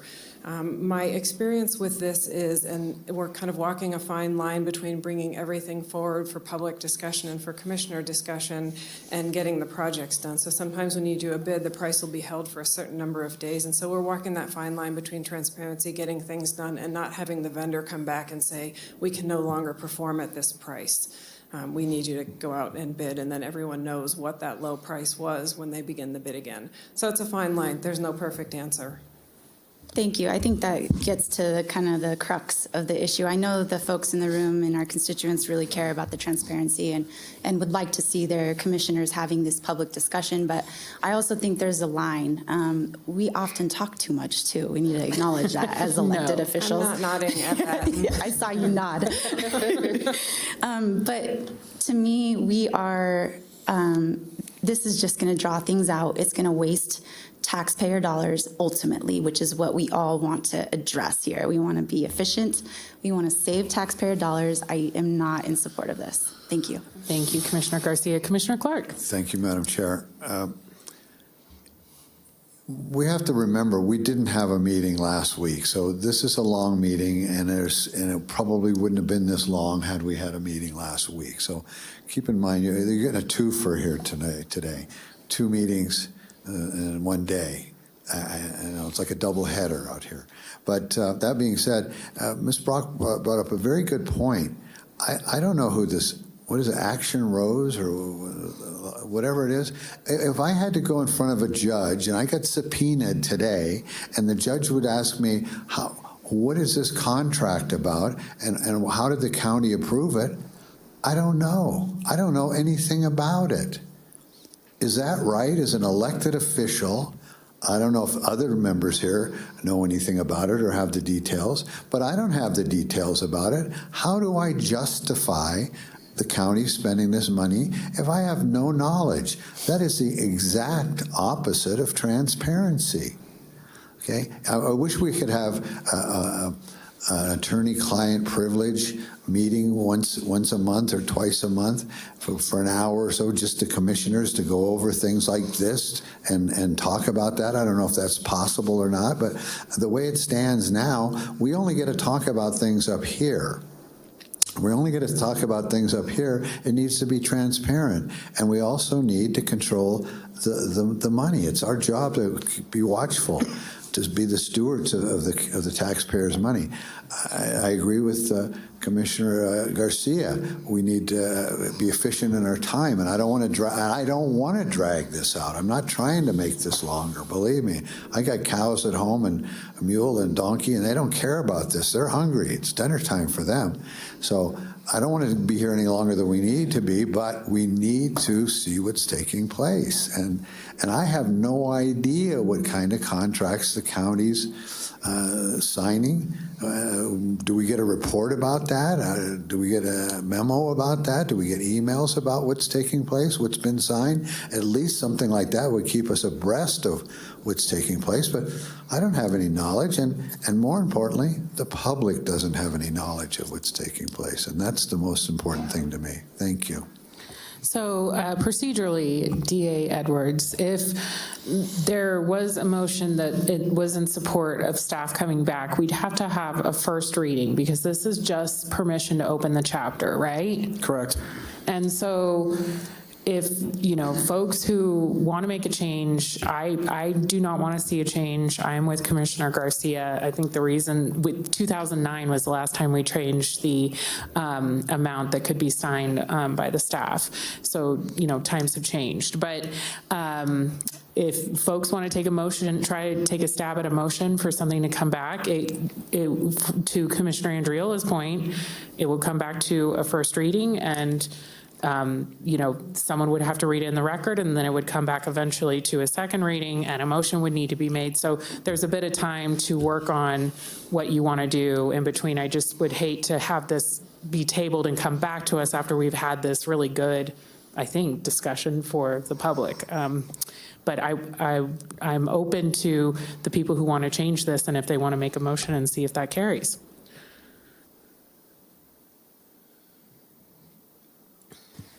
That said, Madam Chair, I'd like to move to approve to maintain the current purchasing and contracts manager's authority as stated in the staff report. Thank you, Commissioner Garcia. I will second that motion. Any questions on the motion by the board? Yeah, call for discussion, absolutely. I would like to ask if there have been any violations. I, in a previous life, have a lot of purchasing experience and understand federal requirements and the details that surround the compliance. And I'm wondering if we could, if we don't know the answer to that, if when it comes back, we could have the answer to that. I don't know procedurally where that falls, but I don't know if you know that or who knows that. Can you hear me? Yes. Abby Jacobin for the record. I'm not aware of any off the top of my head. Certainly I will ask my team, who has been here longer than I have, and we will get back to you with any conditions of non-compliance that we've experienced. Thank you. Thank you. DA Edwards, did you have something to add? No, I do not. I understand Commissioner Garcia's motion essentially to be a motion to deny the proposed action in the staff report. Yes. And she's nodding, so I think. Well, it is, the staff report is actually written the way the motion. I mean the agenda item. Oh, it's possible action to initiate. I think her motion is essentially to keep it to not initiate. Yeah. Yes. Yes. Okay. Thank you for clarifying that. So we have a motion and a second. Any other comment from the board? I'm not seeing any. All those in favor, please say aye. Aye. Any opposed, please say nay. And we'll see what we got here. The motion passes. Okay, thank you very much. We are now moving to item 19, clicking along here. Item 19 is a discussion and possible approval of amendments to the Washoe County Board of Commissioners Rules of Procedure Handbook, most recently adopted on October 4th, 2022.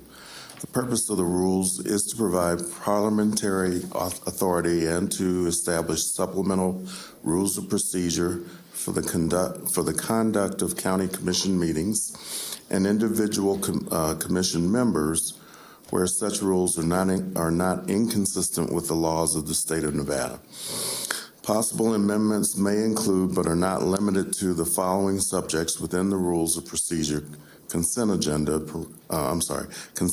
parameters, order of business, virtual appearances by remote technology system, term of officers, communications records, clarifying applicability of Robert's Rules of Order, and placement of items on board agendas. Commissioners may propose additional amendments for adoption as well. Thank you, Mr. Manager. And Commissioner Clark, this was your item. I actually have changes too. I'm glad you brought this, but go ahead. Sure. There's a lot of content here, but I'm really looking at the how do I get something on the agenda? I probably asked for, over the last year, probably 25 to 35 different items I'd like to get on the agenda, and this is one of them. It's taken about a year, but that's what I'm concerned with. How do other members besides the chair? It seems like the chair has had the chair and the county manager have had a stranglehold on the agenda. There's lots of things that I think should be on the agenda. Again, go back to everything else I've been talking about, consistently of what I've been talking about.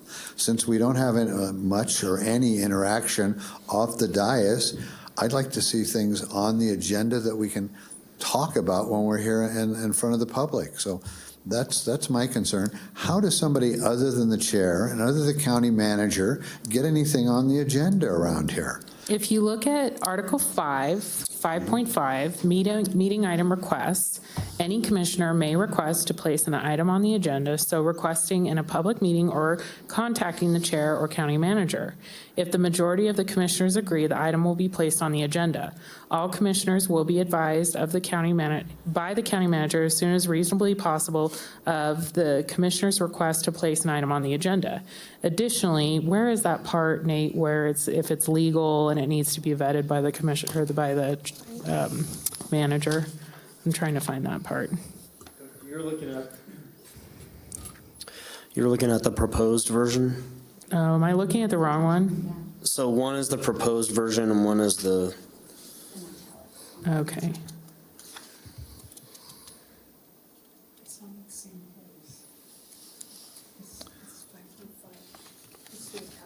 Okay. Madam Chair, in the sake of time, nothing in this Yes. paragraph shall be construed to require the inclusion of an item on a meeting agenda if the chair makes a determination after consultation with legal counsel and the Washoe County manager that the item should not be placed on the agenda because it substantially conflicts with the law or with the ability of the county to carry out its administrative operations and duties. Thank you. I'm You're welcome. sorry. I No, was you're reading okay. the wrong one.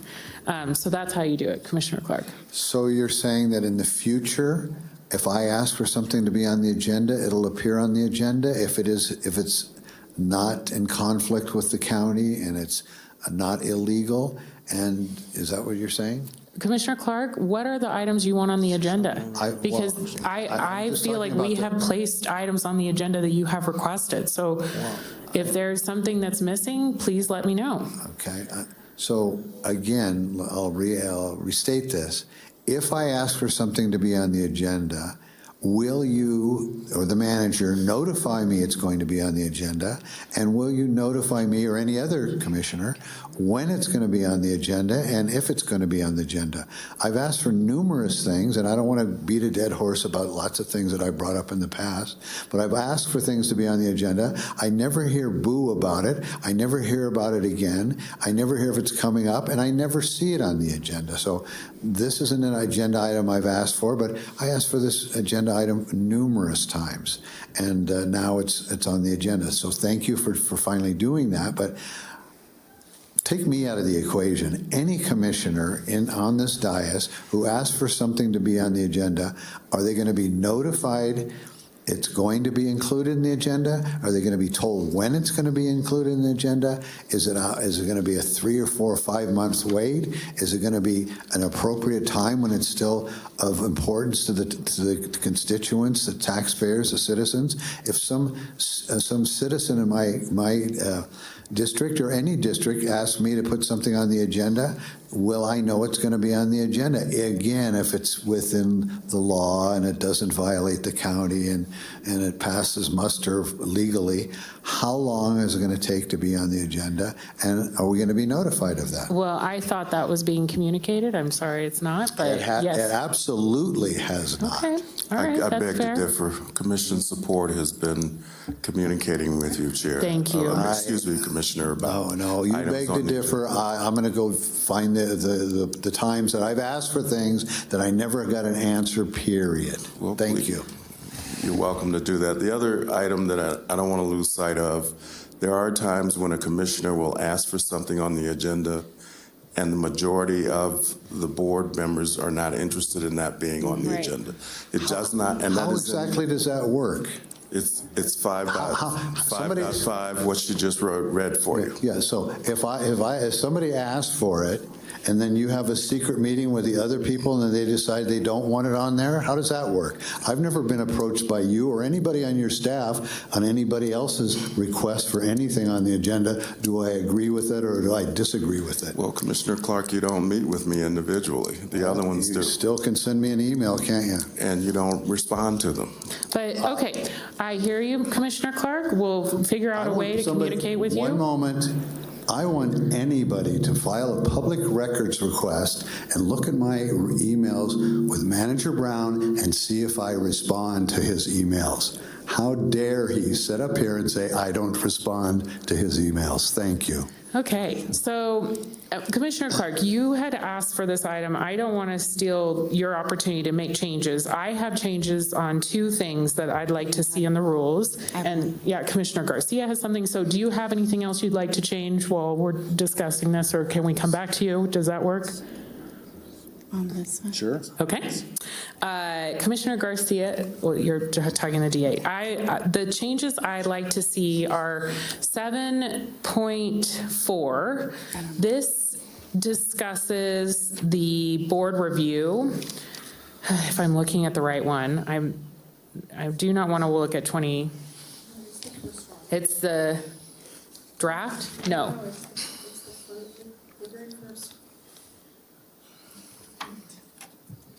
Am I looking at the right one? Sorry. Which one? This one? The staff report on procedures. Oh, it's in it. It's in it. Ah, And thank then you. the I was looking at the wrong one. italics, so like 5.5. See how. Oh, got it. Thank you. So I'd like us to look at 7.4. The county commission will do an internal evaluation annually on the fiscal cycle. We've never done it. My understanding from the attorney's office is that we can't do it. So should we take it out? Because I investigated whether that's something, I'm trying to follow the rules. And DA Edwards, my understanding is something we can't really do with the structure of open meeting law. No, I think you could do it, but I think the way you would have to do it it'd have to be agendized. You'd have to come in here and sit down in front of the public and just do an evaluation of yourself as a board. If you're talking about whether or not you can start doing evaluations of each other individually, that could become a problem. Okay. But if you're talking about the board, if you wanted to say, I think we could communicate better, we could communicate in advance more frequently, as a board, then I think you could do that on a general level like that. Well, maybe my suggestion on that is just to change the verbiage to at the annual retreat, because that's an opportunity for the board to have those discussions, just so at least it's clear when we would do that and if we should do that and how we could do that. Maybe it should be specified how it would go, just because it created some confusion for me. So Commissioner Garcia, what are your changes? May I ask what section number that was? Sorry, 7.4. Thank you, Madam Chair. We're moving so fast, and we've got two drafts going. We do, I know, and I'm looking at the wrong one, or I was. too. My request, and I wanted to pose this to my colleagues up here, is that we remove one of the commissioner and county manager's announcements. Currently, as it stands, we have one in the morning and one in the not-so-morning. We, in my opinion, have gotten ourselves into a little bit of hot water with a close, I think 2 times, open meeting law violations, because conversation can get pretty passionate in those commissioner and county manager announcements. We kind of forget that somebody had already talked about it, and then the second person talks about it, and then we move on to the third. We've been warned several times, once about the horse ordinances, and I believe it's late and I cannot remember the other time that it came up in just discussion, and it's not on anybody's faults of their own. I just do not want an open meeting law on my watch, and I think this would help, again, streamline, make it more efficient. If county commissioners have something really important they want to say, I think they can wait until the end. Mr. Manager, I think, can also wait until the very end of the meeting, and that's just one idea. I just think it would help streamline our meetings a little bit. Thank you. I hear you. The other change I'm suggesting is on. Do you know what section that you're referring to, please? Yes, through you, Madam Chair, to Commissioner Andriola. That is 6.2, order of business, and the actual number is 6.2.6. And while folks are looking at that, the last thing I was thinking of changing is on Article 941. County commissioners are committed to demonstrating open, honest, and respectful communications with each other, staff, and the public served. I was thinking of adding something with dignity that the staff could, do some sort of because they're much more eloquent than me, especially now that it's 8 o'clock, to add that language to that part. That was my other thought. Any other commissioners have changes? Commissioner Clark? Yes, I'd like to talk about the change that was proposed by Commissioner Garcia. You know, I tend to make my comments there. Again, I've said it again and again, a broken record. We don't get a lot of chances to discuss things to avoid having problems with open meeting law. So that open commissioner comments at the start of the meeting, I think we need to have it then when we have a lot of folks in the audience. And I think we need to have it in the afternoon for things that may have come up during the day that we want to address. So this is a forum for the citizens. They have their public comment, and we also have a forum for our commissioners by allowing that at the first and last of the meeting.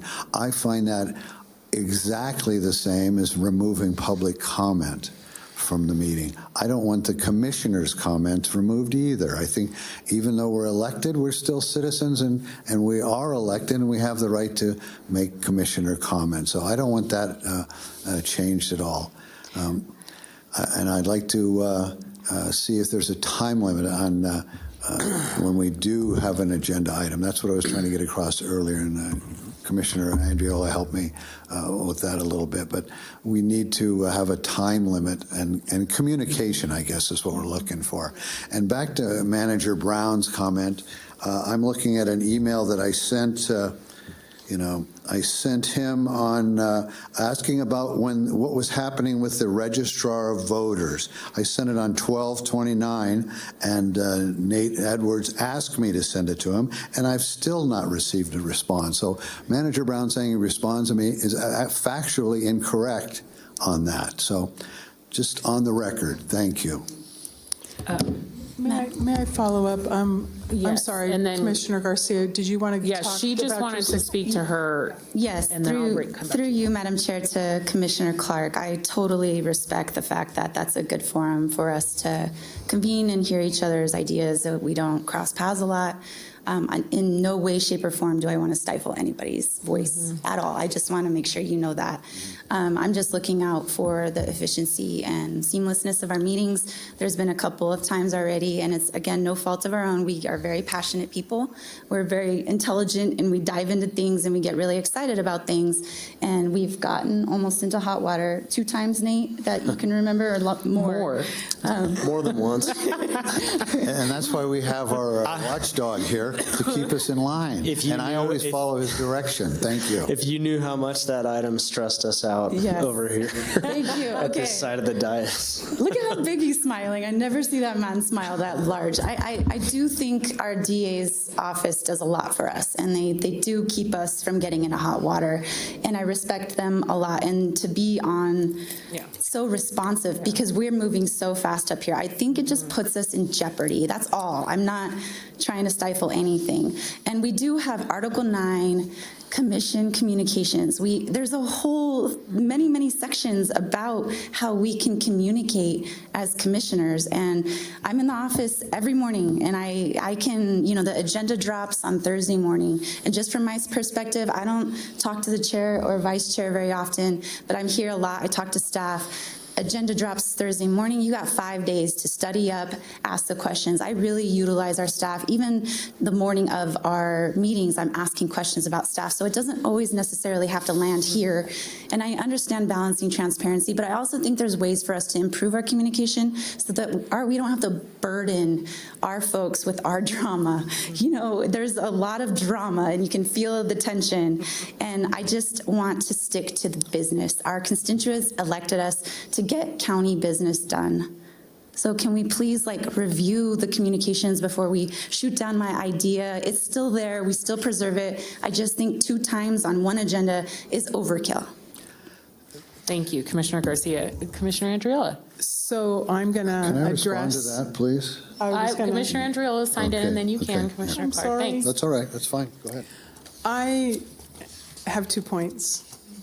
So I totally understand the spirit of efficiency, but I do think sometimes so for instance, as an example, I too am here, and I too meet with staff and the county manager and do a lot of research and come prepared and ask a lot of questions. But in the beginning of commissioner comments, I may have some prepared comments for whatever the activity or whatever I'm wanting to share. But sometimes at the end, there might be some things that are pertinent that happen during the meeting that might be helpful. And so that would be my only comment to what you're trying to say. I understand that you're trying not to stifle anything, but at the same time, it is an opportunity, I think, to address something that may have come up, or I think all of us have examples of a situation that may have occurred that warrants comments that may be pertinent to that particular meeting. And I think then putting it and then holding it until the next meeting may not have, may delay things, for instance, in terms of requesting things. And I'm just thinking about from some examples that I have encountered. So although I support the spirit of where you're coming from, I don't know at this point that I'm ready to actually do that for the reasons that I stated. So that's my first point. Can I get to the second one? So I do think, and I spoke with, for full transparency to Commissioner Clark, because when, and I see that the italics that was read by Commissioner Garcia, but I think having, and I realize there's communication in Section 9, but I think having, even if it's a reasonable or something, because sometimes you just don't know, and I think it's helpful. I'm just throwing out an idea as not just looking at another section for full communications, but having it be pertinent to meeting item requests. Yeah, maybe something like staff will keep that commissioner apprised of the progress, because there's something I know that a commissioner had requested and I saw a bunch of staff questions on. And so hopefully that commissioner, I don't know if they had been, but hopefully that commissioner had been told, like, we're working on it. Because I feel like the chair does see some things that are like, okay, it's being worked on, and I don't know if that communication is getting out. Commissioner Manager Brown certainly has a good point with the commissioner support team. They're amazing, and I know that they try to keep us informed, but that's a fair request, I think, the way you're asking it. Well, I want to be able to communicate up here. I want to make my comments on the record. You've heard me say that numerous times. I want the public to hear what I have to say. Not everybody who's watching, not everyone is here in this building watching this. There's people online watching this all over. So I want to be able to communicate to those folks who can't be here in person. As far as the staff sharing information and talking amongst each other one at a time, or talking with the manager's office or the staff, that's fine for some behind the scenes stuff. But again, as far as I'm concerned, everything that we do should be done in public. I'm a big believer in the open meeting law. I want things to be done correctly. I don't want things to be behind the scenes and the staff reporting and that never getting out to the public. A lot of people don't have the access to this, don't have the time to get there. And so, again, managers' comments, commissioners' comments at the start and the end, I don't think it's taking up that much time. I'm probably the one who talks most at those, so I feel it's almost some sort of a way to stifle me, and I don't like that. So if you look at the meetings, I seem to take up a lot of time, and if I'm the one taking up the time, there's a reason for that. I want to talk about things, and I want people to understand my thought processes and how I represent them. So I think it's important that the commissioners have a say at the beginning or the end, or I'll just simply walk out there and fill out a public comment, and I'll do my 3 minutes at a time. I'm going to get it on the record one way or the other. So we can really save some time by just letting me do it up here. Thank you. Thank you, Commissioner Garcia. Madam Chair, through you to Commissioner Clark, I hear you. Again, I'm not trying to stifle anything. I utilize that opening commissioner comment almost every meeting we have, so I'm with you on that. All I'm saying is that, and to Commissioner Andriola's earlier point, I think our communication is not our strength on this board between each other, and it's been like that all year. I'm really hoping to see some improvements and change on that in this upcoming year. To Commissioner Andriola's point specifically, I think if we organize our thoughts according to the agenda, I'm not saying you can't say what you want to say leading up. You can easily say, you know, Madam Chair, before we open up this item, I just wanted to lead with a couple of things, or here's what I'm thinking about. Manager Brown reads it in. We can discuss it. You can still share what you need to say about what's agendized and then save your general comments for the end. I just don't want to get an open meeting about law violation. The majority of the folks are gone at the end. We have the same problem with open public comment at the end of the meeting. By the end of the meeting, on a normal day, not like today, on a normal day, the place clears out. People come in and they do their business and they leave, and then we'll be making commissioner comments to an empty room. I don't want to do that. So if you absolutely positively got the right votes to remove one of them, it should be the afternoon, not the morning. The morning is when everybody's alive, awake, alert, and the room's full. That's when I want to talk to people, when they're here and they're awake. So I don't think we should take away either of them, but if we're going to take away one, it should be the end, not the beginning. So in fact, I'm not in favor of taking away either of them. Thank you.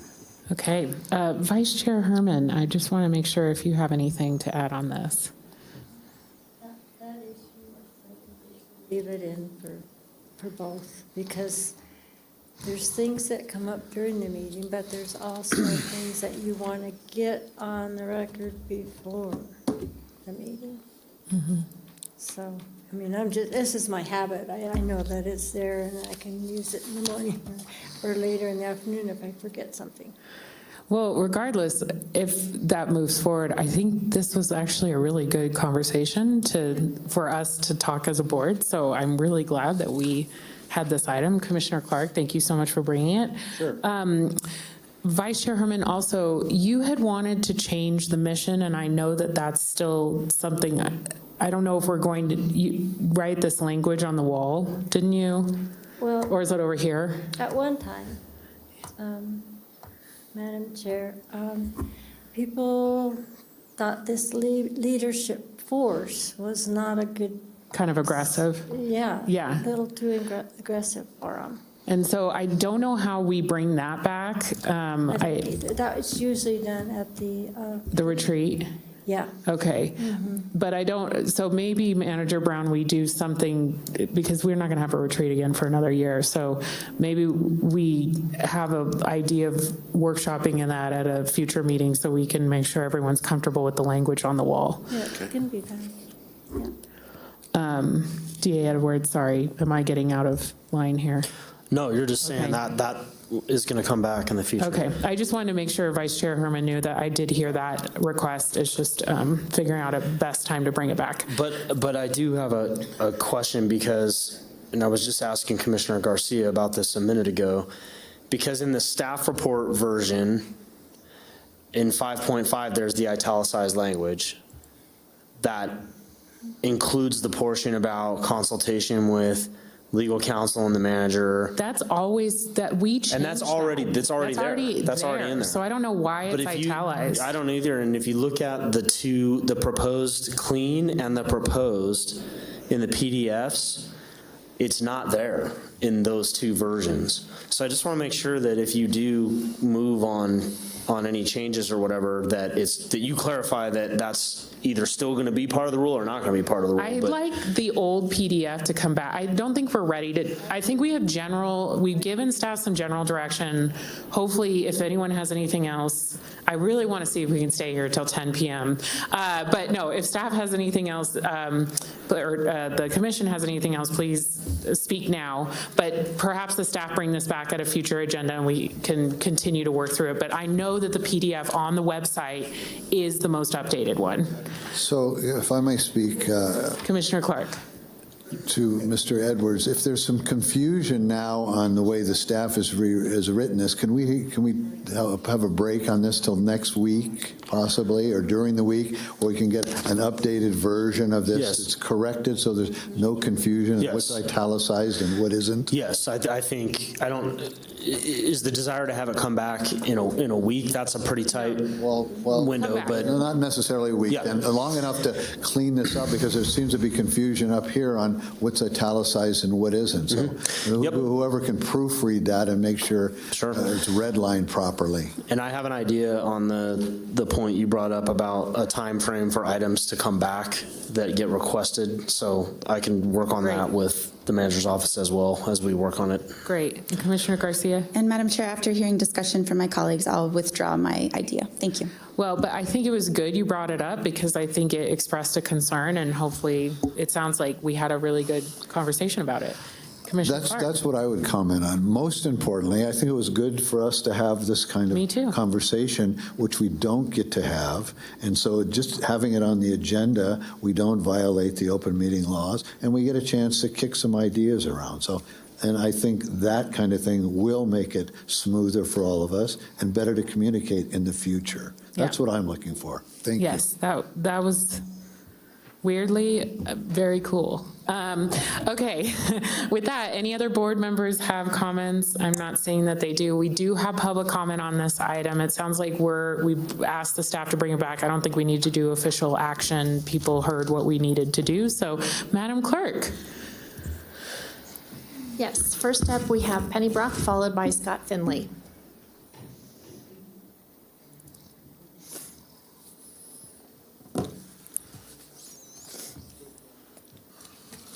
Penny Brock for the record. Hang in there, everybody.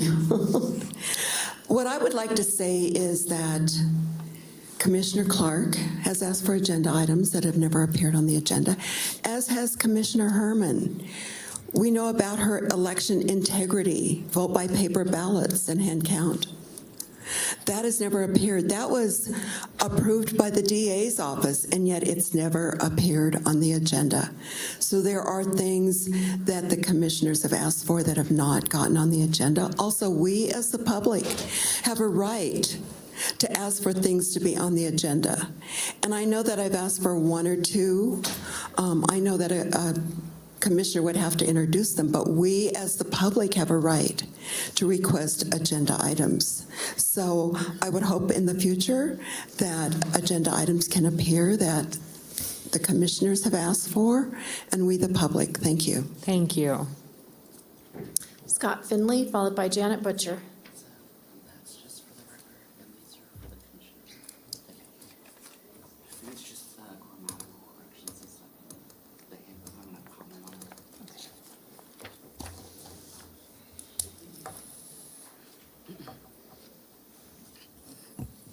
Please enter my comment and this document into the record pursuant to NRS 241. My name is Scott Finley. I'm a resident of Washoe County and have a military background in the financial management and comptroller career field of the United States Air Force. The PDF right there, that's the handbook PDF that was uploaded for both of the copies, so I'm not sure how that translates to what you guys were reading. There was no italics in there.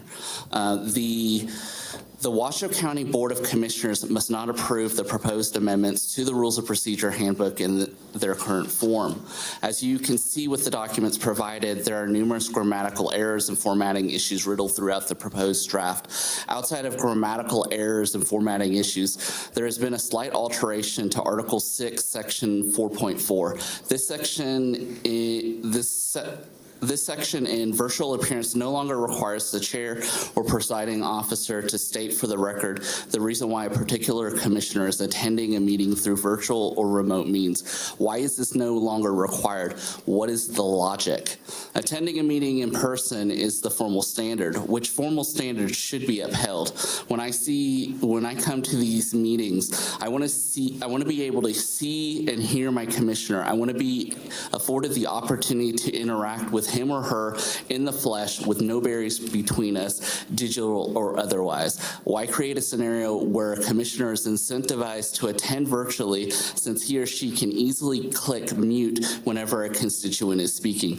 I'm here because I want you to hear me. My point is that if a commissioner attends a meeting virtually, an informal standard, then they should have no problem telling the chair why they are unable to be here in person, whether that be due to inclement weather or other responsibilities outside of Washoe County. And in turn, the chair should have no problem relaying this general non-invasive information to the residents of Washoe County. Again, what is the logic for this requirement being removed from the Rules of Procedure Handbook? For these reasons, the Washoe County Board of Commissioners must not approve the proposed amendments to the Rules of Procedures Handbook in their current form. Thank you. Thank you. Janet Butcher, followed by Gary Schmidt.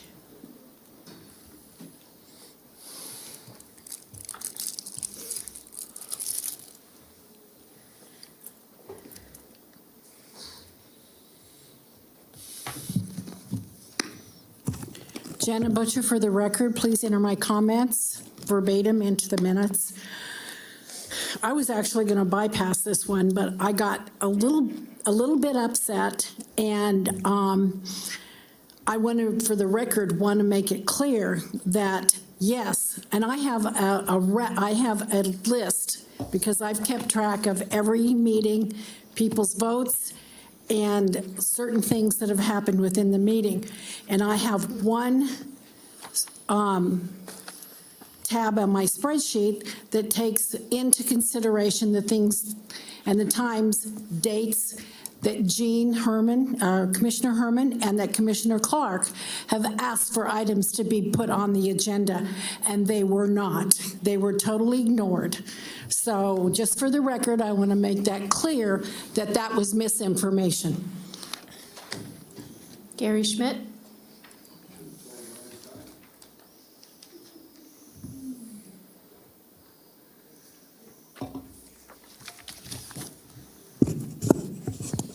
For the record, Gary Schmidt. I was actually going to skip the last 6 or 7 hours of this meeting. But my wife and dogs are out of town. Somebody's already fed the horses. So here I am. In looking over this item, I'll read from the supplemental materials on 5.5, Article 5.5. Any commissioner may request to place an item on the agenda by requesting in a public meeting or by contacting the chair or the county manager. If the majority of the commissioners agree, the item will be placed on the agenda. Going to your agenda on item 23, Commissioner County Manager's announcements, reports and updates to include boards and county commission updates, requests for information or topics for future agendas. No discussion among commissioners will take place on this item. Therefore, no votes can take place on that item. Therefore, when you read these in conjunction with each other, you've been consistently violating the open meeting law, because the only way, if a commissioner request of the county manager or the chair an item to be placed on the agenda, and it's only be placed on the agenda if the majority of the people agree, and you can't do it in a public forum under commissioner comments, that means you have to poll the commissioners or do what's called in the open meeting law a serial meeting to see if there's 3 commissioners that will agree to place it on the agenda. And that is an absolute violation of the open meeting law, and I'm sure Mr. Edwards will confirm that. You cannot, anybody, poll 3 commissioners and ask them if they would agree to place an item on the agenda, because that is an illegal activity. That's deliberation. That's deliberation among 3 commissioners in a serial fashion, whether or not they would agree to place an item on the agenda. absolute open meeting law violation. Thank you. Thank you. There's nobody else signed in. Okay, well, after that robust discussion and public input, do we have any other commissioner comments? I'm not seeing any, so staff, it sounds like, has the direction, and we'll see that on a future agenda. We are now going to move to item 20. Item 20 is a recommendation for discussion and possible action in regard to the appointment and/or reappointment of commissioners to boards and commissions. Alteration of terms of service on boards and commissions where legally permissible, and such other as the board commissioners may desire to take in regard to those administrative matters. Boards and commissions for which possible changes to appointments could be made. Order this item. Order this item. Right? Include all the boards and commissions listed at the end of the agenda as the various boards and commissions that commissioners may be members of or liaisons to. Thank you, and welcome, Ms. Wilson. My thoughts on this are, we can go down the line if people want to unload board or keep their boards the same. I'd like to keep my boards the same, except I'd like to give NACO to Commissioner Andriola because she's shown a real interest in being on that board. And Commissioner Herman has been amazing and shows up to every meeting, and I've missed a ton. So I want to make sure that someone is engaged, 2 people are engaged from Washoe County. So that's the only change that I am moving forward or requesting from the board today. I've got Vice Chair Herman signed in. My request would be that I maintain all the same boards. Okay. And in the essence of saving time as well. Okay, great. Commissioner Garcia, do you have any changes that you'd like to see? No changes, Madam Chair. Thank you. You'd like to maintain all your boards. Okay. Commissioner Andriola? No changes. Thank you. And Commissioner Clark? Sounds unanimous. No changes. All right. Do you have everything you need? Do we need to make a motion, DA Edwards, on this? I don't think you do, but I would open it to public comment. Of course, of course. Madam Clerk, I see someone is signed in for public comment. Yes, we have Janet Butcher signed in.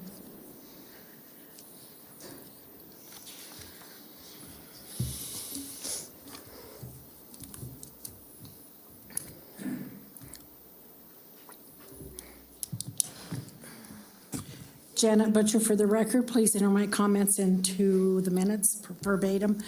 And I'm happy to see that Commissioner Clark is still going to be on the homeless board and that Commissioner Herman will still be on the audit board. So some of my comments won't be necessary. Thank you. Thank you.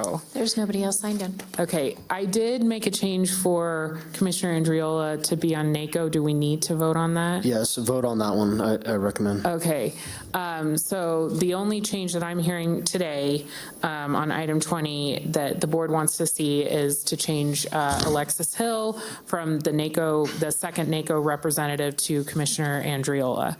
And I'm happy to make that motion. Do I have a second? I'll go ahead and second, Madam Chair. Okay, thank you, Commissioner Garcia. So we have a motion, a second. Any questions on the motion? I'm seeing none. All those in favor, please say aye. Aye. Any opposed, please say nay. And that passes unanimously, I think. Oh, yeah. All right. Okay. Before we move into our final public comment, we have item 6. Item 6 is an election of the chair and vice chair of the Washoe County Board of Commissioners. Okay. I know we have public comment on this, so let's take public comment first. Madam Clerk?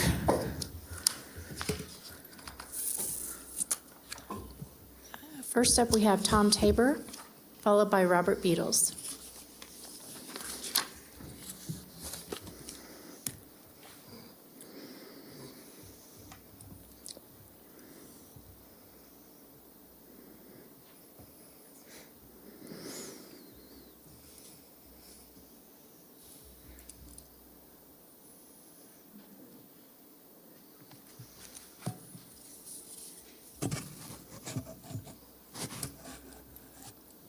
Very good evening. Good evening to you, Madam Chairman, Madam Vice Chairman, and Commissioners. Tom Tabor, for the record. Some 47 years I have been involved with politics, city, county, and state. I've been on national boards of directors, been a business owner, been a baseball coach and scout, had multi-U.S. Air Force Command positions. I was a commercial airline captain. In all these areas, I've had to learn how to read people.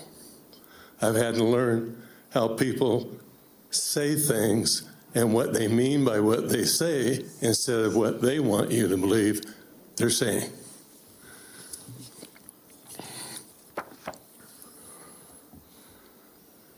Many years ago, when I first got started here, about 47 years ago, this commission used to rotate positions. In other words, somebody would be the chair, somebody would be the vice chair, and then they would rotate through.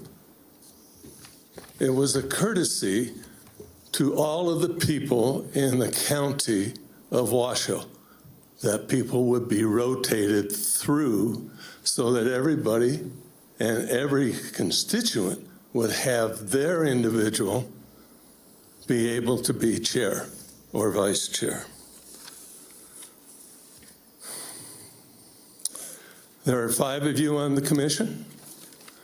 3 of you I would call are rookies, because 3 of you have fewer than 2 full years of service. One has 4 years of service, and another has 9 going on 10 years of service. One person with 4 years of service was indicating not too long ago that having numbers of years of service was important to press her point forward. My question is, why isn't 9 years of service going on 10 years of service sufficient because of the history of the individual, the dedication of the individual, and so forth, to become your chair? Also, on 7.1, and I may have an old one, but it says that vice chair should move to the chairman's position unless that vice chair wishes not to. Commissioner Herman, you should be in the next chair. Thank you. Robert Beatles, followed by E. Gerskovich. Thank you, Robert Beatles, for the record. So, it's been a long night, and I agree with Tom. I haven't been here 47 years. I haven't even been alive 47 years. But I've known Jeannie long enough that she'll do a great job. And after 9 years of tenure, seeing her work with both sides, you couldn't ask for more. So it's important that she becomes the next chair. It's one of those entitlement things, right? You know, the DEI stuff you guys are, well, at least 3 of you guys are preaching. Well, take a rule out of your own guys' playbook, look at your DEI stuff, and I'm pretty sure she meets all the little descriptions there in the fine DEI fine print. Additionally, I don't think you can actually be the chair while you're running for office, because I think that's why Bob Lucy resigned from the chair and Von Hartung, took over, because it's a conflict. So hopefully Andrea will vote to confirm Vice Chair Commissioner Herman as our new chair, which would be incredible. But I'm not holding my breath, especially when 90% of the time Commissioner Andrew has been voting with the Liberals. So we'll see what happens tonight. But Jeannie, you're incredible, and you're entitled to this, as they would say. E. Gerskovich, followed by Penny Brock. I don't think Gerskovich is here. Penny Brock, followed by Chris Garvey.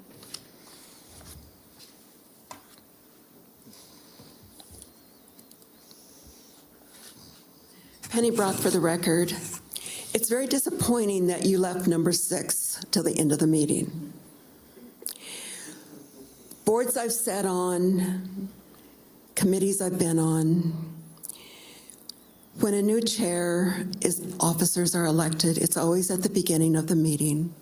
And then the person that's elected takes over that meeting. I've never, ever, ever seen it done this way before. In my opinion, this was so wrong. It was wrong because of all the people that were at the meeting earlier today. Thankfully, they spoke up during first comment time for Jeannie Herman. They could have waited till now, but it's good they didn't wait. Why did you do that to them? That was so wrong. That was so wrong. So I would, as a taxpayer, voter, etc., I support Jeannie Herman for our new chairman, and Mike Clark as vice chairman. Thank you. Thank you. Chris Garvey, followed by Scott Finley.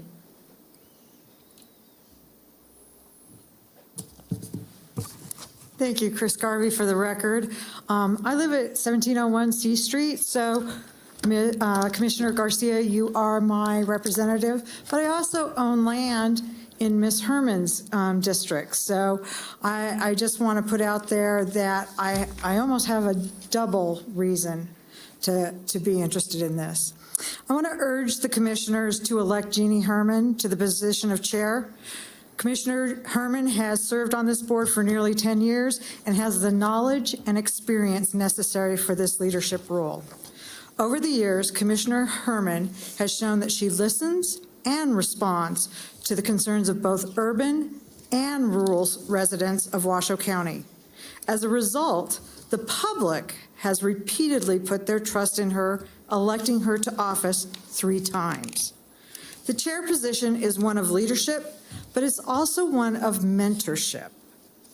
It's been stated that some of you are rookies, but that's part of mentorship, is having more experienced commissioners help mentor and help those coming into the cycle know the historical aspects of it and how to maneuver and represent.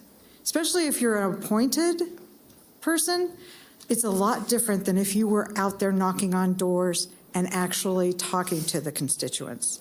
So as chair, I know that Jeannie can provide that mentorship, and it's so valuable, especially for the continuity of this board. In the last part of this, I just want to say, I want to add my voice to the 100+ people that wanted to see this happen. I agree, it's a little disconcerting that we waited till the room was empty, but people remember, people talk. This will be on their lips tomorrow what your actions were. So please do the right thing. Allow Commissioner Herman to have her voice heard as you have had your turns. Thank you. Thank you. Scott Finley, followed by Janet Butcher, and I do have a document to distribute from Mr. Finley. Please enter my comment in this document into the record pursuant to NRS 241. My name is Scott Finley. I am a resident of Washoe County and have a military background in the financial management and comptroller career field of the United States Air Force. My suggestion might be a little controversial, but I think the Washoe County Board of Commissioners should appoint Commissioner Jean Herman as chair and Commissioner Mary Lou Garcia as vice chair. Having served for over 9 years, Commissioner Herman is the most seasoned commissioner here. Her level of experience is leaps and bounds beyond that of anyone else on this board. Currently, she serves as vice chair, fulfilling the duties and responsibilities of the chair with flying colors whenever Alexis Hill is not present. Aside from her intelligence and honesty, I do believe she is more than capable of maintaining bipartisanship and bridging any partisan issues plaguing this commission. With that said, Commissioner Garcia is one of the youngest members on this commission. Not only does she not have seniority, but she has also never been vice chair of this board. I do believe this would be a good opportunity for Commissioner Garcia to learn the role of vice chair and use that experience to prepare her for being chair in the future. In total, Commissioner Garcia is simply too inexperienced to become chair at the current moment. For these reasons, the Washoe County Board of Commissioners should appoint Commissioner Gene Herman as chair and Commissioner Mary Lou Garcia as vice chair. Thank you. Thank you. Janet Butcher, followed by Susan Van Ness.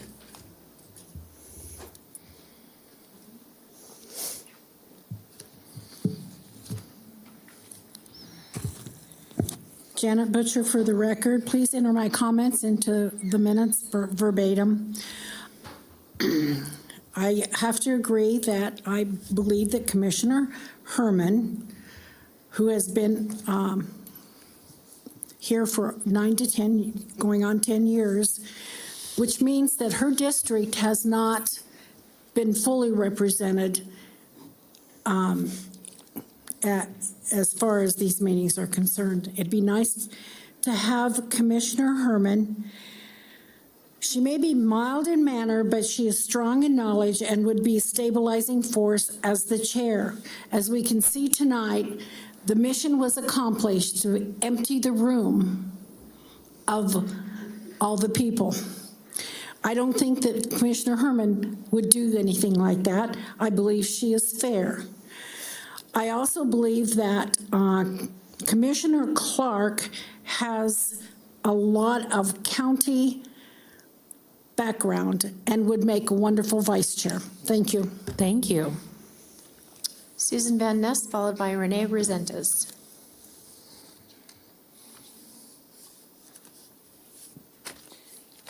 Susan Van Ness for the record. District 5 is my area, and Gene Herman is my commissioner. And yes, it's time. I think that all of you know it's time. So there should be nobody saying no. I did not know how hard this woman works. Followed her around, she goes 6 days a week, sometimes 7. She's always going. I think the best time I saw was out to eat with her one night, or one afternoon, and a waitress was having a terrible struggle. She'd lost her husband. She was having to work more jobs. I saw my commissioner reach in her purse, and there was quite a wad of bills, and gave that woman. Woman broke down and cried, and I've seen it more than one time. But our District 5 love her. Can I have the overhead? It's on. It's on. And I'll do something else that'll probably get to y'all. Can you see that? No? Is it too dark? How do I brighten it? I can't brighten it. But President Trump loves her too, so let's do it. Let's put her in there. It's time. She needs to be. 4th of July, baby.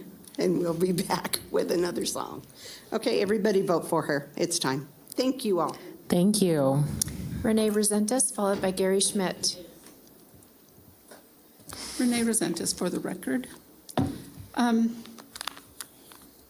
also would like you to vote for Jeannie Herman. She's earned it. She's earned it more than anyone sitting up there. And I remember when I got the phone call from the Brown's office telling me that they wanted me to meet with the elections group. I knew nothing about it. I called my commissioner, which was Jeannie, and she knew nothing about it. I called Michael Clark, and he knew nothing about it. I know that as chair, Jeannie would never treat any of you that way. They were deliberately left out. They had no information and could not speak to their constituents about what was happening and why we were being called to talk about what happened in the elections. So anyway, this has been consistent with treating Jeannie Herman that way, and she would never treat any of you that way. I want someone who's going to be transparent and include everyone, whether I agree with you or not. So I think that It is her time. She's earned it. She's level-headed. She's fair. She's kind. And she knows what it's like to live out in the rural area. And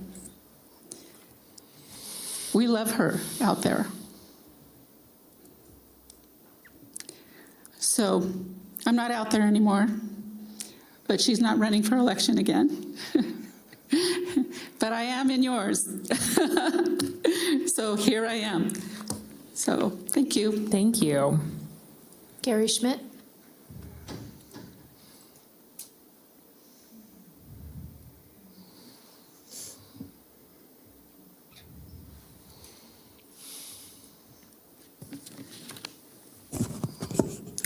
You're probably getting tired of hearing it. For the record, Gary Schmidt, but I've been attending county commission meetings for over 50 years.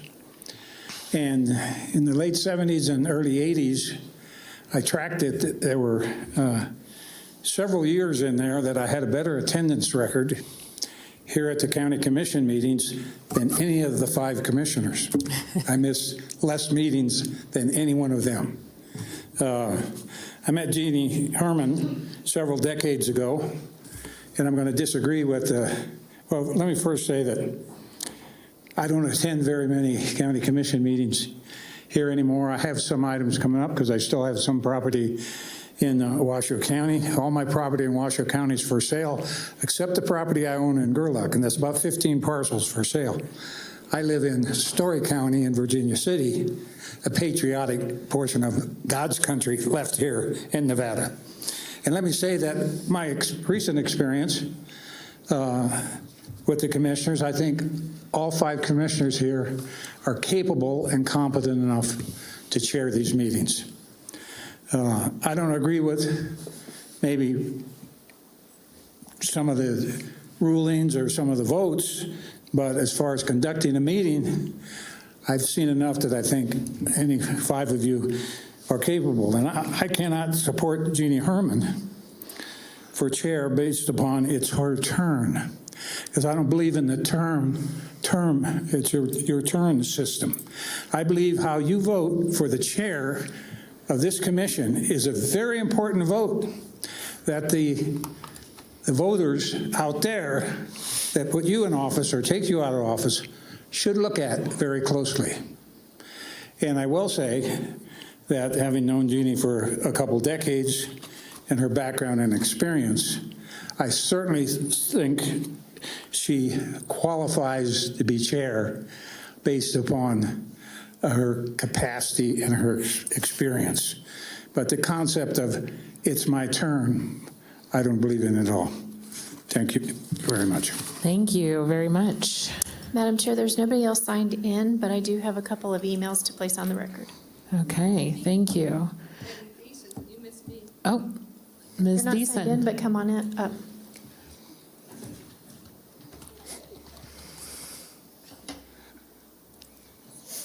Oh my God, you're not signed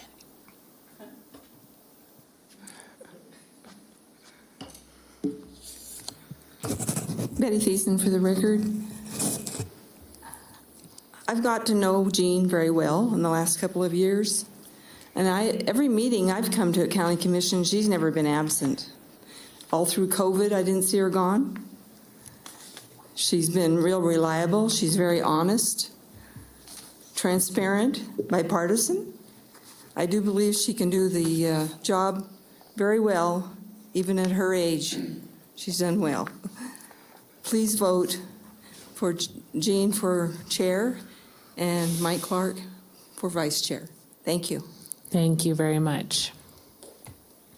That's everybody. Okay, thank you. Commissioner Garcia, I had you signed in, but it disappeared. Okay. Thank you, Madam Chair. Thank you, everybody. We're almost there. I just was reflecting, Hartung resigned on March 15th. We got the email from Assistant DA Edwards on the 16th letting us know that all came as a surprise. And things moved really, really quickly. And I just wanted to say thank you both to Vice Chair Herman and Madam Chair Hill for stepping in. It was a whirlwind at that time, and you both jumped in. And I just wanted to kind of highlight some of the things I observed over the last year.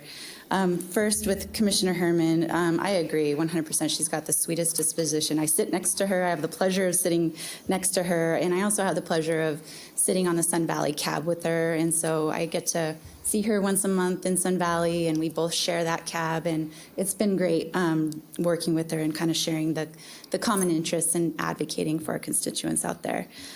She had to step in as chair one day when Madam Chair had a trip, I believe, planned. It was, you jumped in, you were really nervous when you started, and with a little guidance and support, you got through that day. So thank you for doing that. It takes a lot of courage, and when things come so quickly, it's hard to also process everything that's being said and juggle all that. It takes a lot. To Madam Chair Hill, your attendance is impeccable. I mean, you had that one trip, but I see you on a lot of other boards. You're on a lot of regional boards. You're everywhere, driving up to the lake, down here. It's pretty impressive. The leadership roles you have not only here in our chambers, but in other realms, and on those regional boards I've got to witness firsthand, and you do have strong leadership skills, not only here but outside of these walls.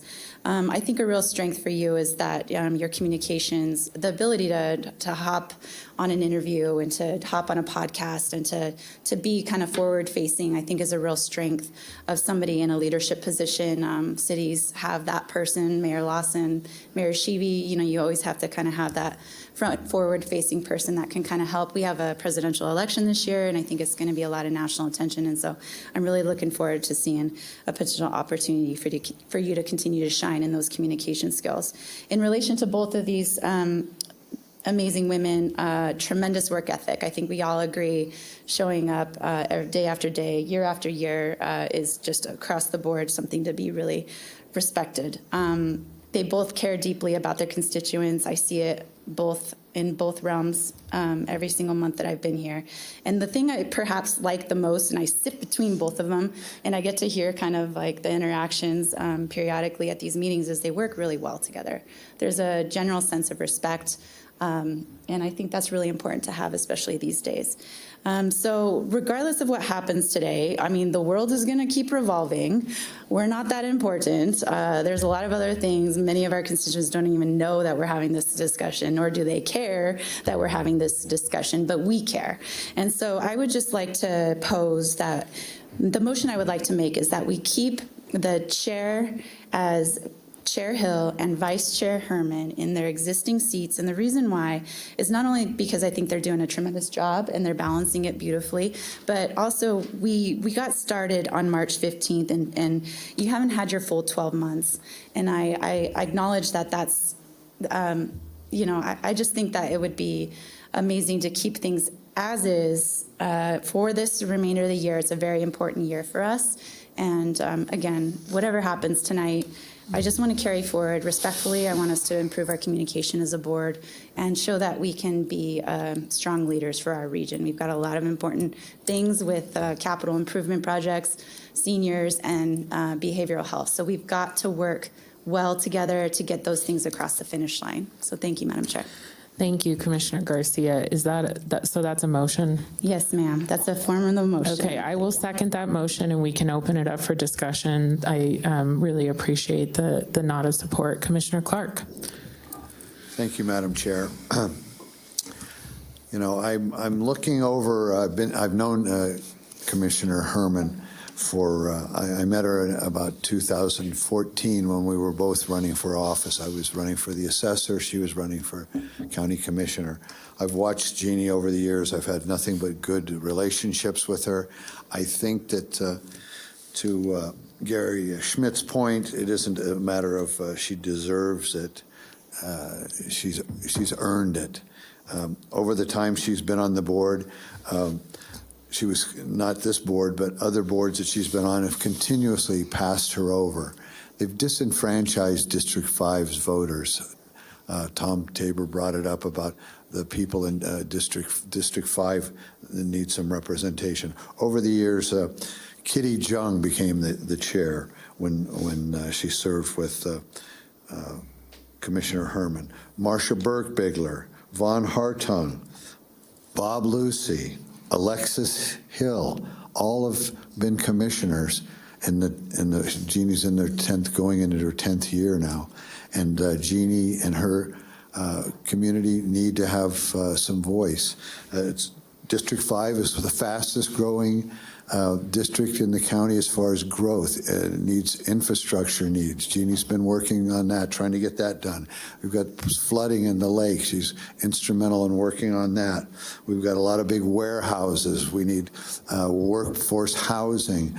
All the growth is, there's still a lot of land out there. She's going to be involved in a lot of that. So I think that it would be very appropriate for us to have a total vote of all 5 of us, all complete and harmony vote for Jeannie Herman. I don't know who's going to be the chair. People have said my name. I'm not lobbying to be the chair. That's not what I'm interested in, but I'm certainly interested in Jeannie Herman having the seat of the chair. She's worked hard. She's done a great job. And in the spirit of bipartisanship, we've had there's 2 members of this body, partisan body, that are Democrats, and they've had the chair for the last year. And I think it's time that the 3 Republicans on this board are led by one of our own for this next year. I think there's lots of room for good collaboration here, but we've got 3 Republicans on this board, and I think the 2 of us, the 2 rookies, and I am a rookie, I admit it, freely admit it, and the 2 of us should support Jeannie Herman for her role as chair. Most everybody who came up today had Jeannie Herman's name on their lips, and I want to go with that. I think we need to have the other side represented. I think Jeannie Herman's District 5 needs her leadership and representation, and we as a board need her leadership and representation. The institutional knowledge that she has. Jeannie's been on this board longer than all the rest of us put together. Think about that. So I want to nominate Jeannie Herman to be the chair. Thank you. Thank you. Commissioner Andriola. I just want to say that I think Commissioner Herman is, echoes every comment that's been made. I think you're very gracious. I think that the board, in terms of just some of the turnover and where we're at now, helps to stabilize things. I think that I did some research and found that actually in the past, at least, if previous commissioners had shared correctly, that they encouraged you to possibly be chair over the 9 years, and at that time, at least, it wasn't something that was in your purview. And I think that there's an opportunity too, because it really hasn't been that long, to attend the agenda meetings. And I know sometimes that's hard to always be able to make those meetings. And I think having that leadership would help. And I think that the continuity, what we even saw tonight with everyone really looking at working together, it really, to me, is very disheartening that there's any political anything. Because I have been in political arenas where there really are decisions that are being made that create a very distinct position of various parties. This work does not fall into that. It just doesn't. The governance that comes with Washoe County in terms of infrastructure and helping, whether it's mental health issues or other issues, don't fall into that. And I mentioned this before because I did the research. The only reason that we have letters attached in terms of political affiliation versus no party affiliation with, for instance, the Sparks City Council and the Reno City Council is because this body was created by the legislature. And that's where you really get to see some things that create a clear distinction beliefs. So I really think the continuity, as I mentioned, really helps to ensure that we have the governance. I think we're just gelling to where we should be. I would love to see Commissioner Herman be the chair. I just don't think she's ready at this point, because I think as she has not attended only 20% of the meetings in terms of agenda review. And I think that that's really something that I was surprised about. And so I'd like to see that change. So when this comes up again, that she'll have that opportunity and have really a good handle of what those responsibilities are. So thank you. Thank you. Any other comments before we vote on Commissioner Garcia's motion? Commissioner Garcia? Excuse me, sorry about that. Madam Chair, I'd like to echo Commissioner Andriola's points about attendance. I brought it up in reference to your performance because I think it is such an important aspect of this job. I mentioned earlier what it feels like to be on the other side when you're not vice chair or chair. I've never been to an agenda review. I don't know what really, I have constituents reach out to me sometimes before I know what's appearing on the agenda, and that's being truthful. And so when I said the agenda drops and you got to study up and you've got to move pretty quickly, that's when you're not chair or vice chair. And I asked the same question about her attendance, and not to be rude, but this is, again, we're talking about who's capable and has shown the track record of doing the work. And to my knowledge, it's the same message as that no, she's capable. I agree 100%. But the attendance to the agenda reviews this year has not demonstrated consistency. And I reached out to Commissioner Herman recently about a constituent concern that she had in her district. I requested a meeting with her. I never heard back via phone or email, and I didn't have a chance. I've talked to you in person here and tried to set something up.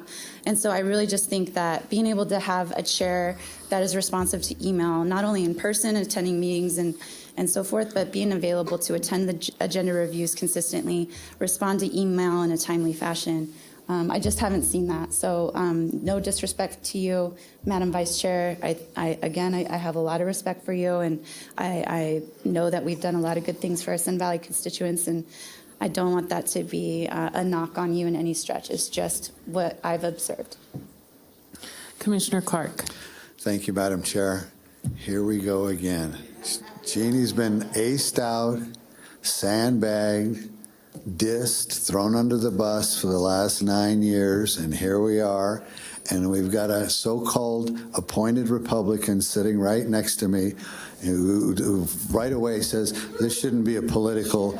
Well, you've got an R next to your name. Let me finish. Commissioner Clark, I don't think you should. This is political suicide you're watching, folks. Well, but you don't need to give her that guidance. I don't think you should attack your coworkers. I don't want to continue that train of thought, but I do think it's really interesting. In fact, I heard it today where it was, if you vote this way, then, this is not political. The business that is at hand, the business that is at hand is important not only to the constituents that I serve, but for everyone for Washoe County.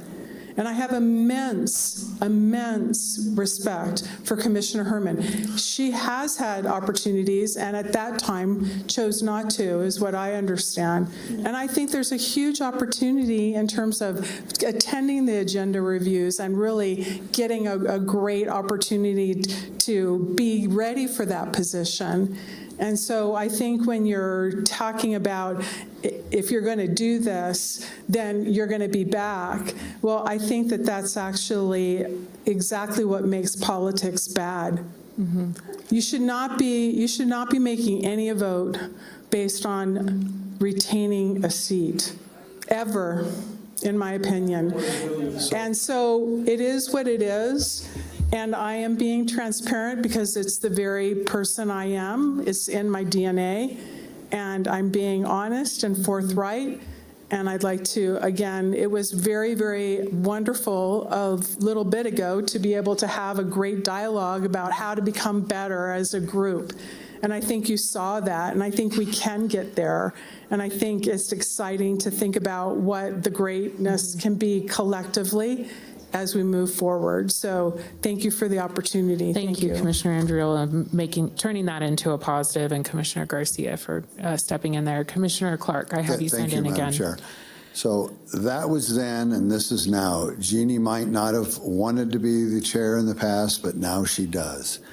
As far as collaborating and getting along and working better together, this is the prime opportunity to do that. And I ask my fellow commissioners to vote for Jeannie Herman to be the chair. I don't care who the vice chair is. You decide amongst yourselves who that should be.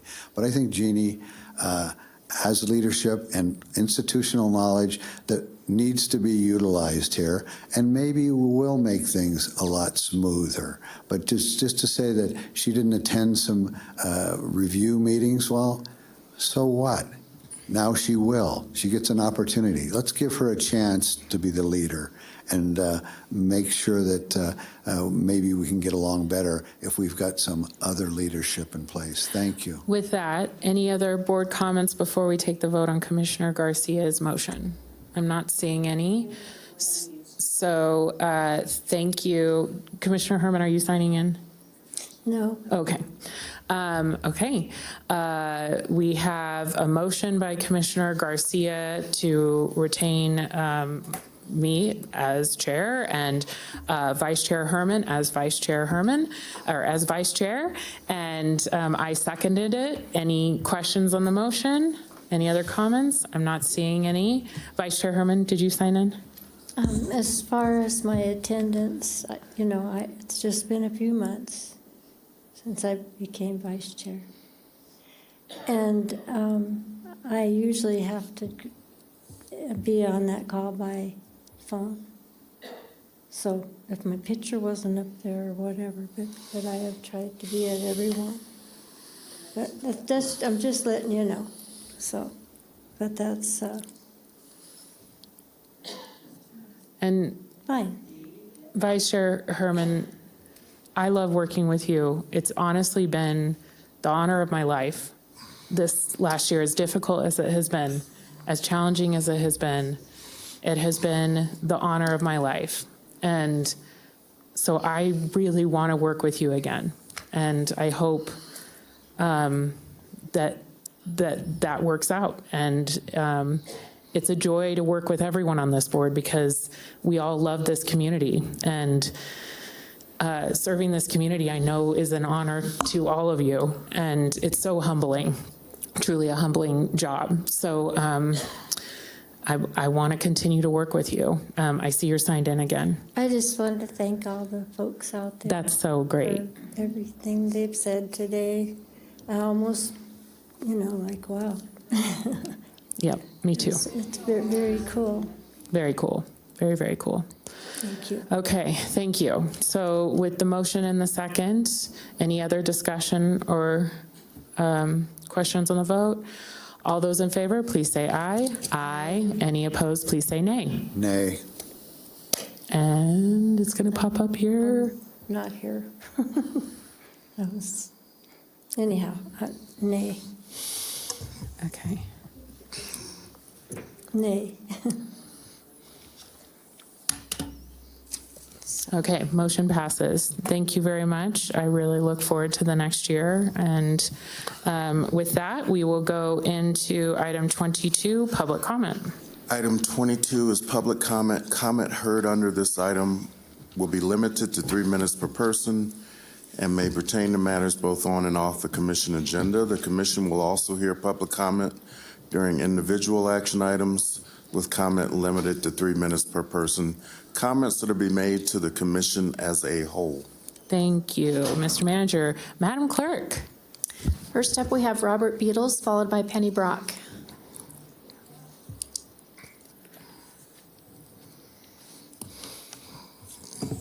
Robert Beatles for the record. One vote. We're always one vote away from saving this county. We've got two incredible superheroes up here that are always trying to do the right thing for the people, but we always get some kind of rhino or whatever that always seems to go the other way. We get into homelessness problems, we get into election issues, we get in all kinds of problems with the schools, problems within the county, but we're always one vote away. So I'm going to make sure that one or both of you, to the best of my ability, will not be a commissioner coming in 24. All right? We've got enough of you both. Goodbye. Thank you. Next public commenter. Penny Brock, I believe, left. Scott Finley, followed by Tom Tabor.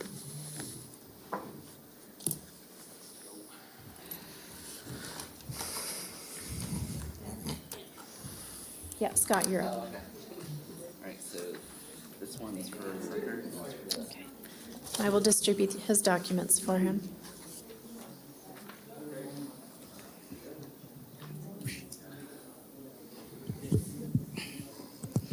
Please enter my comment and these documents into the record pursuant to NRS 241.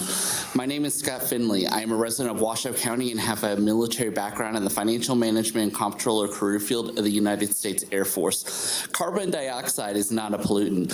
While environments all around the world might appear static in the short term, in reality they are very dynamic. The main culprit being blamed for climate change is carbon dioxide. This blame is a result of computer models that have been programmed to make predictions, yet those predictions fail regularly.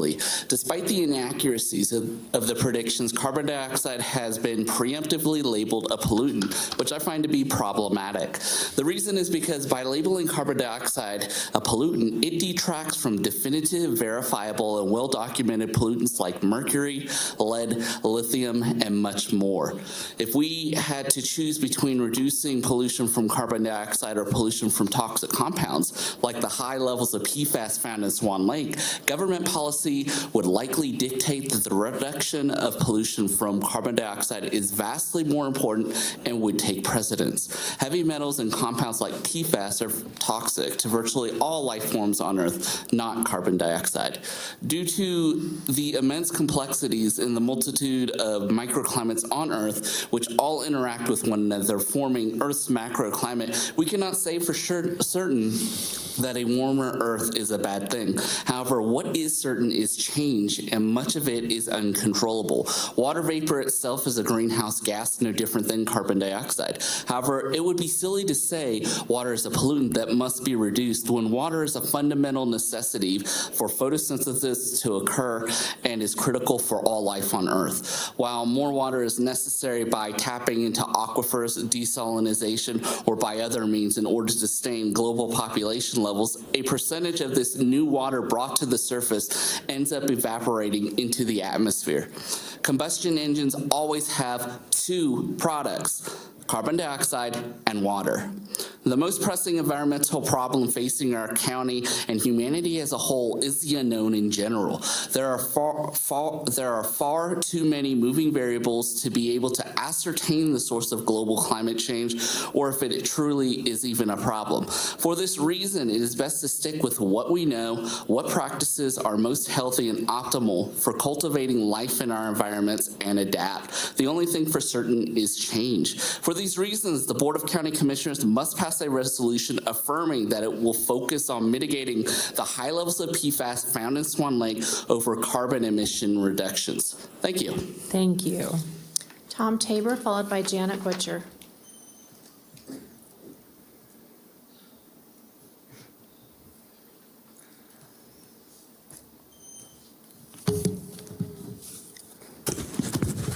For the record, Tom Tabor.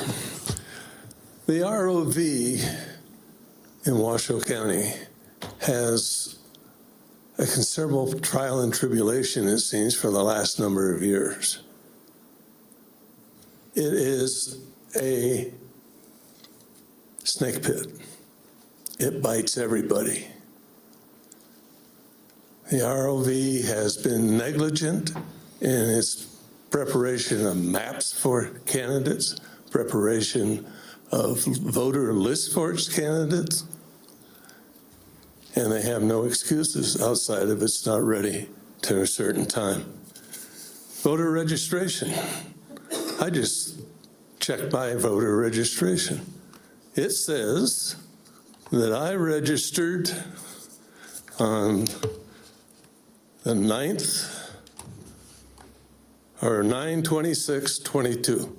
I registered in this county in February of 1977. Records are incomplete. The voter records are phallus to the ROV.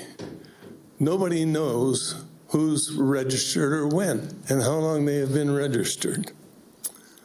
I was also a Robert's Rules of Order parliamentarian. In Robert's Rules, it says the chair may not make a motion nor second a motion. Yet I see that going on here all the time. I think that every one of the people on this board should read Robert's Rules so you have a better idea of what's going on. And anybody up there who has to defend their integrity and so forth by saying things without being accused is perhaps having a difficulty in fulfilling their job. This board is a very important part of Washoe County, and I hate to see it as the division it is, and it will continue because right now, the 3 commissioners that I see in front of me are controlling this board, and that's the way it's going to be. They've even separated people from one another. You look at me the way you do, but I studied people for a long time, and it's a disgrace. Janet Butcher, followed by Renee Resentis. And I've got documents for Ms. Butcher that I will distribute. Okay.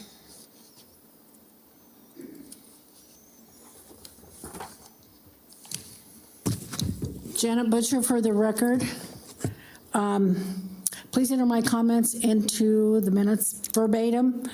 I'm having something passed out, but I'm going to talk about that in a minute because I'm really, really upset. Somebody sat up here and was a mean person all year. She took away our comments. She took away our voices. Another person lectured us. I cannot believe that you wouldn't vote for somebody that has the experience.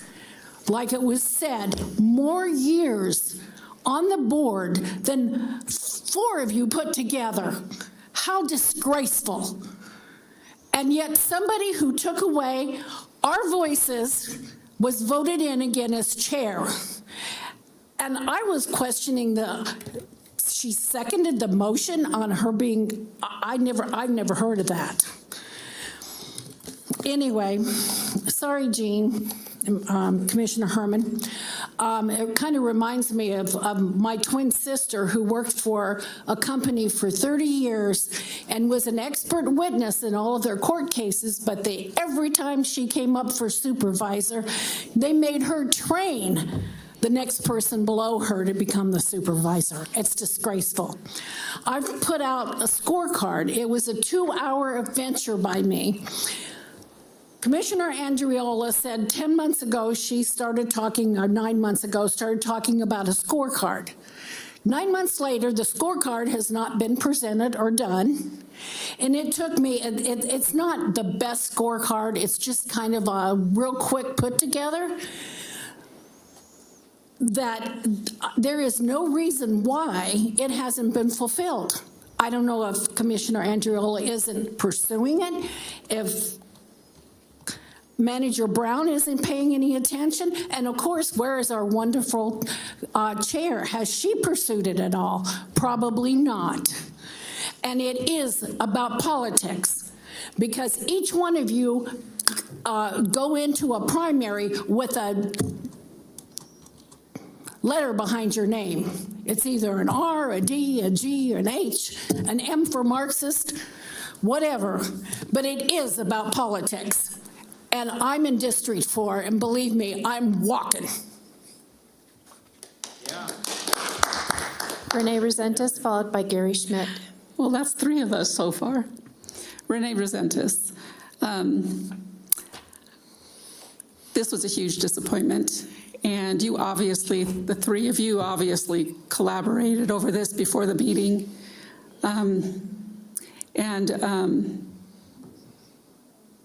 You do control the meetings. So I remember the first time I met you, Commissioner Hill. It was my first or second meeting I came to. I remember how you treated Jeannie Herman, how you interrupted her when she was speaking and talked down to her, interrupted her very loudly. I even admonished you for that. So I know all your nice words mean nothing because I saw how you treated her. And you were grasping at anything you could. Her absenteeism, the fact that he mentioned Republicans. Is that all you got on her? That she deserved to be overlooked? That's really shameful. Really, really shameful. I have never seen or known Jeannie Herman to be bipartisan in any way, shape, or form. She's fair. You made a mistake. And I understand, Alexis Hale, you want to hold on to the power you have because that's basically your makeup. It's important to you. It's not important to Jeannie. She is a good person. You are not. I'm sorry. You are not. And Andriola, Commissioner Andriola. Please address the full board. Okay, those of you who just are going along to get along and will pick up the excuses the others give you or you give them, whatever, that's shameful. I never want to see you up there again. Thank you, Jeannie, for all your hard work. I miss you already, being out there. Thanks. Gary Schmidt.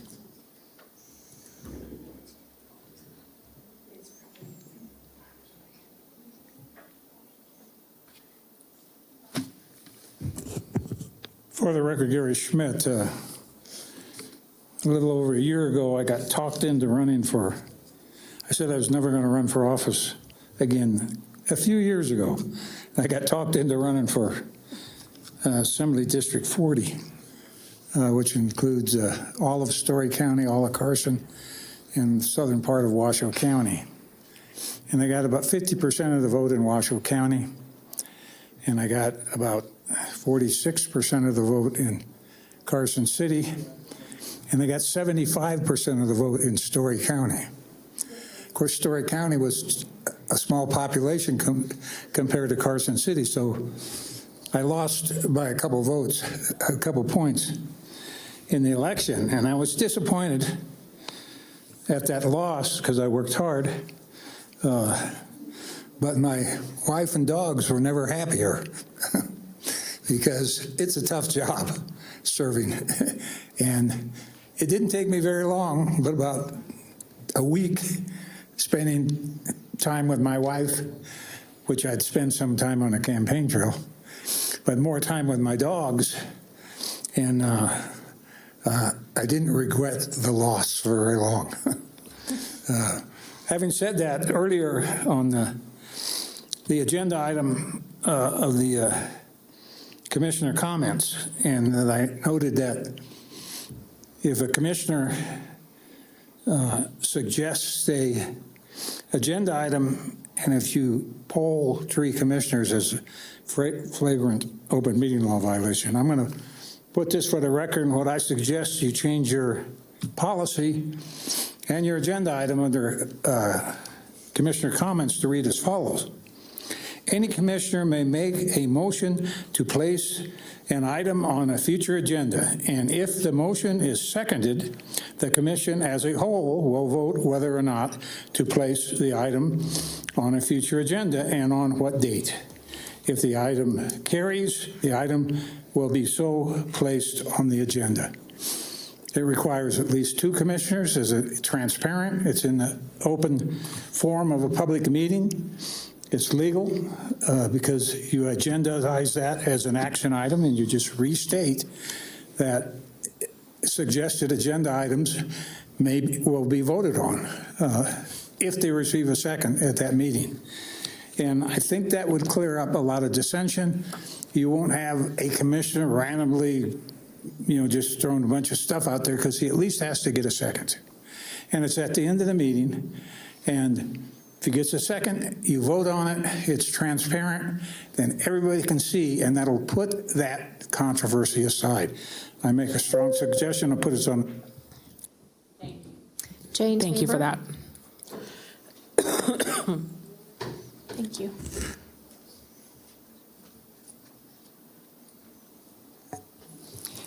Thank you. It's a pleasure to address the commission. Chairman Hill, Vice Chairman Jeannie Herman, and members. I've lived in this community since I was 16 years old. I've seen a lot, and I have heard a lot. And I know a little bit about the history of this city. And I have to tell you that when you as a group, 2 or more makes a group, right? Take into your own hands, I would say 3 of you did, and actively violate Robert's Rules of Order on how you are going to negotiate a motion to the floor on a vital election of the chair of the commission, which is a very powerful and important position requiring a lot of knowledge and background and a lot of ability to handle people. That woman sitting over there by the name of Jeannie Herman has all of those qualities, and you all know it. Now, what I am suggesting here now is that you have violated Robert's rules, that the election that you have just held is null and void, and you better reconsider, because what is now going to create a problem is the next action of maybe the community, maybe legal, maybe anything to stop this attitude that you have a right to do whatever you feel like, and there is no law, no policy, no resolution, no nothing to stop you because that's what you want to do. In this case, you have made a serious mistake. You have put someone into this position who doesn't deserve it, and you have withheld someone who does. How do you live with yourselves politically, personally, for doing something like that? And there are a lot of people in this room, a lot of people who are looking on the TV screen right now, or who are going to review this hearing, and they are going to see what all of us, the last, pardon me, Ms. Chairman, to you, through you, to the body, what we all know. So here it is. You have to decide whether you're going to withdraw what you just did or face the consequences, whatever they may be. Perhaps a little discussion with your attorney over here would be of assistance. But right now, Madam Chair, there's nobody else signed in, but I do have a book that Bill Neal left for the commission that I will distribute to the board. Thank you, Madam Clerk. Okay, we will now move on to item 23. Item 23 is Commissioner and County Managers' announcements, reports, and updates to include boards and commissions updates, requests for information, or topics for future agendas. Thank you, Mr. Manager. Do you have anything for us, Mr. Manager? I do not, Madam Chair. Okay, looking to the board.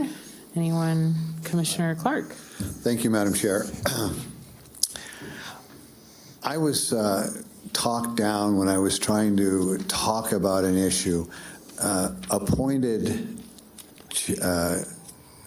Commissioner Andriola was appointed. The governor appoints vacancies to the local county commissions, and he appoints a person from the same party that the person leaving the seat was. So Von Hartung was a Republican. God, I miss him at this point in time. A real Republican, and